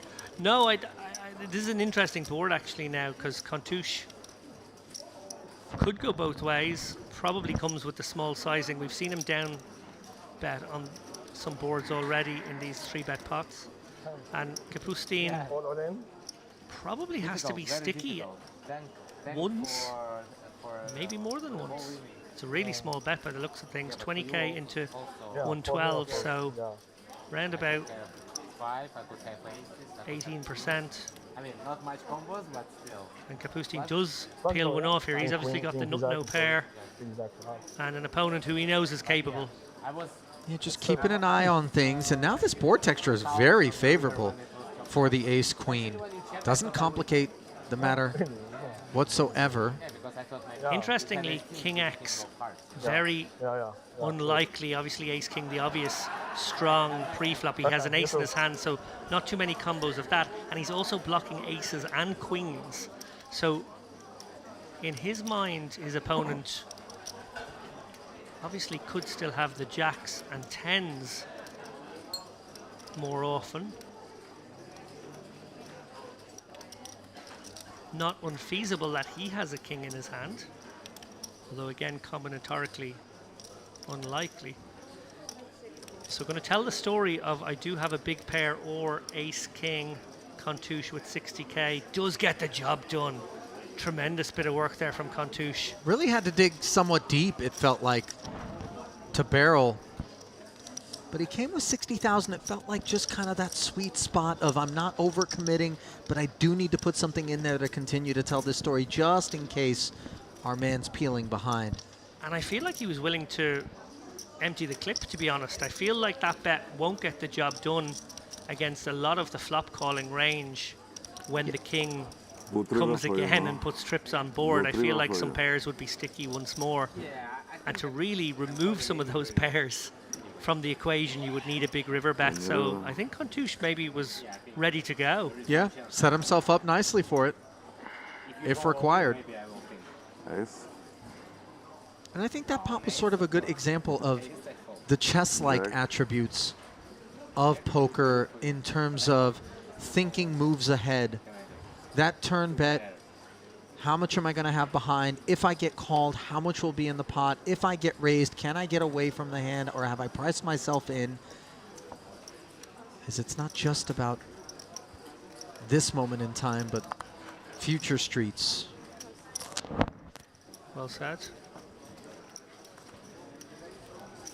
850k now in the stack of Histamine. Yeah, that massive pot with trip kings against Smush, where Alexei Istomin of Russia earned most of his tokens. And another baby-suited ace from the man who we know likes to 3-bet them.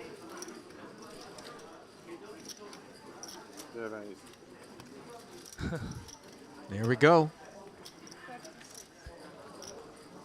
It's definitely okay, just from a strategy point of view, at these stack depths, guys, for you watching at home.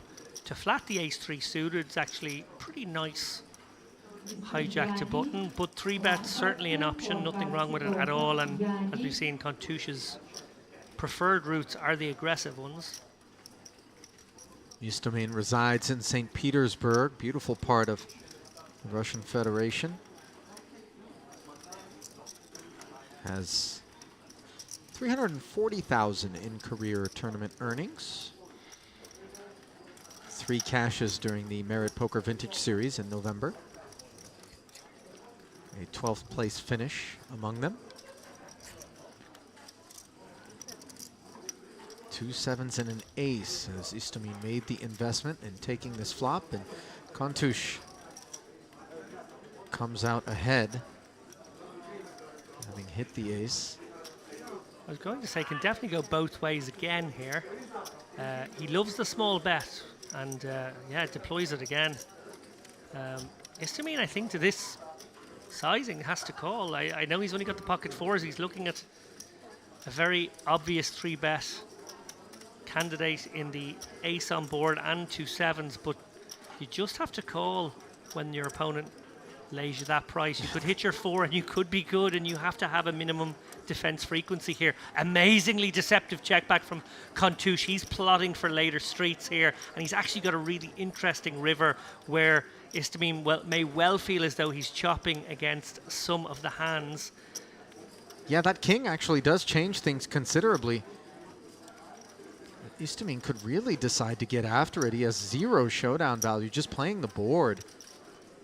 Counterfeited courtesy of that black ace on the turn, and Contouche looking to induce.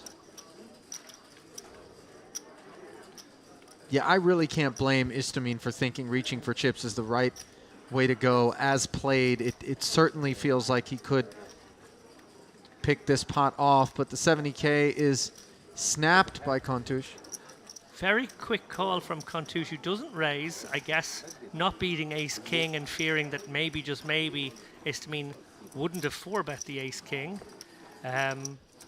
Also, I suppose there's not many hands that would ever call that you're not chopping with, so the value of raising, I suppose, diminishes slightly, but that was the question asked there on the end. Great check back on the turn there, really earned that pot. The question asked by Istomin once he was flatted.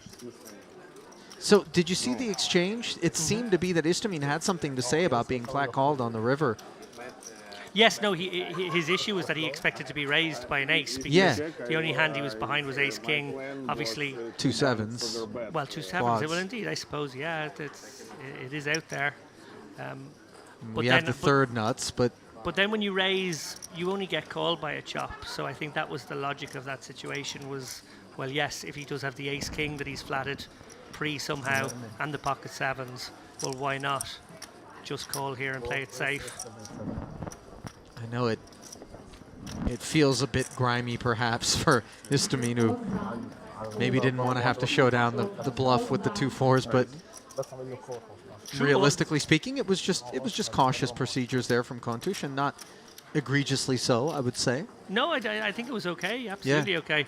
But you're right, that the one extra bit of detail there is he did have to turn over his 4s. Yeah.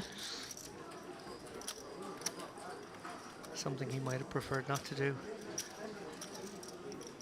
Kontush, very active, it must be said. Obviously, he's had sort of the perfect candidates at the lighter part of his range for the most part. He's had a couple of premiums, and you know, he's in the mix here from the cutoff with the 9-8 off, a much wider holding than any of the others. And believe it or not, this 9-8 is the best hand on a King-Queen-8 board, where he picked up both blinds for the ride. Smush and Anar. Checked all the way around, though. Kontush not looking to bloat it.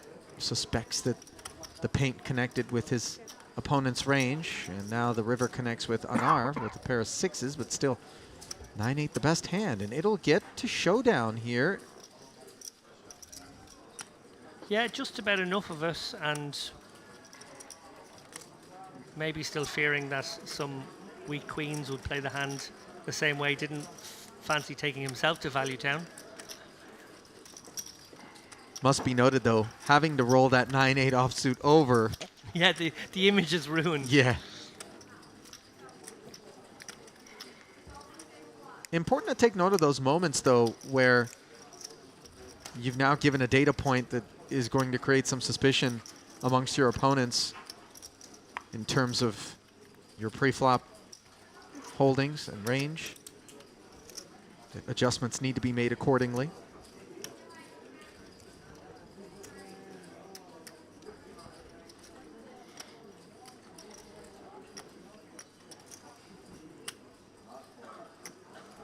Love that shot there overhead of the table.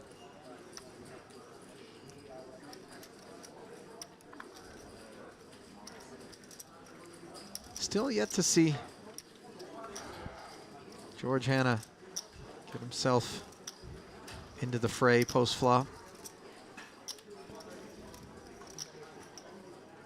Part of a really big group of Lebanese players who came out for this event. Not all together as a package deal, but just individually. Lebanon in such close proximity to Cyprus. Yeah, I was going to say, is it almost the closest country? Syria is very close. Lebanon, they're both just there on the I remember trying to cook up a really misplaced swimming prop bet during my last trip here about whether or not I could swim to Lebanon. Oh, wow. What is it? Are we talking like 80 kilometers? Yeah, nothing that I'm either going to be I'm either going to drown or get eaten by something between here and Lebanon. Safe to bet that side of it, for sure. To be fair, I don't even know what I was thinking, because I can barely get from one end of the pool to the other. Meanwhile, 3 players take the ace-king-9 board, and this is trouble for Istamine, who has top pair up against bottom 2. This Kapustin checks it over to him. Yeah, I wonder if Kapustin will take a passive enough line here when faced with a continuation bet. I suspect he might. It's still very much the pre-flop aggressor's board, the ace-king. And a wet one at that, too, with some straight draws. Those combos are involved. The flush draw as well. And, of course, bigger aces up can always be an issue.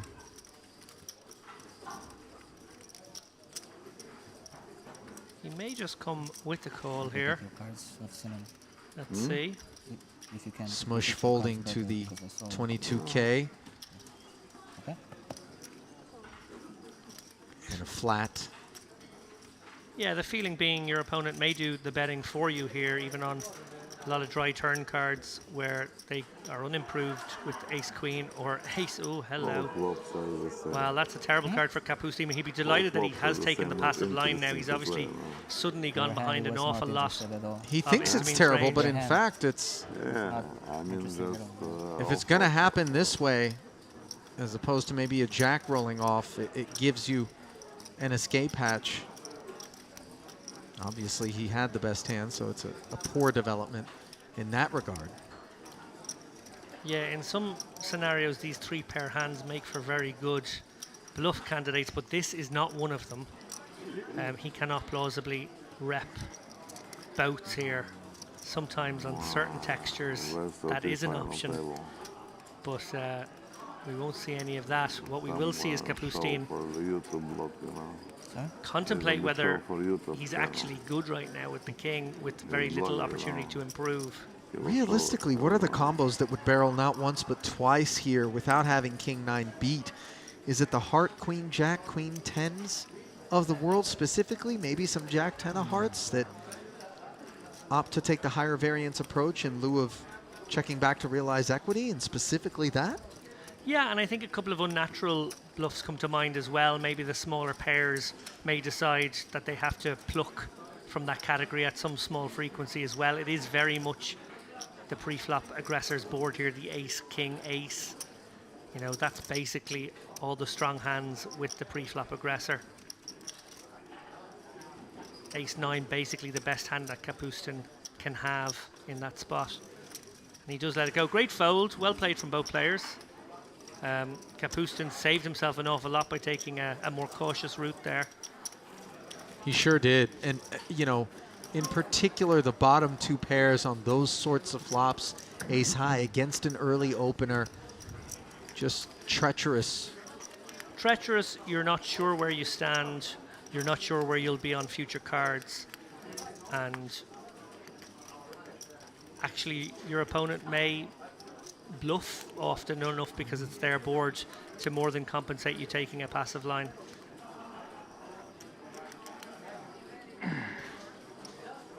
No, I think very well played overall.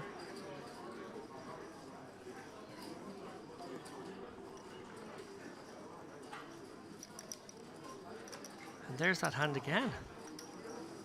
Yeah, we talked about it being an ace-queen rich environment, and we weren't kidding. Up front is George Hanna. Making it 15 to go. It's funny you mentioned there your abandoned prop bet swimming to the 11, and Dara O'Carney very famously on several occasions has tried to get money on some running bets for himself in the Vegas desert. There were some, shall we say, appropriate marks located by the late Devilfish on one occasion. Now, so what's the bet? that Dara could, the bet was going to be that Dara can run 2 consecutive marathons in, I think it was about 7 or 8 hours he had to do it in Vegas during the height of the heat, like at prime time, whatever that is, probably starting at 10 a.m. and running till I mean, the 6 p.m. or something like that. more efficient way to express that bet is murder. But not so for Dara. Dara believed that it would not just be something he could do, but something he actually was giving himself like a 1 hour cushion to do. So felt like this won't be an issue. In the dead of the Vegas heat? Yeah, running in severely hot conditions was actually Dara's forte and one of his sort of unusual mutant strengths. You better pack a lot of sunscreen. Yeah, well, that's for sure. You definitely that need fragile that. dermis would scorch right on up Yeah, under the Vegas heat. I mean, I call Vegas home. I can tell you right now, it's not the kind of place you want to be outdoors during the heat. Well, Dara tried let to get alone that running marathons. Dara tried to get that bet on, I want to say, around about 2012, something 2011, 2012, somewhere around there.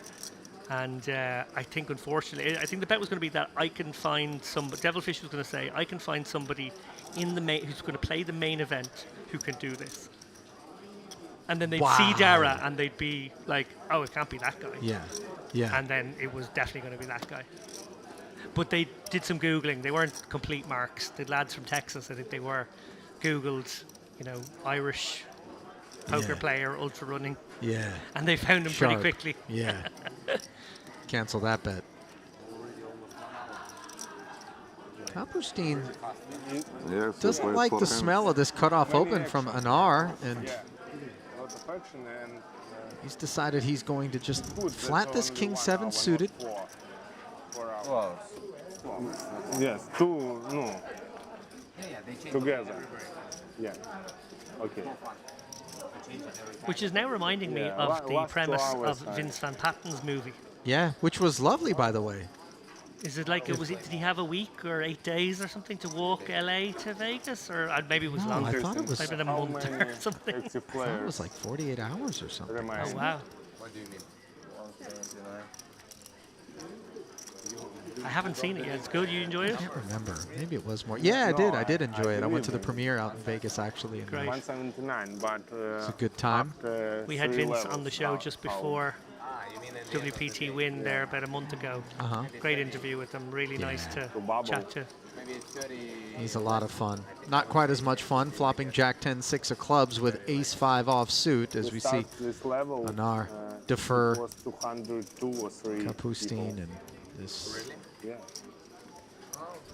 would presumably be the end of the road. 24 people in 1 hour, right? It's getting okay. So it's going to be like less every hour. Got about 2 SPR. 150. And 115. 150. what has he done here? Just tear one off. Ace 5 happens to be the best hand, but now with the 9 of clubs on the turn, 3 hours. So I would bet 120. he checks again. Let's talk about this check call with the Ace 5 as opposed to following through as the pre-flop raiser. I agree. And now leading. You want to bet? Getting the job done. Yes, a bit back to front, that one. Yeah, You bet 1. I'd say so, I bet but 128. job done, like you mentioned. So if it's So wildly unconventional line being taken there from Anar.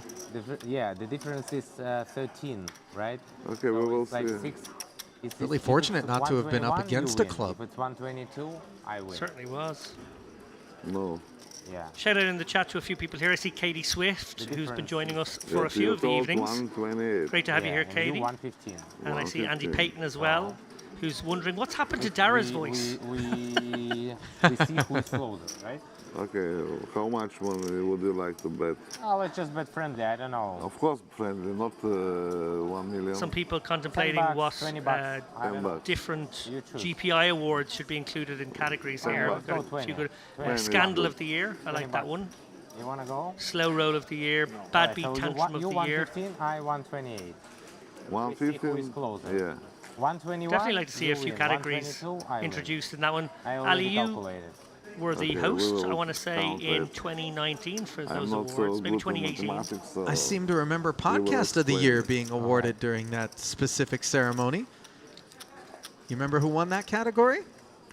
I do remember, I wasn't awake for it, I'll be honest, but I do remember waking up to 187 notifications, and I don't have 187 friends. So I thought something's happened here. And Once you realized it wasn't a death in the family and you were relieved enough, it was indeed the Chip Race podcast of David and Dara. what's that gig like? One. Oh. The hosting the GPI Awards, you know, I think I only did it once. Maybe I did it twice. It was fun. I mean, everybody who is there is coming out as, people who have been recognized for being at the top of their field and their craft in various respects. Obviously, just receiving a nomination is emblematic of that, independent of whether or not you actually end up receiving a trophy. Just that sort of acknowledgement, I think, lends to everybody feeling validated and positive and upbeat. And it is a bit of a party. First time I went was in Los Angeles when Nick Schulman won the award for Commentator of the Year, and it was the first year in which he and I had been working together, and I had kind of told him the entire time, "You're going to win this, man." And he very deservedly did.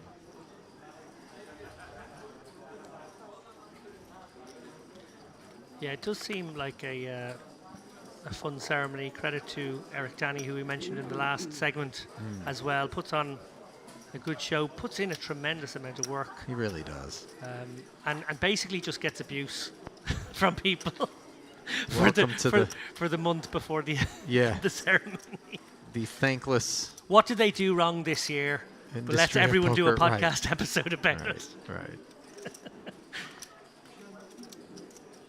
Well, if we're going to talk about things being done wrong, David, might we point to the King 10 suited, choosing to limp from this position off of a stack of 183.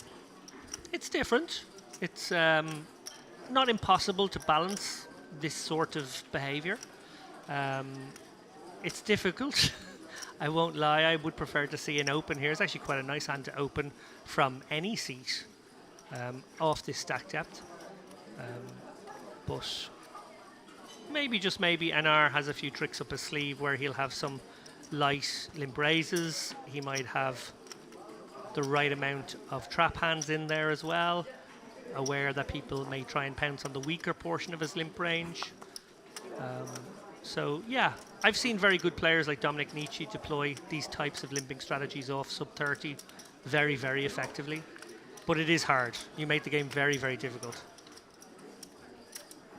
Letting in both of the blinds. Who have now not narrowed down to any range you whatsoever. don't have any sense of where they're at. They're interfering with one another with 6-3 and 6-5 offsuit respectively, while you have flopped yourself a Broadway draw on the ace-ace jack board, which clearly favors you, and no hesitation on our barrels for 15,000. Yeah, 15's big. I quite like a very small bet here. I think it's an equity denier. Your hand is likely the best hand. If it's not, why waste more chips? And even if you're called, you do have some ways to win there. Obviously, your gutter and your backdoor flush draw.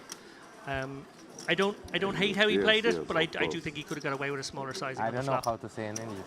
Заряженная колода. Мы приехали из Америки, yes.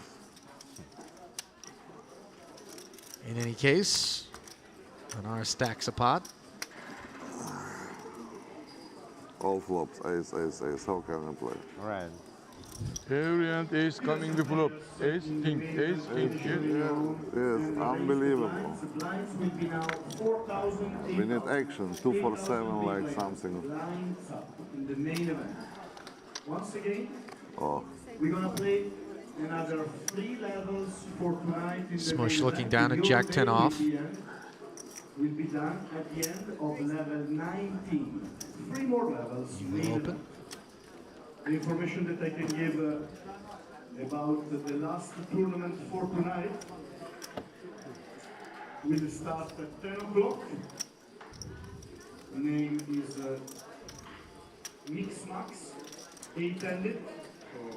The format is the usual one, so today we're going to play 3-4 suited in the cutoff. Hana showing some pause. for 7-handed, and the last day will be a 6 max. And the cost is 1,000 by 1,100. Really haven't $80,000 guarantee. seen anything from him that would suggest that suddenly he would break bad with that particular holding. Tournament, 10 p.m. We're going to play in the opposite room, just close to us. Он now re-raises from good. Уже хорошо. Kontouche defending. Smush already pointing out that it's a good sign he hasn't been re-raised Yeah. already. The 3-bet frequency in these spots has been high. And Kontouche flops second pair for the lead, but Smush with the open ender and backdoor clubs working. Follows through for 8,000, promptly gets called as another 16 slides into the middle, pushing the pot to 49,000, and presto, the ace shows up on the turn. I think Smush might have preferred rather the 9 to the ace in terms of future action, but he'll take what he can get as he fires 27,000. Ace again. Kontouche promptly mucks the queen. Down to just 179 players already. It feels like 10 minutes ago that read 200. Yeah. So big attrition in the last half hour or so. I'm just wondering if there's any hope of us getting to the bubble tonight. My suspicion is it will be one of those spots where we send the remaining 100 people or so back, 5 of whom will not make the money overnight. Yeah. Clearly, in terms of logistics, we prefer to play down to a bubble, not force players to come back who are at risk of being showered. As you get a look at the current chip counts, Kontouche up and over 100 big blinds, 850K plus. Really a dominant force, but he's got company up there, and Istamine and Nader. Yeah, I think we're going to see another hour of loose, three-betting sort of poker. I think that's what we've been watching, and the stacks have stretched out a little. Obviously, the blinds have gone up, so the relative stack sizes compared to the blinds have come down a little. But yeah, no reason why these guys won't continue battling in the manner they have. You say there it would be sort of cruel and terrible at some level to send 5 more than those who make the money home. I don't know. I feel as though, as a poker player, you have to be a masochist, and I think you should say, I think you should leave when it's the exact bubble. So there's one poor guy or girl who suffers that fate. Wow, you really are evil. They actually did that one year at the Irish Open. They had TV cameras. Different years Irish Open has either been televised or not. And this was one year where it was going to be televised, but only from the money bubble onwards. So they broke the night, so that the camera crew didn't arrive till the next day, so that they could do the bubble. And in the penultimate hand, famous Irish player Marty Smith was crippled and thought he was eliminated, and then they found that he had like 1 chip that he was going to have to come back with the next day. And Ouch. for the cameras, for the local papers and the news. That's pleasant. Meanwhile, we find Kontush and Istamine squaring off. Kontush flatting from the small blind preflop with the ace-8, but perhaps he had a hunch that Istamine was out of line, which we can see he somewhat was with this queen-deuce suited. Barreling 16,000 post-flop here.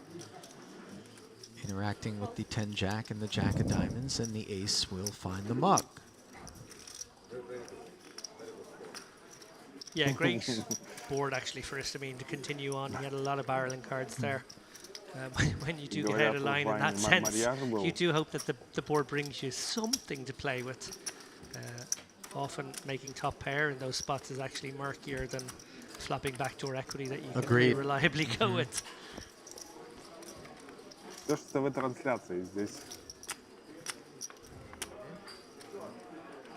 I can see what you have. That's why. That is the way. Okay.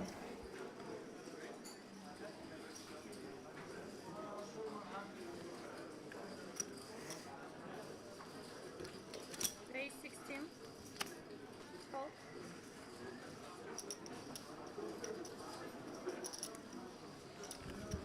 Two 8s for Anar. Up front, open to 16,000. Now 2 5s.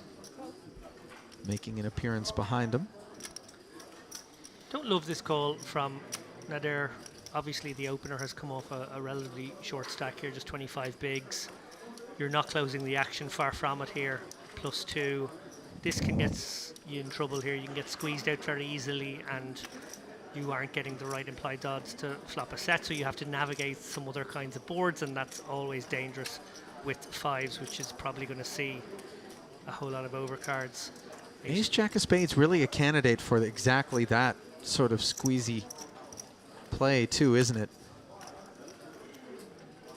Yeah, I think if you were on the button here, you might consider flatting a suited ace-jack, but with more players to come, you may feel like by flatting, you might be bringing in even more players and end up going multi-way sandwich between many players.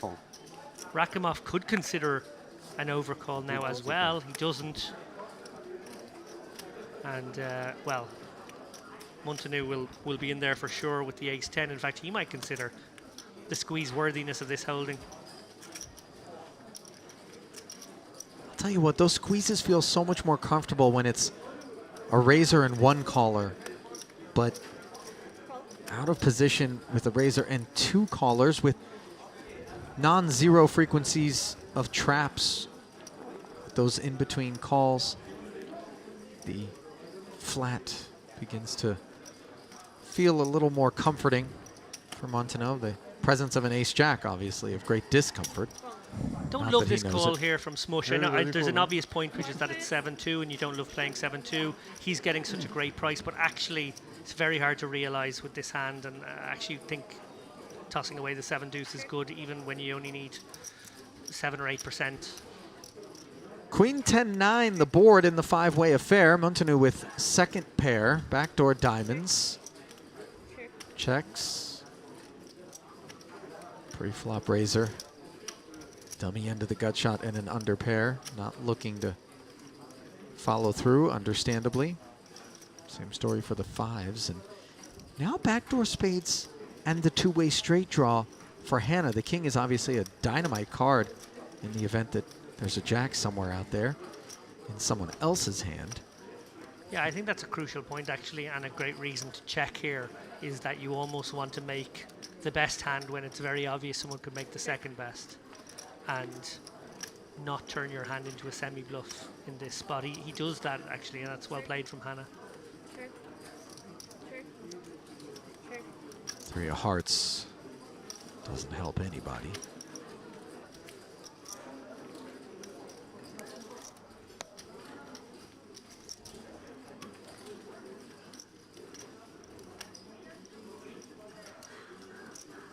Hannah definitely could consider a shot now on the turn, I feel. His hand doesn't have that much showdown, nor does it.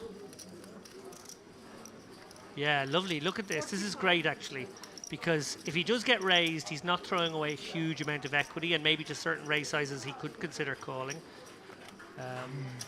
I quite like this. Nobody's shown any interest on this very wet middly board. And see how the ace-10 has to respect the presence of 3 other players left behind him, and obviously that sort of non-zero frequency with which Hannah actually has hit this board more meaningfully than the ace-10 has, and just is delaying.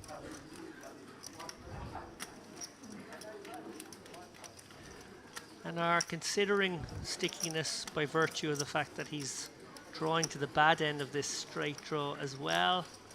I really wouldn't like to see this call, even though we see here he is 74% against range. It's just going to be too dicey. Very plausible Hannah would check back a hand like King Queen on the flop and now feel very happy to bet it on the turn. Yeah, great execution from Hannah. Take a bow there. That was really well played. Very hard to play multi-way 5-handed. The solvers can't even figure those kind of spots out, so you know, credit to him for doing so. And also, it's, you know, I think I lost 20 bucks. It's always scary. I think I lost 20 bucks. Coordinated board like that, raised pot, 4 other players in there. You know, somewhere out there, there are pieces that have ace-jack beat.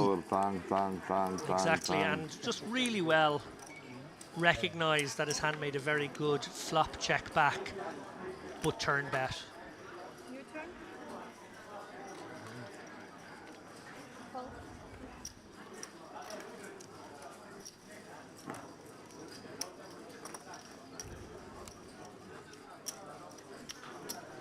So again, hands you wouldn't ordinarily expect to open things up here. Nader with the Queen Jack off coming +1 here.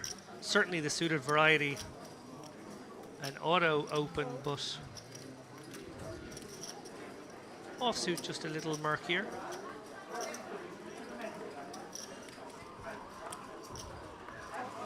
No takers thus far, but King Queen may very well stay interested as Smush has Nader dominated. I like that we've just gone with Smush now. You know, early on I recognized that that was just going to be Smush in the service kiss, of all doesn't parties it? involved. Smush means kiss in America. We would say smush maybe as a kiss. Smooch. Smooch. Yeah, smush. not smush. A vicious smooch. Smooshing, I think, would be something. Oh, it could be a little next. It might be the next space. Like if smooching is rated PG, let's call it, smushing is probably escalating to at least PG-13, possibly even an R rating. So Smush is flat. Gets him a seat at a table for 2 to the Jack 8-7 board, which is Nader's very fortuitous binking of the side card as opposed to the queen itself.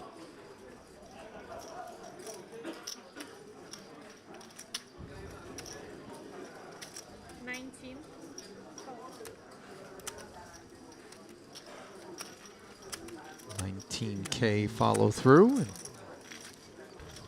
King Queen promptly into the muck there.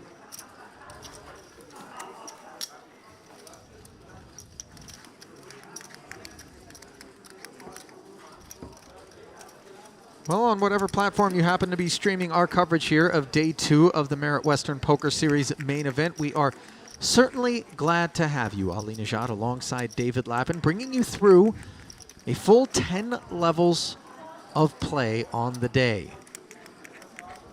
Still TBD whether or not we will burst the money bubble here this evening. Worthy of note, the clip at which players have been exiting, which will slow, of course, as time goes on, has been pretty breakneck in terms of pace. Is this another ace-queen, David? Yeah, Aquaman has been involved. Is the Matrix glitching on us? Is that? It does feel as though every odd hand has ace-queen in the mix here. This one won't go to Information for all the main event players, post-flop. as we announced before, we're going to play a total of 90 levels. Regarding just a raise and take it. The player that bought the package, where the mix max next incoming event at 10 o'clock, so mix max is Poker included. tournaments are equal parts playing the hands that you're dealt in the pots, and also that situational awareness. And I'm talking not just in terms of at your table, but also the tournament at large. And I think with several big stacks kind of landing at this specific feature table of ours, it would be a bit of a tragedy to get yourself involved in an egregiously big pot. We've all been there when you kind of you look up and you go, how did I end up here at this street with all these chips in there and this hand, and begin to lament like multiple choices that led to that spot. And I think we could see some of the players just kind of conscious of the ability to maybe take it easy, put the clutch in, coast a bit for a time, allow things to come into focus, both here at this table and in the tournament at large. There's so many phases to a tournament, David, as you well know, having played so many of them. Of course, you were a sit-and-go guy, so you were really at the end phase almost all the time back when you were playing online for such a long time. But clearly, you've been in the MTT streets as well. Yeah, I sort of saw the sit-and-goes as my graduation into bigger field tournaments. I think what the sit-and-goes taught me were great short stack fundamentals and ICM right away. A lot of players not brilliantly ICM aware because really the significant points of ICM only come at the bubble, and then as you approach the final table, then peaking at that point, and then still being significant through many of the final table places, and certainly with different stack distributions being more complicated equations at different points in that. Sure. Meanwhile, King Jack and Deuce 3 tussle. Two hearts. Ace or king? But absolutely, as time wore on and I decided to move towards where the quote-unquote real money might be in multi-table tournaments, it became very apparent to me, one, how ICM unaware most tournament players are, and two, just how that manifests itself in a very simple way to express every chip gained is not as valuable as every chip lost. And if you just sort of carry that through the tournament at all times, even at the non-specifically ICM points, not when it's 5 from the money, but actually when it's 25% of the field left like it is now. Yeah.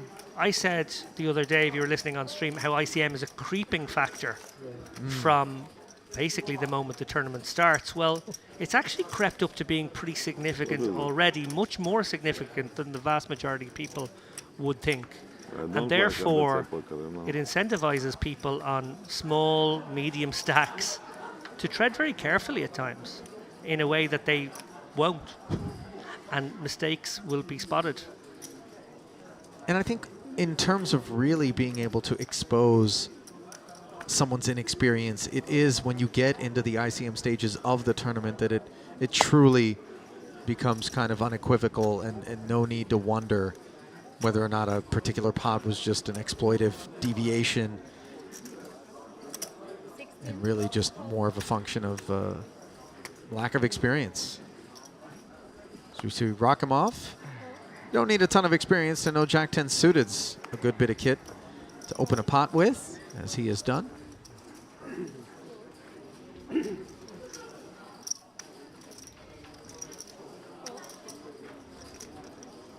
Nothing notable emerging until we get to the big blind, wouldn't you know it, of George Hanna. Pocket threes awaiting their orders. Actually the kind of hand category that you'd love to see in the big blind facing a min open. 3s, 4s, 5s, 6s, 7s, that kind of stuff, because you're going to have a pretty liberal flatting range, but a lot of those hands will be suited hands, somewhat connected hands, and they can lead you into quite murky, hard to figure out turn and river decisions, whereas actually the pocket threes, pretty easy to play. Yes, of course, it is always possible that you get set over set, but in Hold'em that doesn't happen quite so often, and you can sort of proceed as if I hit my set here, I'm going to treat it like it's good in most situations, and I'll try and get as much as I can. We see here kind of board that might get Hanna into a tiny bit of trouble. He's obviously got some back doors there. And every now and again, the threes are actually still good. It's more the jack is the real question. The 4 and 5 don't rate to be within the range of Rakimov's open from that early position. Yeah, to this sizing and in this situation, Hanna needs to find calls, and when you don't find the obvious pleasant calls, you have to find some uncomfortable ones. Actually, threes is kind of nice because, you know, 2 and a 6 bring you something interesting. Eight of spades doesn't bring much interest. Exactly. The lack of a spade, the 4th over card, not having picked up the backdoor straight. All dilemmas for Hanna, but we'll see whether or not he faces a second barrel from Rakimov, provided that Rakimov is allowed to be the better. Yeah, a counterpoint here is that if you checked, your opponent may, fearing the flush draw, check back and actually be discouraged from firing out a bet with an ace, king, ace, queen type of hand.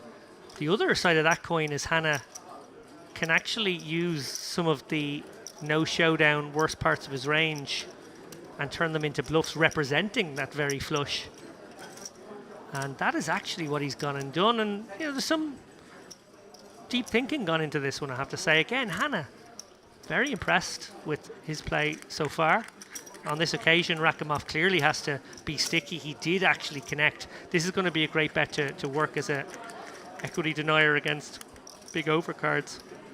Maybe even some pairs 6s through 10s, but didn't work on this occasion. Does he have another barrel in him?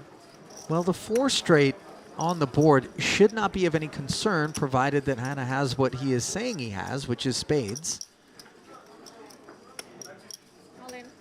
And sure enough, he jams an affirmation. David Lappin in the booth, loving it, but wow, he called. Rakimov. Wow, Rakimov. A non-believer. Soul read. An absolute soul read. Instantaneous call by Rakimov. I have to say, I actually really loved the bet. I didn't expect the immediate call. No, and note that the rest of the table has taken very serious note. Never 6, 7. 7 shows on the flop. Where is flush? He didn't see the flush draw. He reads on the flop. He has flush draw. He thinks he would have got. He played the flush draw faster on the flop. No, I did. Whoa. Wow. Okay. Well, look.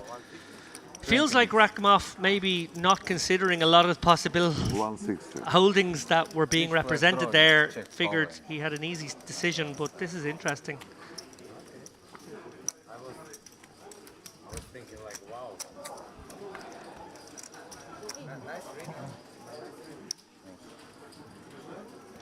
Well, Really? when you start telling a story, you have to hope your opponent can read. That's a very good point. And it's so funny because you and I have both been around players who perpetually are frustrated telling you these stories. I can't believe it. You know, I played this hand to perfection. But I liken it to, you know, you speak the most eloquent version of a language to somebody who doesn't speak said language, then it doesn't matter. Might that have been the case? Although we certainly don't want to take anything away from Rachmaninoff. It appears that he's very readily justifying why it is that he came with the call at the speed that he did. He didn't put him on 6-7.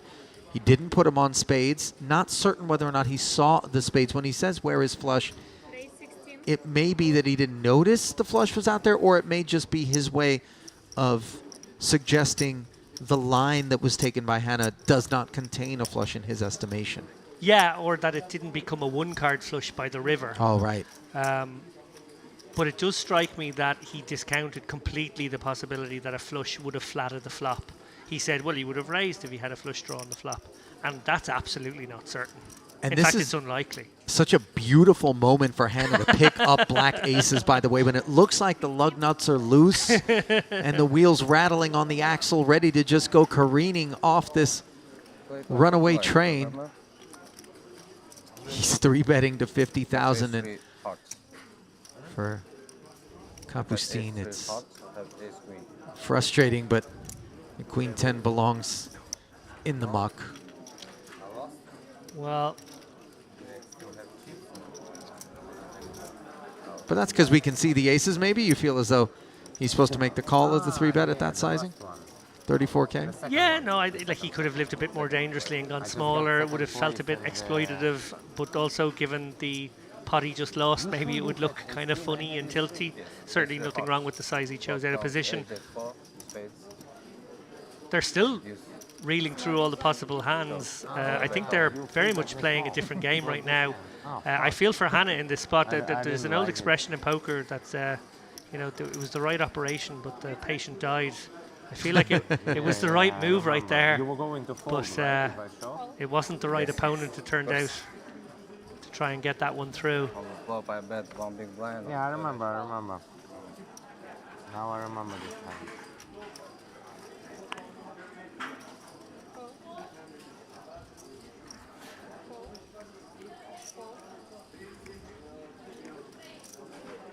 So you playing from that satellite?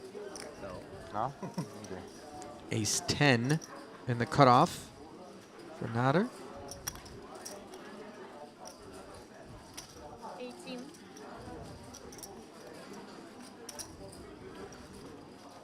Shoots it up. 18,000. 18.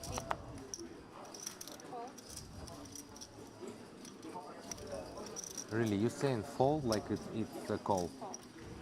Yeah, you're not saying D. That's why it's like fold. I always hear in call.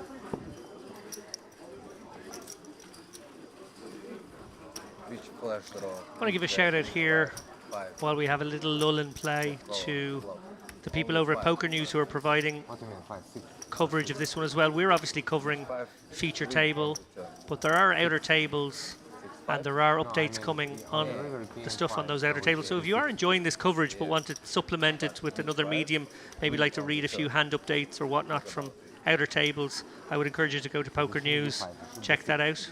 That's what I'm telling you. The flop was Jack 3-4. Such a global operation, Poker News. So many tournaments taking place at any given time I was just across the planet, and they've got teams ready to cover them all, don't they? I was just going to say, I clicked on the tab there. They're being stretched this week with the PCA, the A8 Live at Madrid, us here in Merit, and the WSOP circuit events over in Morocco as well. I know Lon McCarran is over at that one. Yeah, that's what I said. I was talking to him just on the back of his win. Did you hear this? He won a poker tournament. Well, oh, I got a face of Ali. They're like, of course, we all got personal messages about it. It truly, I feel like I'm the one remaining guy that just has not won a poker tournament. But to be fair, I never tried. Did you notice how I made it about me, that moment that was really about Lon? Shame on me. Congratulations to Lon McCarron, part of the Booth Brethren on that victory. As we see Istamine with the ace-10 suited. Might have company out of the small blind, I would presume. But in what form? A flat? Or the more unwanted sort of guest, the three-better? Oh, he is going aggressive. Yeah, I'd have defaulted to the flat as well, I got to say, Ali, but yeah. And I think to this size in position with a suited Broadway ace, Istamine probably has to come with a call. It will be an awkward little pot. Stack to pot ratio 2.5 to 1 should it get to that point. But I do feel like he has to be sticky with the ace-10 here. These are pretty wide ranges interacting with one another. These guys have just had quite the long chat deconstructing the last hand, so maybe have a grip on each other's capabilities now.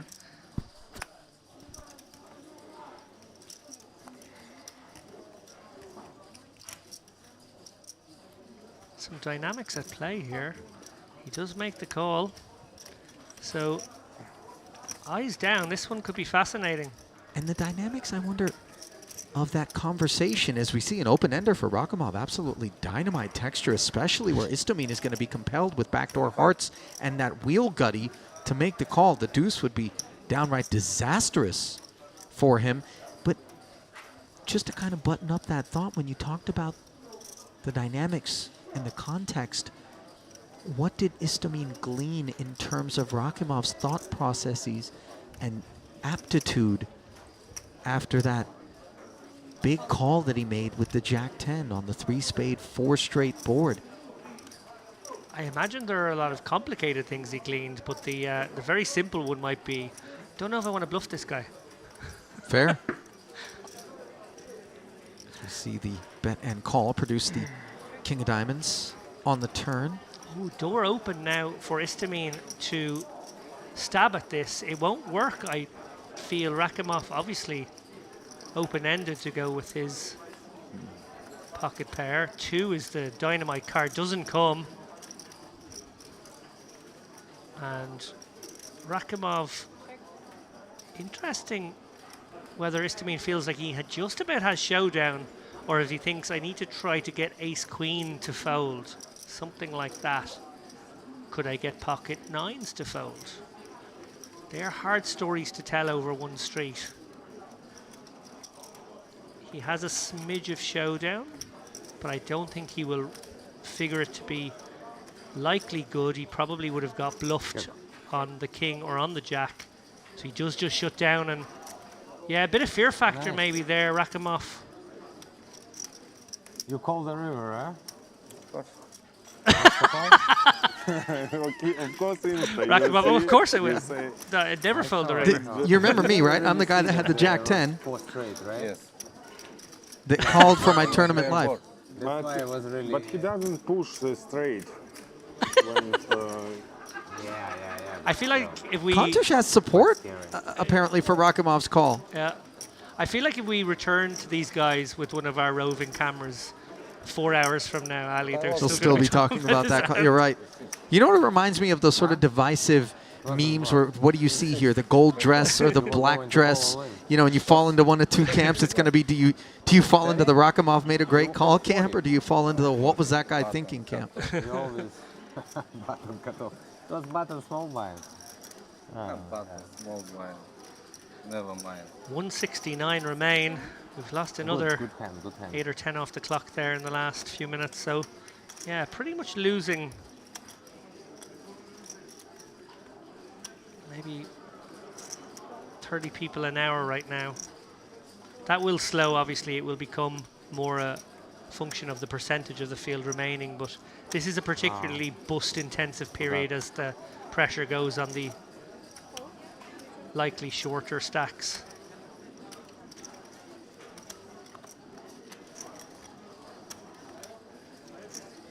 Was that 16 to go from Smush's Queen 10 offsuit, which is smothered by the King Queen of Histamine.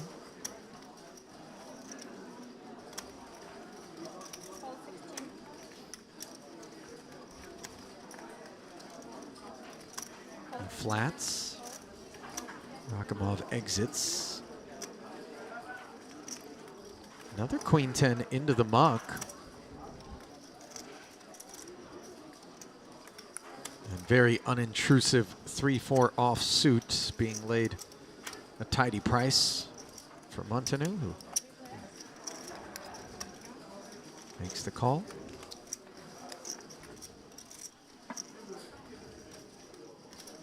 Oh, and a dynamite board for him. Bottom pair and an open ender. This is totally outside the zip codes of the remaining field, but nevertheless, Smush, 23K, just north of third pot. Actually closer to half pot.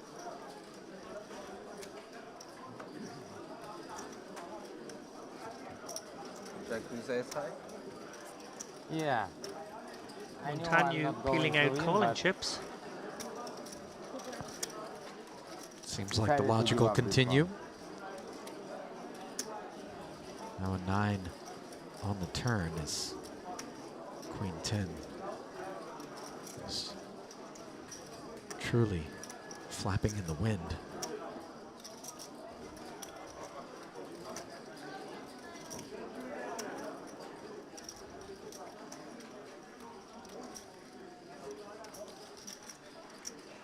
With 7-8 being an unlikely holding, raising up under the gun, I think Montanu maybe gave consideration to leading that card, feeling like he could get rid of the overcards that have some equity here. Ultimately, checks it. I like that option more. But it is a blunt straight. Yes, What straight he push if you have all Yes, I think flushes? it doesn't matter. Yeah, if you have all I'll flushes. think for 10 seconds more. Yeah. Also draws. Montanu deciding he needs to blocker this. Fires exactly one big. I really like that decision to blocker one big in that spot. I think that is absolutely wicked deployment of the absolute minimum blocker bet in that spot. Really well done. He desperately didn't want to face a bet. As it turns out, Smush had really nothing to consider, but in the event that he did, it's so disarming, isn't it? It really is. When you're confronted with that really bit of hyperbole, just so milky and confusing. 7 players now in the 1 million club at the top of our leaderboard. I'm going to bring you these stack updates courtesy of Poker News. Yeah. Abarakov is our chip leader with 1.34 million. Habib 1.28 million. Tanuri 1.1 million, as does Justus Held from Germany. Al-Kabasi with 1.09 million. Reza Sadat with 1.07 million, and Benjamin Hammam just hovering around the million mark. They are our top 7 right now. Yeah, 2 of those top 3 playing under the Lebanese flag. They certainly are. Also in the mix there, 10th in chips right now, 885. Maxime Chilot, you'll remember he was our chip leader on the last 2 tables of the warm-up event. He was 2nd in chips going into the final table. Obviously nothing really went well for him over the course of the early going in that one. I think he ended up busting in 6th, maybe, something like that. But Chilot, a very workman-like pro. Ari Kleiper, another familiar name from Israel. We saw him go deep in the warm-up too, 670k. The race. And Dominic Pankas in the mix. I didn't spot him in the room. Wow. 48.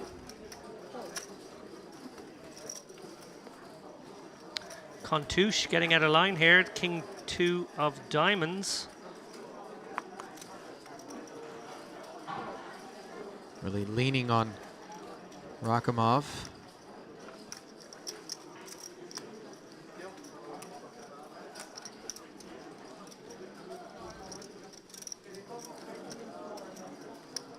How much? 48. 48. Kind of a peculiar customer to be pursuing if you're Kontouche, again, having borne witness to the adhesive nature of Rakhimov. I mean, if the guy can make a call on the 3-spade 4-straight board for his tournament life, you'd think a 3-bet like this isn't going to deter too much of his range. Indeed. And that range includes ace-10. Oh, what a board for Kontouche. This is downright clairvoyant by Kontouche. The pair and flush draw combo checked over by Rakhimov's ace-10. Definitely want to fire in this situation here. There are some occasions where you make a pair and a flush draw when you might decide on a more passive line, but this is the kind of hand that can get very aggressive if Rakhimov was to play it fast. But also you're getting more chips into a pot when you can make a very, very strong hand by the river. Rakhimov is going to peel one off here. He's got the ace diamonds in his hand. He's got some wheel possibilities. Oh, and there is an ace. Now Kontouche behind as Rakhimov's peel. I feel as though Kontouche will be looking to target hands like 5s, 6s, 7s, maybe even 9s with the bet here, try and rep that ace while having the backup equity of his flush draw. He might feel like there's quite a few flop calls he can get out now with this bet, particularly if he goes a little on the larger size. Looks like he's gone half pot. Well, the beauty of his holding is even when he is wrong, he is really only crushed by ace-x of diamonds. And Rakhimov's halfway to that equation, but not all the way. So action over to him. A little better than 3-1 on the call here. It is possible, of course, that Rakhimov is dominated in this spot, but he's also aware that he will have overtaken quite a few of Kontouche's other holdings, the lighter, bluffier part of his range. We see that he's actually got a hand that's something in between. 6 of spades is a disappointing river for Kontouche, who is unimproved and now faced with a bit of a decision. Does he want to step away from this 370K pot, largely his own doing, wave the white flag, or does he want to take one final swing? The answer is the former, as he checks back, gets shown the ace-10. Yeah, no showdown really with the king deuce of diamonds, unless his opponent had diamonds himself. That's going to be infrequent. I thought that was very much a white flag against an opponent who's already shown himself to be sticky. bluff is 10, but it's And 10. Rakhimov, Very good. sort of a combination of I fold. well, If that you optimistic call, I still think it was fold. from earlier, but almost all the chips he's made since then feel as though they are in some ways a direct result of that hand, where his opponents never felt comfortable bluffing Yeah, spots and I can- against him. We'll never know whether he would be sticky on all those I occasions understand since, that but you I guess the deterrent is out there. have too much ace high. The fear after factor flop. is present. To go all in, I don't know.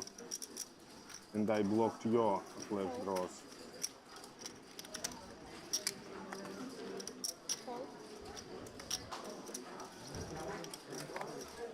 As we see it swirl back to Rakhimov here in the hijack, who may be feeling very much like the wind is at his back. He is going to open the 69. Smush.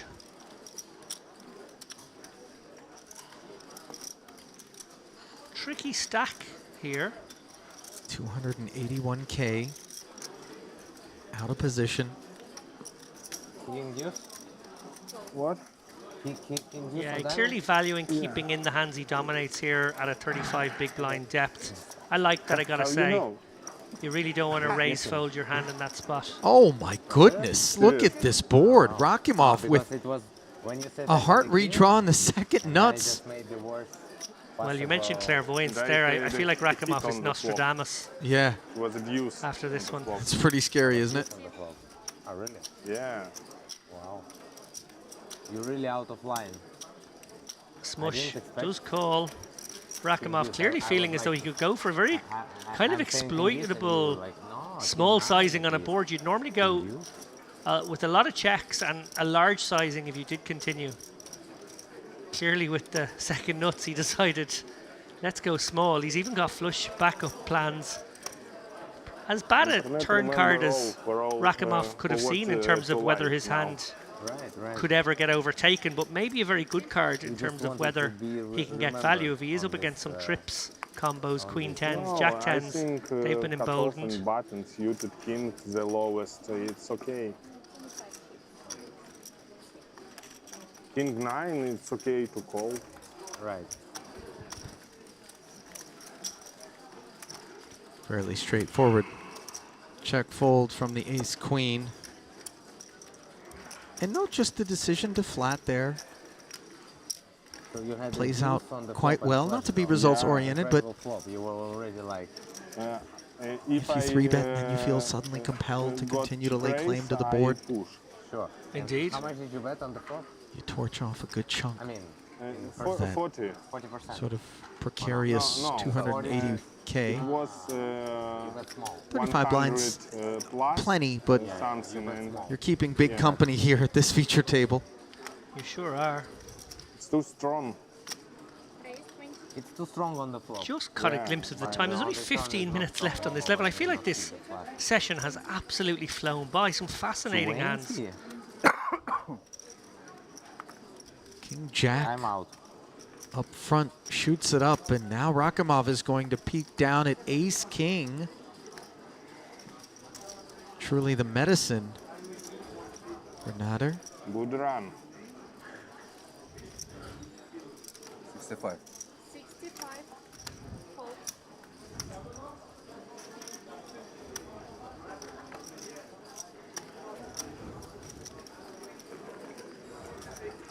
Three bet to 65,000.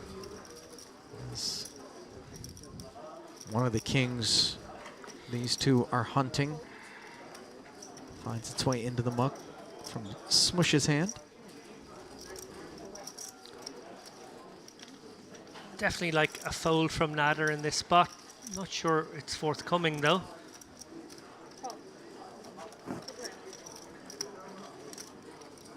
And another very big pot brewing. Yeah, he does make the call and is unimproved on the 2-diamond 2-8 board. Checks with the flow of play over to Rakimov.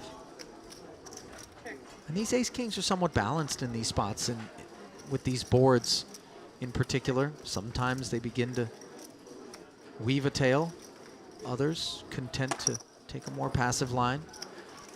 This 3 rates to be of 0 concern for Rakimov, and it looks like he's just going to try to get to showdown, maybe even induce a bet out of Nader. Instead, he'll be pleased to collect 150,000 after one last pair of checks on the river. You are the best. Yeah, I know. No, because I don't know, like, how did you manage to call King Jacob? Because he doesn't fold anything.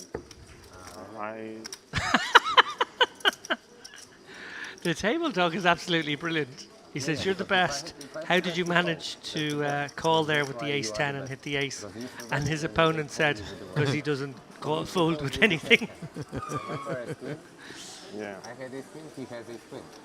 You have ace king, he has king jack. But flop nothing. You won pretty good. 10 big blinds in this phase is important.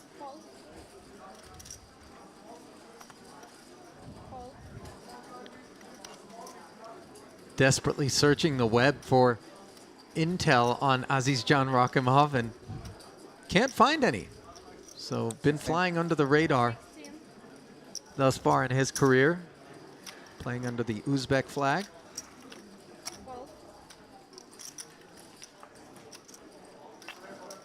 Ace 5 suited. Going to work and now smushing the cutoff with the Ace 10. And you get the sense Smush has been a little bit frustrated here at this feature table, been kind of looking for reasons to get into a pot and try to drag chips. Ace 10, as good a reason as any, he deems.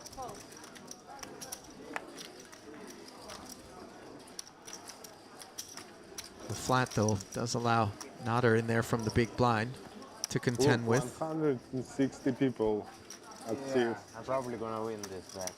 Queen 9-6, Nader with the cut You shot. said that lower than... No, I said it's gonna be 128. If it's gonna be lower than 122, I lose. So betting his If it's higher backdoors. than 122, Looks like I it'll lose. work. It should be pretty close, but I think No, Nader's going to be sticky with the gutter here. less. Yeah. Oh, Less now frequently people gonna dynamite bust, turn right? card for Rakhimov to continue the barrel. We're going to see a fairly big sizing from Rakhimov here, probably something in the region of 60.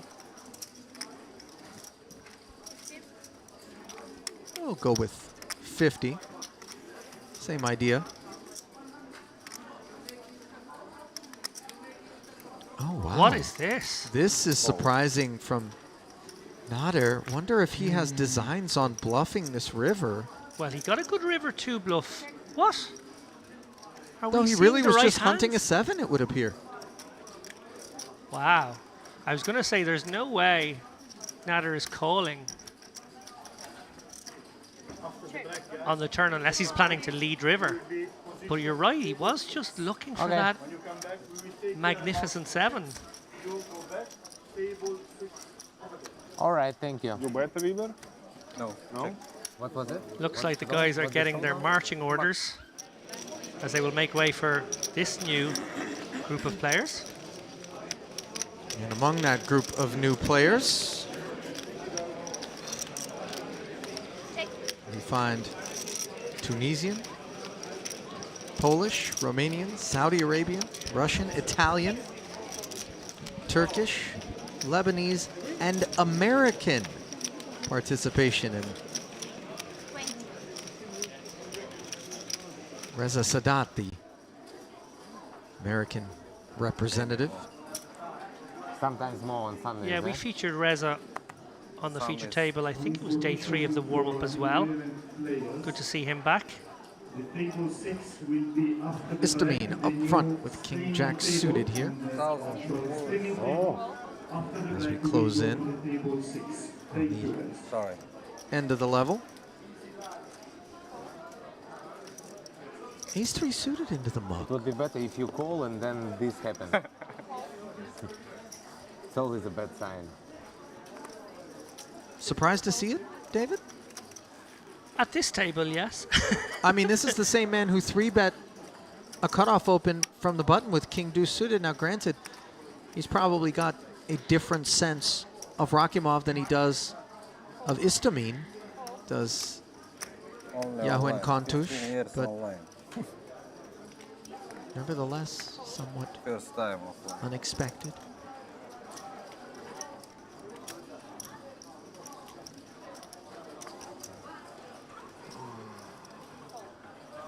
Okay, I'll take it.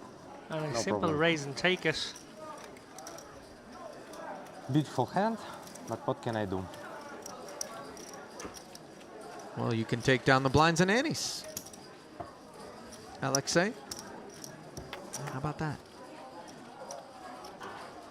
Are you going to bet the river in this hand against the guy who marked? Which hand?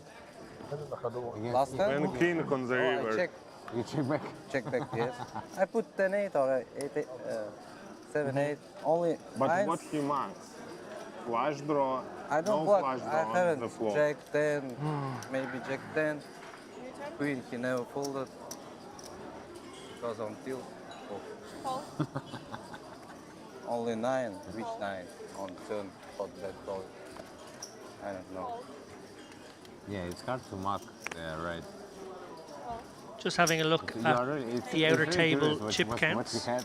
We're gonna see I it. spy with my little eye La Sengfet. You might recall her being the star of the show Yeah, with two all audacious chips. bluffs there during the warm-up. She is still in the mix, 8-5, it's not a hit 325k. 5, no 5 on Yes, yes, yes. Yes, I know. it was. Yes, Yeah. I know. Like the Valentine Soy, who made our final table, 282k. Yuri Reichenstein is in the mix here, 275k.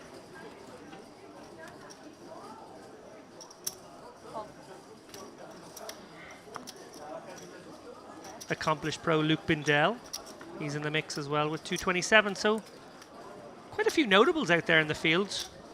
Yeah, and as the cream may begin to rise in the later stages of the event, I would imagine we'll have some opportunities to watch them operate, as Istamine booked a date with this ace-3 of Anar, which turns from bottom pair to aces up on the turn, and that is sufficient for him to get to work following through on the pre-flop open. Ace-3, yes. How many years you play? As I complete the whistle-stop tour of the outer tables, Jack Sinclair, we mentioned him earlier on. I think he's on his 8th bullet. Okay. He So he's got to win rocking it, is what you're saying. It sometimes works out that way with Jack. He's got 200k, and I see there Recep Aydemir, who of course everyone will remember from his deep run in the main event, or sorry, in the warm-up event a few days ago. He's got 195k.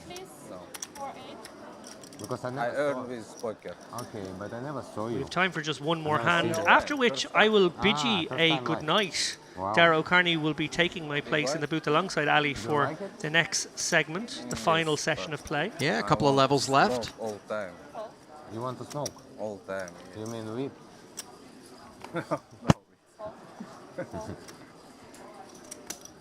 But Two red kings for Anar, the opener. And now an ace-jack on the button for Georgiana.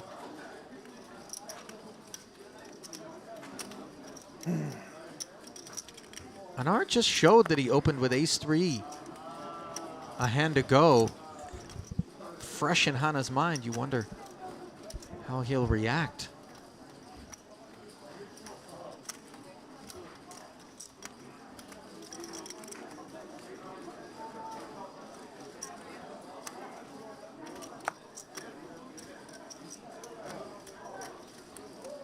Looks to be digging deep. Something of the region of 50, 55k coming. There it is. 75k. In the main event, the information is the table Well, 6 after the problematically for Hannah now, there will be almost no fold equity. He's not going to be able to get away from this when the Django's finally put the remaining 157 in the middle here. You go back after the break at table 6. He's sort of made his bed here. And you wonder whether or not he gave any thought to the potential of a 4-bet prior to making it 75k. Would have been well served to do so given Anar's stack depth. Yeah, I don't hate the idea of a 3-bet in this spot, but I think it could have been a 3-bet to 48 to 52k. By going 75k, he's priced himself in here. Like we see here, he's actually getting the right price against the hand. Nar is obviously at the very top of his range. So, bed made. Time to sleep in it. Indeed. Will the Djangos do a hold?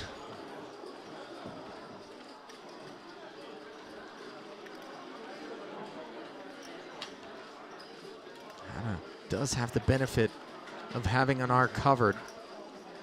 47k behind in the hunt for an ace and coming up empty on the 10 high flop. As Anar's kings sit pretty in a 374,000 chip pot. The turn also clean. Just needs to fade an ace now. Can he do it? Yes. And a really poor development there for George's Hana.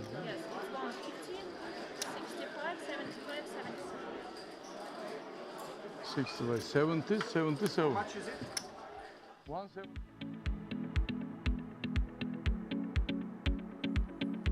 And here is one last look at the chip counts at this feature table. Rakimov, 85 bigs, really holding court, and was kind of the story of that particular frame. Hana, you see, with just 47K, will be returning from the back end of this break to new elevated blinds, and pretty disappointing development for him. Ali Najad and David Lappin back with you from inside our commentary booth, and I turn back to Rakimov. That really interesting pot with the 10-jack was probably the one to circle in terms of the last couple of levels of play. Really announced himself as kind of being a guy that wasn't going to get pushed around, and you know, several of the players kind of took note, and yet in spite of that, some targeted him, perhaps questioning whether or not it was fundamentally sound for him to have made that call. Yeah, I think that hand really set the tone for the session. Rakimov ended up being something of a wrecking ball for the next hour, hour and a half. You're right, there was an inconsistency of thought there maybe from the other players where they targeted him because they thought maybe he was loose, but they also didn't have the courage to fire that last bet into him, fearing another hero call. So that was unusual play. It was a tough old session for our friend Smush, as we've nicknamed him now. Yeah. Didn't really get anything going in that. Good luck to him, obviously, now when they move to the outer tables.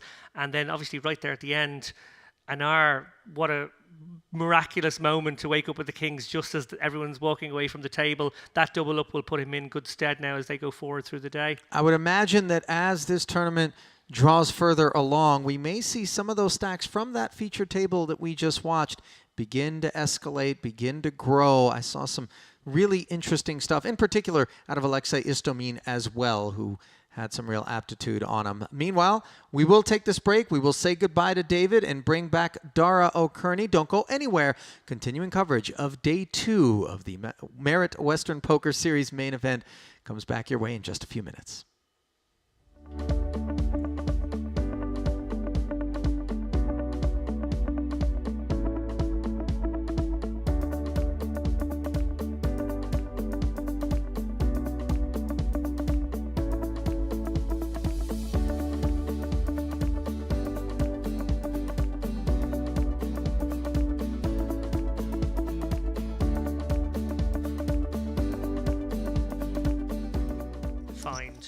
And there's some King X there that would be happy to check back the flop and suddenly has made top pair on the turn that you can represent as we see him go to work for 8,500.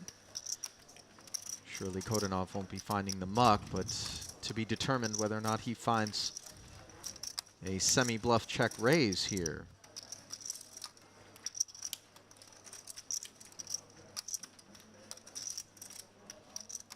Yeah, he has the opportunity to go for a very clicky raise and then shove rivers if he wants to take the bluff line. But he is getting the right direct price, and when you are getting the right direct price, it's often wise to just take it. You can realize you're not putting pressure on. Well, he does just take it, but the board pairs and does not give it, and it being the spade, which he needed. Mercifully didn't yield a 7, of course, as we touched on earlier. And that turn call, by the way, David, was a pretty healthy chunk of Kodanov's remaining stack, so this will be a very disappointing development for him. Yeah, Guarini will be fearing hands like King Jack, King Queen, which will be mandatory check calls here in Kodanov's range, maybe even King 10. But he will also be eyeing up the possibility of a missed spade draw, a missed straight draw, and maybe think, well, I'm at the bottom of my own range here, I should put pressure on my opponent, and that's what he does. So a really well executed turn river bluff there. You said the more obvious opportunity was with those overcards, backdoor flush draw to just bet, which signaled a decent amount of strength. So for Beg to have continued into that player as well, right, I think was a bit more legit. Yeah, agreed. Those sorts of curiosities, I think, fare better heads up out of position than they do in in that particular scenario, but nevertheless, we roll forward with Sadeghi limping the suited connector from the cutoff. Now a middling ace for Guarini on the button. Well, He'd like to dine alone as he 4Xs to 12,000. Yeah, interesting to see Sadeghi deploy the limp here. Jack 10 offsuit for Nina is going to defend the big, and more suspect behaviors are beginning to be displayed. I was going to say that will almost certainly bring in Sadeghi for a great price on a suited connector, but he actually lets it go. Lets these two battle it out. He would have flopped the best hand with middle pair on this Queen 7-5 board, where as it stands, Ace 8 is in the lead.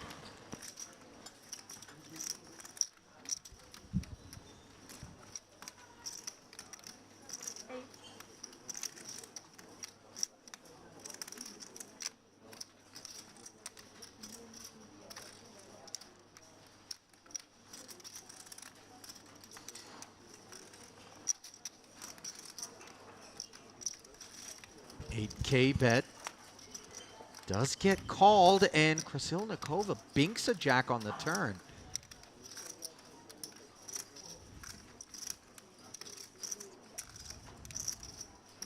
Was that a check? Looked a bit like one, but not certain if she was just adjusting her hand. Doesn't appear that it registered as such. She may think that she checked. I don't think anyone else does. I think you're spot on here, Ali. I think it may be asked to clarify now. Guarini. Oh no, he has bet. Okay. Apparently I'm spot off, as the case were. Pardon me, 32,000.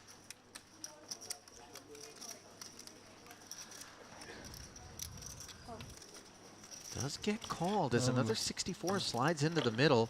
It's going to be very hard for Guarini to empty the clip here. 96 into 111. You surprised at his willingness to barrel again with the ace 8? Arid river card. I certainly didn't anticipate him firing again. Maybe not assigning much Queen X to Nina's range when calling the 3-bet out of the big, not sure, but in any event, here he is completely adrift with ace high and 111,000 in the middle, and he's going to jam. Nina instantly asks for it to be counted down. So Guarini obviously reckoning that there are a decent number of weak holdings, so that, you know, Krasilnikova will be in there with some maybe 7/8s, maybe 98? Queen 10s that she might fold even here. It's very, very aggressive from Guarini, clearing feeling like the gap between her turn calls and river calls is large. Obviously his story gets to stay consistent over all those streets. She flopped virtually nothing, but did turn second pair. Did she make the call? Oh, wow! Wow! Good game. What a boss! What a boss! She made the right decision folding the 4s a moment ago. She made the right decision with second pair there. Good call. Sit open. Wow, what a play from Guarini. I'll tell you what, there's going to be you who are some of the most talented Russian players in the game today. Today? That's an interesting Anybody come to question. mind? We've got time to chew on it. Yeah. And the internet as well, it bears mentioning. Yeah, yeah. Ace queen for Tekin. He is very short now. 14 big blinds. Like to see him actually be the opener when choosing to play some of the hands that he has, as opposed to sort of calling and taking very passive lines that, you know, represent very expensive investments relative to his stack depth. I'll say flicking at the nonchalant call there with all the chips. Oh, an interesting spot for the big blind now. Yeah, Bravko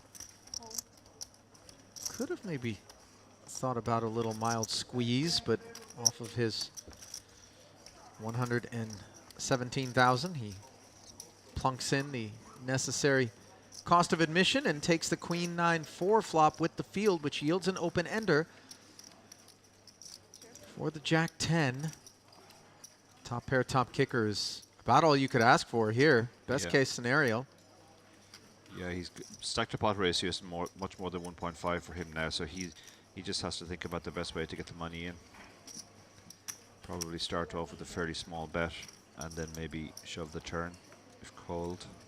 Yeah, showing some aptitude here in terms of sizing and trying to chart a course for a double.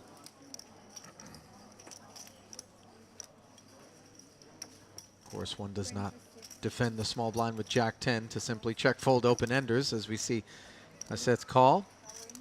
Sending the ace jack into the muck, and he will hunt a king or an 8. Now, was it perhaps I'm overlooking something? Was it a check raise? Yeah, I thought it was a check call initially, but it must have been a check raise. It did look that way to me too, but yes, the check raise draws the all-in from Tekin, so apologies, we stand corrected. The chips have made their way into the middle. 2 pulls at the open ender for the jack 10. So far, safe for ace queen. And the river. Safe as well, as trips will take it down. Yeah, it made sense to check raise there because Tekin had so little behind. He was probably going to stick it in on the turn. And then we just put ourselves in a trick.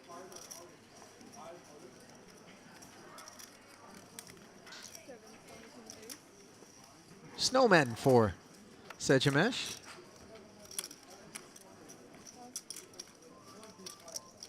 Seven to skate. The king 10 suited finds the muck, and well served to do so, as Lavrentiny's 23 bigs are looking down at 2 red queens. Yeah. Yeah, there's a couple of ways he can go with this. He's really just thinking about how do I get the money in. Against an another gun opener, maybe a small 3-bet. Try and induce the 4-bet shove.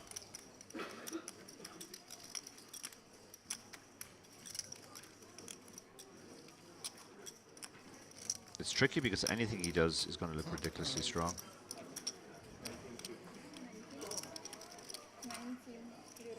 He has gone for the small 3-bet.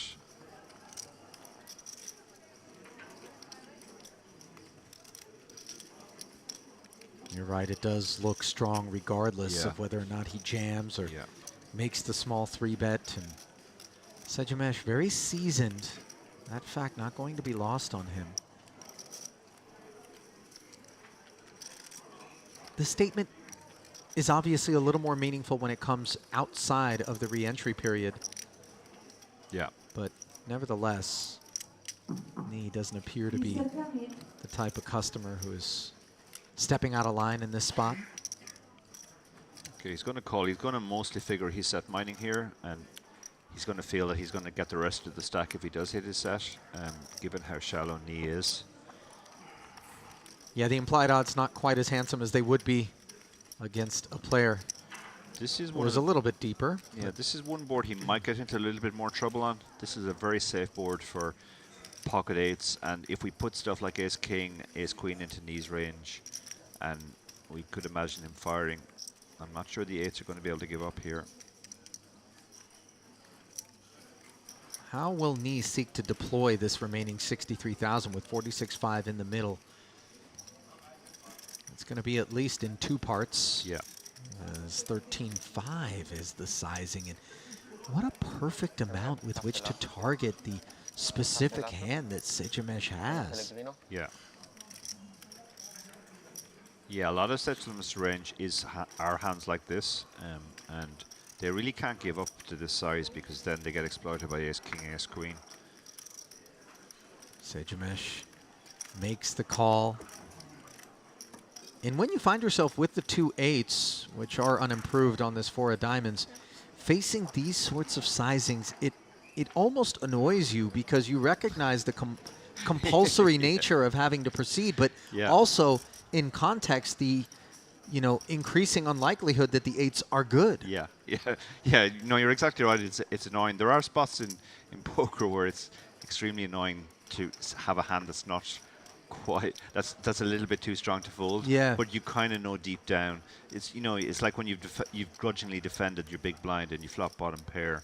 Right. Now you're like, okay, now I'm gonna have to put more chips into the pot, but it still has to be done because, as I said, otherwise we do get exploited by the ace king and the ace queen. Now he has a couple of choices here. He could even check here and make his hand look like ace king. That's just trying to get to showdown now. But don't you want to charge an ace that might be in Sejamesh's Yeah, range? the four is problematic now because any ace has picked up a gut shot. Yeah, he has just moved all in, and that does get the quick fold. But he did pick up the 3-bet and then the follow-through in terms of value out of Sejamesh, who really appears kind of disgusted with. It's not quite. That's a little bit too strong to fold. Yeah. But you kind of know deep down. It's it's like when you've grudgingly defended your big blind and you flop bottom pair. Right. Now you're like, okay, now I'm gonna have to put more chips into the pot, but it still has to be done because, as I said, otherwise we do get exploited by the ace king and the ace queen. Now he has a couple of choices here. He could even check here and make his hand look like ace king. That's just trying to get to showdown now. But don't you want to charge an ace that might be in Sejamesh's Yeah, range? the four is problematic now because any ace has picked up a gut shot. Yeah, he has just moved all in, and that does get the quick fold. But he did pick up the 3-bet and then.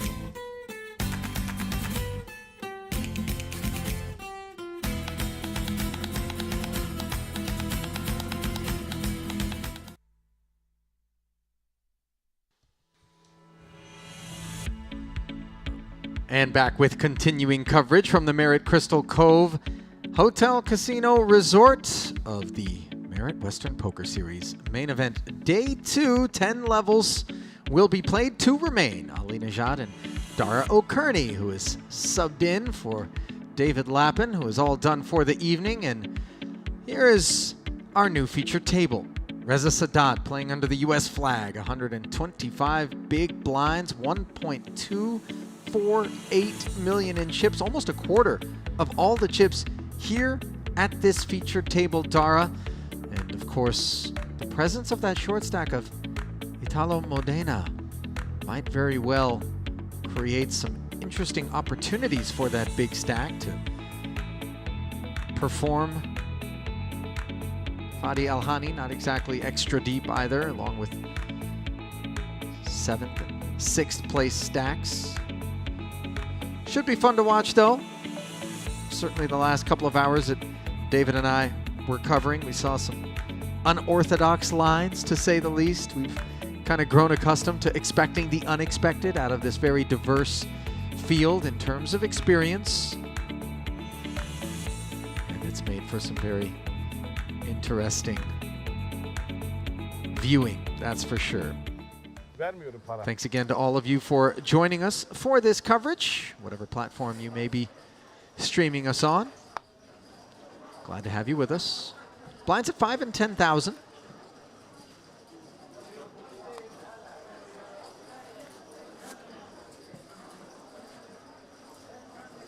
Here is Fadi El-Hani, part of the Lebanese delegation. Opening just north of a min raise to 21,000.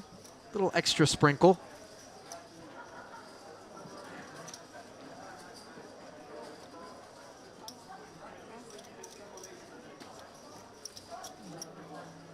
Poland's Maciej Robert Komorowski laying it down. As El-Hani collects the spoils. Anything interesting during your little break there, Dara? Did you walk the room, get a look at any stacks, get any texts from those who are out in the field? Yeah, no, I just sent a text to Jack Sinter to make sure he had only done 8 bullets, not 9. Ran into Jamie Nixon as well. Jamie had got through on his first bullet, just over starting stack, had actually spun it up, but was back down a little bit again. So yeah, a few of my friends were still in as of an hour ago.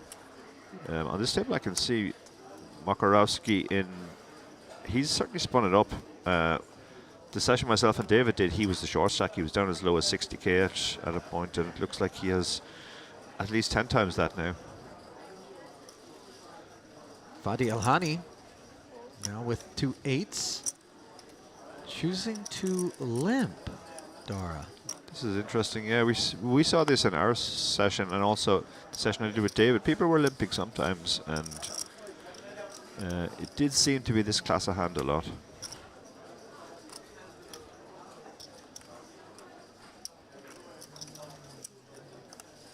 He's got no company so far, as it is folded around to Sergei Efimov. Calls from the small blind, and now Modena, with this short stacked ace-5, is going to stick it out there. And how much more is it? 88,000 more for Elhani to make the call. Asks for a count.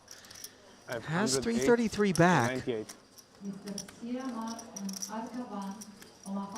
I don't think he's going to be concerned whatsoever about Efimov's holding, really. So it's just going to be a function of whether or not he wants to commit a quarter of his remaining stack plus to.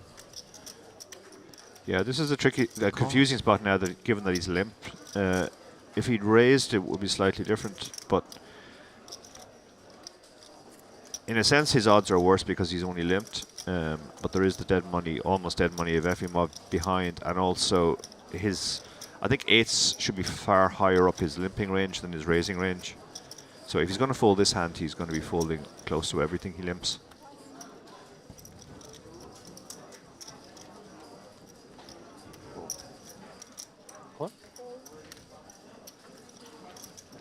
Strangely, the 8s end up in the muck, and the King 7 becomes the customer Dara. We certainly wouldn't have scripted it that way. Absolutely not. No, it's a great result for Modena. He's ahead of the King 7 and comfortably. He would have been drawing to his overcard against the 8s. Oh, and the 8s would have flopped bottom set. Instead, the King 7 of Efimov is poised to dispatch Italo Modena. Turn card is of no assistance, so it is one of 3 lonely aces that can rescue Modena. Instead, it's the Queen of Clubs. And we have an early casualty here at the feature, as 154 players remain with 89 paid.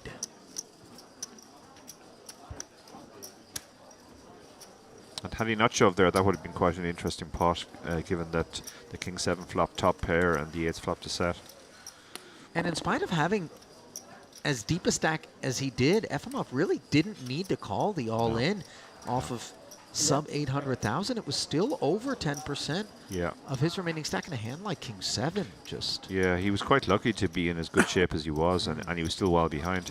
Could very well have been up against a pair higher than 7 or a better king. No doubt. 1B.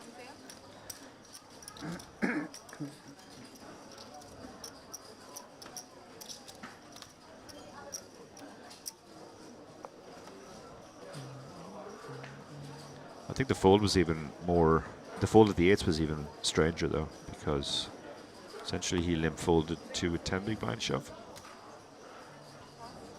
Yeah, that really struck me as odd, because as mentioned, Efimov's limp from the small didn't rate to be of any concern whatsoever, and obviously there's a wide range of hands that the 8s perform reasonably well against that he could be choosing to call off with. And again, he still had a decent amount of chips back should he have been doubled through.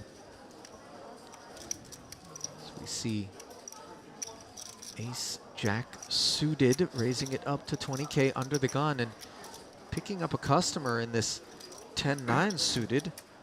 Which is actually Shakib 3-bet. And the 10-9 suited is actually 3-bet, so this is... Oh, forgive me, 65,000, yes. Already an interesting pot. Zorlu Er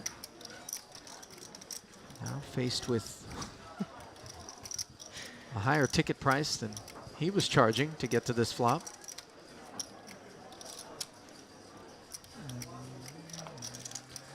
Ray from Wickler says, great commentary, guys. 2 pros in the box now. Lappin has been sent to bed. Thanks, Ray. Ray's joking, of course. Ray's a good friend of ours.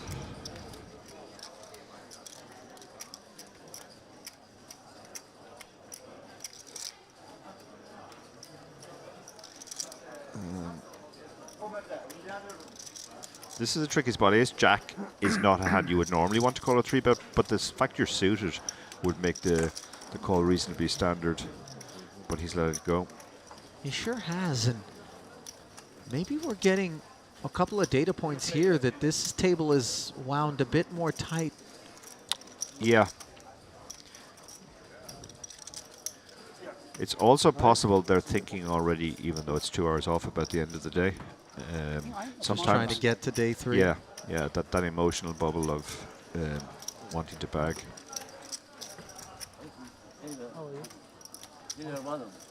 I was on the big blind. Information for the dealer in the main event. We kindly ask all the players. So we've seen pocket 8s and ace jack suited, both fold pre-flop. In front of their chips. So once again, we kindly ask to the player. Obviously, we know that Efimov was doing his part to shed any sense that this was a tight table. Yeah. With that king 7.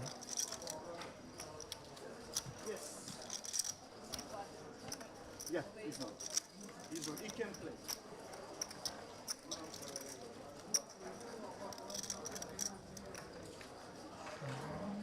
And the information for the player registered already and wants to play the Mix Max tournament, 10 p.m. We're going to run this tournament in the opposite. There we are. Blinds posted, and now Ohani you find out your tournament kicks this hand off, holding under the gun. gun. Poker room, you will find all the information to start the Mix Max tournament. If you have already your ticket, is your interest. And Efimov with 2 blackjacks in the cutoff. Registration open for the 10 p.m. 1K Mix Max tournament.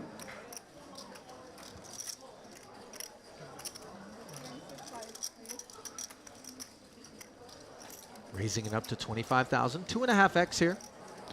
Yeah, again, different size. And maybe this is the I have a hand, and I want to charge people to get there against my hand size.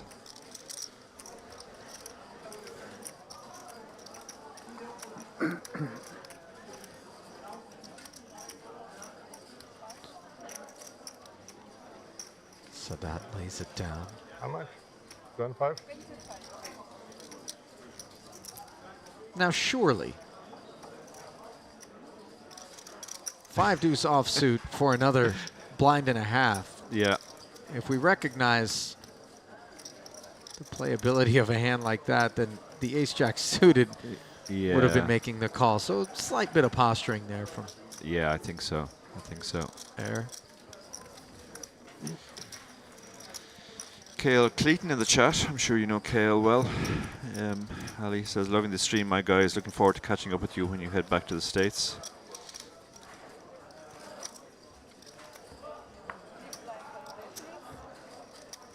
More TBC poker. I'm just here to see what shirt Dara is wearing when they cut to the desk at the end of the 2 levels. Okay, I'll keep you in suspense. Is there a small rotation of shirts? Or there's quite a large rotation of shirts actually, but different types. Let's say on some trips they're quite flamboyant, and on other trips they're more sedate. You know, believe it or not, before I was coming out here, I did want to do a bit of homework on yourself and Dara, and in particular figure out how I should pack in consideration of what I might have been able to anticipate would be the wardrobe you two brought to the affair. And so I brought some options, and was somewhat relieved to find that my inadequately flamboyant kit was not being overshadowed by today's selections. Yeah. Though maybe those are just in the chamber, ready to be fired. No, they're not. No, To be fair, the more flamboyant ones are mostly Vegas shirts. Okay. You can get away with whatever you want Yeah. out in Vegas. Yeah. Meanwhile, Mihiri with the Pretty King loose 8 open. suited, yeah, looking to get away with some liberal. The fours will probably continue as a call here. If he had any reason to believe that Mihiri was as wide as King 8 suited, then you could certainly consider shoving, given just how much money there's out there. But calling is fine as well. And they all miss, so the fours are actually ahead. Yeah, despite staring up at 3 over cards. Note the pre-flop raiser in 3rd place against his customers.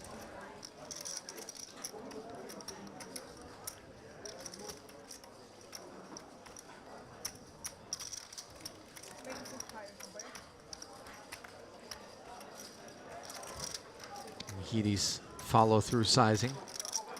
Yeah, he's gone small. Quite like this.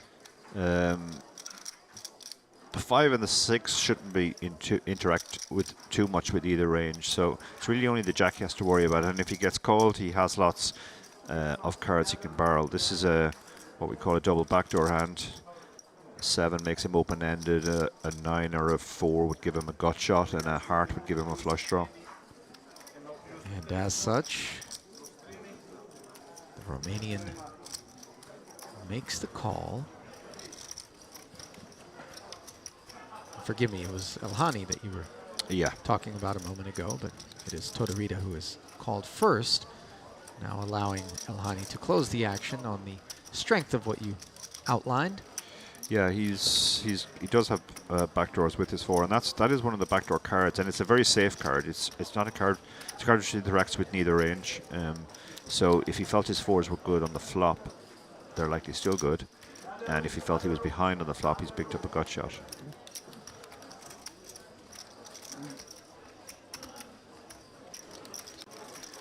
The King 8's going to wave the white flag. That is not one of the cards he can barrel.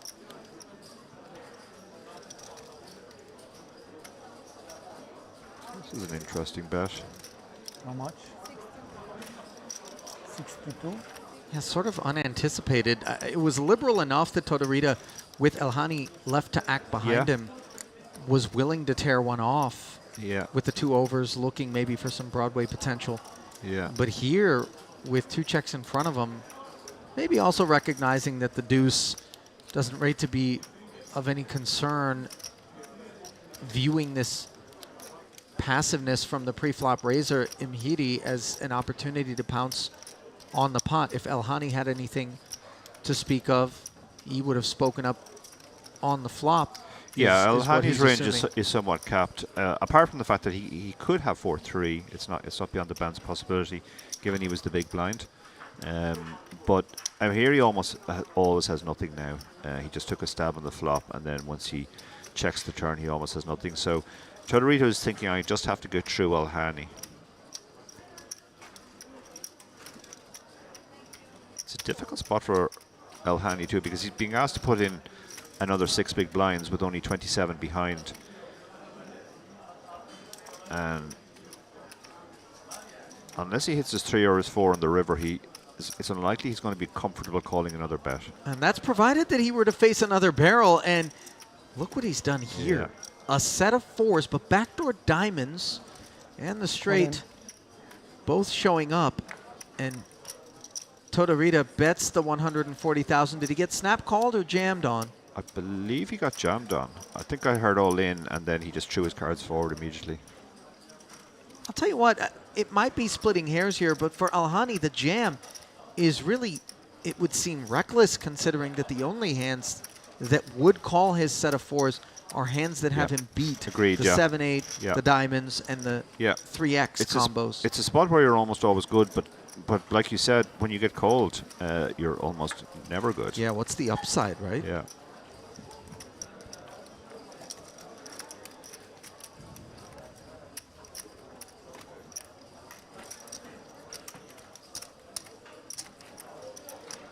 More shirt talk, more TBC. What? It's just a Euro shirt. Evening ruined. Does it at least have 5 patches on it? It does not have 5 patches on it. I've gone for the less of the NASCAR driver look this trip.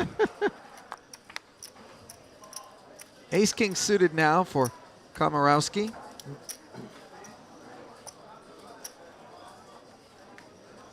He really has chipped up since I left. Yeah, wonder who was on the other end of the carnage. Yeah, yeah. His daughter was in the chat earlier, so she'll be very happy to see that her father has returned with considerable wealth.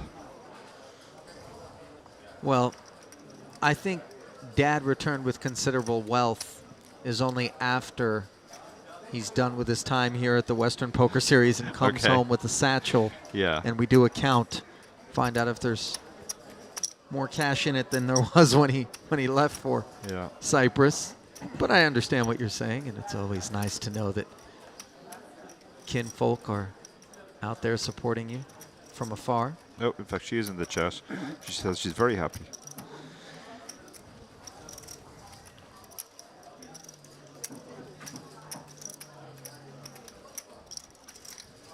Two tens for Mr. Air. Deciding to flat, and another ace-king suited. Wow. Awaits Mr. Mhiri in the big blind. This could get interesting quite quickly. Could indeed. This is a spot where you could flat, but you could also, it's obviously perfectly legitimate to squeeze here. And squeezy does. Yeah. 3-betting to 115,000. Yeah, this is a size which the tens now will have to commit to continue. Well, first and foremost, it is Komorowski's decision as to whether or not he'd like to 4-bet. Yeah, and any 4-bet pretty much commits him, so.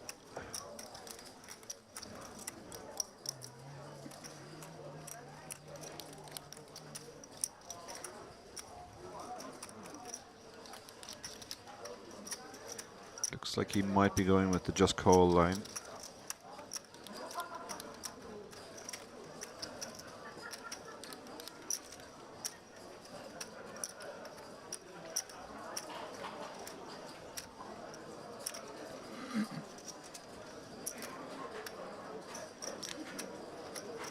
Giving this a lot of thought. Well, he knows he's going to continue. It really is just a function of how he wishes to proceed. More chips are coming out now. Yeah. 4-bets to 250,000 in the tens. No, these two mean business. Yeah. Yeah, I'm not surprised the tens folded there. If he saw the two hands, he would kick himself because he's in amazing shape against two ace kings. Oh yeah, blocking one another. Yeah, but it does feel like there could be a bigger pair out there. Now, okay. Mhiri can't really just flat here. It would be almost half of his stack. So the way this would normally go is he shoves and Komorowski calls. He doesn't look happy though. Now he's thinking, why didn't I flat? You know, so often we look down at these hands and we go, we're blocking aces and kings. Well, there's 4 of them in the deck, and 4 of them in the deck. It's starting to feel a lot like aces or kings are out there, doesn't it? A very conservative player has opened under the gun, and now he's 4-bet. How much do you like your ace king now? But for another 135,000, with 115 invested and 559 back, is there a world in which he can just take a flop? I mean, anything is possible, but it would be so weird because the pot would be 600,000 almost, and he would have a lot less than that behind. But I guess you can just call, and if you flop an ace, a king, or something like 2 overs with a draw, you just go with your hand. But I think the standard play here is just to stick it in. You can really sympathize with the discomfort that's on display right now for Imhiri. He's not really hiding it either. It's pretty easy to pick up that he's not happy with this spot. I think he's going to fold. Wow. This is a huge pickup for Komarovsky. If he does. And a clock's being called for now on the Tunisian.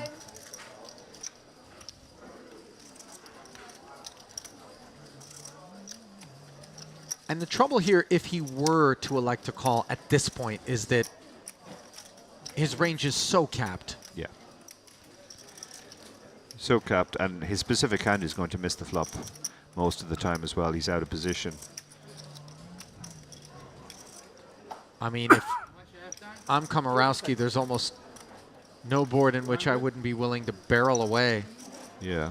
After kind of sensing all of this weakness from Imhiri.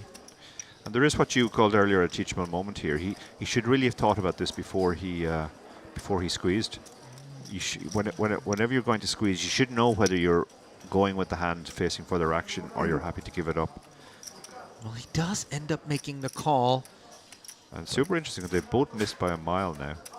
Yeah, does not end up picking anything up on this flop other than backdoor hearts. Yeah, he's slightly outflopped his opponent in the sense that he's the only one who can win the hand out now. But Komarovsky with the betting lead, the stronger range, the uncapped range, he can just bet small here. He's actually gone for... qualifies as small. No, he's gone for a big sizing, yeah. 225,000. And it feels like Imhiri kicked his troubles down the road here, kicked the can down the road just to see what would happen on the flop. And this is what usually happens. You're going to miss, the other guy's going to bet, and your situation is no clearer than it was pre-flop. And the trouble is he stuck an extra 135,000 in that can before he kicked it as he folds post-flop. Yeah. That's a huge pickup for Komarovsky there. Yeah. I mean, if you think about the three hands, ace, king, and tens, the tens were in great shape against the two ace kings. One of the ace kings has found a way to win a very big pot there. Credit, by the way, to Komorowski as well. The pot got more and more awkward the deeper into the tank, and here he went. Yeah. And that board texture obviously is the type that we know tempts players to try to represent something, but he did. Okay, if you show. Yeah, I love how he played the hand. He played it Fire perfectly. Yeah. He played his ace king aggressively pre-flop, got the tens out of there, put the other ace king in a tricky spot. And The then check jam would have been awkward for him, though. check jam would have been awkward. I think he, again, I hope he had thought about what he was going to do if that happened. Yeah, but the jam wouldn't have been for very much. He would have been getting about 3 to 1. So even if he felt he was behind something like queens, he would have to call off.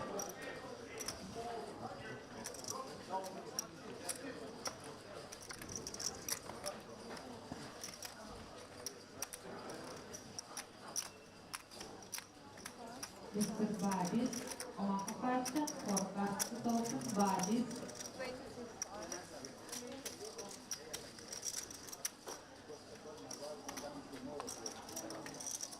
Upstairs we go to 25,000 as the ace-8 in the cutoff for Zorlu Er.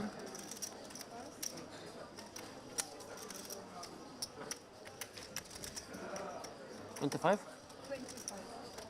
Makes it 25. Komorowski asking for a figure. Maybe content to continue to revel in the spoils from that massive confrontation a pot ago. Let's go with the Jack-5 suited. Defendable sort of hand, I would Definitely imagine. defendable, yeah. It's often a good time to raise somebody's blind after they've scored a big win like that. They're kind of happy. They don't necessarily want to put their chips at risk for a little while they savor their recent gain.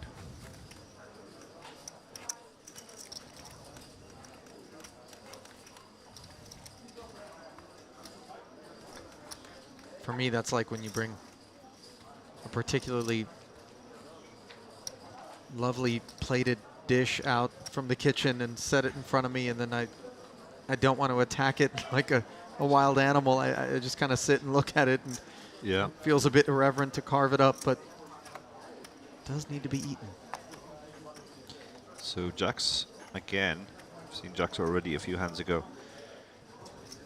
But Ward only has 10 big blinds, so the standard play here is just to move all in. And is that what he declared? He did indeed. No. Maybe this. 1 or 2.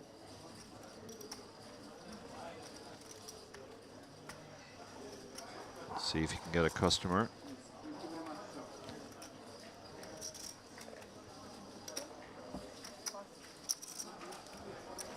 And he will not. So he picks up the blinds and antes, which is fine when you only have 10 big blinds. It buys you quite a bit of time. Yeah. To sit back and try to find hands that you can participate in. When you scoop in some blind and ante chips.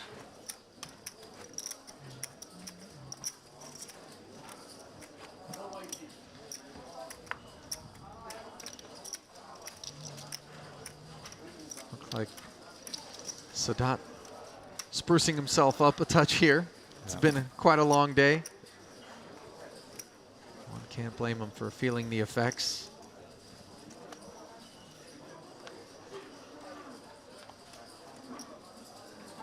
Especially at these stages of a tournament, Dara, as you well know, having really zeroed in on so much of the nuance of a live poker tournament, you do find some who are kind of fatigued, both physically and then also mentally, from all of the decision making, all of the pressure and the stress, in particular if it's not an arena in which they find themselves all that often. Yeah, yeah, it's a long day for anyone. 10 hours of play, and the nature of tournaments is the decisions become more high pressure as you go on. So you do get, particularly recreational players, very fatigued towards the end of the day, and that can change the play considerably.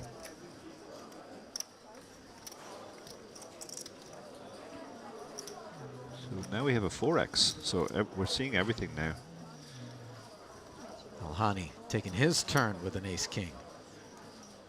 Efimov with a pretty queen-10 suited in the big blind. Yeah, we can't defend this even to the 4x, so he does.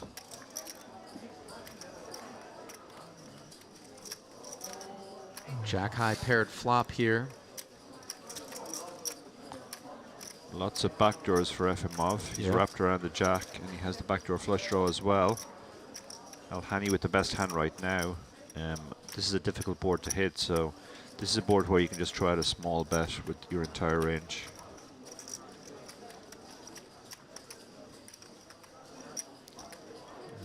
But again, he hasn't really gone small.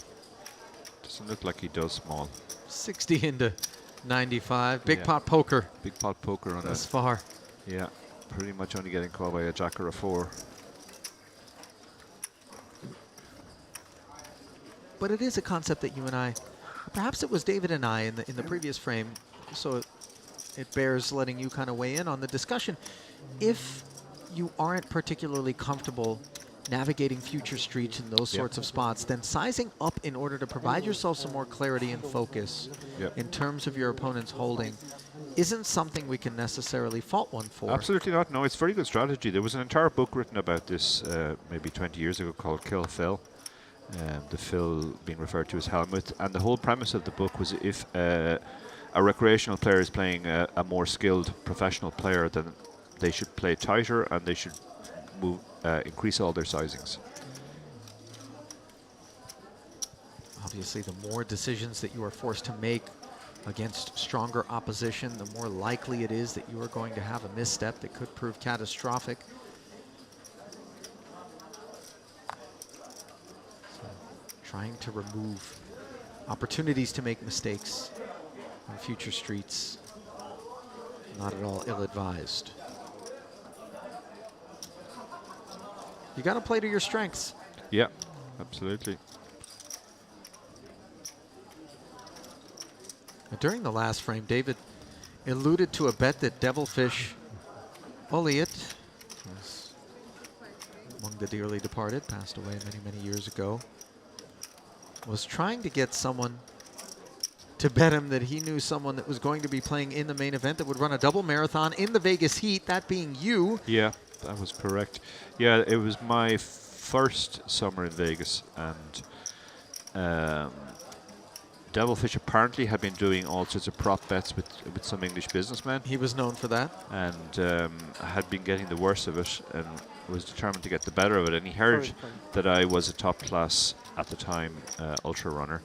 And he asked a mutual friend, Paul Leckie, Northern Irish professional, what kind of stuff I could do. And I was asked if I thought I could run a double marathon in 7 hours in the heat. I had to start at midday and I had to be done by sunset, I think. And I said, yeah, that would be pretty easy. I could probably actually do it in just over 6 hours, so there was quite a lot of leeway there. And given how I looked at the time, I was, early 40s. It didn't exactly look like an elite athlete. It might have been possible to sell it to them. Initially, it was going to go ahead, and I wasn't going to have any action on the bet, but they were going to pay me 10,000 if I pulled it off. Basically, my main event buy-in, just the weirdest satellite ever to the main event. And the most hazardous to one's health, perhaps. Yeah, it would have been pretty easy, to be honest, and it wouldn't have been particularly taxing, given I was a 24-hour runner at the time. 7 hours wouldn't have been much more than a training run, but 115-degree heat potentially. Yeah, but I did set the Irish record in even worse heat and humidity. It's never been 115 degrees in Ireland. No, ever. but it was run in Canada during the summer. 90% humidity. It was high 30s, we think in centigrade, so I need to work that out. What would that be? Divide by 9. Fold. Not good. Oh, just type it into Google. Or type it into Google, yeah. I don't want to take it. It's torture even watching you try to do the math. Nice. Yeah. Tara. Perhaps not as tortuous as that run sounds, though. It would have been 115, yeah. It was 115, 90% humidity when I set the Irish record. I discovered, due to some weird genetic aberration, that I had no problem running in heat, despite the fact, obviously, I was not bred for it. But these things are kind of genetic lotteries anyway. There was another guy on the Irish team who had won the South Pole Marathon, which is obviously running extreme cold. And there was another teammate who had become the first European to win the Himalayan Marathon, which was run at altitude. And again, there are no very big mountains in Ireland, so that was just a complete genetic lottery freak as well. But it was the early days of Google, and I guess they Googled me, so the whole bet fell through. Very sad. I have tried to get other bets on since as well. Remember the famous Brian Rast, LA to Vegas, I think it was? Bicycling. Bicycling. I wanted to do that on foot. Bill Perkins or yeah, I tried to get a bet on with Perkins, but again, no interest.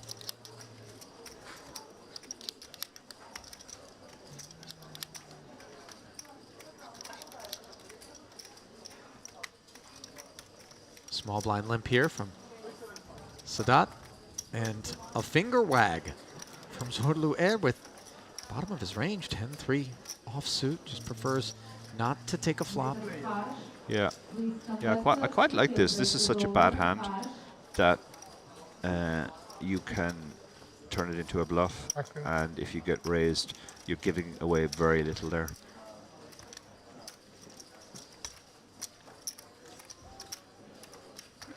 Air beginning to give us a glimpse of some of his procedures that aren't quite as straightforward as we might have presumed them to be. Indeed not, no. Earlier on. Nice pick up there.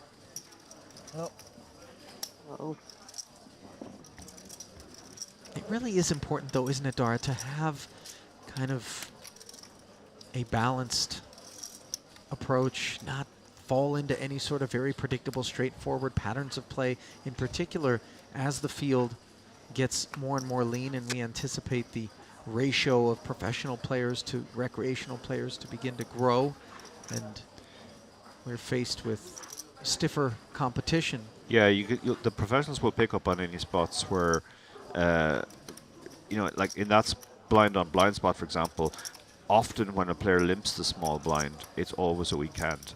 They don't do that with their strong hands. They raise all their strong hands, so when they limp, you can attack the limp. Yeah. Similarly, often when players raise from the big blind, it's always a strong hand. So in that case, the big blind took advantage of the fact that they both kind of, well, the limper had a capped range, and the correct response in that case is to still go ahead and raise your strong hands, obviously for value, but then to raise junk like 10-3 off as well. Now Sadat raising from the button, getting a flat from air. So giving us a few different looks. Yeah. Is the Turk. Yeah. Who's booked an appointment heads up and has been outflopped on the 10-8-6 board by the bottom pair of Sadat, who has it checked over to him.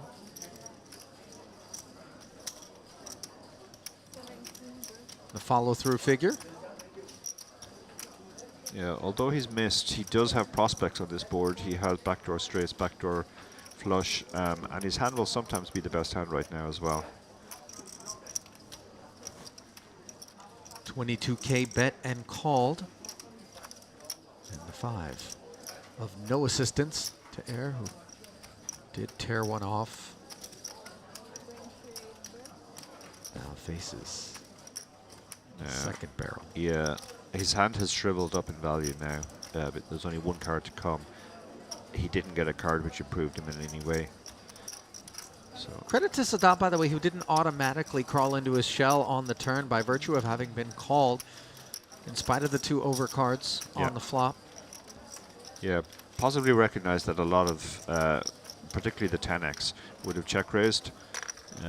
And on that board there were a lot of draws available. Hearts, lots of gut shots. Any 9 or 7 was a gut shot.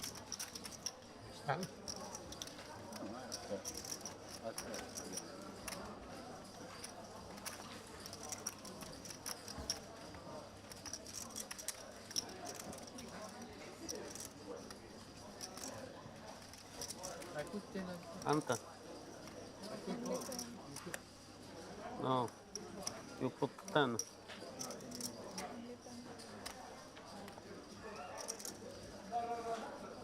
So a while back we saw him get ace king onto the gun and ace king suited and win a very nice pot. Now he's got his slightly weaker hand, but this is very playable as well. Ace queen.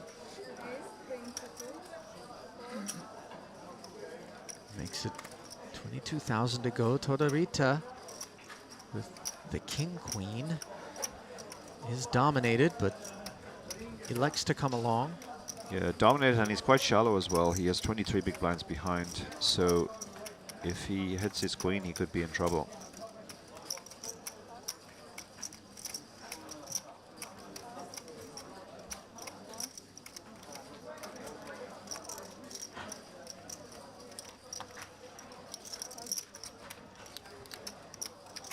Folded all the way through to the big blind of Mhidi. Folds as well, so heads up to the flop we go. There's the king. So he has, king queen has really got very lucky here. Komorowski might throw out one bet here, representing the king. And yeah, that's what he's going to do. Going to see about this board. He should have more strong king X than his opponent. Unfortunately, of course, we can see that Todorita very fortunate to have hit the king as opposed to the queen, and can be quite comfortable on the king 6-5 board. Yeah, no reason to raise here. There's nothing particularly to protect against.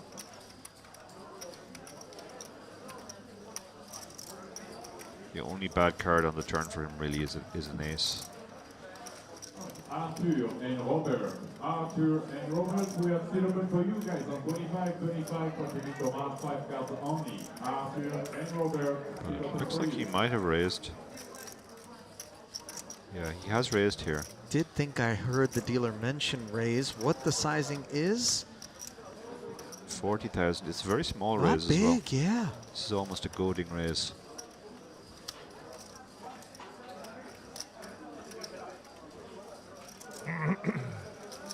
Obviously, Komorowski would very much prefer to be suited in spades or clubs if he were to continue for the extra 23,000 pairless. Yeah. Like this fold. Even though it's a small size, that's a very good disciplined fold. As you mentioned, Dara, feels like a goading sizing. Yeah. That Todorita came with. Yeah.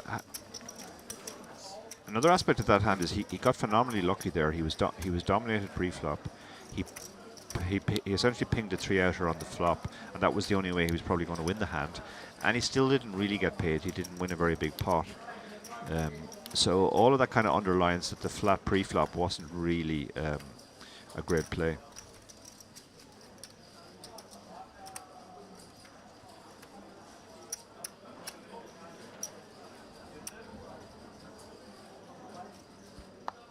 King Jack now for Todorita.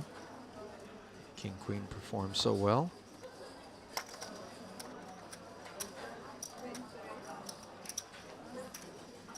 Why not go to work with King Jack, as he does, for 20,000, and now Efimov is going to wake up with a couple of black fives.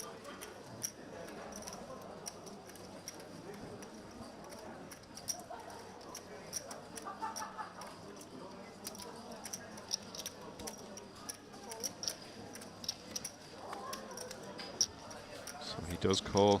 Yeah, choosing to flat.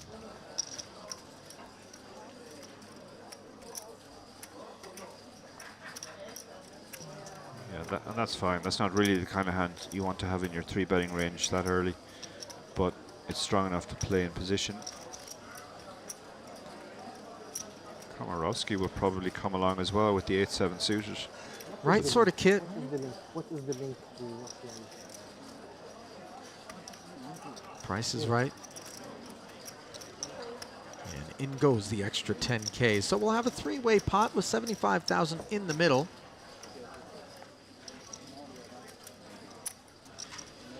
Komorowski with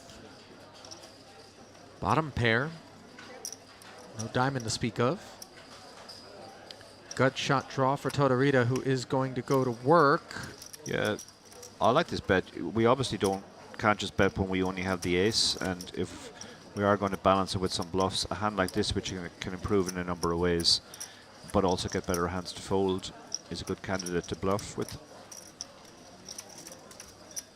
Komorowski now. He has bottom pair. The flop is a little bit too black for his liking. He would like at least to have a diamonds, but he can't fold to one small bet, having hit a pair. So with the departure, your heads up. Now can Todorita find the second barrel? And he doesn't. It goes check, check. Note, by the way, that 5 of diamonds would have provided a set. Yeah, oh yeah, yeah. Yeah. If the flop got checked through, that would have been a more interesting spot. And interesting that Todorita just gives up with his really no showdown, just with king high. So it was a one and done spot for him. He bet the flop and then shut down. Was it Elhani that had the 5s? I think so, yeah. In any case, yeah. Water under the bridge. Is Todorita able to take that one down? Yeah, there's another teachable moment there. It was a very uncomfortable call for Komorowski on the flop, but he had to make it because it was a small bet. And in a spot like that, you are drawing in a number of ways. You can improve on an 8 or a 7 on the turn, obviously, to a very strong hand. But you can also draw to a check or to a check down, which is what happened, and win the pot that way.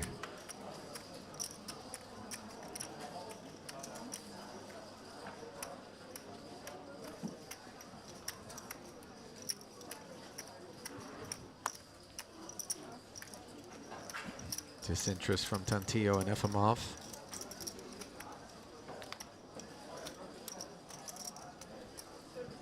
Sadat gets busy, shooting it up to 32,000 with King 4 offsuit here. Wow. Really beginning to activate on the strength of that big stack, but Yeah. Elhani in the cutoff with 2 9s, unlikely to be going anywhere. No.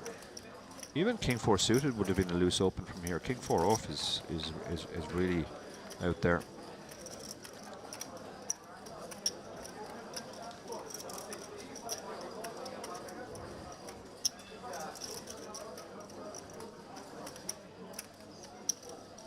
Call. Nines do call. Didn't fancy 3-betting the early position opener.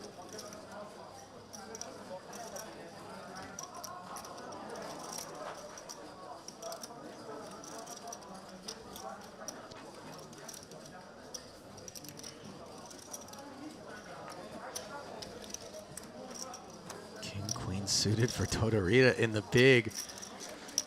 He's got Squeezable? Yeah, he's 25 big blinds. There's a lot out there.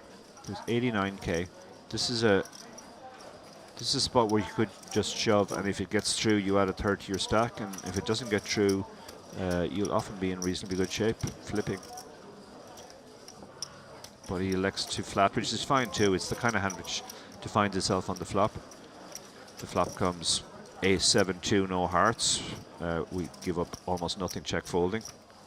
Well, it's come ace jack 8. This is a more interesting one, yeah. Yeah, backdoor hearts on the Broadway draw. Checking it over to the pre-flop raiser, who we'll find out pretty soon here whether or not is interested in following through. And the answer comes swiftly, Dara. A bet of 27,000 into 111. And Yeah. now the 9s with a player left to act behind.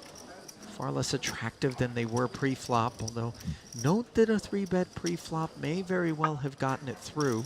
Yeah. Unclear how Todorita would have proceeded. I think it depends on the sizing from Elhani. Yeah, this is an uncomfortable spot now for Elhani. He's getting a great price because the bet is just under a quarter pot. He has some vague ways to improve. He has some backdoor straight draws, but he's not going to think his hand is very good very often here, looking at the ace on board and also the jack.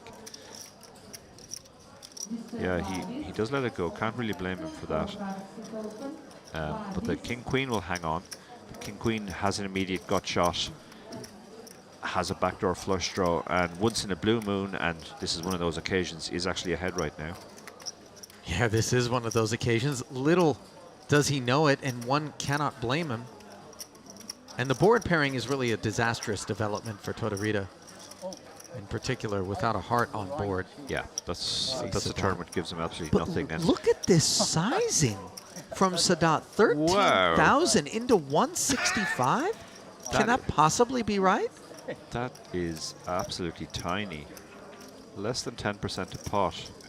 He's actually giving Todorita the odds to draw to a straight, but his straight might not even be good. If he's up against something like ace 8, pocket aces, pocket jacks, he would already be drawing dead.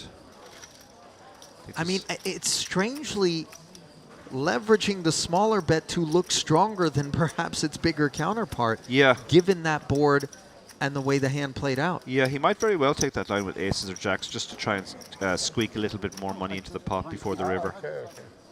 25 is not in my hand. That's then good yet. Good nod.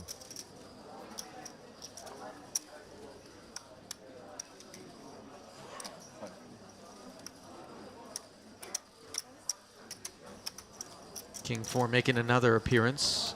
I suspect it's going to receive different treatment as we see FMoff folding. Ward does the same. Sadat will take this one off. Yeah. He's up to 1.4 million now, so. Sure is.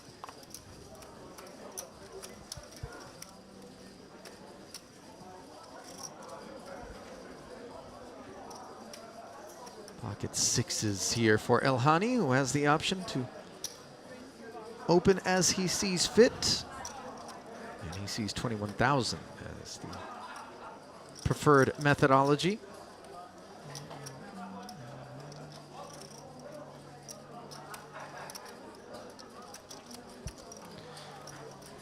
Red Jacks awaiting Todorita in the small blind. Yeah. Could be looking for some vengeance. 20 big blinds. This should really be going in pre-flop.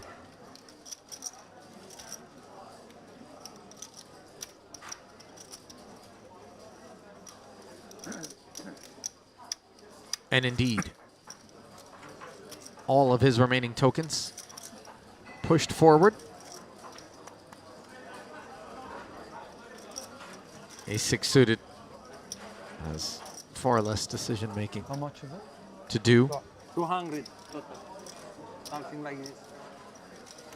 Pretty unfortunate for Maybe Elhani. 156, 256. Asking for a count. More. 26. Yeah, it's a tricky spot with sixes here. When you factor in all of the non-pair 206. overcard hands, ace king, ace queen, king queen, some suited stuff, you're very close to getting the price with sixes. You stumbled onto it, but I sort of love ace keen. Ace keen. Yeah, ace king is a range which is ace queen and ace king. Yeah.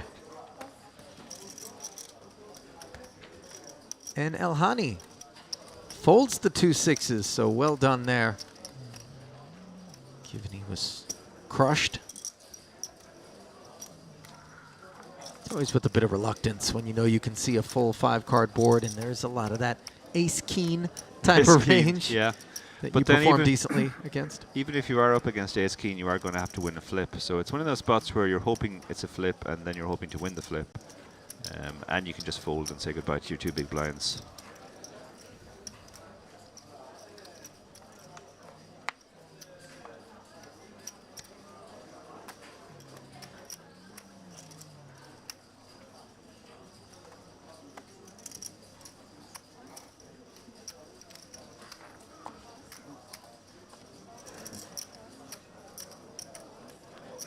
Round and round we go here.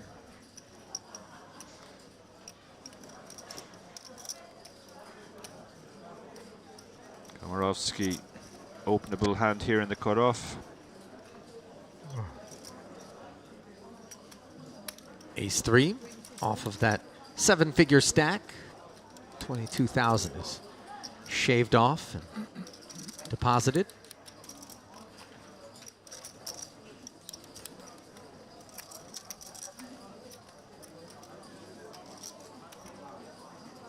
Todorita had a moment with the Jack-5 before whispering in its ear it's not going to work out. Yeah. Yeah, I was about to say he was spending a lot more time pondering the Jack-5 there than most people would. Well, sometimes looks aren't everything, Dari. You want to get to know someone. Yeah, see how it feels. Thinking, well, I've been going pretty well recently against this man. I won a nice pot when I called with King Queen, got the King High board.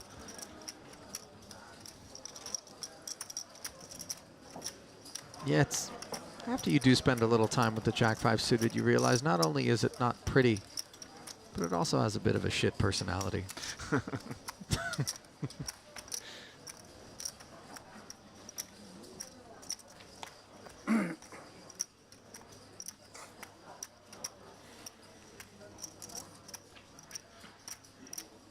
See, it's the Jack-10 suited. Oh yeah, That's the beauty. That's a fun date. That's the beauty.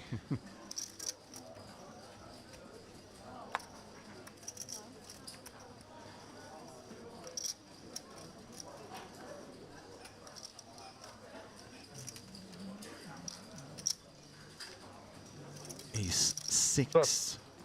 It's okay. If Ace-3 can do it. Yeah, he's one seat earlier. This is a more marginal open, but we're not seeing a lot of 3-betting, and in particular, we're not seeing almost any light 3-betting. So you can go ahead and open pretty much any ace in the seat, given those circumstances. Yeah, kind of a real-time adjustment that you're making.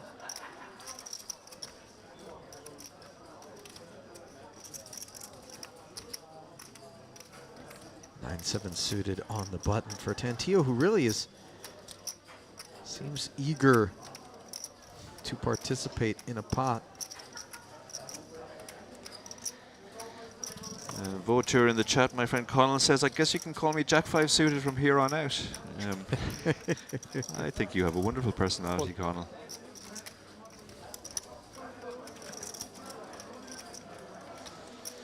So we're going to get action here. The king 10 suited is called. He's super shallow. He's got 7 big blinds. He has flopped absolutely nothing. Well, the 10 of clubs. 10 of clubs is yeah. working. Well, you've got some high standards, Dara. What kind I of dates have you been on with hole cards? High standards. Yeah, I think I'd need the king to be the club to feel good about that. Komorowski probably gets this through with a single bet. I love his sizing here. It's tiny sizing on this board. No, I want no. But maybe Ward will decide to go with his hand now that he has flopped the powerhouse 10 high flush draw, as Ali pointed out.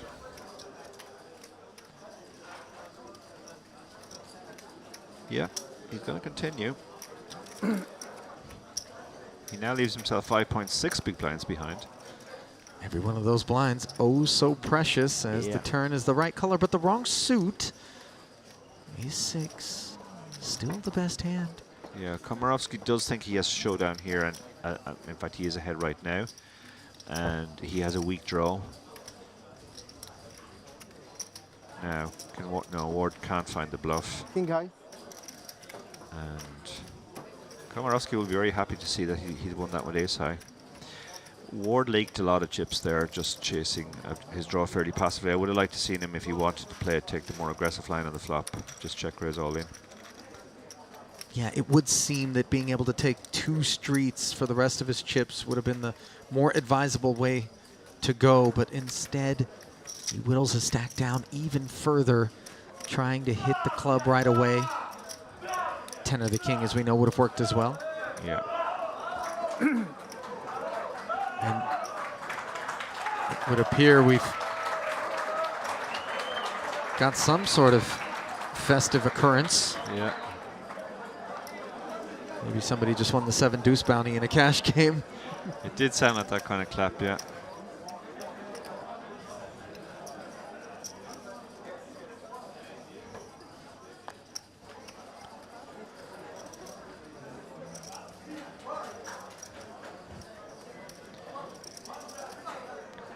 Komorowski had another hand that was tempting. Queen 10, I think, definitely an open. Queen 9, he decides not to open. And well served not to. Very, very well served. He would have run right into queens. Finally, find something that he can play. Raises it up. 2.5x. 25. Please tea. Please black tea. Tea, black tea, Turkish tea.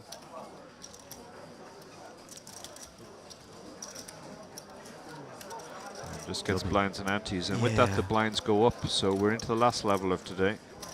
A little disappointing not to get some more patronage there with the 2 queens, especially given that Tantio really has been tremendously patient. Yeah.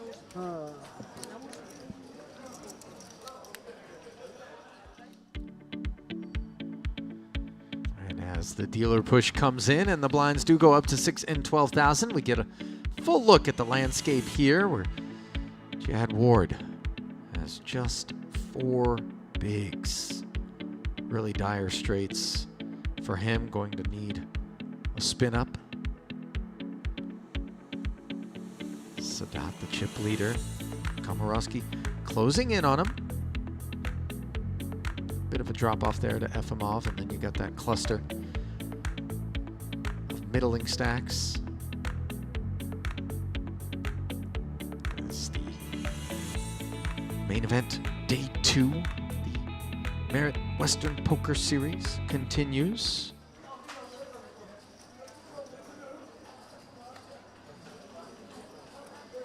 Really remarkable amount of support in terms of multinational attendance here. I've alluded to it on many occasions, but other than the World Series of Poker, I just don't know when it is that I see fields this diverse. How much?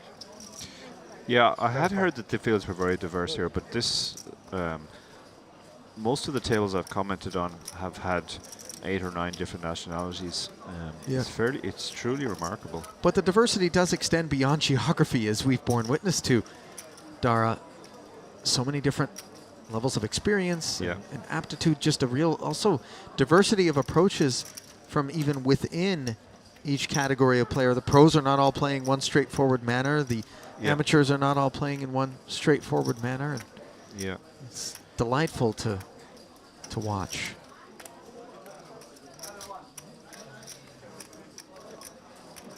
Yeah, you won't get widespread agreement even among pros how to play against a field like this that has a lot of weaker, looser players. Some pros will take the approach of you should play a lot of hands and try and exploit your skill edge as often as possible in that way, and others take the approach of no, just play very, very tight and let them come to you. Let them make very big mistakes that gift you their entire stack.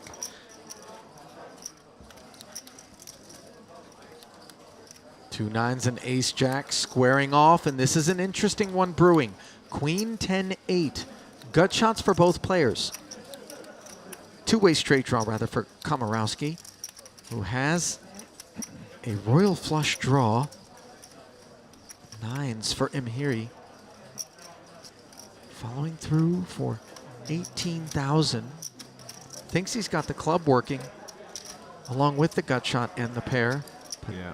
We know that this is truly an astoundingly strong board for this ace-jack of clubs. Ooh. The flat from Komorowski, thought he might have binked it on the turn. And when I say it, I mean a royal flush, but instead the Broadway will do as nines wisely slow down. That's a much better card for him than a club. Yeah. Because it makes it difficult to see now that he could have improved to a hand which has nines dead.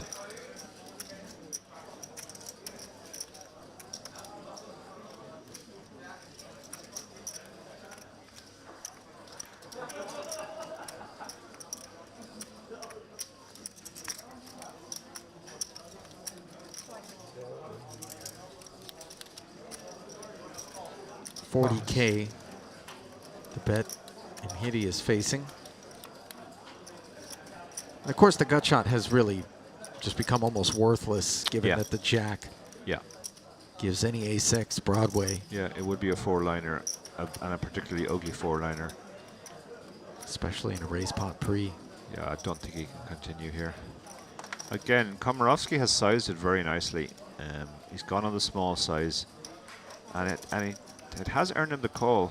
So again, impressive play from Komorowski. It feels like he knew exactly how much his opponent would call. Board does pair inconveniently. Backdoor spades get there as well, but he won't worry too much about that. He does go ahead and fire out a value bet. Yeah, 50 into 196.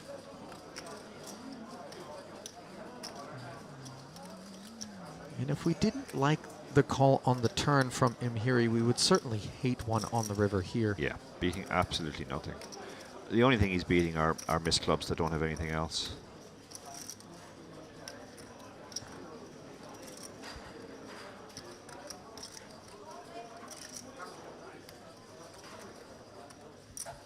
But it looks like he's counting out chips, so... Yeah, Red Bull. Boy, this would be shocking. He only has 311,000.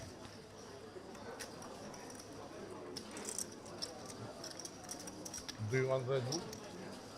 Does make the call. Yeah. 3. Gets the bad news that that Komorowski has one of the very many hands that beat a pair of nines on that board. Can't be too surprised. No. If we're Imhiri that Okay. we're unable to collect that pot. I have a sort of a mental visualization trick I sometimes use in those spots where I'm considering making a call, which is I visualize I've made the call, Red Bull. and the dealer pushes the chips to me, and instinctively do I feel very surprised or not that surprised. It's kind of a way of trying to communicate with the subconscious just how often you think you're good there. I think he would have been very, very surprised had the chips been pushed to him, and that begs the point that it was a pretty bad call on the river. I like that. Kind of an interesting litmus test for whether or not the chips are going in good. Yeah. Dark Angel in the chat says, wonder how many have read your books, Dara. I suspect quite a few have not read any of my books. But I'm constantly surprised. A few people have already stopped me this trip and said they've read the latest one in particular. No. High fan. Jack 9 off under the 6 gun, cent. going into the muck. Looks like we have a query here. I'm not sure what this is about.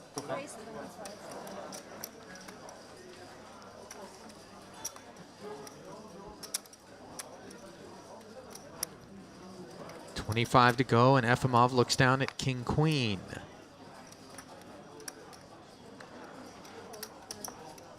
Yeah, the opener has less than 20 big blinds, so not particularly deep. You can certainly flat King Queen. It's one of those hands that the deeper you are against the opener, the worse a flat it is, but when he has less than 20 big blinds, it's fine. And that is just about 20 bigs, slightly north for Totorita that he made this open with. Yeah. Efimov promptly flopping top 2 here as Air checks the backdoor spades. Yeah, great flop for the King Queen, but difficult to get paid here. You're blocking 2 of the cards you hope your opponents have.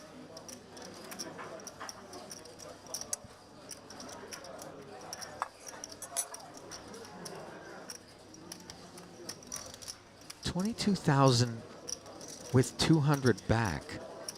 Efimov asking himself, how do I get all of it from Totorita? Yeah, this is a tiny bit. He's targeting cry calls from pairs like 8s. The gut shots that are there, Ace 10 and Ace Jack.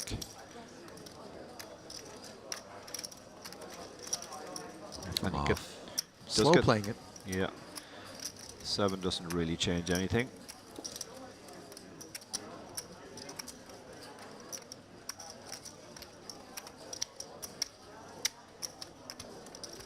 Well, it certainly changes Totorita's feelings about Ace-10 high because it comes courtesy of a call from Efimov in position.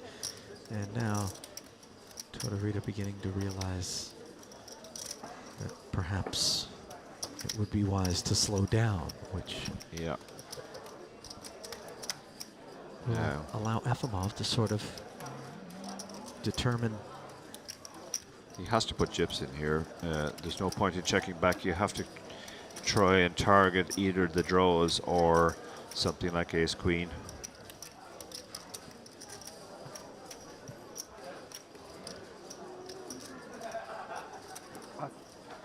But Totorita passes his gut shot. Efimov picks up the pot.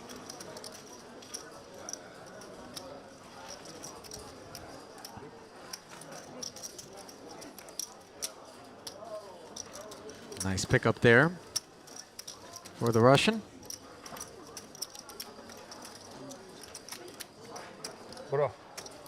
Thank you so much. Hey.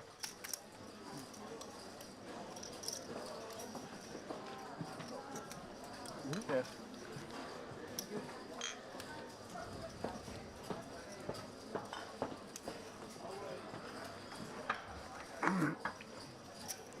Saw a lot of line items on the resumes of many of the players that had Hendon Mob resumes that included time spent up in Sochi in Russia. Certainly a prettier part of the country that does house a considerable amount of poker. It does, yeah. It's become very much sort of the center of poker in Russia, live poker.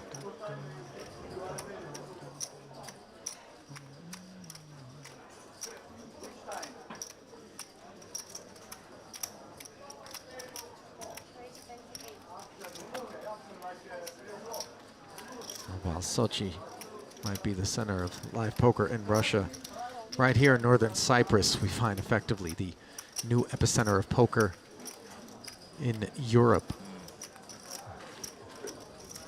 word is slowly but surely getting out, as evidenced by these ever-increasing field sizes and guarantees, for that matter, at each successive Merit Poker Series. And Zorlu Air has found the moment as he moves all in with 2 kings, and Elhani. Yeah, he has less than 19 big blinds, so very difficult to construct a non-all-in squeeze size here. So he's just decided to shove, but he could still get action from the ace queen. It's only 19 big blinds. He could certainly think hands like king queen, ace jack, maybe even stuff like queen jack suited, weaker suited aces. Lots of hands he's in great shape against here. Raise, gold, all in. But he does have the other 2 players to worry about as well.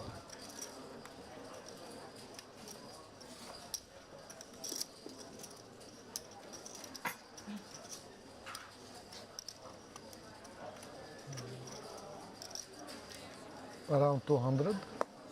Around 200. Oh.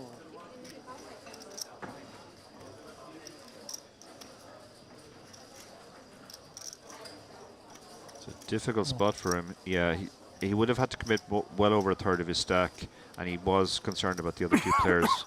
They can absolutely have ace queen crushed. Yeah, I think a little bit just legitimate concern about Zorlu Air's holding as well. Yeah, from sure. the button. Never mind the presence of the other 2 players. This really is a meaningful amount of chips to be putting into the middle. Okay. If he gets this through, this will be a huge pickup for him. 86,000 when you only have 310.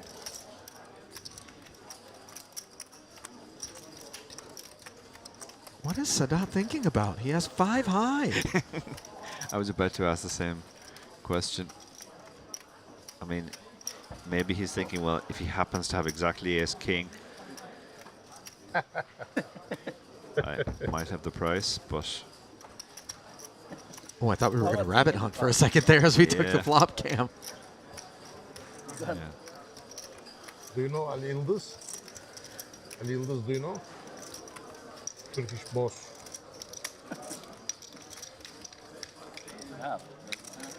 Good hand, very good hand. 2 kings. He was very honest about his hand there. He said straight out, 2 kings. Well, returning the favor of having been shown the 5-4 suited, although I'm not sure that was quite as valuable a divulsion.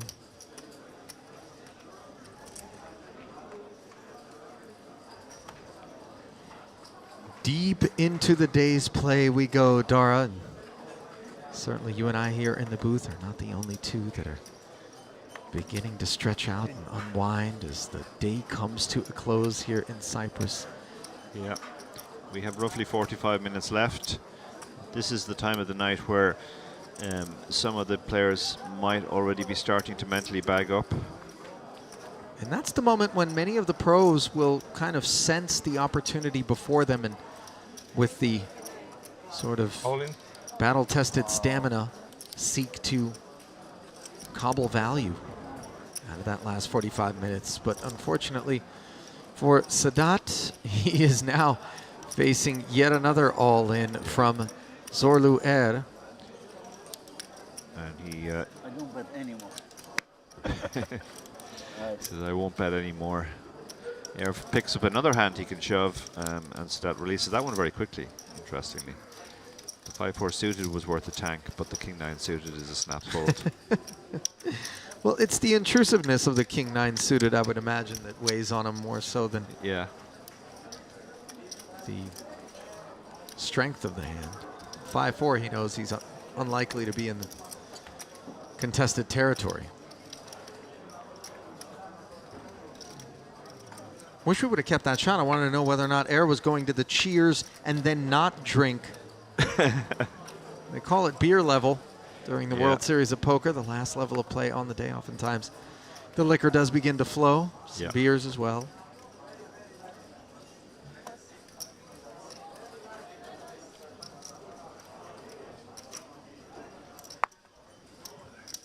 3 hands in a row for Air.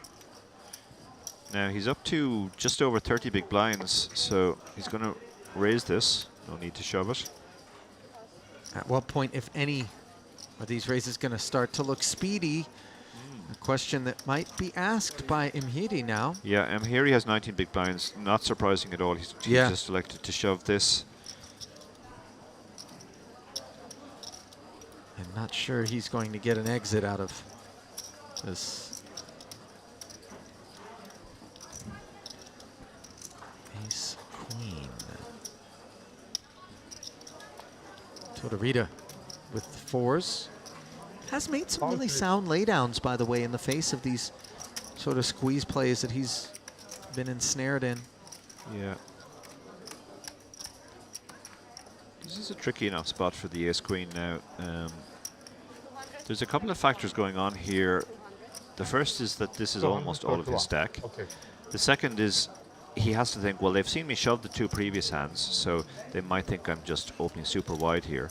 And ace-queen is actually a lot stronger than it would be normally as a result of that.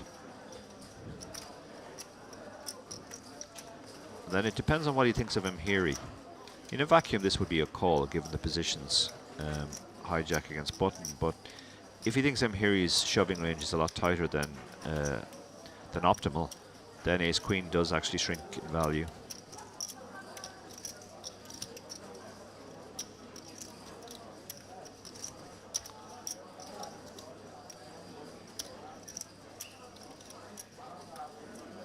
Imhiri looking on. Yeah, ace-queen's pretty strong here because we can imagine a lot of dominated hands taking the shove. King-queen is certainly taking the shove. Ace-jack is almost certainly taking the shove. I don't care if you call it on. So if you're expecting something, I don't care. I buy it, Dara, as Imhiri growing a little bit impatient. Yeah, I know. Yeah, once you fade the snap call, you know that your 6s are never going to be in turbo shape. He's not tanking with a bigger pair than 6s all that often, so you figure you're flipping most of the time. It did appear that Air was maybe looking to get some kind of read on Imhiri as he stared on and kind of shuffled his chips around, moved his stacks. Yeah, a slightly impatient response from Imhiri.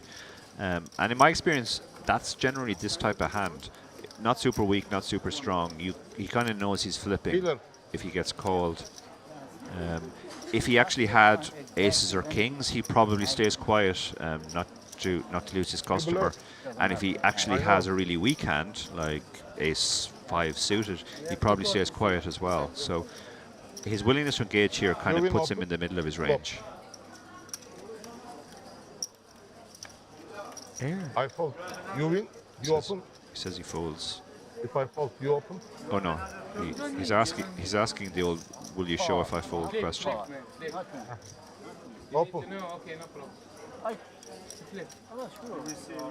Yeah, he said straight away it would have been a flip. How you are moving your chips, it's ask for time. It means he doesn't have a very good, a strong hand. It's 50. Yes, I know, but 55, 45. Good luck, man. When he went all in, I had ace queen, and I folded. Okay, we're getting some regret, some post-fold regret now from the previous fold with the ace-queen.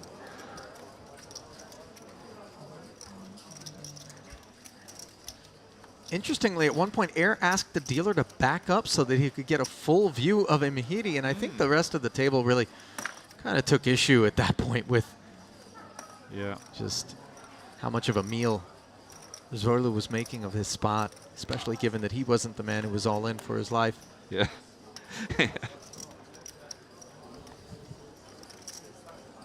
Can't really blame him though. It was pretty much right on the line, and came down to his view of the opponent's shoving range. If it was online and he knew absolutely nothing about the opponent and he was just playing by the charts, it was a snap call. But live, often the reshove ranges are a lot tighter. So he doesn't have a strong hand. Because At immediately 50-50, but 50-50. 50-50. You don't have to risk all your chips for Well, on the topic of risking Sixes all are one's stronger chips, than Totorita is doing exactly that from the small blind. Tantillo appears somewhat interested. Yeah, Queen Jack suited for what does this work out at? Offsuit. Yeah, 15 big blinds. It's pretty Sure he close, to doesn't be have honest. Very good hand. Because when he saw you are going to call, he asked for time. Yeah, Queen Jack offsuit. That's what I'm saying. I have But no luck. maybe you call wait, and you wait. look. You're usually going to have 43%. Sometimes you'll be in a flip. Sometimes you'll be up against this type of hand. Very occasionally you'll be dominating something like Queen 10, Jack 10. So it's pretty close, this one. And he the has call called. has been made. I wasn't certain. I thought I heard it. Look at this board. Wow. 10-9-5. 2 overs and an open-ender with 2 to come. It's a proper flip now. 46%, but of course... Now it's half, almost. Courtesy of the 6. That goes down to 29. As Totorita is looking to hold with ace-8 high, and he's done it. In case of perhaps too many outs. Yeah, so many outs there. Even though he missed, his chances actually improved on the flop from pre-flop.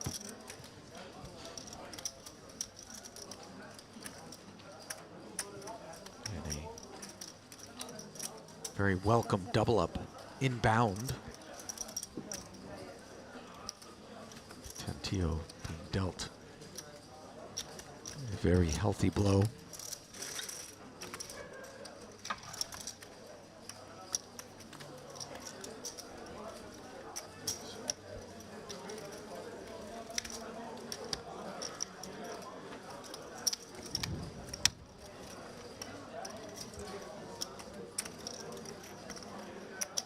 Things really have slowed down in contrast to earlier on in the day, and not simply a function of exhaustion or fatigue, but really just the gravity of the moment beginning to set in as we close in on that 89 player pay bubble with 100 some odd players left.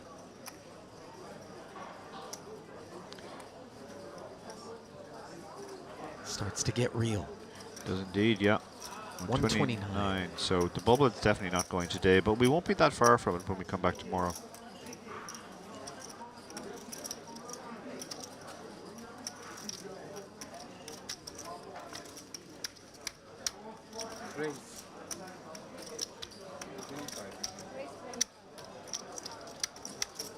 Upstairs, says Mhidi.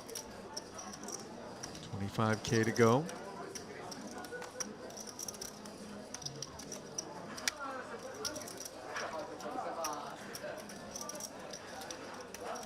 And will the Tunisian pick up even more chips as he just begins to meek out a loosening of the collar?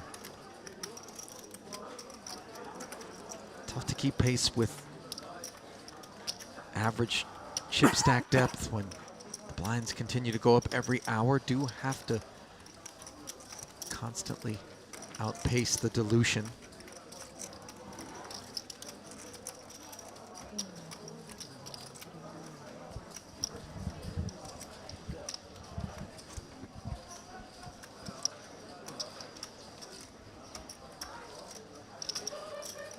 Now, Dara, do you prefer to express sort of the short stack threshold in terms of strictly big blinds, or as Dan Harrington did once upon a time in terms of M, which is the cost of an orbit, yeah, is inclusive of the antes? Yeah, I'm very much an M man.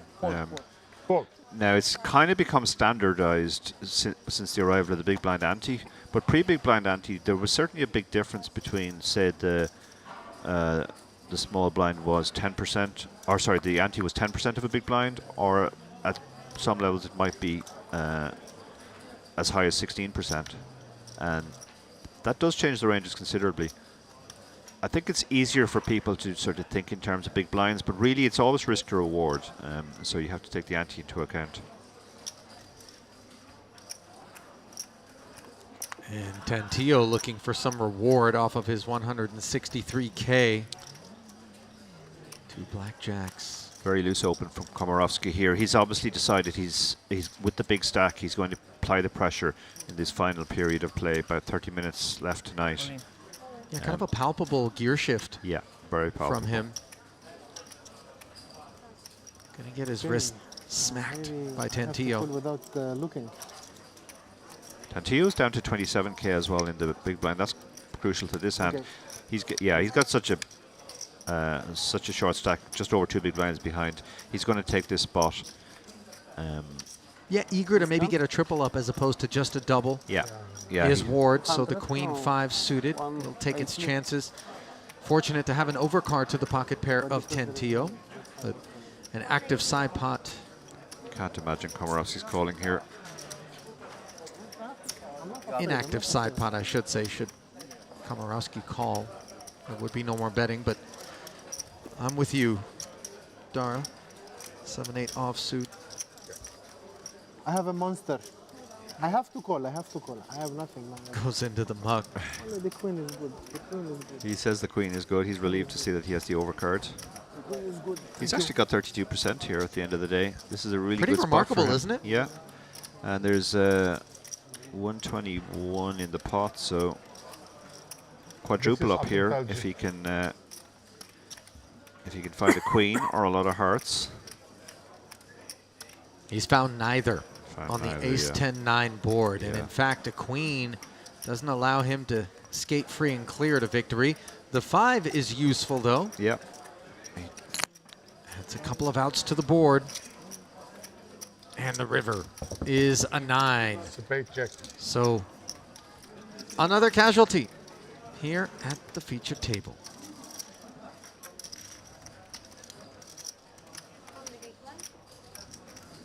On the other side of that transaction, a very pleased Tantillo.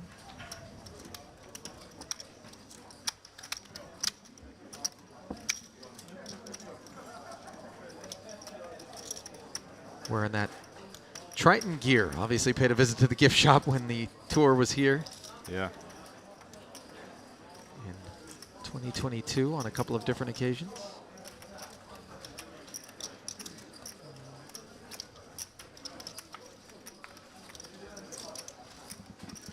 Thanks to everybody who stuck around with us in the chat.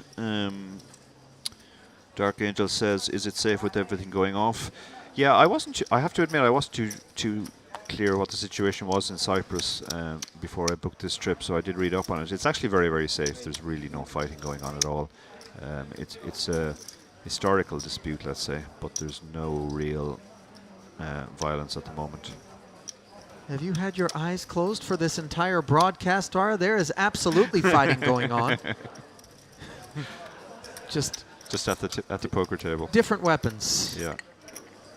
On this occasion, weapons of choice for Shakib Imhiri, the Tunisian, 2 queens. And for Efimov, on the button with the ace-9 offsuit. He is going to make the call, and an ace of his own in the big blind for Reza Sadat. So 3-way affair, and 2 10s and a deuce leave the queens still ahead. Yeah, Sadat has reasons to be optimistic here. His 2 will be good unless somebody has a pocket pair or a 10, and he does have the ace of spades as a backup. Here he comes out firing, figuring his hand is nearly always best now, but needs some protection. Efimov. Wow, this is optimistic if he makes this call. Just the ace high, 1 more player to act. Well, there's no rule against optimism, that's for sure. So that won't feel as great about his deuce now. He was definitely calling Imhiri, but now that Efimov has shown interest in the pot. Yeah, you're right. The dynamic is very different. Yeah, and he's going to be out of position to both players throughout the hand. So, but I think he will make the more reluctant call, let's say. Nope. He's found another option. He's gone for the raise. Well, I'll tell you what. I think both you and I would favor this play far more than we would a flat. Yeah. Because he really will bring his ace-deuce into focus for an extra 57,000 invested. Yeah. Yeah, I think the fact that it's multi-way has encouraged him to raise here, figuring that if his hand is best right now, he has to dodge the world. And if his hand isn't best right now, it's better to find out right now. Kind of astute recognition of the proposition from Sadat, and For Mhidi, these two queens obviously concerned about trip tens. Yeah. But see him counting down his stack. Yeah, he's relatively shallow. He's only got 22 big blinds behind, so it's kind of one of those, if he has it spots. And the ace-9 now gets out. I think he should have got out earlier, to be honest. But finally gets the message that his ace-9 isn't good. And for Sadat, he has called the extra 57K. Now, we have some interesting turn cards. That is kind of one of them, because he picks up the flush draw now, the nut flush draw. I'll take the over on kind of. Mhidi is spadeless, by the way.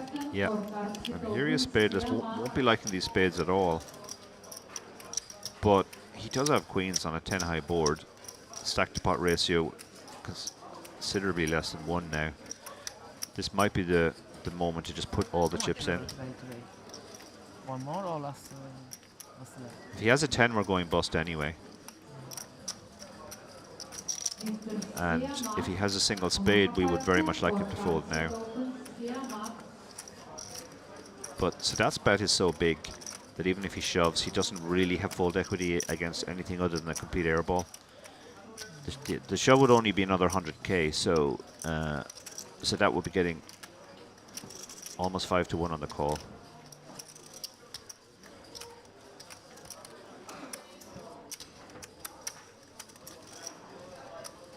Yeah, he doesn't like this. You can see just the general body language. But I think he just has to sit back and realize that he has queens. This is as good as a board as you're going to get for queens without a queen on it. But the decision here, realistically, is for all of his chips, because he can rest assured more often than not on the end, the price is just going to be too good if the bet were to come in. Yeah. I mean, even if an ace or a king comes, can he really fold the river getting such an amazing price? Yeah. Yeah, he has eventually come to the correct decision. And Sadat doesn't like this now. He obviously knows he's no good. His in some worlds, even his flush draw isn't good here. But he does have the nut flush draw, so... Yeah, plenty of outs for Sadat as the money gets in. Mhidi taking his chances and relieved to not see a 10 rolled over. I hope to come. So we're going to play an over 700K chip pot. No, I did not flush. My God, what's happening to me? I did not flush draw. On the river. Right, yeah, but the post-mortem is going on there, but yeah, I mean, he did come to the decision that he had to make. That his queens were just too strong to fold, even though the board was scary.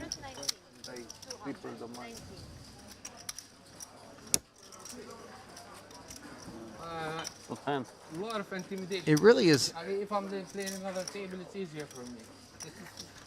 Kind of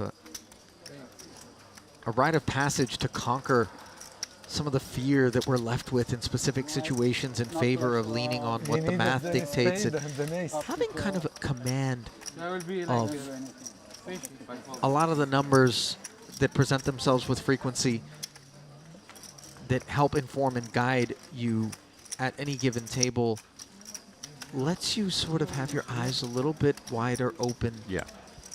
And not feel the discomfort of uncertainty, which Yeah. really is the bane of any player. Yeah, yeah. For example, in that spot there, any seasoned online player would know straight away, given the stack to pot ratio, we have to get it in. If he has a 10, it's just a cooler. If he happens to have the spades, it's just a cooler.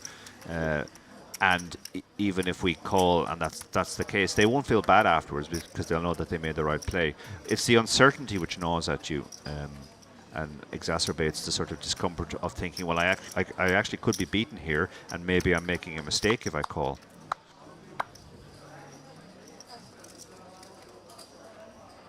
Race. Lovely double, as it were, for Mhidi, who goes right back to work with the newly minted stack. Ace-10 suited. The influence.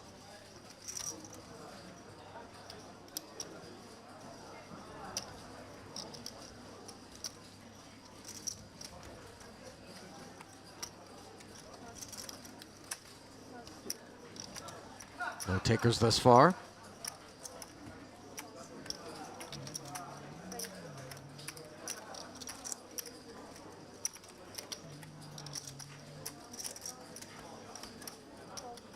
But the small blind of Reza Sadat wants to get back in there. Maybe there's a pound of flesh on order for Sadat, through whom he doubled.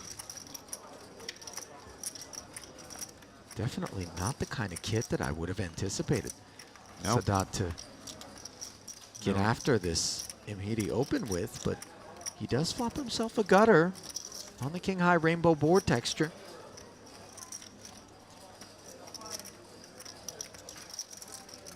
Do you sometimes encounter older school live players who like these kind of really low card wheel draws that don't have an ace in them? You hear a lot of justifications like, well, we're never dominated, our hand's easy to play, and if we make a straight, the opponent will often have an ace and we can get paid off.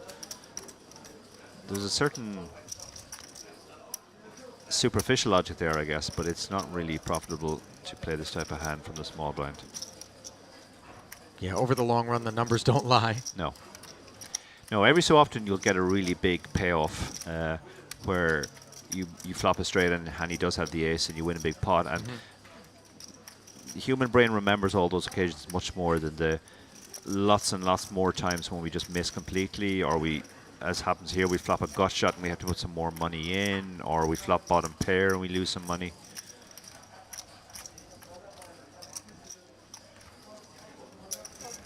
So 18K follow through is going to get called by Sadat. Yeah. He's hunting a 4. Instead, it's a 7. He had a surprising amount of equity there, and that's because his 5 and his 3 were good as well as his 4, but he's not going to feel confident if he just hits his 5 or his 3. Another bet here from him here, he could get the job done now.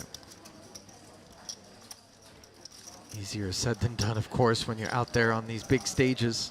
Yeah. Literally and proverbially. Yeah, he's probably trying to think what his opponent can have that he can get to fold now to the second barrel. King isn't folding, but a 6 or a deuce could potentially fold. But wow, so that's just quickly reaches for chips here. No consideration, just the quick call.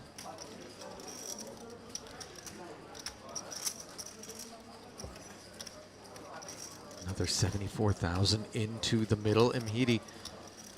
River's at 10. Yeah, so that is sitting there now with the second not low, so it wouldn't be a terrible spot to bluff. A lot of times we'll see players do that at the dead bottom of their range on the river here. Yeah. If you are going to play 5-3 out of position, you have to be capable of bluffing sometimes. It's not a particularly credible bluff here. No. It doesn't really make much sense at all.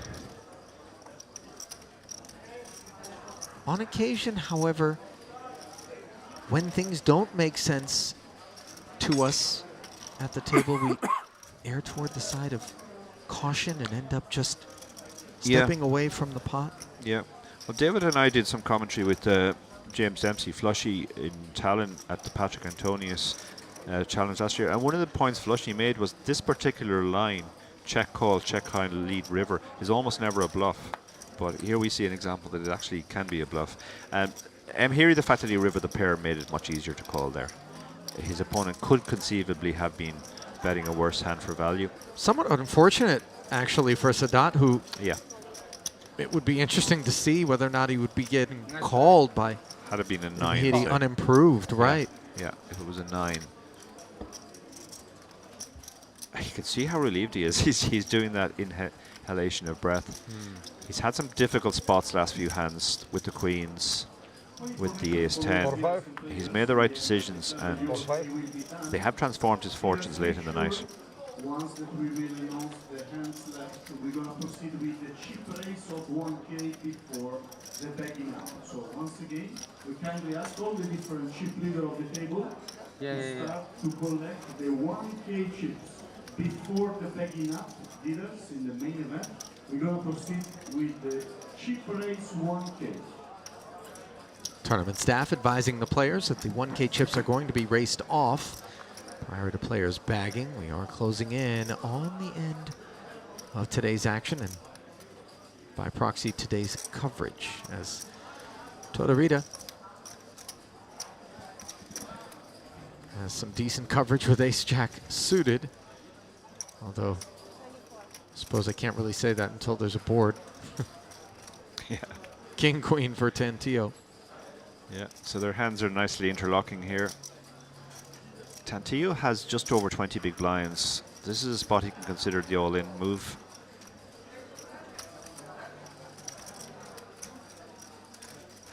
All the options are in play here. He can also just call.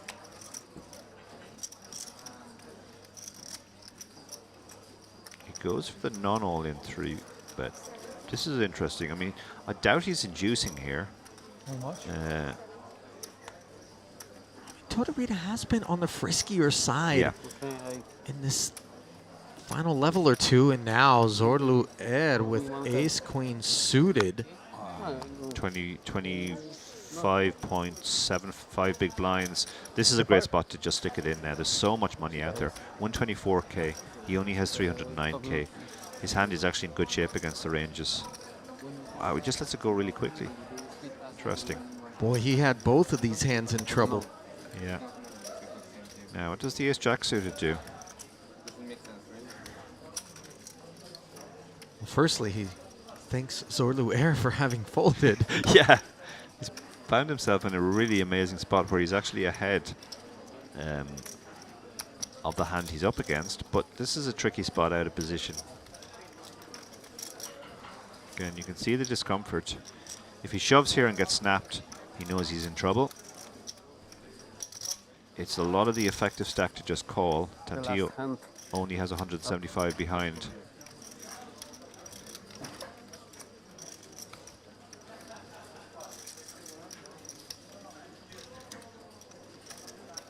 Yeah, he decides to let it go. Yeah.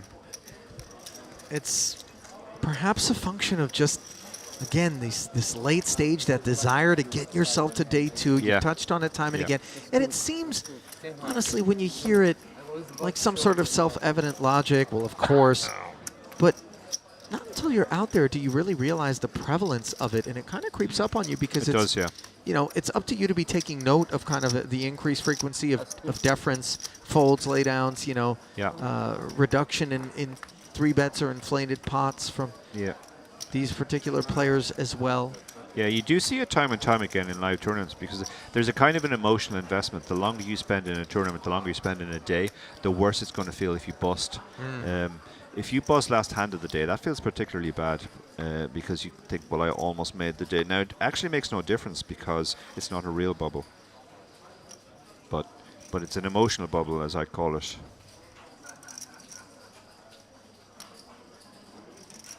Ace-8 up front for Komorowski, declines.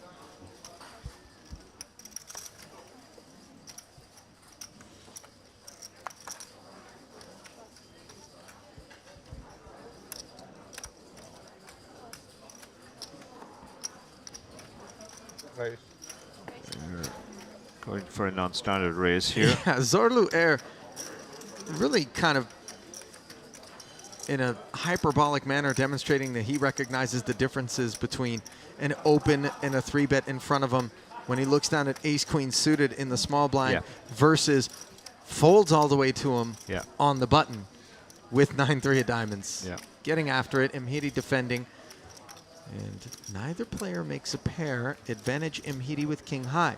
Yeah, but advantage Air with the stronger range on this board. It's very, very hard for Mhiri to have a strong hand now when he's just flatted pre-flop, and he's going to have to give it up to the bet.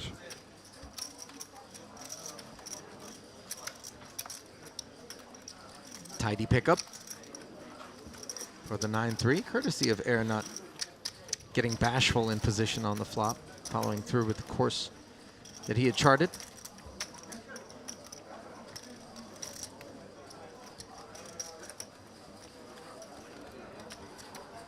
We're getting close to the point where they will announce a certain number of hands before the bags are brought out.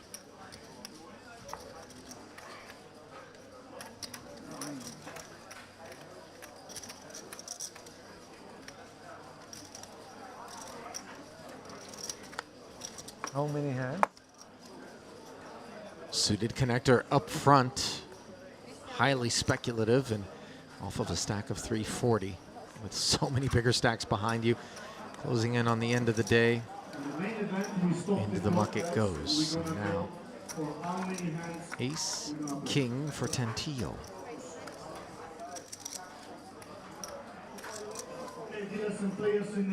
Makes it 25 to go. We're going to play the last 4 hands in the main event. 4 more hands in the main event. Dealers, remind. Tournament staff advising that we will be playing 4 more hands on the evening. 26K open is flatted by Sadat. Now Komorowski with After this hand, yeah. 2 black ducks. 4 more hands after this. Dealers.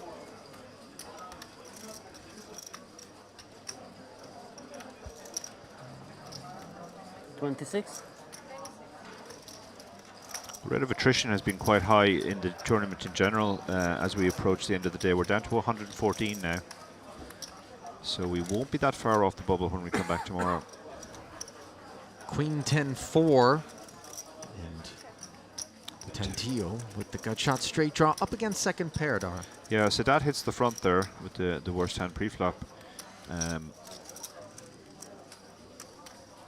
It's a pretty strong hand on this board, just 1 overcard, and if he happens to be up against a worse hand, he does have some prospects with the jack. Tentillo, these Queen 10, Queen Jack boards are interesting when you have Ace King because you can go 2 ways. You can either take your showdown, or you can play them quite aggressively on the basis that you have 2 overcards in a draw. Multiple options on the table. So he goes the aggressive route. And does not improve on the turn. May keep firing though, because he is the player still with the stronger range. He has aces and kings in his range, queens and tens.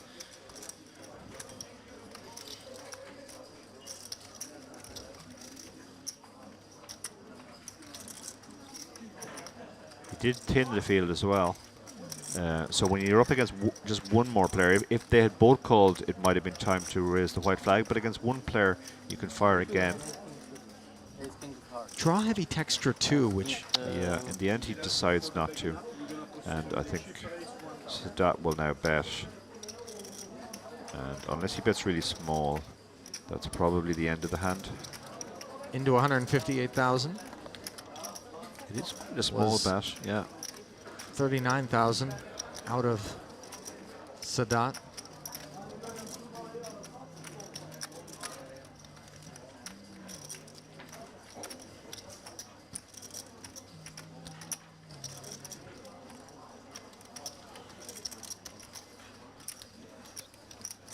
Size-wise, this ace-king really doesn't love to be in a situation where it is being asked to continue, but that obviously Tentillo with the check jam. That is a great move, yeah. Yeah, his hand wasn't quite strong enough to call.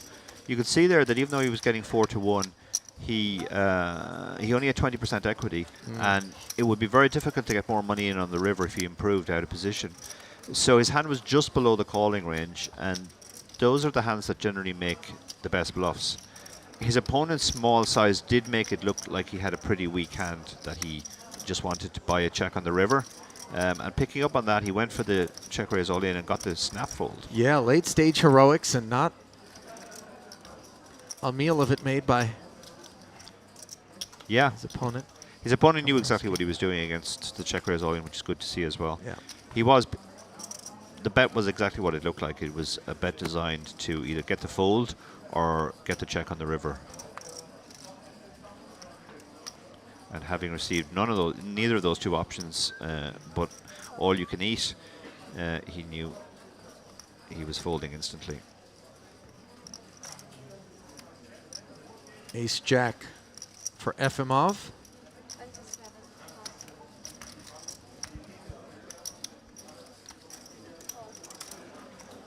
Open to 27,000.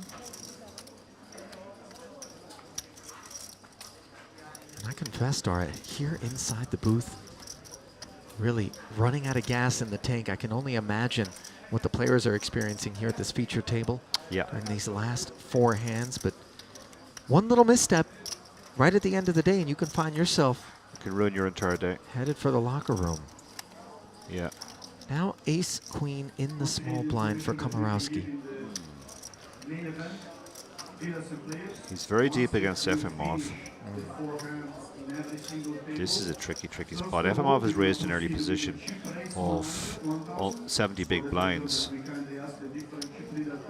can go a couple of ways here. You can try and define your hand right now by 3-betting, intending to give up to further aggression, or you can just call and keep your opponent's range wide and keep in the hands like ace-jack that you're in great shape against. That's what he has elected to do, as both of those ace Broadway hands come up empty on the 8-high 2-diamond board.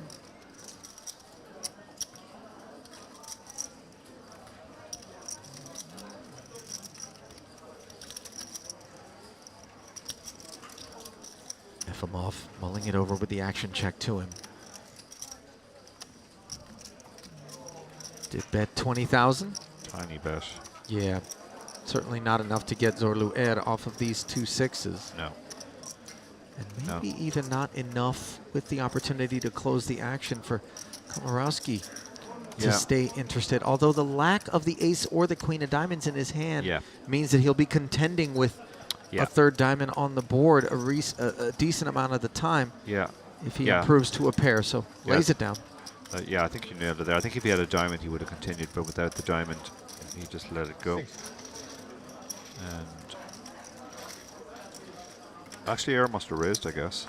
It certainly looked like a flat. Obviously, like in a the face flat, of a raise, the ace-queen folding becomes then becomes something we are far more sympathetic to. And the So our apologies. well. Yeah. We slept on that one.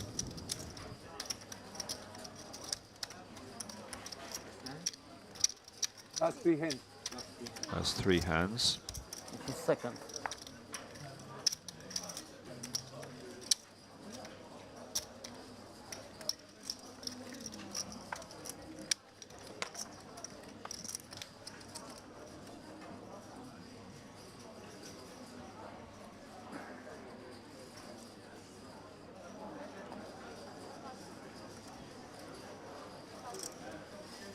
Two more hands?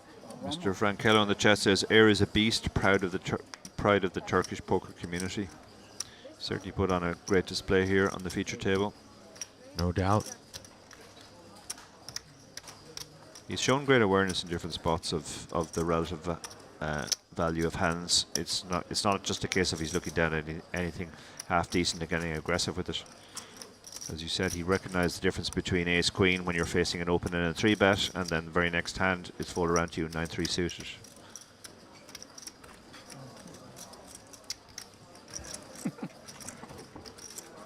What you finished it yesterday?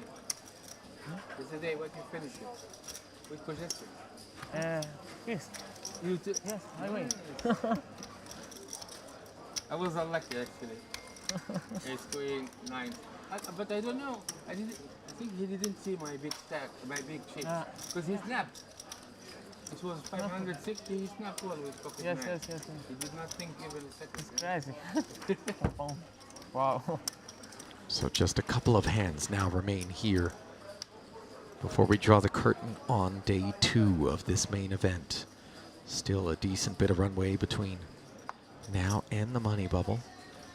But after a grueling 10 hours of play, I think the players will be welcoming the opportunity to take a rest.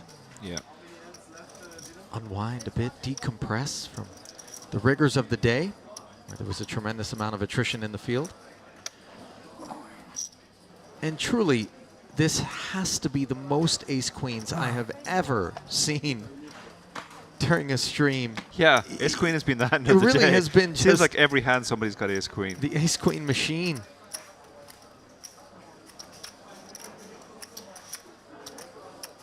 Komorowski from the cutoff makes it 27 to go.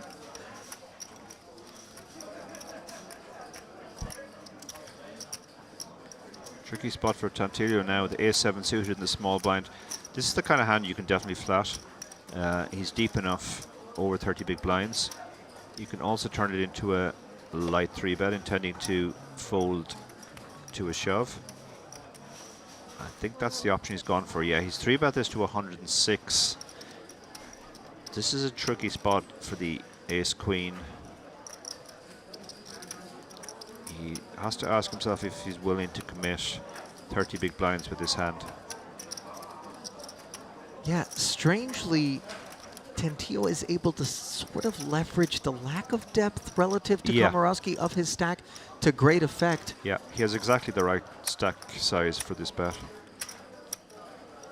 And by the way, love to see it out of Tantillo. No resignation here in the last two hands of the night. Yeah. One could clearly take a more passive approach, but still, to the very end, young man getting after it. Yeah. He's not finished. See one hand. I would believe it's a lot. Komorowski is giving this a lot of thought. This is genuinely a very difficult spot because against the value portion of the range, your ace-queen really isn't very good.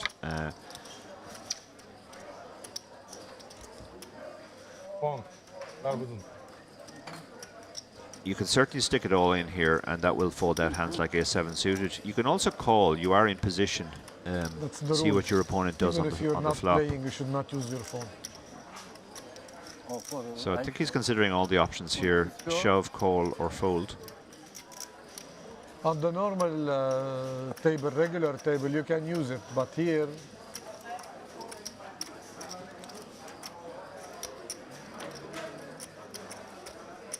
well, is it not true that the longer that we take in these situations, the less credible some of our decisions will be? Yeah. Did he move all in? I think he has moved all in, and that gives a snap fold. Yeah, I was about to say that that's definitely true. Like, it's unlikely that it's aces or kings when he takes that long. But on the other hand, it kind of doesn't matter because Tantillo knew what he was going to do all along. I think once he put the small 3-bet in there. Even if he has, even if he's towards the bottom of let's say, if he has his size shove range, a7 is still toast against it. All of the light part of the range is toast, and it's going to have to fold. And similarly, none of the value part of the range is going to fold. So you are certainly giving away information there, but there's not very much that your opponent can do with it.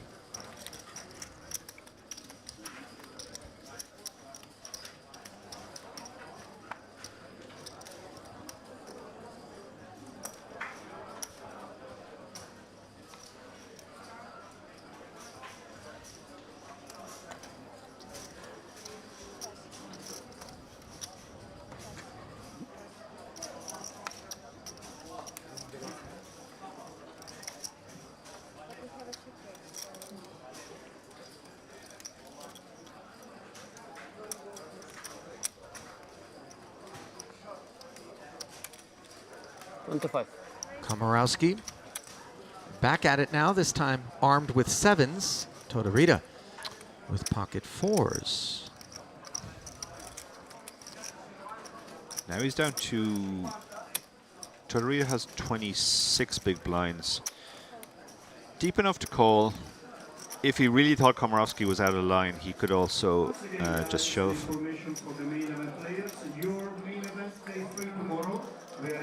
Six is behind in the big blind, so this is going 3 away with 3 middling, mediocre type pairs. I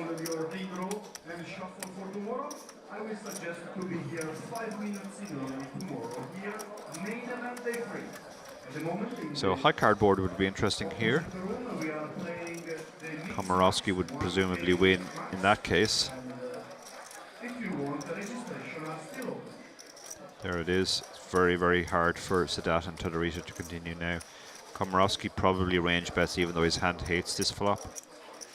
But this is a very good board for his range, very bad for his hand. But he's decided to check, see what the others do.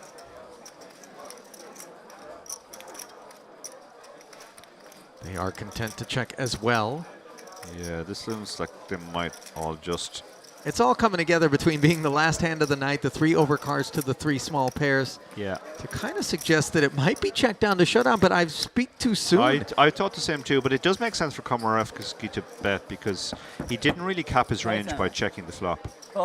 Shows the 2 7s though, so... I think he thought he might have been bluffing there, but...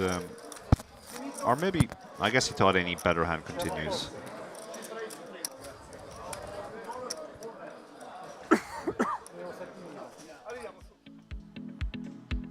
Well, it was a nice final frame for Komorowski, who emerges with almost 1.5 million in chips. Dara, almost 100 big blinds. Those blind levels, of course, will go up to 10 and 15,000 to start things off tomorrow. Saw some really interesting things. The names Reza Sadat and Zorlu Air, I think, pop off the page as having been fairly active for a large portion of that frame, that final hour or two of play, and as has been the case for much of the run here on day 2, welcoming you back inside the commentary booth, Ali Nejad and Dara O'Kearney. Interesting moments, interesting scenarios, and very much just so. a tremendously novel opportunity to witness that kind of melding pot, that hedron collider of the full spectrum of experience levels, talent levels, and we continue to work our way toward the money bubble. Yeah, it will be an exciting passage of play tomorrow. We're not that far when we come back from the money bubble.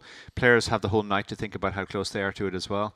Some players will try and knit it up and make sure that they get into the money, and others will be attacking the bubble. Komorowski was very much the player of the day for me. We saw him really short earlier.